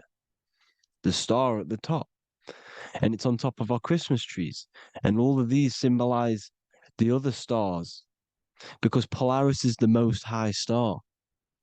And all the other stars are wrapped around the firmament lower than Polaris. And that's exactly what the Christmas tree is. And it's a triangle. It's a triangle, just like light beams travel from one point in the triangle, just like the all-seeing eye. It's a triangle. The light is coming from one point and sending its rays downward. You see, it's kind of like you see here with the water. And the lower you go, the darker it gets, the more evil it becomes. And this is what the ancients would call hell. Now, this all-seeing eye is Polaris. And below Polaris is Mount Meru, the North Pole, the magnetic North Pole. The Tower of Babel, which is in the Bible. The etymology of the word Babel, Ba meaning spirit, which gives the ability to move the soul through the worlds, which is that's the ancient Egyptian description of the word Ba, meaning of the word Ba. You have the Ka, the Ba, the Ak, but the Ba is the one that gives the ability for the soul to move through the worlds. Your soul can't speak into a world without incarnating into it. Now, the Tower of Babel symbolizes Mount Meru because it's the word Ba is the spirit which gives the ability for the soul to move through the worlds. The Tower of Babel is the magnetic North Pole, Mount Meru, which gives the ability to move through these different worlds. And you can see the ancient Tibetans always showing this depiction of these different worlds coming from the center. Because we have to ascend our consciousness. It's not about how good you are to reach heaven. It's about how you expand your consciousness, you expand your mind. So they teach now that you have to be good in order to reach to heaven. It's about expanding the mind, expanding your consciousness to these different planes, these different realms. So that's what it's about. And Jesus was known as the fisher of man. Now, Jesus is a massive part of this. He was known as the fisher of man because he was fishing. He could have been fishing. He could have been one of these deities that had come down from these different higher realities and pull people up. So so they called Jesus the fisher of man. And he says unto them, follow me and I will make you fishers of men. So these deities that we see in the past, like Buddha, Krishna, Hermes, Thoth, Jesus, could all be these entities who were coming down to pick up the minds that were worthy enough to see the higher planes of reality. And this is why they called him the fisher of man. Now, when Jesus walks on water, there is a parable with Paul. And he says, but Jesus immediately said unto them, take courage, it is I, don't be afraid. He's talking about astral travel here. He's talking about leaving the body. Because when you leave the body in astral travel to see these alternative realities, you can't be afraid because fear is a bondage, which is what the Emerald Tablets talks about. Lord, if it's you, Peter replied, tell me to come to you on the water. The water. Come, he said. And Peter got down from the boat, walked on the water, and came towards Jesus. But when he saw the wind, he was afraid and began to sink. When you become afraid in astral travel, you sink back into your body. Lord, save me. So this is talking about Jesus pulling people up into different realities. And you can see the fish is the symbol of Jesus, is another symbol of Jesus, a fish. Because fish symbolize deep occult knowledge, because fish travel the depths of the ocean. And they symbolize us because we are fish underneath the ethers. And Jesus was pulling people up. You see, so the Bible is a people today believe the Bible is a book telling you how to reach to heaven, how to become godly and reach heaven. But you've got to become the Jesus Christ to see these alternative realities. Now look at the Emerald Tablets is a massive part, and it speaks so much about these different realities. Look what it says here. This is in Emerald Tablet 3. Then in my heart grew a great longing to conquer the pathway that led to the stars, which is exactly what the Masons depict in all of their art. Look, the ladder to the stars. And then he goes on to say, years after years, I sought after wisdom, seeking new knowledge, following the way, until at last my soul, in great travail, broke from its bondage and bounded away, broke from the bondage of the body. Free was I from the bondage of earth men. Free from the body, I flashed through the night. The stars. The stars are a massive part in the astral world. Each star is a different reality. And the true astrology is the star that you came from. You came through a star to reach this, to reach here. There is a reason why you are here. There's a reason why you have the personality traits, because your soul came from a specific star. This is why we call them stargates, because they are gates in and out of this reality. And Polaris is the way out to the higher worlds. Now look, far into space, my soul traveled freely into the infinite circles of light. Beyond knowledge were some planets and great gigantic beyond dreams of men. Then he goes to say, lift up your flame from out of the darkness, fly from the night and ye shall be free. Lift up your flame. Your flame is your soul, because it has to be lifted up out of the darkness. This is the darkness, this world, this body is the darkness.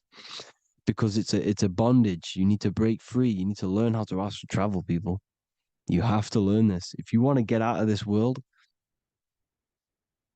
you have to learn how to astral travel and see the other realities. Traveled I through space-time, knowing my soul at last was set free, knowing that now I must pursue wisdom until at last I pass to a plane hidden from knowledge, known not to wisdom, extension beyond all that we know. So he's talking about he went to a place where we cannot even comprehend here, a place that is not even known to earthmen. He's telling you he's ascended out of this world to the planes that are beyond. And it says here in the Emerald Tablets, man is in process of changing to forms that are not of this world. Grows he in time to the formless, a plane on the cycle above. Know ye, ye must be one, ye must become formless before ye are one with the light. The light, the same light that I was talking about, the Masonic light, with the triangle, God, the one source. Ye must become formless before ye are with the light. Formless, you have to leave the body. You have to leave the body. You have to gain the ability to leave this body and travel to these other worlds. Now, it says here, not as man am I, for free have I become of dimensions and planes. In each I take on a new body. In each I change my form. Know I now that the formless is all there is of form. You see, all things created come from the things that, all things that you see come from the things that you cannot see. All of us have the same spark of consciousness, the same I am. Every dog, every animal, every human has this same I, this same thing which sees through the eye. It's formless. It takes this formless entity is the same entity of us. We are all the same entity in different bodies. And this entity it was represented as the flame, the cosmic flame, which is inside of all of us. And this is why the Masons depicted your spine as a candle or the Holy Grail. You would either see this or a candle with a flame on the top, because the Holy Grail is your consciousness, which is on top of your spine, which is the candle. Now, Jesus, Thoth, Buddha were all these deities which were coming down to lift people up because they were fishermen of men. And he would lift you up to the higher worlds, out of this world, to the ones above. Now, Thoth, you can see him here, he's leading the way. He's holding someone and he's leading the way with knowledge and power. He was leading the way to other worlds, out of this world. There's no point trying to change this world. This world will stay the same. It will stay the same. You have to get out of this world. And that's what they're telling you. That's what they're keeping you from. They're keeping you stuck within this thin layer of reality. So what the Masons are doing, they have the ability to astral travel. They're living not stuck and bound to one reality, but living within the different layers of reality. And this is what Morpheus was doing in the Matrix. Morpheus was going into the Matrix to go and get Neo, which is exactly what Jesus was doing, pulling up people out of this world to the ones higher. And that's exactly what Morpheus is doing in the Matrix. If you haven't watched the Matrix, go and watch it. It will blow your mind. Everything I'm saying in this video, you will see it. Except that you don't need to use a machine to enter the Matrix. You just use your body. Well, you use your consciousness to leave this body. You see, Neo was also uploading himself into the simulation to pull people out of the simulation. And this is exactly what all of these gods were doing. The fisher of man. Look, he was pulling people up out of this reality with the knowledge. Now, Jesus was always depicted with the mushrooms. Look at all this mushroom art. Mushrooms were literally the origin of Christianity. You can see it everywhere. There's mushrooms in all of the ancient art. Every single one of these paintings you see here, there's mushrooms on them. Mushrooms have the ability to see alternative states of consciousness. Now, if you go and do them and you go to sleep, if you pop mushrooms, you go to sleep and you will wake up in another reality. You will wake up in another reality. Don't try it if you don't want to do it. But if you've got the heart to do it, do it. Eat them and go to sleep. You'll wake up in another reality. And Jesus was handing out mushrooms to the bright minds, to the minds that he wanted to fish out and pull up to the higher realities. He was giving them mushrooms to see themselves in an alternative state, in an alternative reality. This is why there was so much mushroom art, and it's not just ancient Christians; it's Sumerians, it's the Mayans, the Celtics, the Egyptians, all used mushrooms, all of them. Look at all this art; it's on stones, it's everywhere, because mushrooms. See, everything in nature is a micro macro. Look at the form of a mushroom. It's literally your spine and brain because they alter your consciousness. Your body is just a radio receiver. Everything that you're experiencing is a program being ran by the central nervous system, and your consciousness is experiencing this program, these electrical impulses of the nervous system, because it's all feeding back to one point, which is the pineal gland. And this is the candle with the light on it. Type in Masonic candle and you'll see it. It's your spine with your spark of consciousness on top of the spine. And it's a mushroom because this sends you to alternative states of consciousness, alternative realities. Now, they were all doing this, the Egyptians, the Mayans. Now, there's more symbolism which goes into this. Look at the Christmas trees we use. The Christmas tree with the presents underneath them. Magic mushrooms grow under trees. And these are the presents under the trees that we symbolize today with Christmas. Santa's red and yellow for the red and yellow mushrooms. The same mushrooms Mario has to collect. And when he gets enough mushrooms, he levels up. And then what does he do when he go past the world? When you win that world in Mario, you go to another reality. You go inside of another world. It's truth in plain sight. And it's using mushrooms. It's using mushrooms. Everything, all of the characters in Mario, well, a lot of them are mushrooms. Look at this one. The presents, black, yellow, and red and white. Red and white mushrooms. And the bow on the top is the mushroom head. That's a bit of a reach, but you know, the symbolism never lies, is what you need to understand.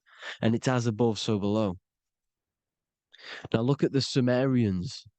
The Sumerians were also multi-dimensional beings. Okay, look at how they have the double faces.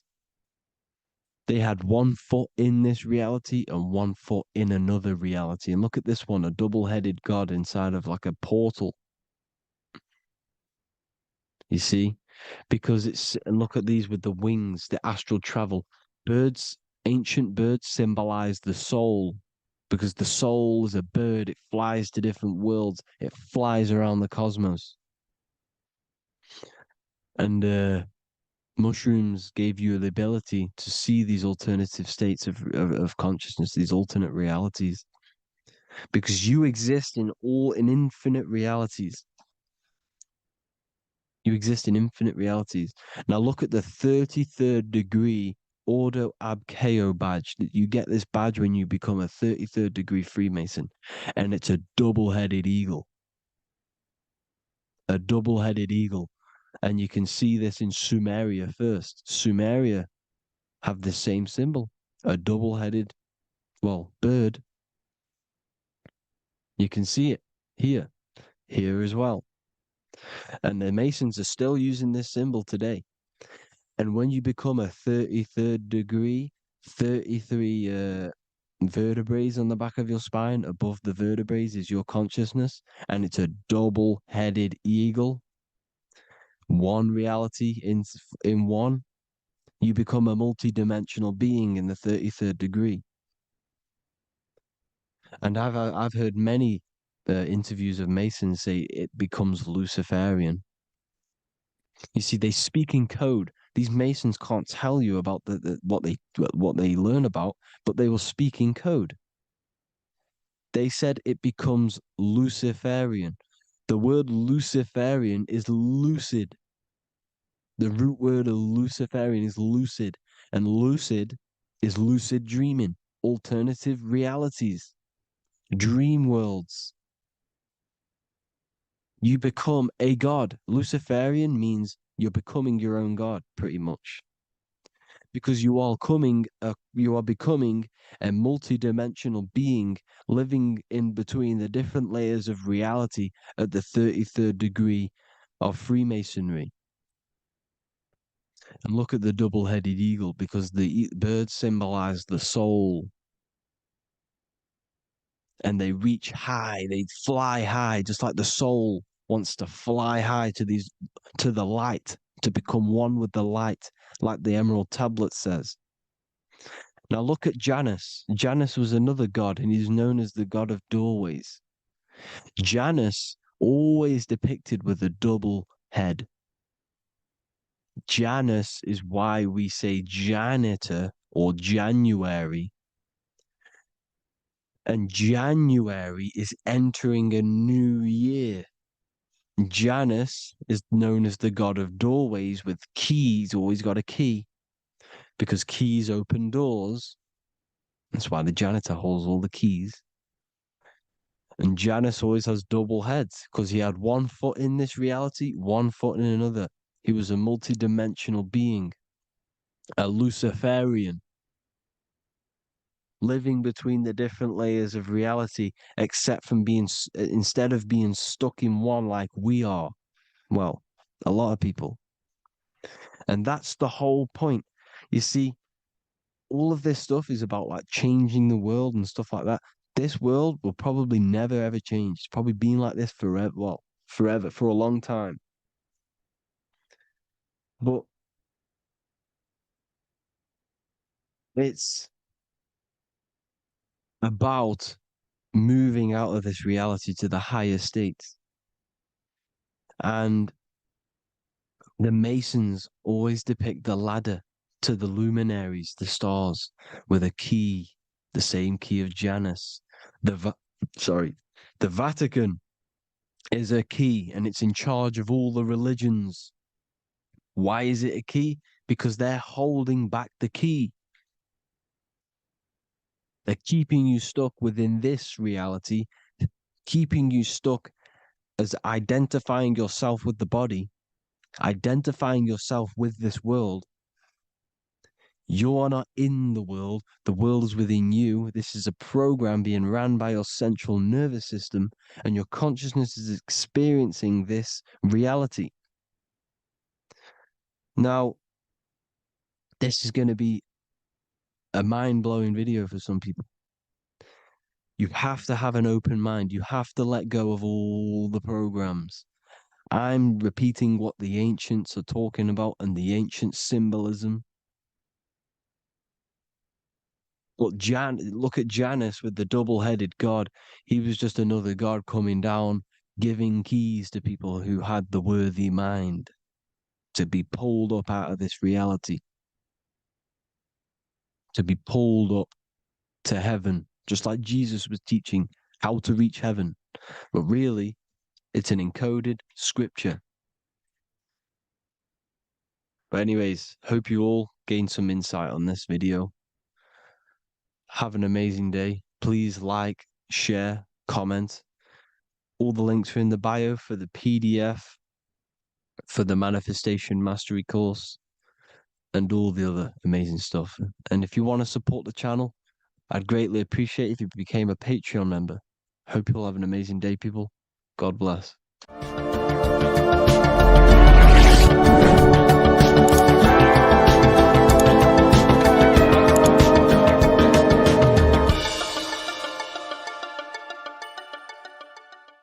Hey everybody, welcome back to Living Life with Miss Faye. And today I thought I would talk about the Book of Wisdom, because to me, this is information that should be in every household. And you really shouldn't pass this by, because information like this may not be out here forever.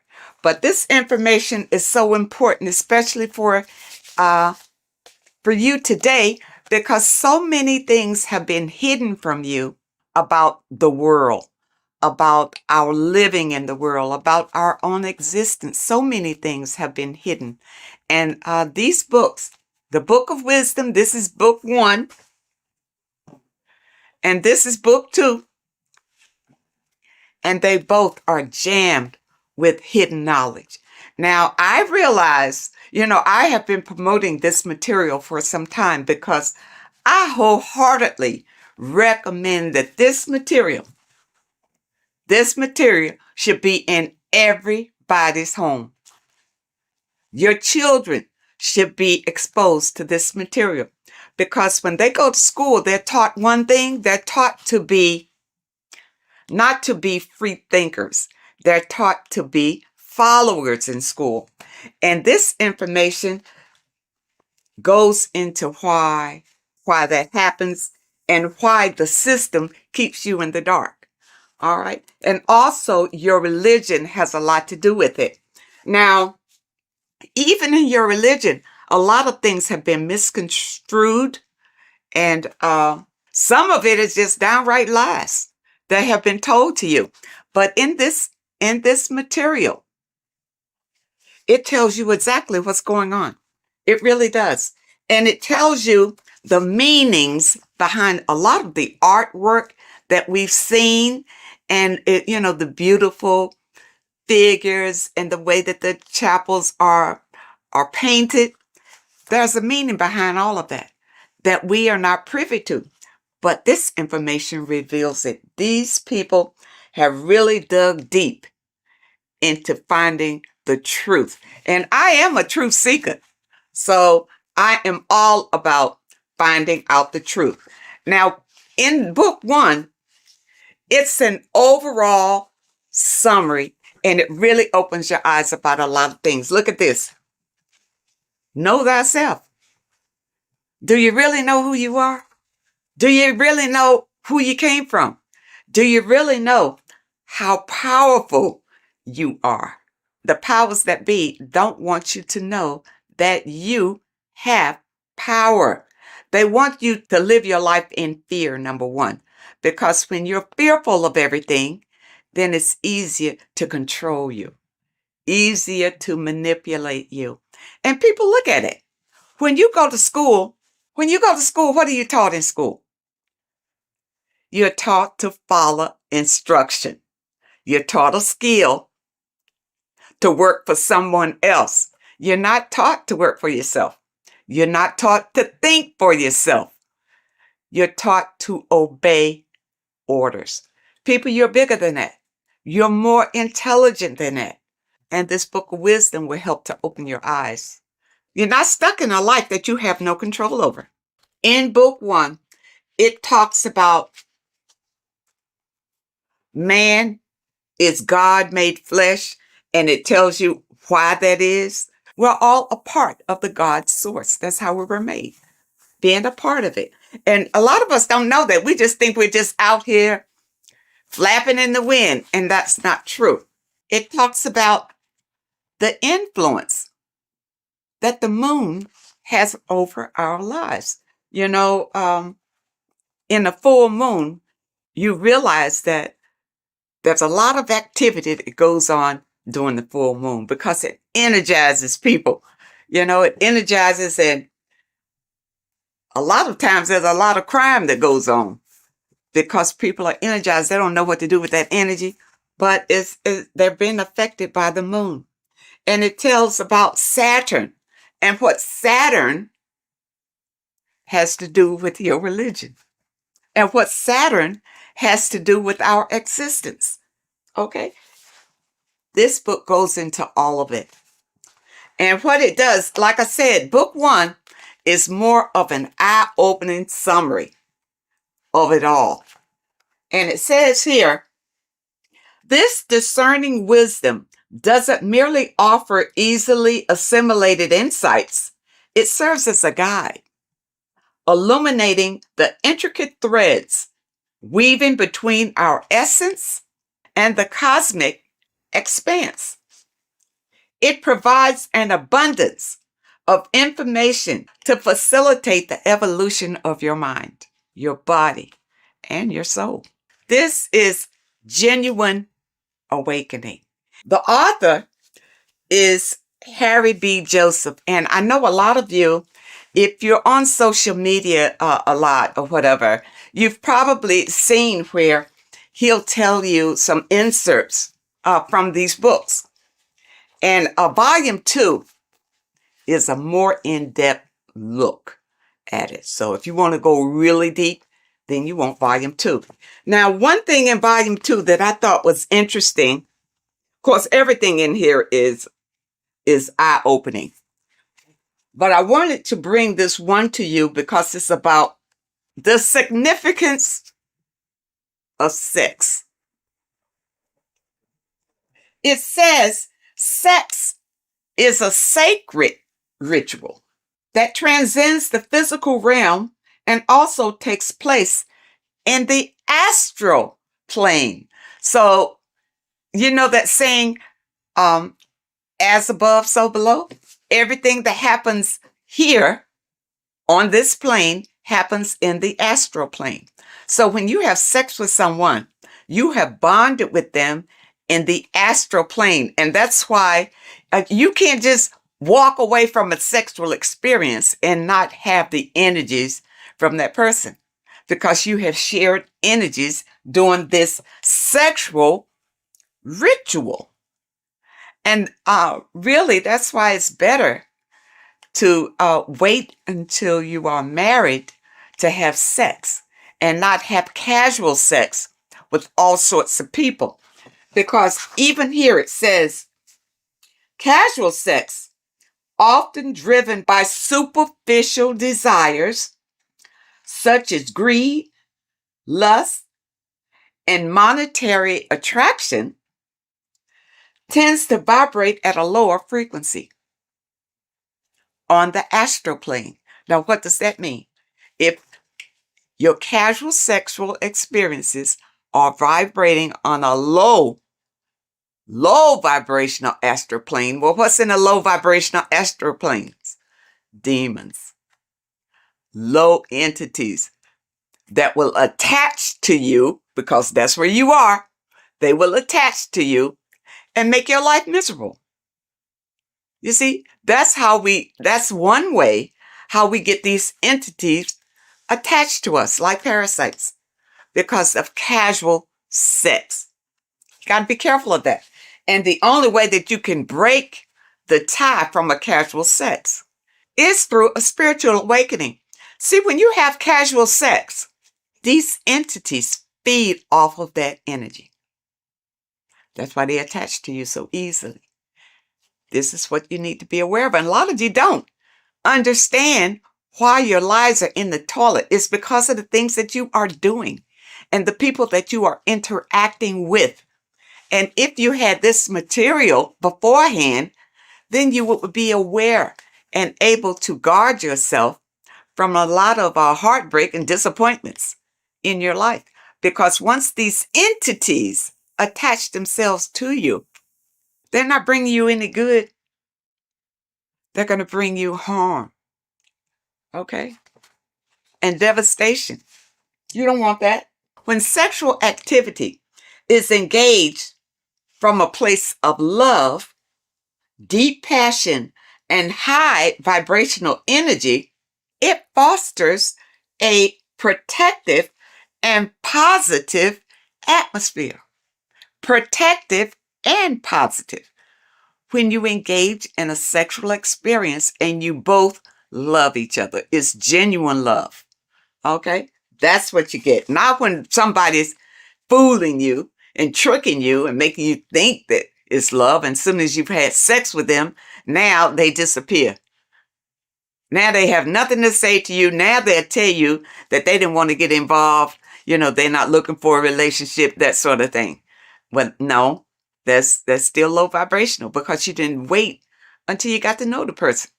Just had sex with them. Don't do it.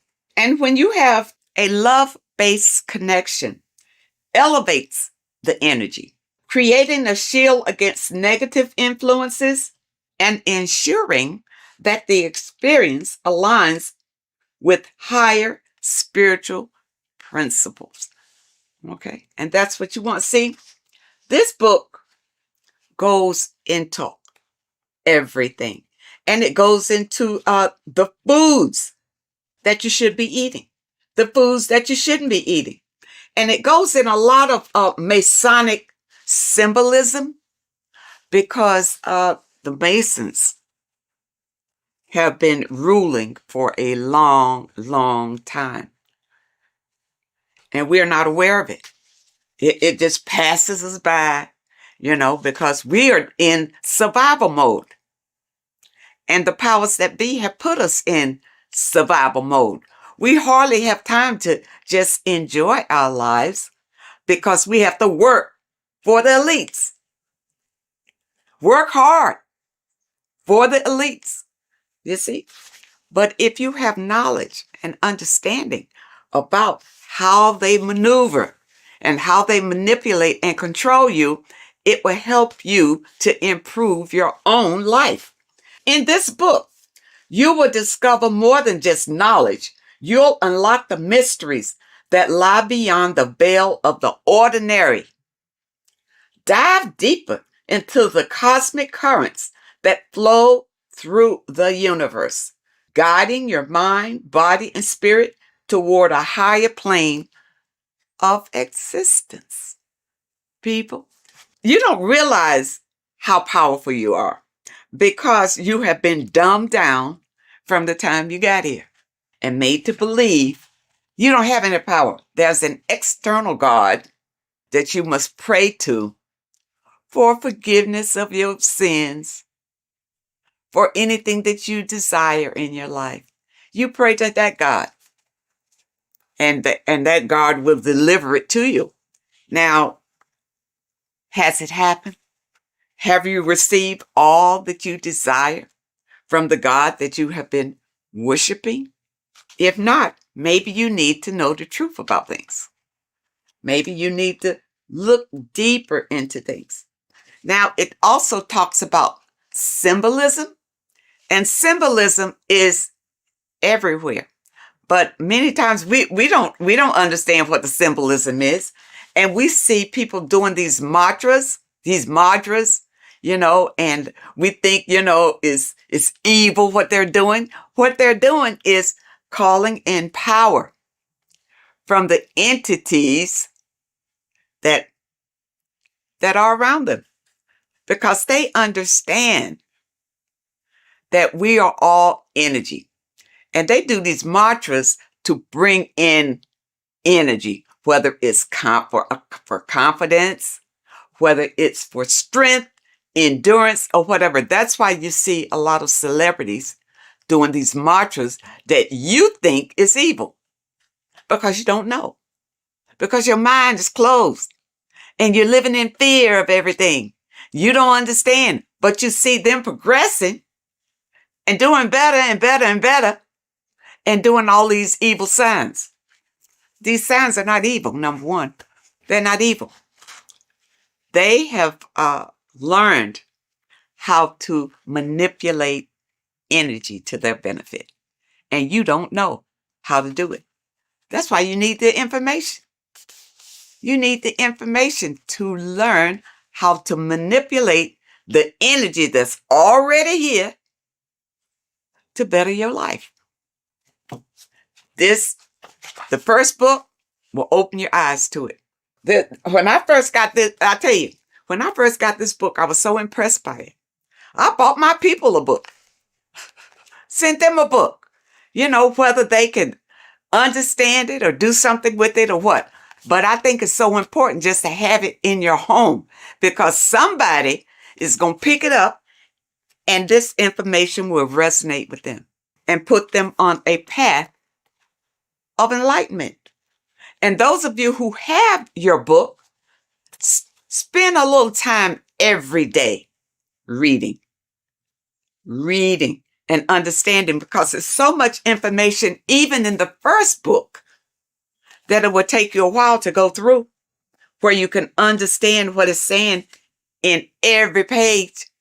The advertisement on social media talks about this book.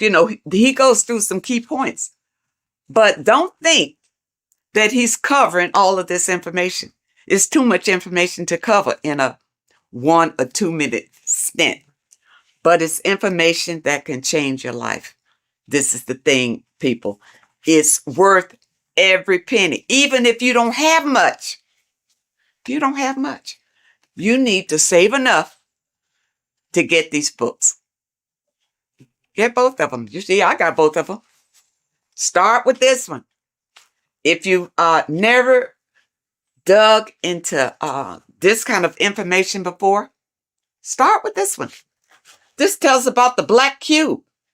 These things are in the world today that you don't know what it means. You don't know anything other than what your leaders have told you about it. Well, who's to say they're telling you the truth about what it is? Okay? It's all here.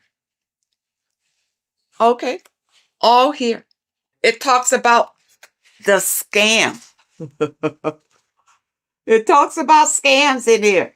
And what this one is, you see NASA right there? You remember the moon landing? All of this is to deceive you. And this information brings out the truth, the absolute truth. And volume 2, you see volume 2 is thicker than volume 1 because it goes deeper. It goes deeper. And even if they come out with a volume 3, I'll be ready for that one too.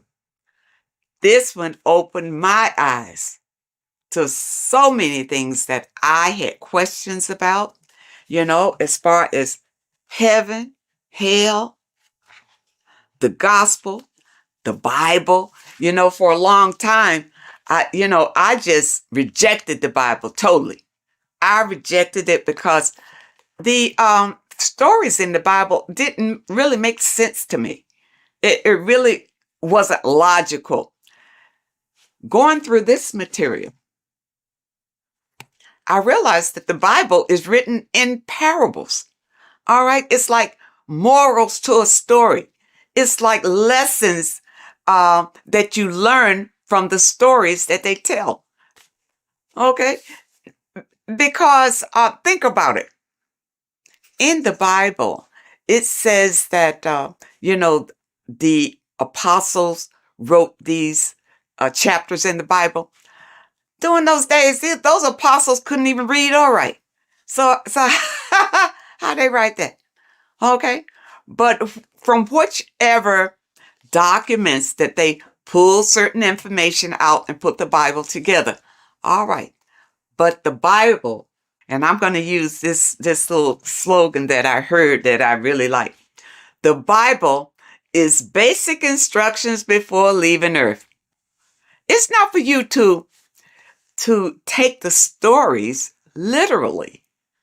It's to take the meaning behind the story and apply it to your life. And because many of us have not read the Bible, and many of us have. The Bible is written in a way it's hard really to understand. That's why you go to Bible study, so somebody can tell you the meaning of it or what. And most of the times when you go to Bible study, they don't know any more than you do. They haven't ventured out into research to know exactly what those scriptures mean. In this information, it goes through it. It goes through your scriptures and tell you what it really means. Okay? And it leaves no stone unturned, really.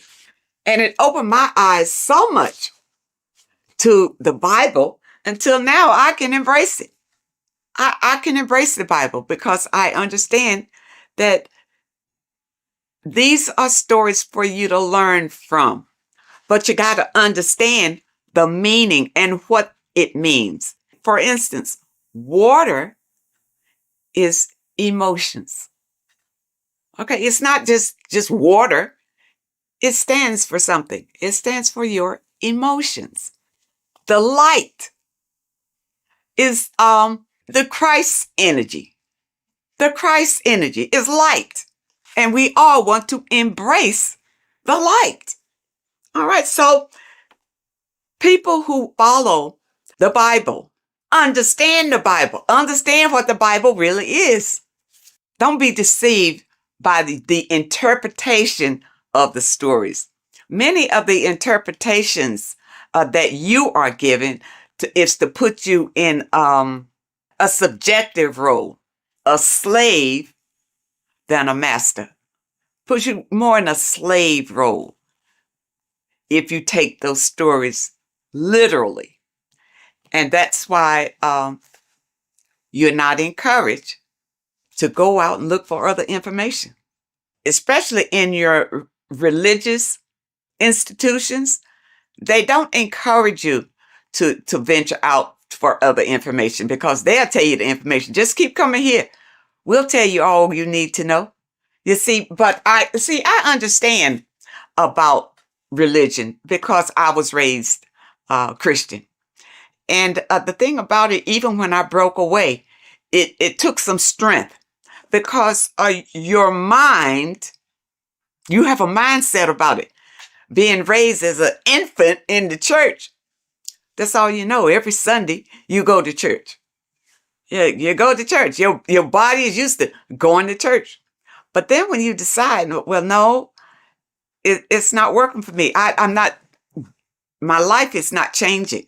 My life is the same. You know, I just come here on Sunday maybe to be entertained and maybe not, but it's really not worth it. And then you listen to your pastor or whoever is delivering the message. And what he's doing is giving you the spiel that was given to him in theology school. That he's doing. He's giving you the interpretations that he was given. That's all he's got because he hadn't done any research on his own. He didn't know any different. You see? And there are many people out here who feel like ignorance is bliss. I know you've heard that. Ignorance is bliss. No, it's not. Especially in today's world with so many changes coming down the pike and fear is leading it. Fear is right in front, leading all these changes down the pike. And fear is leading it so that you won't buck against it. So that you will be so afraid you'll just hold on tight and hope that you come out okay on the other end. But if you get this material under your belt, it will give you strength and a way to grab the power that you have inside of you so that you won't feel desperate and you won't feel afraid. You'll feel empowered. And that's what we all want. That's why I feel like everybody should have this material in their home. Everybody. And your kids should grow up reading this before they go to school and their little minds be manipulated to believe whatever the system wants them to believe. Because really, they're just grooming them to be little worker bees, to be worker bees. You see? People, you have the right. You have the right to be the master of your own reality. But if you don't know the information, you don't know where your power comes from and how to use the power that you have, doesn't mean anything. All you got to do is open yourself up to new information. That's all it takes. And your life could change drastically by just the information that is revealed in these pages. And I tell you, it's funny because years ago, I guess I was, I was in the Christian faith when I ran across information from one of the folks who contributed to this material. And when I heard him talking about it, it resonated. Something he said resonated in me, and I never forgot it. And then when I found this material again and I saw his name, I think his name was Santos Benucci or something. I don't want to destroy anybody's name, but I know he is referenced in some of this material. This is it. When he talked years and years ago about it, and now here it is in printed form. People, do not let this pass you by. This is your life right here. You think your Bible is? The Bible is great, but it's in parables. You can't understand it the way it should be understood. Okay? But with this being your companion, it will open your eyes like they've never been opened before. And I know a number of you out there have purchased the book. Leave us a comment and tell us how you feel about it. But take your time. These are not fast reads. Either one. And the thing about it is, I keep going back to them. It's not the kind of material you read one time, put it aside and forget about it. You put this on the coffee table and read a little bit all the time because it reinforces your soul and helps you to manifest the life that you desire. Okay, people, I hope that you understand, and I hope that it helps. And of course, I will leave a link in the description where you click on the link and you can get either one. You can get book, this volume 1, or you can get volume 2. And the volume 2 is in hardback. You know, when I first got it, it was in the soft cover, but I love hardback. So I have this in the hardback too, because the hardback I absolutely love. And because the books that I purchase, I want to pass them on to my people when I'm gone. They mean something. Stop wasting your money on stupid magazines and crap that doesn't mean anything. You buy a book, buy one that's going to change your life. Oh, and also, when you click the website, you'll notice that there are courses on there that you can sign up for those of you who want to go really deep. And also, there's a PDF on food. And I'm waiting for them to come out with the book on that. I don't want a PDF. I want the book. And once they come out with the book on foods that you eat and foods that you don't eat, I will be the first one to get that one. So I encourage you to add these to your library. This is the best material that I have found to date that opens your eyes to what life is really all about, and also opens your eyes to who you are and the power that you have to create your own reality.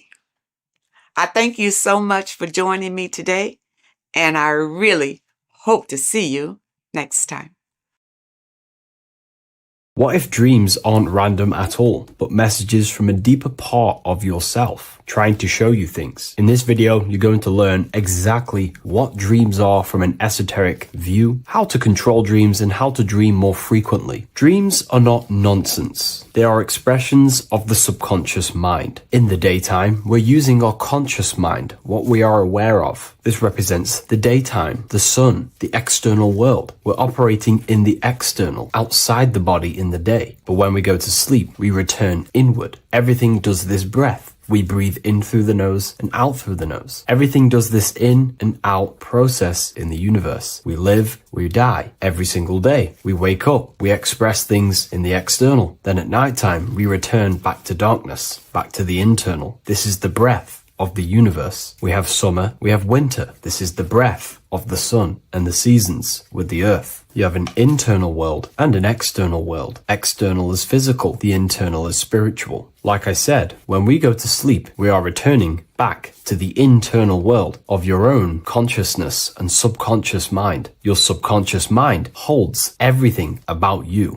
your memories, your traumas, everything you've ever learnt, your language, your name, your job, everything you identify with is stored within this vast network of the subconscious mind. It is your own personal consciousness. Therefore, when we dream, we return back to the subconscious mind, and we are in fact thinking, but in a subconscious way. The subconscious does not speak the same language as the conscious mind. The conscious mind uses language, thoughts, and all things that are very logical and very easy to understand. The subconscious is the complete opposite. It is very indirect, metaphorical, and symbolic. The subconscious communicates and works in symbols. Ultimately, symbolism is the language of consciousness. This is why in occultism and esotericism, it is filled with occult symbols, because symbols are used to communicate directly with the consciousness within the subconscious mind, and the subconscious mind is ultimately connected to the collective consciousness. We are all connected and tapping into the mental plane, where we receive thoughts, ideas, depending on what we attune our mind to. That's why we call it a mindset. But getting back on topic, the subconscious mind is your own personal network. It is like a net, an interconnected web of your thoughts, memories, traumas, emotional blockages, and all the things you identify with and have experienced in your life is stored within this network. It can be seen as a web. One example of the subconscious mind using symbolism is this next story I can tell you. Let's say I was in a very traumatic car crash as a young child. I experienced a lot of emotional trauma in that car, and that deeply impressed my subconscious mind with that trauma of emotion that I felt. Therefore, every time I see a car in my external world, that car is now a symbol that represents the state of consciousness I was feeling in that particular time of the traumatic car crash. The car is a symbol for a state of consciousness within my subconscious mind. Just like when you see a word, that word triggers what you believe that word to be in your subconscious mind. Symbols are the language of the subconsciousness. Therefore, when we dream, we are basically seeing symbols of our own personal subconscious mind. Our higher mind, which is basically our subconscious, the higher version of you that exists beyond your human thinking mind, communicates using symbolism. The higher mind does not speak human thoughts, human language. It speaks the language of symbolism. Therefore, when we dream, every event, every person, everything that happens, and everything you see is your own personal subconscious mind materializing within the plane of the astral plane. This is a dimension that sits just above the physical world that everything is pulled out of. For example, look around you. Everything you see around you was thought, then imagined. Imagination is the astral plane, and this astral plane sits above the physical world. As above, so below. These objects were thought, imagined within someone's mind, and then pulled into a physical reality. Therefore, the imagination is what you're experiencing within a dream. It is your subconscious mind thinking and materializing within the imaginative plane. For example, let's say you are a Christian, you believe in Jesus your whole life, you have lots of emotion towards Jesus. This deeply impresses your subconscious mind. You believe in him so much, you go to sleep, you have a dream that you meet Jesus. You did not meet directly with Jesus. You met with your own belief. It was your own belief materializing within the imaginative plane and revealing itself to you. Dreams are materializations of your memories, your subconscious beliefs, traumas, and anything anything that could be inside the subconscious mind. It is your subconsciousness revealing itself to you in a material form. Let's say you have a nightmare. There is a big dark figure chasing you and you are running away in fear, away from this dark figure chasing you. That dark figure is not an external entity. It is not a spirit or a jinn or a demon. It is in fact an aspect of your own mind. It is a symbol that represents maybe a fear, a trauma, or something you are running away from internally, inside your subconscious mind. Something that you are not addressing, but something that is fearful, something that can be controlling you on a subconscious level. Let's say you have a fear to address something in your personal life. You want to address someone who is getting on your nerves at work. You continuously put this off and you fear doing that situation. Over a long period of time, this can slowly control you subconsciously. You start to avoid the person, avoid any contact. It is subconsciously controlling you. This is not the best example, but you can see what I mean. Hidden fears and traumas in the subconscious mind can subconsciously control your actions and ultimately lead you to low states of consciousness, keep you from reaching your higher potential, and ultimately create blockages within your own consciousness. That figure in the dream is a materialization of something that you are fearing and running away from and not addressing. This is why people always have dreams of traumas that they have experienced as a child or when they were younger, or maybe from a year ago or two. It's because that emotion is deeply impressed in the subconscious, and the subconscious is always trying to reveal things to you, communicate to you that you need to change, purify, and maybe heal within your own consciousness. This is how the higher self communicates to you, through the language of symbolism. Once you understand this, dreams can become a very powerful tool, not just entertainment at night time. Your consciousness never rests. Your consciousness is eternal. It is the very spark of the divine. Your body needs rest. Your consciousness is not physical. It does not need rest. So this is a way you can identify what your dreams are trying to show you, is by writing them down. A dream journal. Every single dream that you have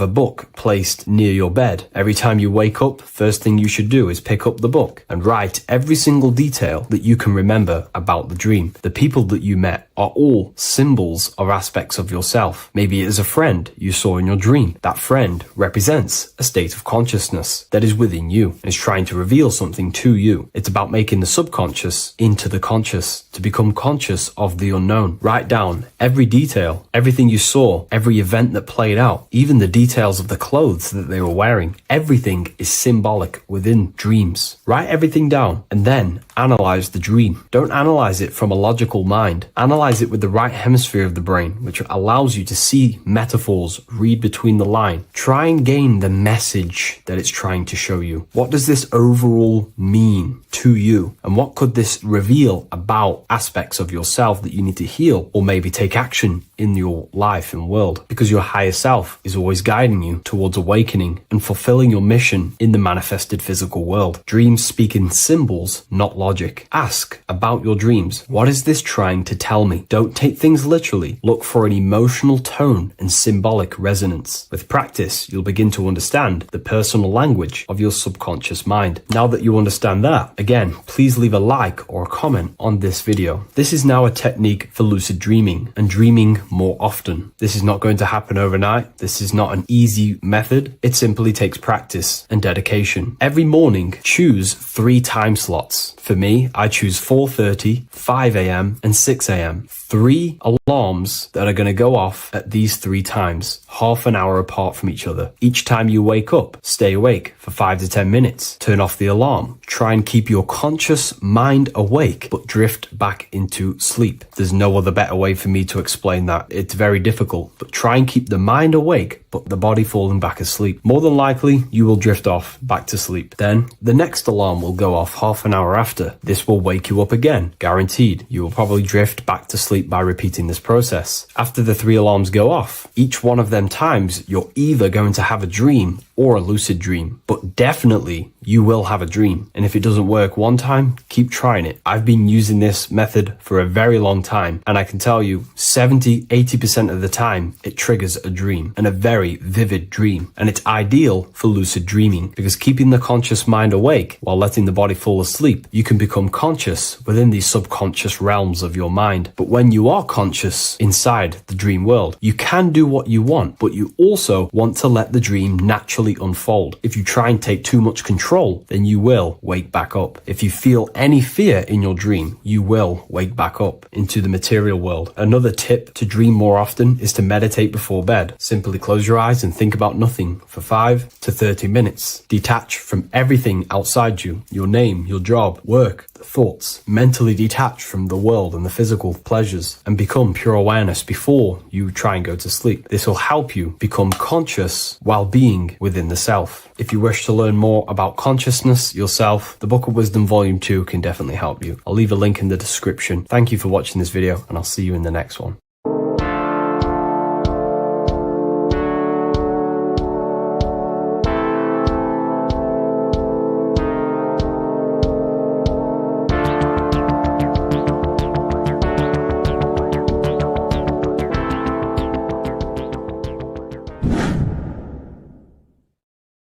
Welcome back, people. We're back with another video. Let's jump straight into this. Make sure to tune in till the end because this has got so much information in this video. So sit back and enjoy. So everything's torus fields. The Earth's a torus field. Everything's torus, which is electromagnetic field, electric and magnetic. The center of the torus field is where the two opposing forces meet in the center. And this is what creates the plane of inertia, the dielectric plane of inertia. Okay? You got red shift, blue shift, positive, negative, south and north pole, right? This is what the ancients were showing with the tree of life. As you can see here, this is the plane of inertia and this is the torus field. Everything consists of this. Everything is a torus field. A atom is a torus field. Okay, now the inertia is the 0 point. So this plane is a 0 point. It's the balance between two poles. Okay, now this creates matter because matter is two opposing forces in motion equalized. So these two forces coming together is what creates matter on this physical plane. And this is why we can't see the electromagnetic field, because it consists of one of the elements, which is either electric or magnetic, but when they combine together, it's what creates this physical plane, which is physical matter, which is light in motion. Now, everything is one. Don't get confused by duality. Duality is two opposing forces, but them two opposing forces are created by the same substance. It's two aspects of the same substance. So, for example, water and ice are the same thing. You know what I'm trying to say? But it's two aspects of the same substance because all is one. The whole universe is one. All goes back to the one, which is God, the creator, or magnetism, whatever you want to call it, because magnetism pulsates. Electricity has two poles, red shift, blue shift. Okay, so red shift, blue shift is electricity, and electricity vibrates, and all vibration always comes back to a standstill point. But magnetism is what pulsates. This is why your heart pulses. You breathe, which is a pulse. This is the breath of the universe, magnetism. Now, this is why the earth is green, okay? Earth can be spelt heart. If you just move the H to the beginning, it spells heart, okay? Because the heart is the center of the torus field, which is the heart chakra for us humans, okay? We consist of the same field, as you already know. Heart being the center, which is green, which is the center of the 7 colors. The center of the 7 colors. This is the most powerful chakra in your body. People think it's the crown chakra, but it's the heart chakra because it's the center of the torus field. You must align them all and combine them all into one, which is the heart chakra. Now, earth is green. Nature's green. Okay, this is because we live on heart chakra, the plane of inertia. It's the center of the torus field. Okay, and this is what the Egyptians called Isis, which is nature. Nature is balanced, and nature is female, Mother Nature, because it looks after us with the fruit it grows with abundance and the water. It's a female energy, Mother Nature, and this is the symbolism of an equal, balanced arms. This is the scales, it's balanced. Mother Nature is balanced. This is why the sky is blue, because what comes after the heart chakra? Blue. Sky is blue. We live in Midgard. This is what the ancients called Midgard. You don't have to take this tree literally. It's a metaphor. We live in Midgard, where both positive and negative duality here. Now, Mount Meru. Mount Meru was known as the center of the earth, okay, or known as Hyperborea. And this is the North Pole, the electromagnetic North Pole. But when I say Mount Meru, it's not an actual mountain. They weren't saying there was a real mountain in the center of the earth, a magnetic rock. No. The plane of inertia, okay, there's something called a hyperboloid. That's what it's called, a hyperboloid. And this is the center of the torus field. And this hyperboloid is what is in the shape of a mountain, you see? So if I go to this next one, they say Hyperborea on this map. Why do they call it Hyperborea? Because this is the hyperboloid in the center of the torus field. And this is the electromagnetic mountain, a metaphor. Mountain, what they're metaphorically saying, this is the electromagnetic mountain at the center, the double vortex, the center of the torus field, which is the North Pole. Pole of electromagnetic energy. So this is why they call it Hyperborea. It comes from the word hyperboloid. And the center of the earth is so sacred. And they symbolize this with, obviously, the North Star, which is Polaris. And this is where the swastika comes from, because it's the 4 seasons moving around the North Star. This is the Big Dipper constellation moving around the North Star, which is Polaris. There's that pole again. Pole. Magnetic pole of the torus field.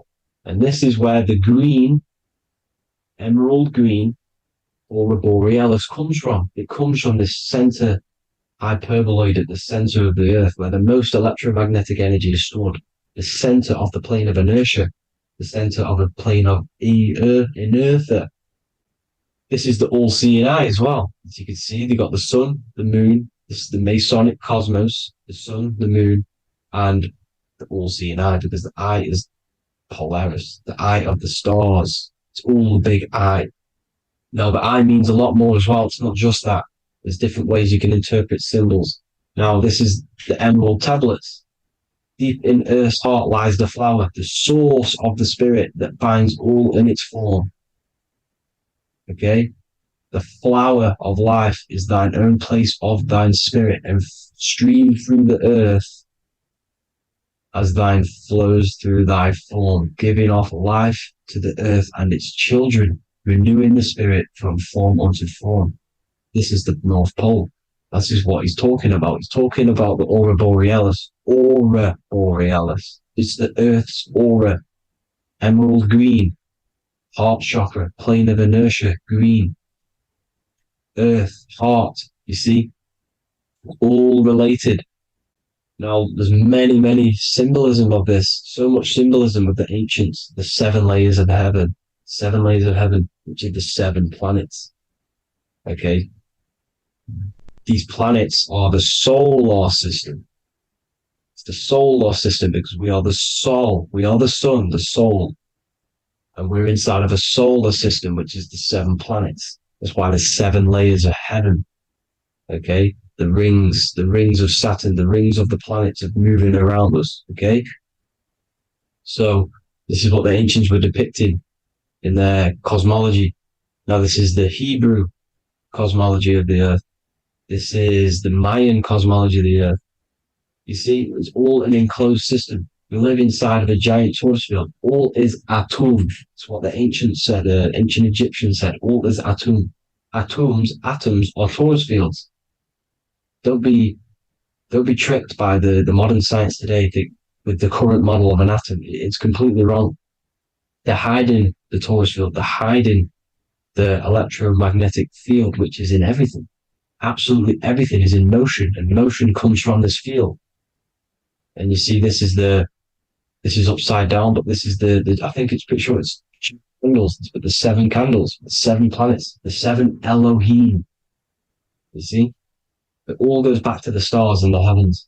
Now, this is how the Earth really works, with the stars on the outside of the cosmic egg, and then the torus field spinning around the sun and the moon, the positive and the negative charge.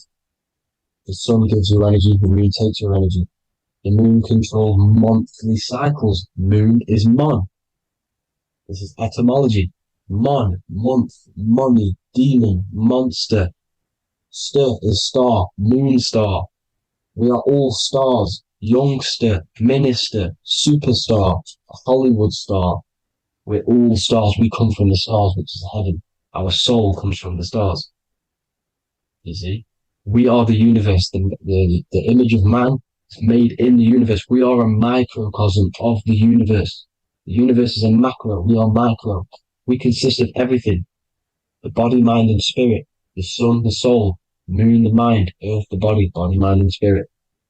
We have 12 systems in the body, which are governed by the 12 zodiac signs. Starting at the Aries, which is the ram, the ram of God, all the way down to Pisces and Capricorn, kneecap. It all goes back to the stars. We are the stars. We are the universe. Everything is inside of us. Everything. Like I say, the temple of Solomon, the temple of the soul and man. The soul, the temple is the body. The soul is the soul, and the man is the mind. The temple of the soul and the mind. Body, mind, and spirit. We consist of the 5 elements: air, spirit, water, earth, and fire. We consist of everything. We are the universe. We're made in God's image, which is the universe. You see? Now, everything goes back to the stars. The ancients worshiped the stars because the stars govern everything. They govern the systems in the body. They govern your life. This is why your zodiac is so important, your sign. Each zodiac has a specific element associated with it as well. Aries, which is the first sign, the Ram of God, which is a fire sign.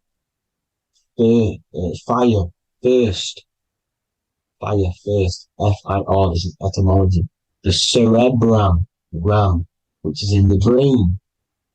Aries, the ram, controls the head, the face, and the nose upwards. So it controls the cerebrum. The Torah, which is, I'm pretty sure it's a Hebrew Bible, which is the Taurus. Tornado comes from the Taurus field. You see? Everything's inside of you. It all goes back to the Taurus field, and the Taurus field is everything. Now, like I said, 12 zodiac signs, 12 systems, 12 cranial nerves in the brain, the 12 disciples of the Bible. All symbolic. Have to read the Bible properly. Now, this center at the center of the earth, right?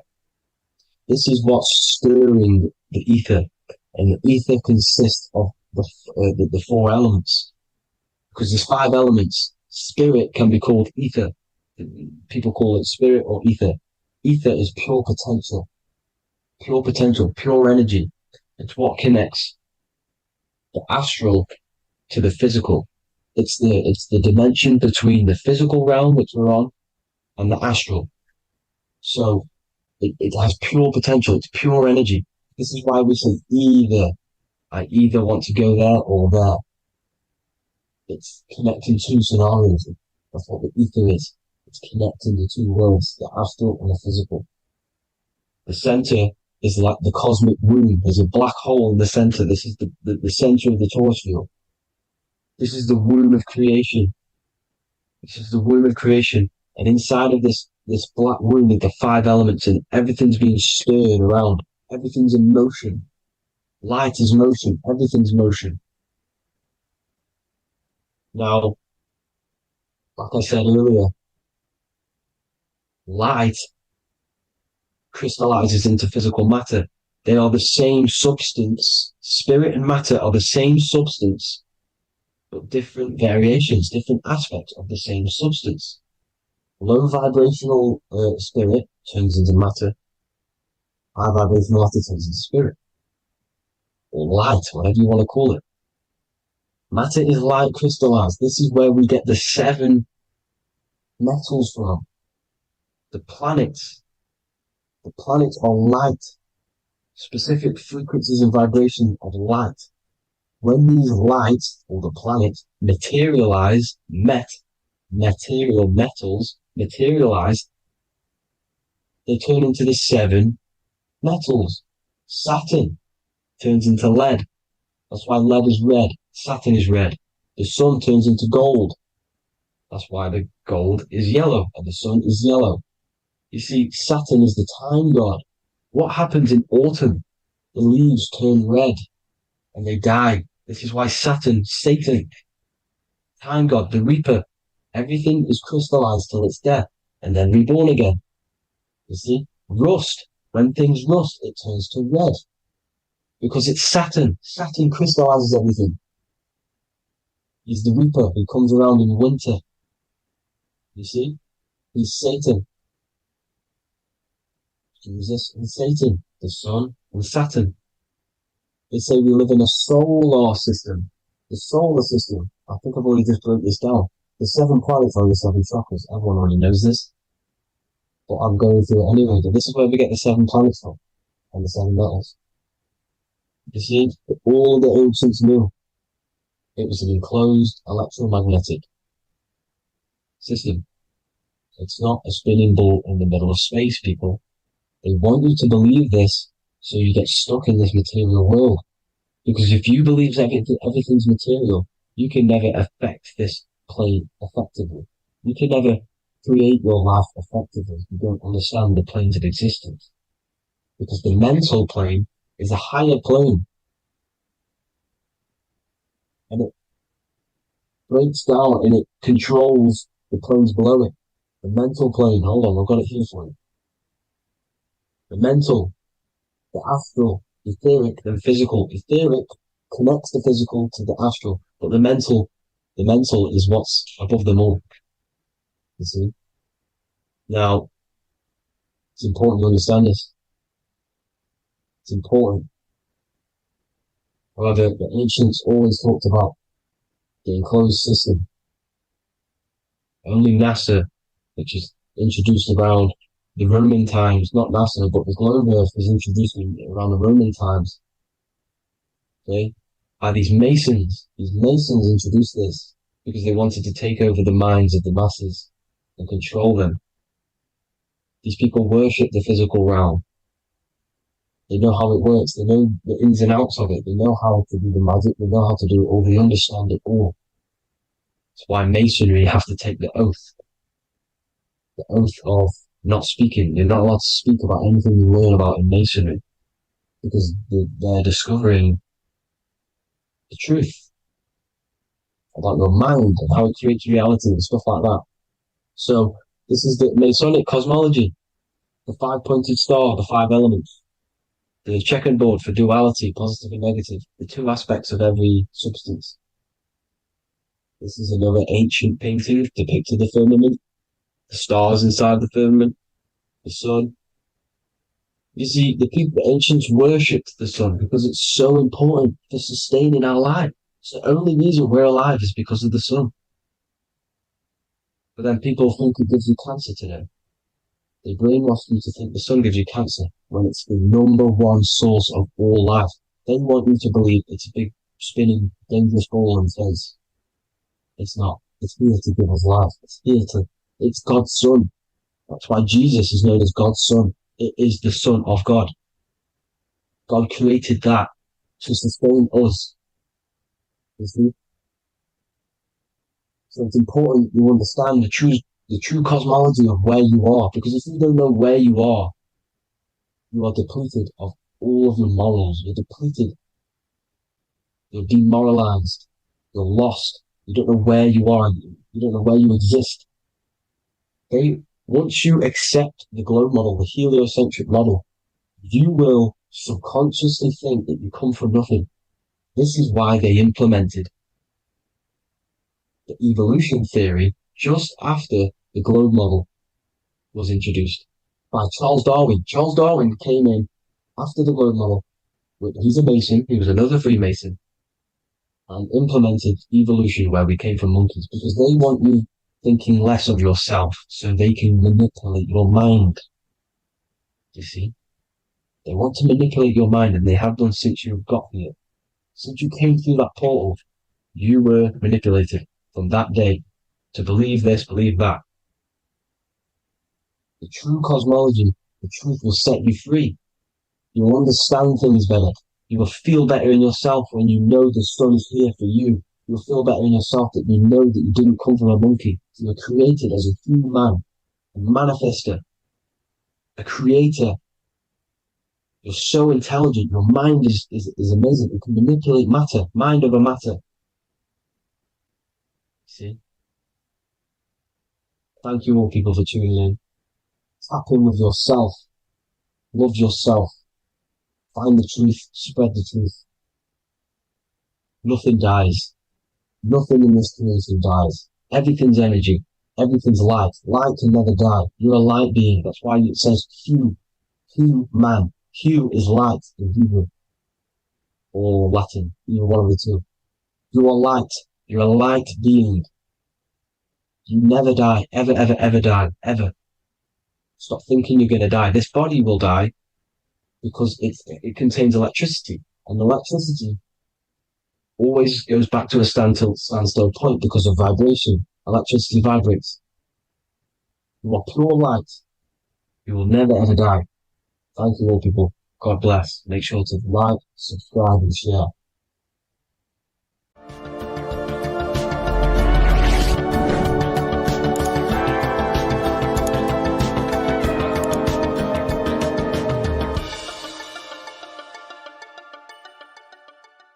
There is a secret meaning behind the number 666. 666 is 3 sixes. The number 3 in occult and esoteric numerology represents the 3 aspects of human consciousness.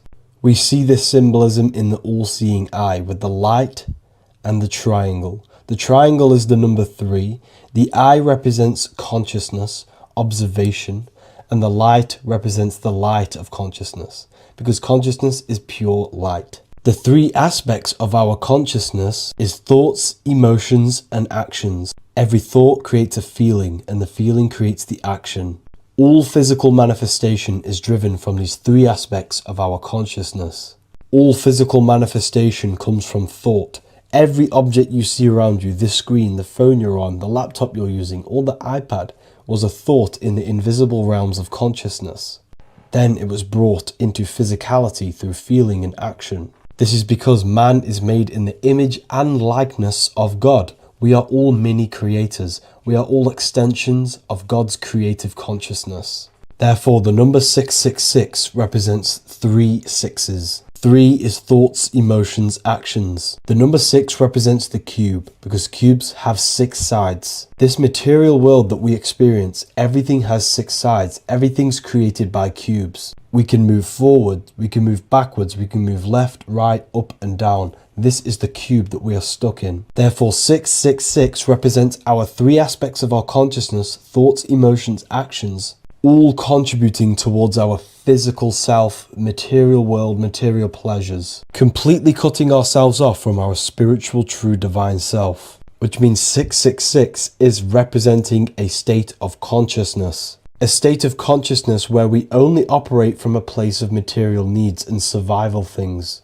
As humans, we possess a physical material body in the physical material external world, but we also possess an invisible inner world, which is what we call spirit. When we disconnect ourselves from our inner worlds, we become lost in this materialistic way of thinking and acting, which can lead to no life purpose, a feeling of emptiness and voidness in our hearts.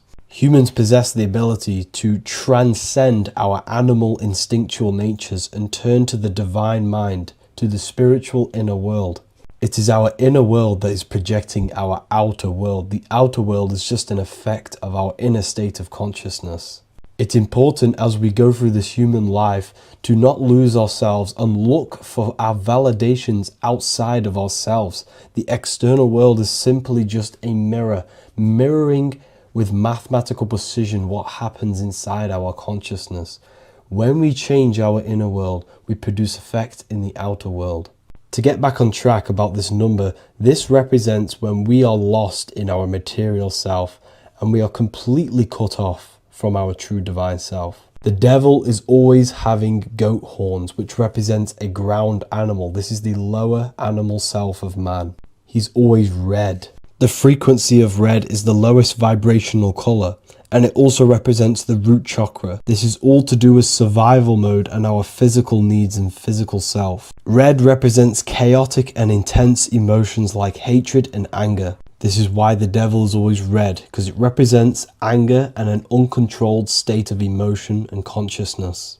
You see, we've been taught in the church and all through religion indoctrinations that the devil is an external deity which influences humans. And in fact, this is nothing but a metaphorical story. The devil is a character which represents an aspect of the human mind, the lower aspect of the human mind, a facet of our own consciousness and psyche. The voice that we have in our head that tells us to do these negative things is not an external deity pushing us to do something bad. This is an aspect of our own mind. Jesus and Satan are just two characters which represent the two voices that we have in our own consciousness. In fact, the word devil was never present in the early Gospels. Instead, what was mentioned was a spirit of evil. A term spirit of evil was not meant to denote a specific deity or being, but rather any force of negativity, whether it manifests as a destructive thought, emotion, or action. The spirit of evil represents the darker sides of our mind, the part that leads us astray and brings forth negativity in our lives. The reason why they want you to believe in a devil is because they don't want you taking responsibility for your creations. They don't want you to realize that the external world is truly a mirror of your inner state of consciousness. Instead, when something bad happens in your life, you blame it on some external devil or Satan who tempted you. Everything is your creation in your life. When you realize this, you take full control and you begin to reshape your external world by changing your inner state of consciousness.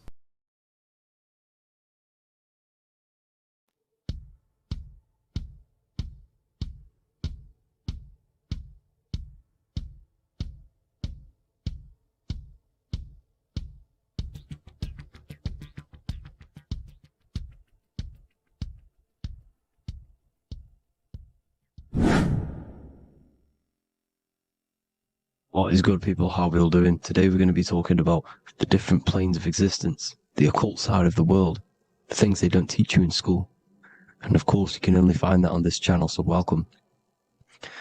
So you need to understand is that your consciousness moves through these different planes of existence, these different states of consciousness, which make up all of you. Okay? They are all interlocked planes. They are all interpenetrated into each other.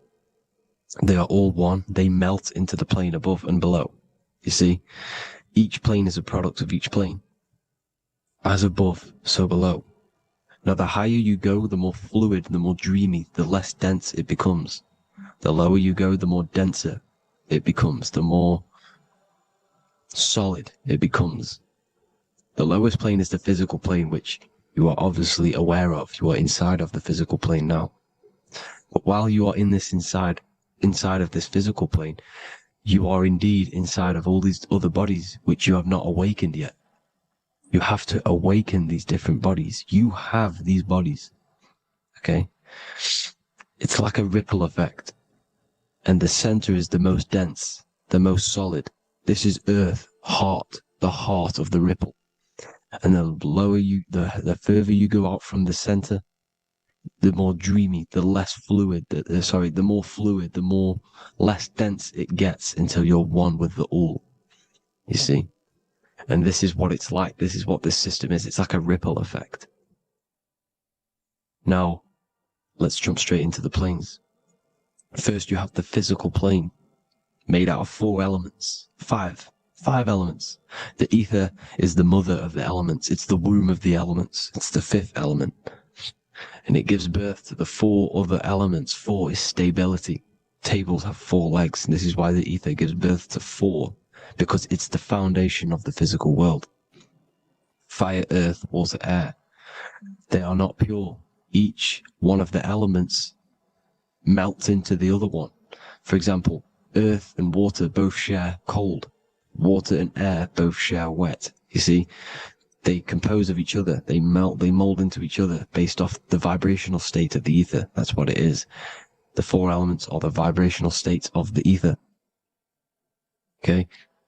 So you have the 4 physical elements making this, physical world. It's the lowest world. It's the world of effect. This world, whatever you see, whatever you experience, it's the effect. You can't change anything by manipulating this world.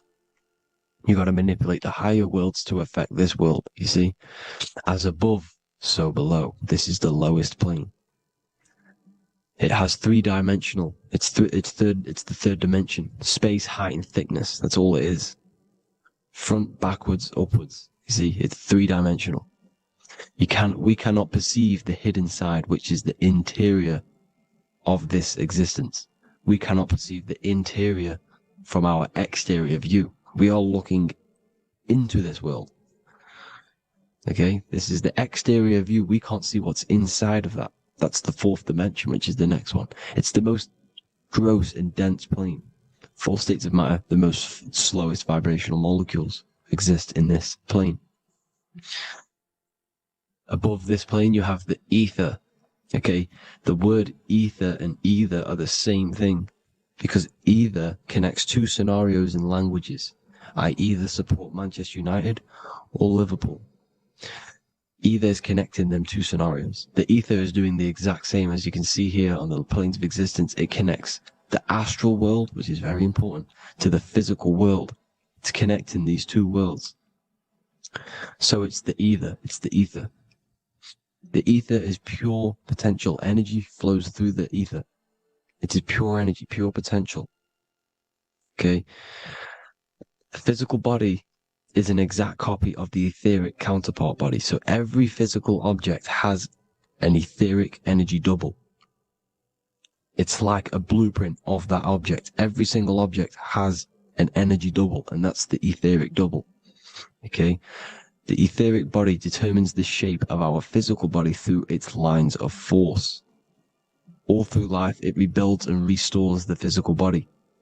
Physical problems show up first in the etheric body, because as above, so below. You manipulate the higher planes, it will manipulate this plane.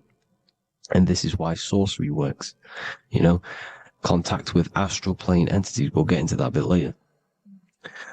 So the reason why we can't see this plane, this energy world, which is all around us, which we are inside of right now as we speak, is that the molecules that compose it are further apart than those of the physical plane, making it invisible to the 2 eyes. That we can't perceive it. Our eyes cannot physically suck in that sort of information, and our brain cannot decode it.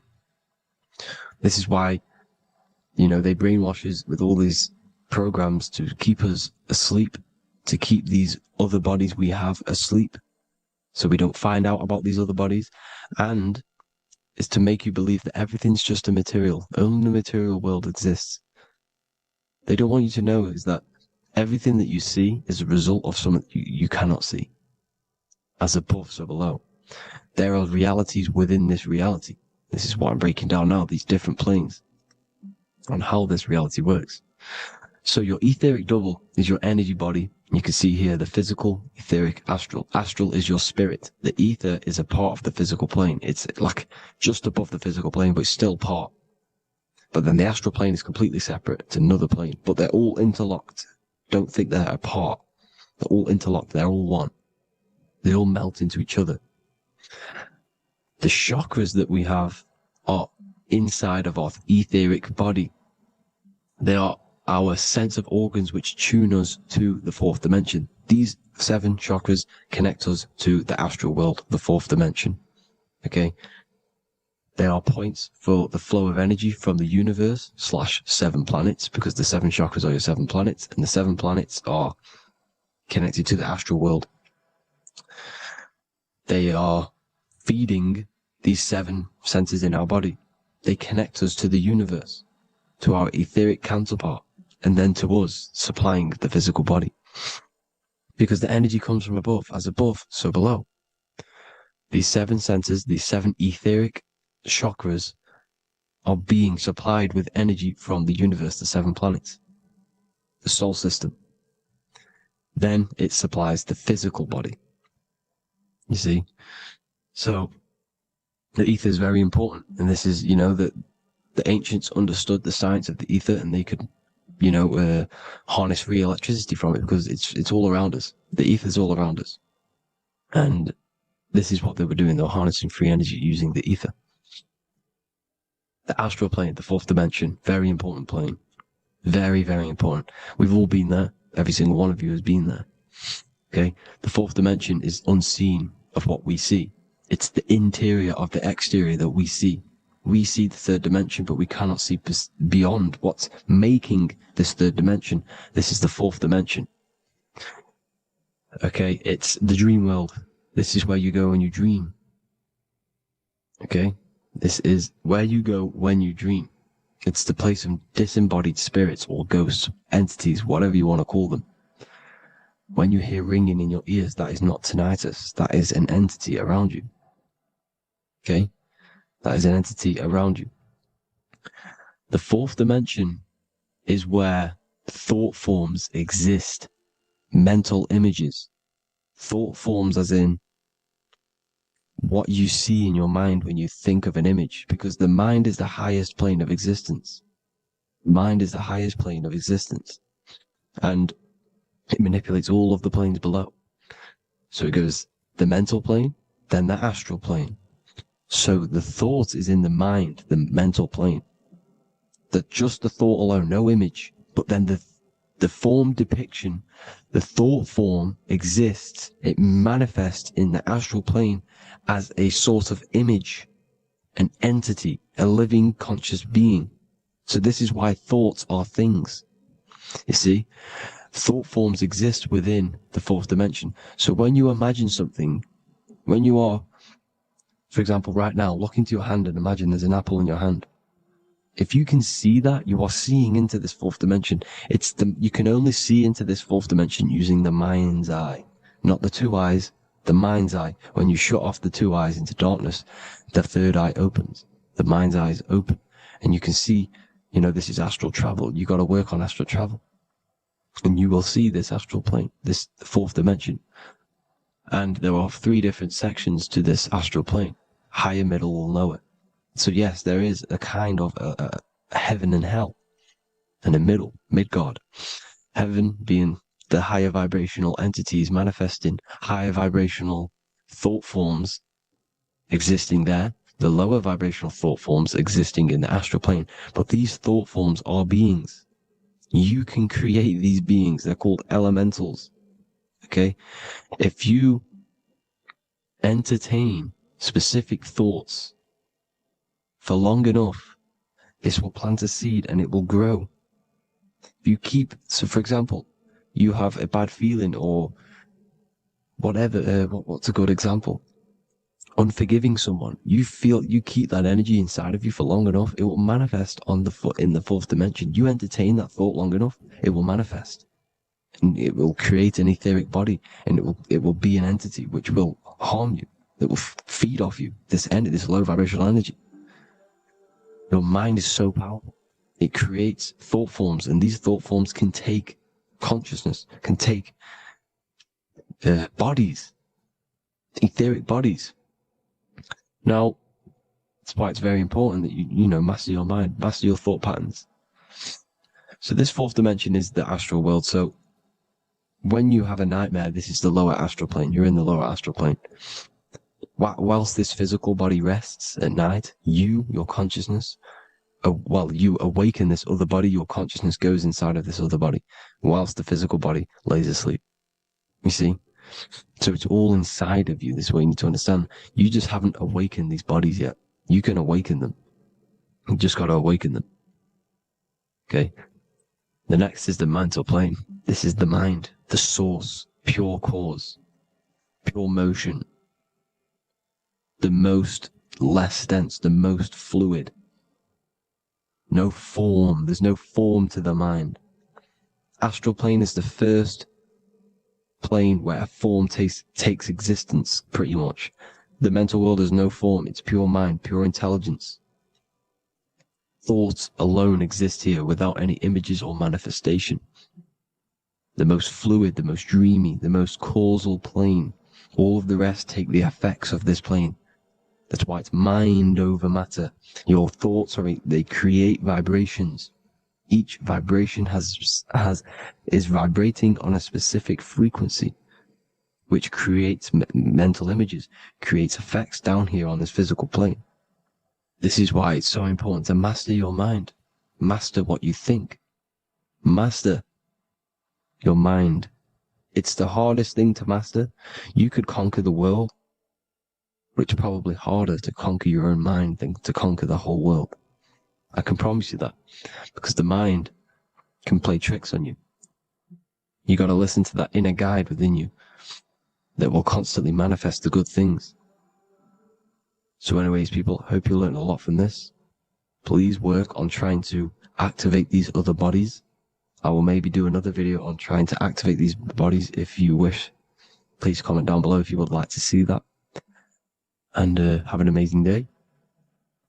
Please like, subscribe, comment down below any video ideas you want me to do, any information you want me to spit. Thank you all. Have an amazing day.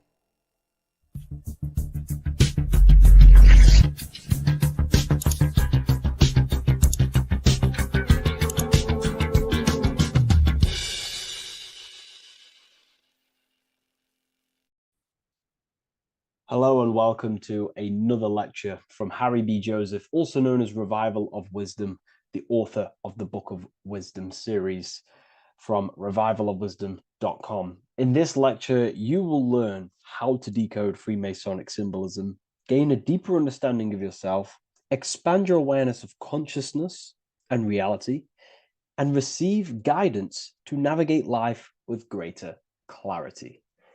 So today we're going to be breaking down this particular piece of artwork, this Freemasonic artwork, and how this relates to you and reaching a higher consciousness.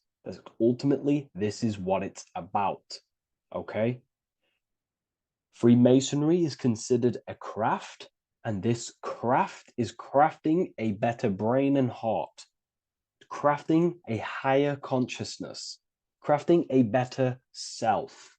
Why? So we can operate in the world at a higher degree, operate in the world more efficiently, live a better experience in the world, and getting to know thyself. Okay?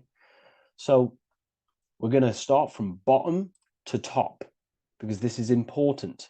Every placement of this symbolism is on purpose, has meaning, especially the placements of the symbols. Okay? So we're going to start from the very bottom of the artwork, which represents lower down. When we're looking at symbolism, especially occult symbolism, that's what the word occult means. The word occult means hidden, hidden from the eyes. It has its roots in the word oculus. I'm pretty sure that's Latin, which means eye. So the word occult comes from oculus, which means eye. And the word occult means hidden from the eye, the unseen, studying the unseen aspects of self. We're studying the brain. We're studying consciousness. We're studying the body, the heart. We're studying the self, the hidden aspects of the human psyche and the hidden aspects of self. Okay? Because ultimately, this is what gives you power in the world, depending on how you use that power, whether for good or bad, depending on the consciousness wielding that power. This is why we say knowledge is power. But I would actually say knowledge of self is power. Because when you know how you function, you gain power. You gain personal power. You gain mastery. Ultimately, this is what Masonry is about. Self-mastery. Crafting a higher consciousness. So at the very bottom of this artwork, we have a checkered board with a coffin. The coffin is the beginning of the artwork, the very base. This is the foundation of consciousness. The coffin symbolizes unconsciousness, the state that myself was in, maybe yourself, before we woke up and before we came conscious of our spirit, before we came conscious of ourselves. That ignorant state of acting without purpose, acting unconsciously, experiencing the world and not actively living in the world, simply reacting to external circumstances. This is an unconscious state where one is ignorant. 80% of the world is in this unconscious state. And this is symbolized as the darkness, the tomb. Look at how the tomb is fully blacked out, representing dull, no emotion, it's dark. This represents the darkness of self. The spirit is buried. The spirit is in the tomb. They're not even aware that they possess consciousness. They think they're the material body flying on a ball millions of miles per hour through space, and the sun is, they think they're a monkey evoluted. They've never questioned themselves. They stay in ignorance. They're in the spiritual darkness, okay? And they're furthest away from the light. Look at the top. This is the light sources. They're in the darkness, okay? They're in spiritual darkness. They're in ignorance. And they're in division. Their mind has no power. Their thoughts contradict themselves. They say they're going to do something, but then their mind tells them, oh, I'm going to fail. Or I want to do this, but my mind says this, and I believe this about myself. They want to, they want to write a book, but their actions are scrolling on TikTok, and their emotions about, feeling about their past person in their life. That's division between the self, that's divided consciousness. They also have a divided brain hemisphere. They do not see reality through a true lens, because the brain acts as like a lens on how we perceive things. And if the brain hemispheres are not aligned, then we cannot see reality the way it actually is and truly presents itself, neutral. If we're left hemisphere dominated, we see everything as divided. Nothing's interconnected, nothing's a whole. But if they're, right hemisphere dominated, they see everything as a whole. We need to look in the middle of that, okay? So we'll go into that a bit later. But ultimately, they're in a divided state of consciousness. They're in ignorance. But the tomb, the tomb is symbolic of that. The tomb is, you're not even aware they are divided. They think everything's right in that state. I was like that. My family is like that. They're not even aware of themselves, and you try and say something to them, and they don't even know they're in division. They don't even recognize that they're in a bad, low, earth base consciousness. Okay? So when we get out of the tomb, which is representing by a spiritual awakening, we get out of the tomb, we realize, wow, I possess consciousness. I've woken up. You're waking up to the things in the world, and you wake up and start to see the world for what it truly is. When you become aware and you rise out the tomb, you're born again, you start looking within. You start to become conscious of your thoughts. You start to become conscious of your actions. You start to become conscious of the evil in the world. You start to become conscious of the things. You rise out the tomb. you start to become conscious of your intuition. You then step on the checkered board. The checkered board is now you realizing you're in a divided state. Okay, so you're now putting down the ego. Because remember, when you're in the tomb, the ego is fully in domination over consciousness, over your consciousness. It doesn't allow you to say that you are wrong. It doesn't allow you to think that there's evil in the world. It doesn't allow you to believe you have a spirit. It doesn't allow you to see that there is maniacs running the world and trying to control you. The ego is so stuck. But when we start to realize this is part of our awakening, we start to realize that the ego is trying to keep us safe at all times and keep us locked in that state of thinking and believing that we were in before. It's always seeking safety. Okay? So when we come out the tomb, we start to put down the ego and start to, how do I say this? We start to acknowledge that we were wrong about the world. And that is a lot about awakening. You have to acknowledge that you do not know everything. There are people with such higher knowledge. Okay? So when we come out the tomb, we put down the ego. We start to actually say, I was wrong about the world. I was a victim of mind control. I was in ignorance. I was in darkness. Spiritual dark. I'm divided. My thoughts, emotions, and actions are not aligned. My intuition and my action are not aligned. I'm not taking action on what I know is good. I'm taking actions against what I know is good. That's a sin. That's a sin against the spirit. Okay? So when you acknowledge this, you acknowledge your indivision, you then take the first 3 steps, which is the Freemasonic Blue Lodge degrees. These 3 steps. Okay? Ultimately, this checkerboard represents illusions as well. You're in an illusion. Okay, this is why we see it heavily used in the music industry. It represents base consciousness, base level awareness, 5 sense thinking. It represents you versus me thinking, walking down the street and thinking everyone's trying to hurt you, and it's always you versus me, judging people in your own mind. That's low thinking, lower thought. And not to notice squares. Squares are an unnatural state. They're an unnatural shape. We do not see squares or 90-degree angles in nature. It's the lower mind.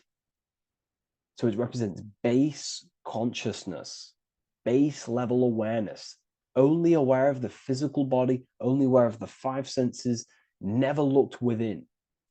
That is the base. And this is the foundation we have to rise up to the light from, up to higher consciousness. So this gives us a strong foundation when we realize this about ourselves, that we were in division. Our thoughts, emotions, actions were not aligned. Our brain hemisphere was not aligned. I'm not thinking with love of the heart. Okay? So that is the state we're in. Now, hopefully that's cleared things up about the chessboard. Before we move on, please leave a like, maybe a comment if you wish for me to discuss anything in the further lectures. Please smash the like button, and it would really help me out. And share this with a friend who is interested in the occult. Okay, so the steps are the first steps of the Freemasonic degree, the 3 Blue Lodge degrees. Now, this can be represented as the number 3, a very powerful number, a very symbolic number. Number 3 is the 3 expressions of consciousness. How do we express consciousness? How does consciousness express itself? Well, there are 3 ways. We think, consciousness thinks, consciousness feels, and consciousness acts. They are the 3 expressions that we express our awareness and consciousness. So we're looking at thought, emotion, action. We're also looking at the 3 brains. The reptilian brainstem, the mammal limbic brain, and the neocortex. The reptilian brain governs basic functions of the human body: breathing, surviving, scanning the environment for threats, automatic responses, eating, scanning for food, base consciousness. That's the reptilian brain. That's what most people operate their lives in, including myself before I woke up. I'm not trying to sound big-headed, but this is the truth. Ignore my tone of voice, ignore my voice, focus on the words I'm saying. You know, if you're judging, that means you have divided thinking. It's always you versus me. So we need to get out of that thinking of you versus me all the time. That's lower consciousness. That's animal thinking. That's earth thinking. We're unified. We need to reach a higher consciousness and do not waste our mind's potential on low-level earth divided thinking. Okay? So we're looking at the reptilian brain, the mammal brain, and the neocortex. Now, the neocortex is ultimately what makes us human. It allows consciousness to operate on a higher degree, okay? This is what makes you human, the neocortex. The neocortex. The reptilian brain, like I just said, governs natural survival instincts and the respiratory system, things along them lines of basic awareness, basic functions to operate and survive in the world, in the physical plane. And the neocortex is what allows us to critically think. Okay, it's what allows us to be human, be aware of ourselves. Okay, not. I don't think animals have neocortexes. Don't quote on me on that, but this is the part of the brain that makes us human. And it allows us to think deeply, to create masterpieces like we can. Humans have massive potential in creation. Look at the world we live in. This is because of the neocortex. It allows us to critically think and self-reflect. Now, when we start to operate from higher thought, we start to think with higher thoughts, the higher parts of the mental dimension, we ultimately start using this brain more. We start functioning from the higher brain. Now, this is why Neo from the Matrix is called Neo, because he uses he was in the reptilian brain. If you watch the film The Matrix, if you notice, he gets plugged out of the Matrix and he's plugged in on the back of his neck into the brainstem. And when he's plugged out, his name's Neo, which is neocortex, using the higher brain. It's what awakens the self. It allows consciousness to function on a higher degree compared to animals. Okay, so we're looking at thought, emotion, action. We're becoming conscious of thought, emotion, action. Becoming conscious, what am I thinking, what am I feeling, and what am I acting in the world? And what can I do to master these, to operate more efficiently in the world? How can I use these towards higher consciousness and use these actions, these thoughts, emotions, actions to reach a higher state of awareness of self? So when you go through the first 3 degrees, you enter the doorway. Now, this is symbolic of a doorway. Now, looking at this with a right hemisphere dominated view, you would see a doorway, right? The right hemisphere sees this as a holistic doorway, right? You see a door, you're going to, you enter the stairs, you go through the door, right? But at the left hemisphere is now going to dissect and analyze each individual little part of this, right? So the right hemisphere sees the trees, the left hemisphere sees the woods. So to dissect this down on a right hemisphere, going back to the right hemisphere, we're entering the door. The door is symbolic of entering the unknown. You're entering a higher consciousness. You're entering the door. You're going beyond. See, this is the earth here in the background. This is the darkness. The darkness represents the abyss, the unknown. You're entering in the self. Okay? This door represents entering in the self, questioning internally. Most of us think externally. We have to, obviously, to operate in the world, but we never give time to think and question and reflect internally. What do I mean?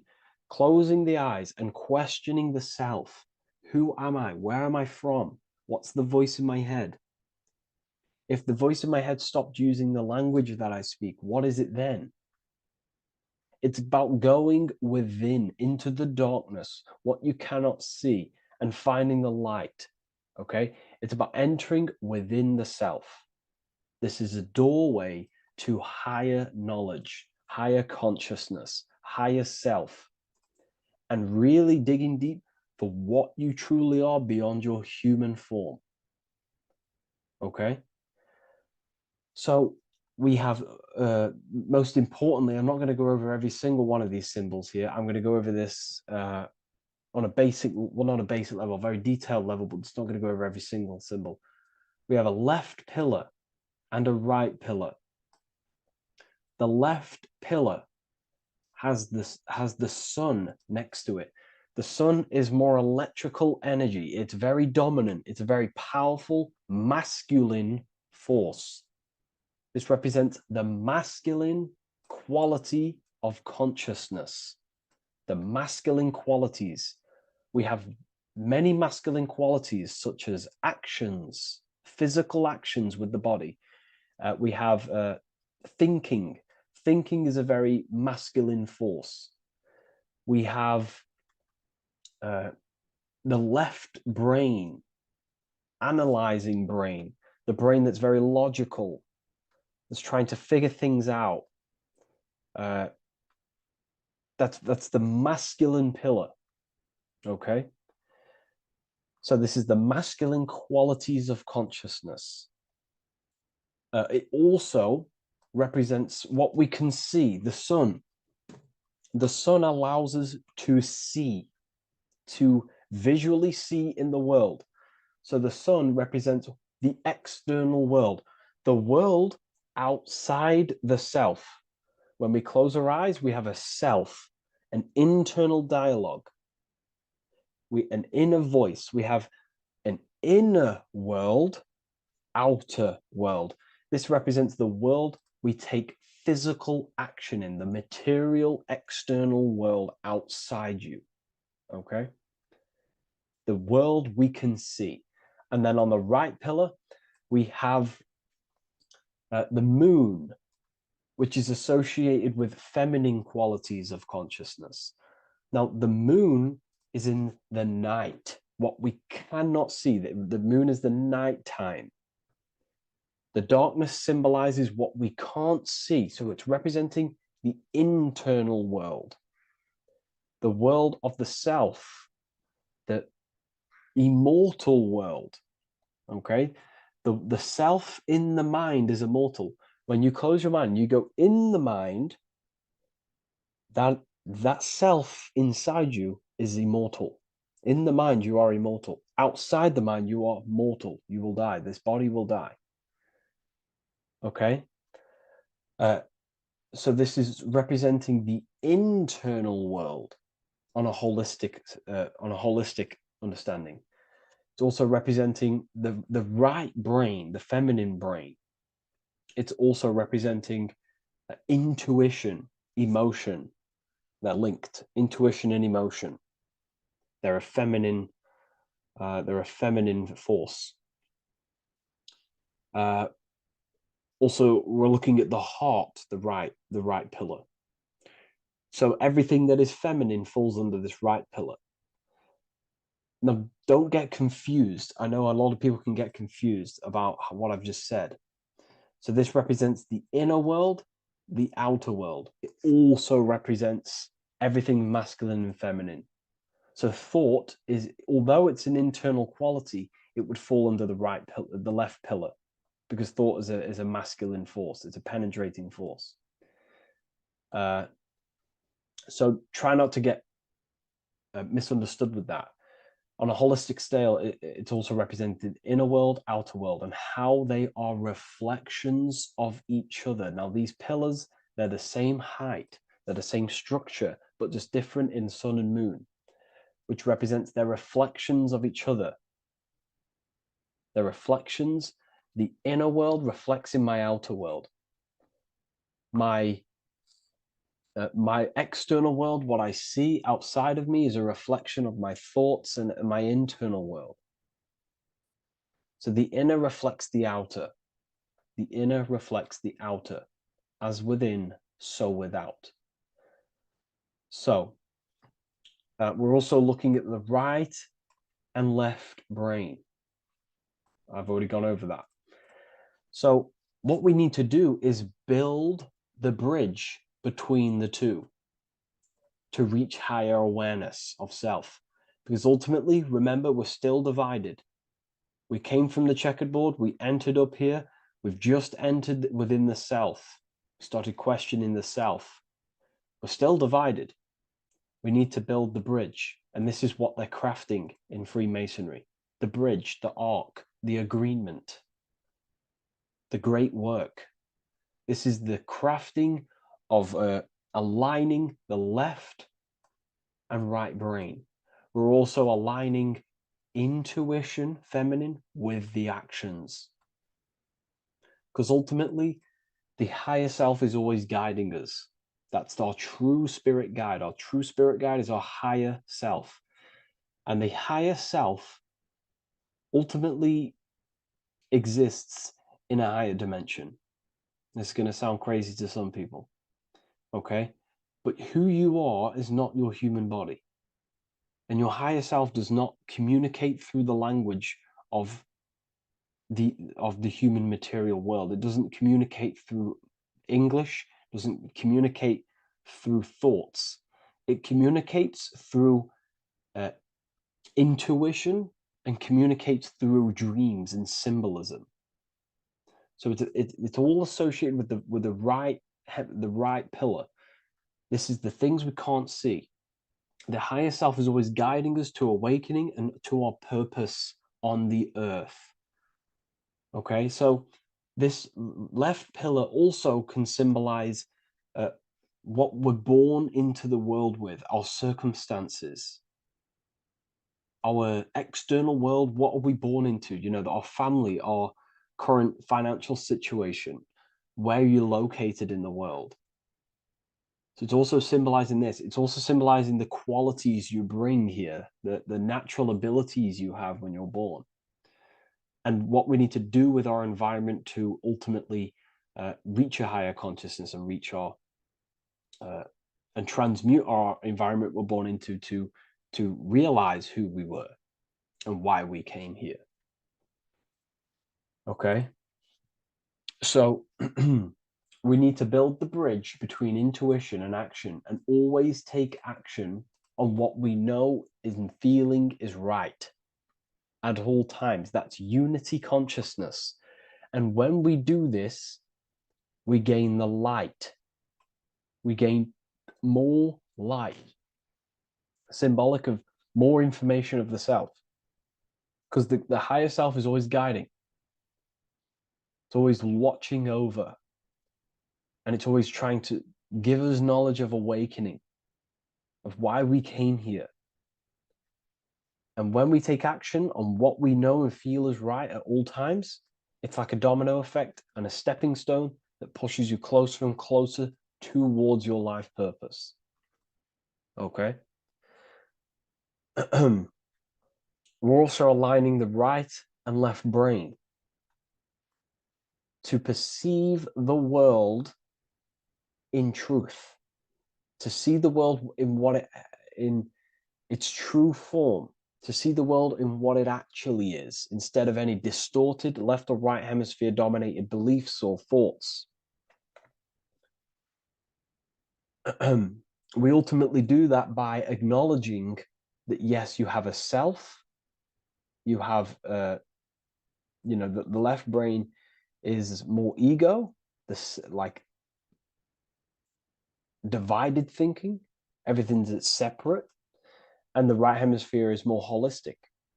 So we need to see the world in the middle of this, in the middle, acknowledging the self and acknowledging the collective consciousness, and how my thoughts, emotions, actions contributing towards myself and the collective. We always need to keep the collective in mind. Why? Because We are experiencing this world together. It's not just you. And your actions also have a ripple effect on the collective. We're experiencing the world as a whole as well. Yes, there's yourself and there's the collective. We need to think, feel, and act towards the collective and the self. So aligning our brain hemispheres allows us to do this. It allows us to think holistically and individually and see reality in this. And when we do align the left and right brain, what do? We gain higher insight, the eye. We build the bridge between the left and right pillars. We gain the eye. The eye is what? Insight. The eye requires light to perceive and see the material world. So this is symbolic. This is the inner eye, the inner self, consciousness. And when consciousness has light, which is symbolic of truth, knowledge, light is a massive symbol in Freemasonry. And light represents knowledge of self, information. And when we gain information and knowledge of self, when we align our left and right hemispheres, our actions take action on our intuition, we gain higher light, higher knowledge of self, ultimately. And this is why we also have the square and the compass. Okay? We have a square and compass here. The square and the bottom, base consciousness, also representing masculine qualities. This is the masculine qualities because squares are masculine. And the compass creates circles. So we have the circle on top of a square. Circles are divine. This is oneness. The circle is one line. The square is 4 lines. It's divided. So we need oneness over division. We need to unify the masculine and feminine qualities. Masculine and feminine qualities, okay? This is in the middle because the compass would fall on the right pillar and the square would fall on the left pillar. And it's unifying. It's representing unification of these 2 pillars of masculine and feminine qualities of self to ultimately rise towards this light, out of the darkness and into the light. Okay. Let's go back. The G. This is very important. This is one of the most important teachings I could possibly give you about the G. The G is the generative principle, is what generates things. And the force within you that generates things is care and the heart energy. The heart ultimately expresses our actions. We think, if we care, we act. Everything in your external world is in front of you because your heart cares. You care about the video and gaining knowledge. You're now here watching this video. That's the care energy expressing actions. So in order for us to truly get out of this divided consciousness, we have to go through the G. We have to go from base consciousness, the square, divided, we go through the G because we have to care. And if we care, we'll reach the higher mind and gain higher self-knowledge and master the self. You cannot do this if you do not care. And if you do care, you will take action towards it. If you're watching this and you don't actually truly deeply care, you won't take the action. You'll just gain the knowledge, which is ultimately useless. You have to take action on this knowledge. And if you do not, there's no point watching the video. It's difficult. It's difficult. It's not easy. And things, throw us off our path sometimes. I understand. I'm not saying I'm perfect, but we ultimately have to give care towards reaching higher knowledge. Seek and you shall find. If you have the care about reaching higher knowledge of self, you will seek it and you will take actions towards it. Okay. We see this everywhere, and I mean everywhere. The Temple of Solomon has the two pillars, Jachin and Boaz pillars, feminine and masculine qualities. Sol, O, Mon. Sol is sun, Mon is moon. It's building the temple, which is the temple is the inner self, ultimately. It's symbolic. The temple's not a real place. The temple of self, building the Temple of Solomon and reconstructing the Temple of Solomon, is about reconstructing the self through masculine and feminine qualities. We see it everywhere. And this is very symbolic, you know, like very symbolic. We have the two pillars, we have building the bridge, and we have a stairway that goes to what you can't see because it's going to the unknown. You have to have faith. Okay? What I'm about to say is very important. You don't know what higher consciousness is, okay, until you get a little bit higher. This is hard to explain, but I didn't know what everyone talks about, what higher consciousness is. I can't give you my higher consciousness. It doesn't work like that. You have to enter in and go within and have faith, going into the unknown, because you're ultimately going into something you do not understand. Higher consciousness, I cannot give it you. You have to enter the door and take action and think, feel, and act towards it, and you will go to the place, and then you will understand what higher consciousness is. Ultimately, what higher consciousness is higher knowledge and understanding of self, what you actually are. Okay, that is what's being symbolized here. It's again in the Masonic art. We have the darkness. We have to have faith to leap into the darkness, into the unknown. We see this everywhere. Like, you know, you'll see when I say this everywhere, and I mean everywhere, you'll see this. Every doorway has this symbolism in the ancient world, because ultimately this is what it's about, people. The door represents going within into a new light, a new room, a new level of understanding of self. Okay. Here we have Astro World. Now, this is obviously a darker aspect of this, but again, we have the two pillars. See you on the other side. That's the doorway. The other side. And I'm not going to break down, you know, this ritual, but you can guess what I'm on about here. That's for the university, of course. I can't break that down on YouTube. It's way too deep. But there's knowledge out there that is so deep you couldn't even comprehend it with the current mind, even for myself. And this is the power of symbolism. The more you learn about yourself, the more these symbols reveal to you. It is a journey of self.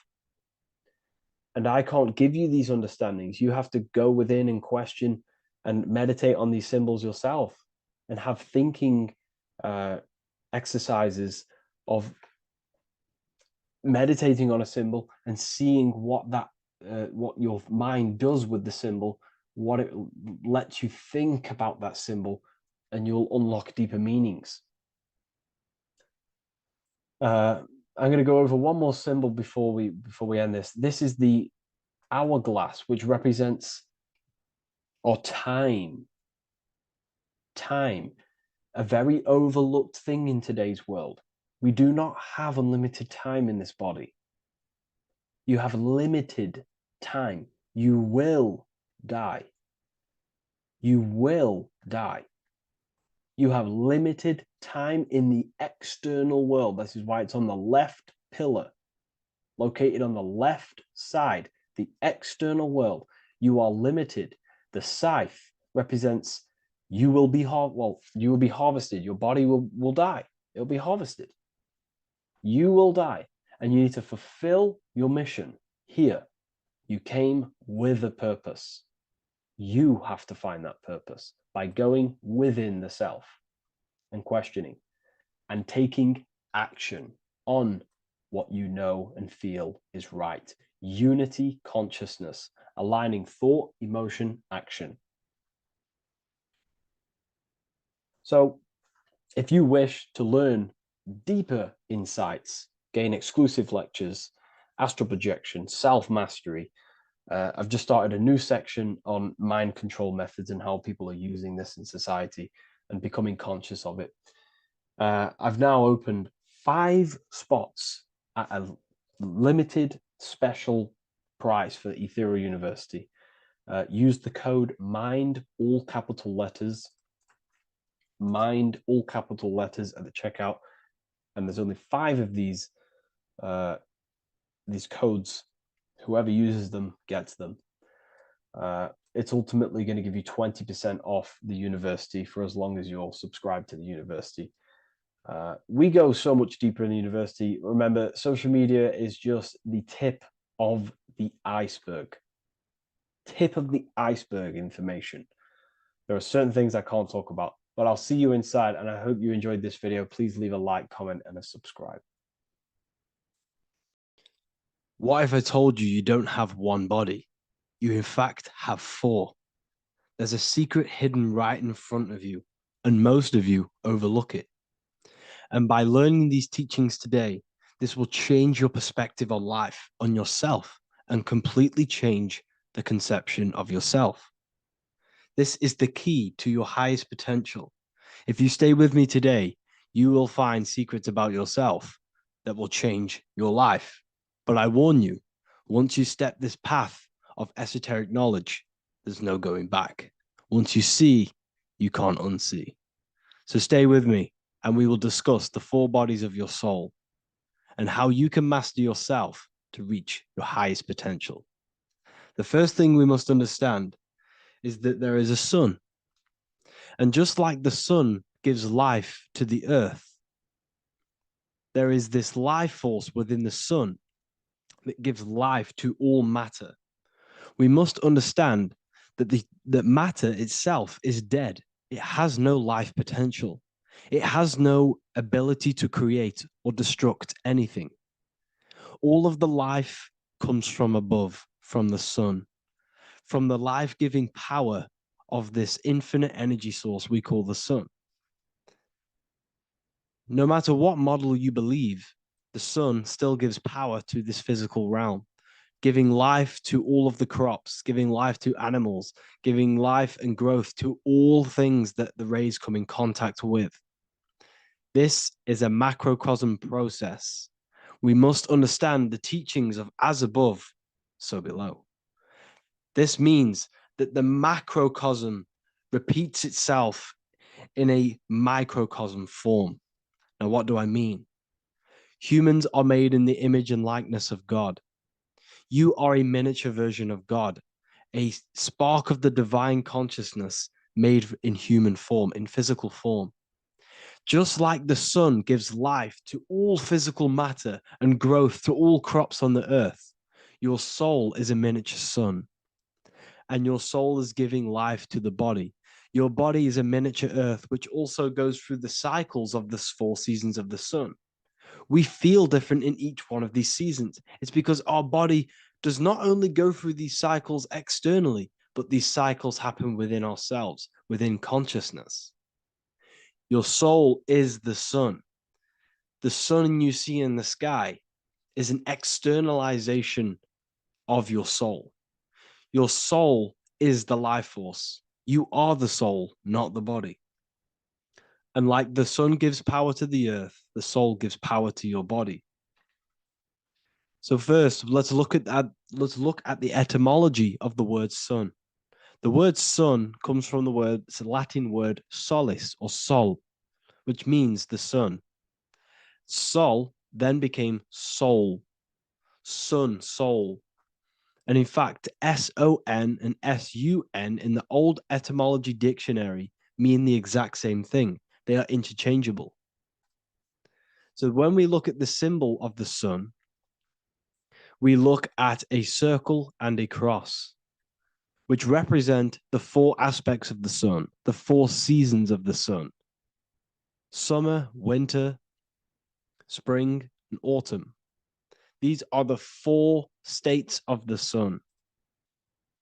Like we said, this is why we get this symbol. You have the 4 states of the sun, which represent the 4 bodies of the soul. Now, this is where we get deep. Like I said, the sun you see in the sky is a macrocosm of your soul, an externalization of your soul. Just like your sun has 4 seasons, the 4 seasons within us are the 4 bodies. Our soul is incarnated and split into 4 sections. We have a mind, we have a physical body, emotions, and spirit. These are all interchangeable and they are all linked. In ancient alchemy, we have the exact same symbolism of the 4 stages of alchemy. But in this case, they're symbolized as the 4 elements: earth, water, air, fire. In this ancient alchemical symbol, we have the pentagram with the top one representing the soul, ether. Our soul then has the 4 bodies with the human here. We have the man, the eagle, the bull, and the lion. We see this on the tarot card, the Wheel of Fortune. The man, the eagle, the bull, the lion. We see this in Matthew, Mark, Luke, and John. The lion, the bull, the man, and the eagle. We see this with depictions of Jesus. Jesus, the man, the bull, the lion, and the eagle. These represent the 4 fixed signs of the zodiac: Taurus, the bull; Scorpio, the eagle. Scorpio was symbolized as an eagle. It's an ancient symbol. Now it's been changed to a scorpion, of course. Leo, the lion; Aquarius, the man. These represent the 4 fixed signs, which are 4 different elements. Taurus is an earth sign. Scorpio, a water sign. Leo, a fire sign. Aquarius, an air sign. Taurus is the earth. As above, so below. The earth is the physical body. Leo is fire. Fire is the spirit. Scorpio is water, which is the emotions. Aquarius is the mind, which is an air symbol. Air is the mind. That's why we call people airheads. Okay? So what we're actually looking at here are the 4 aspects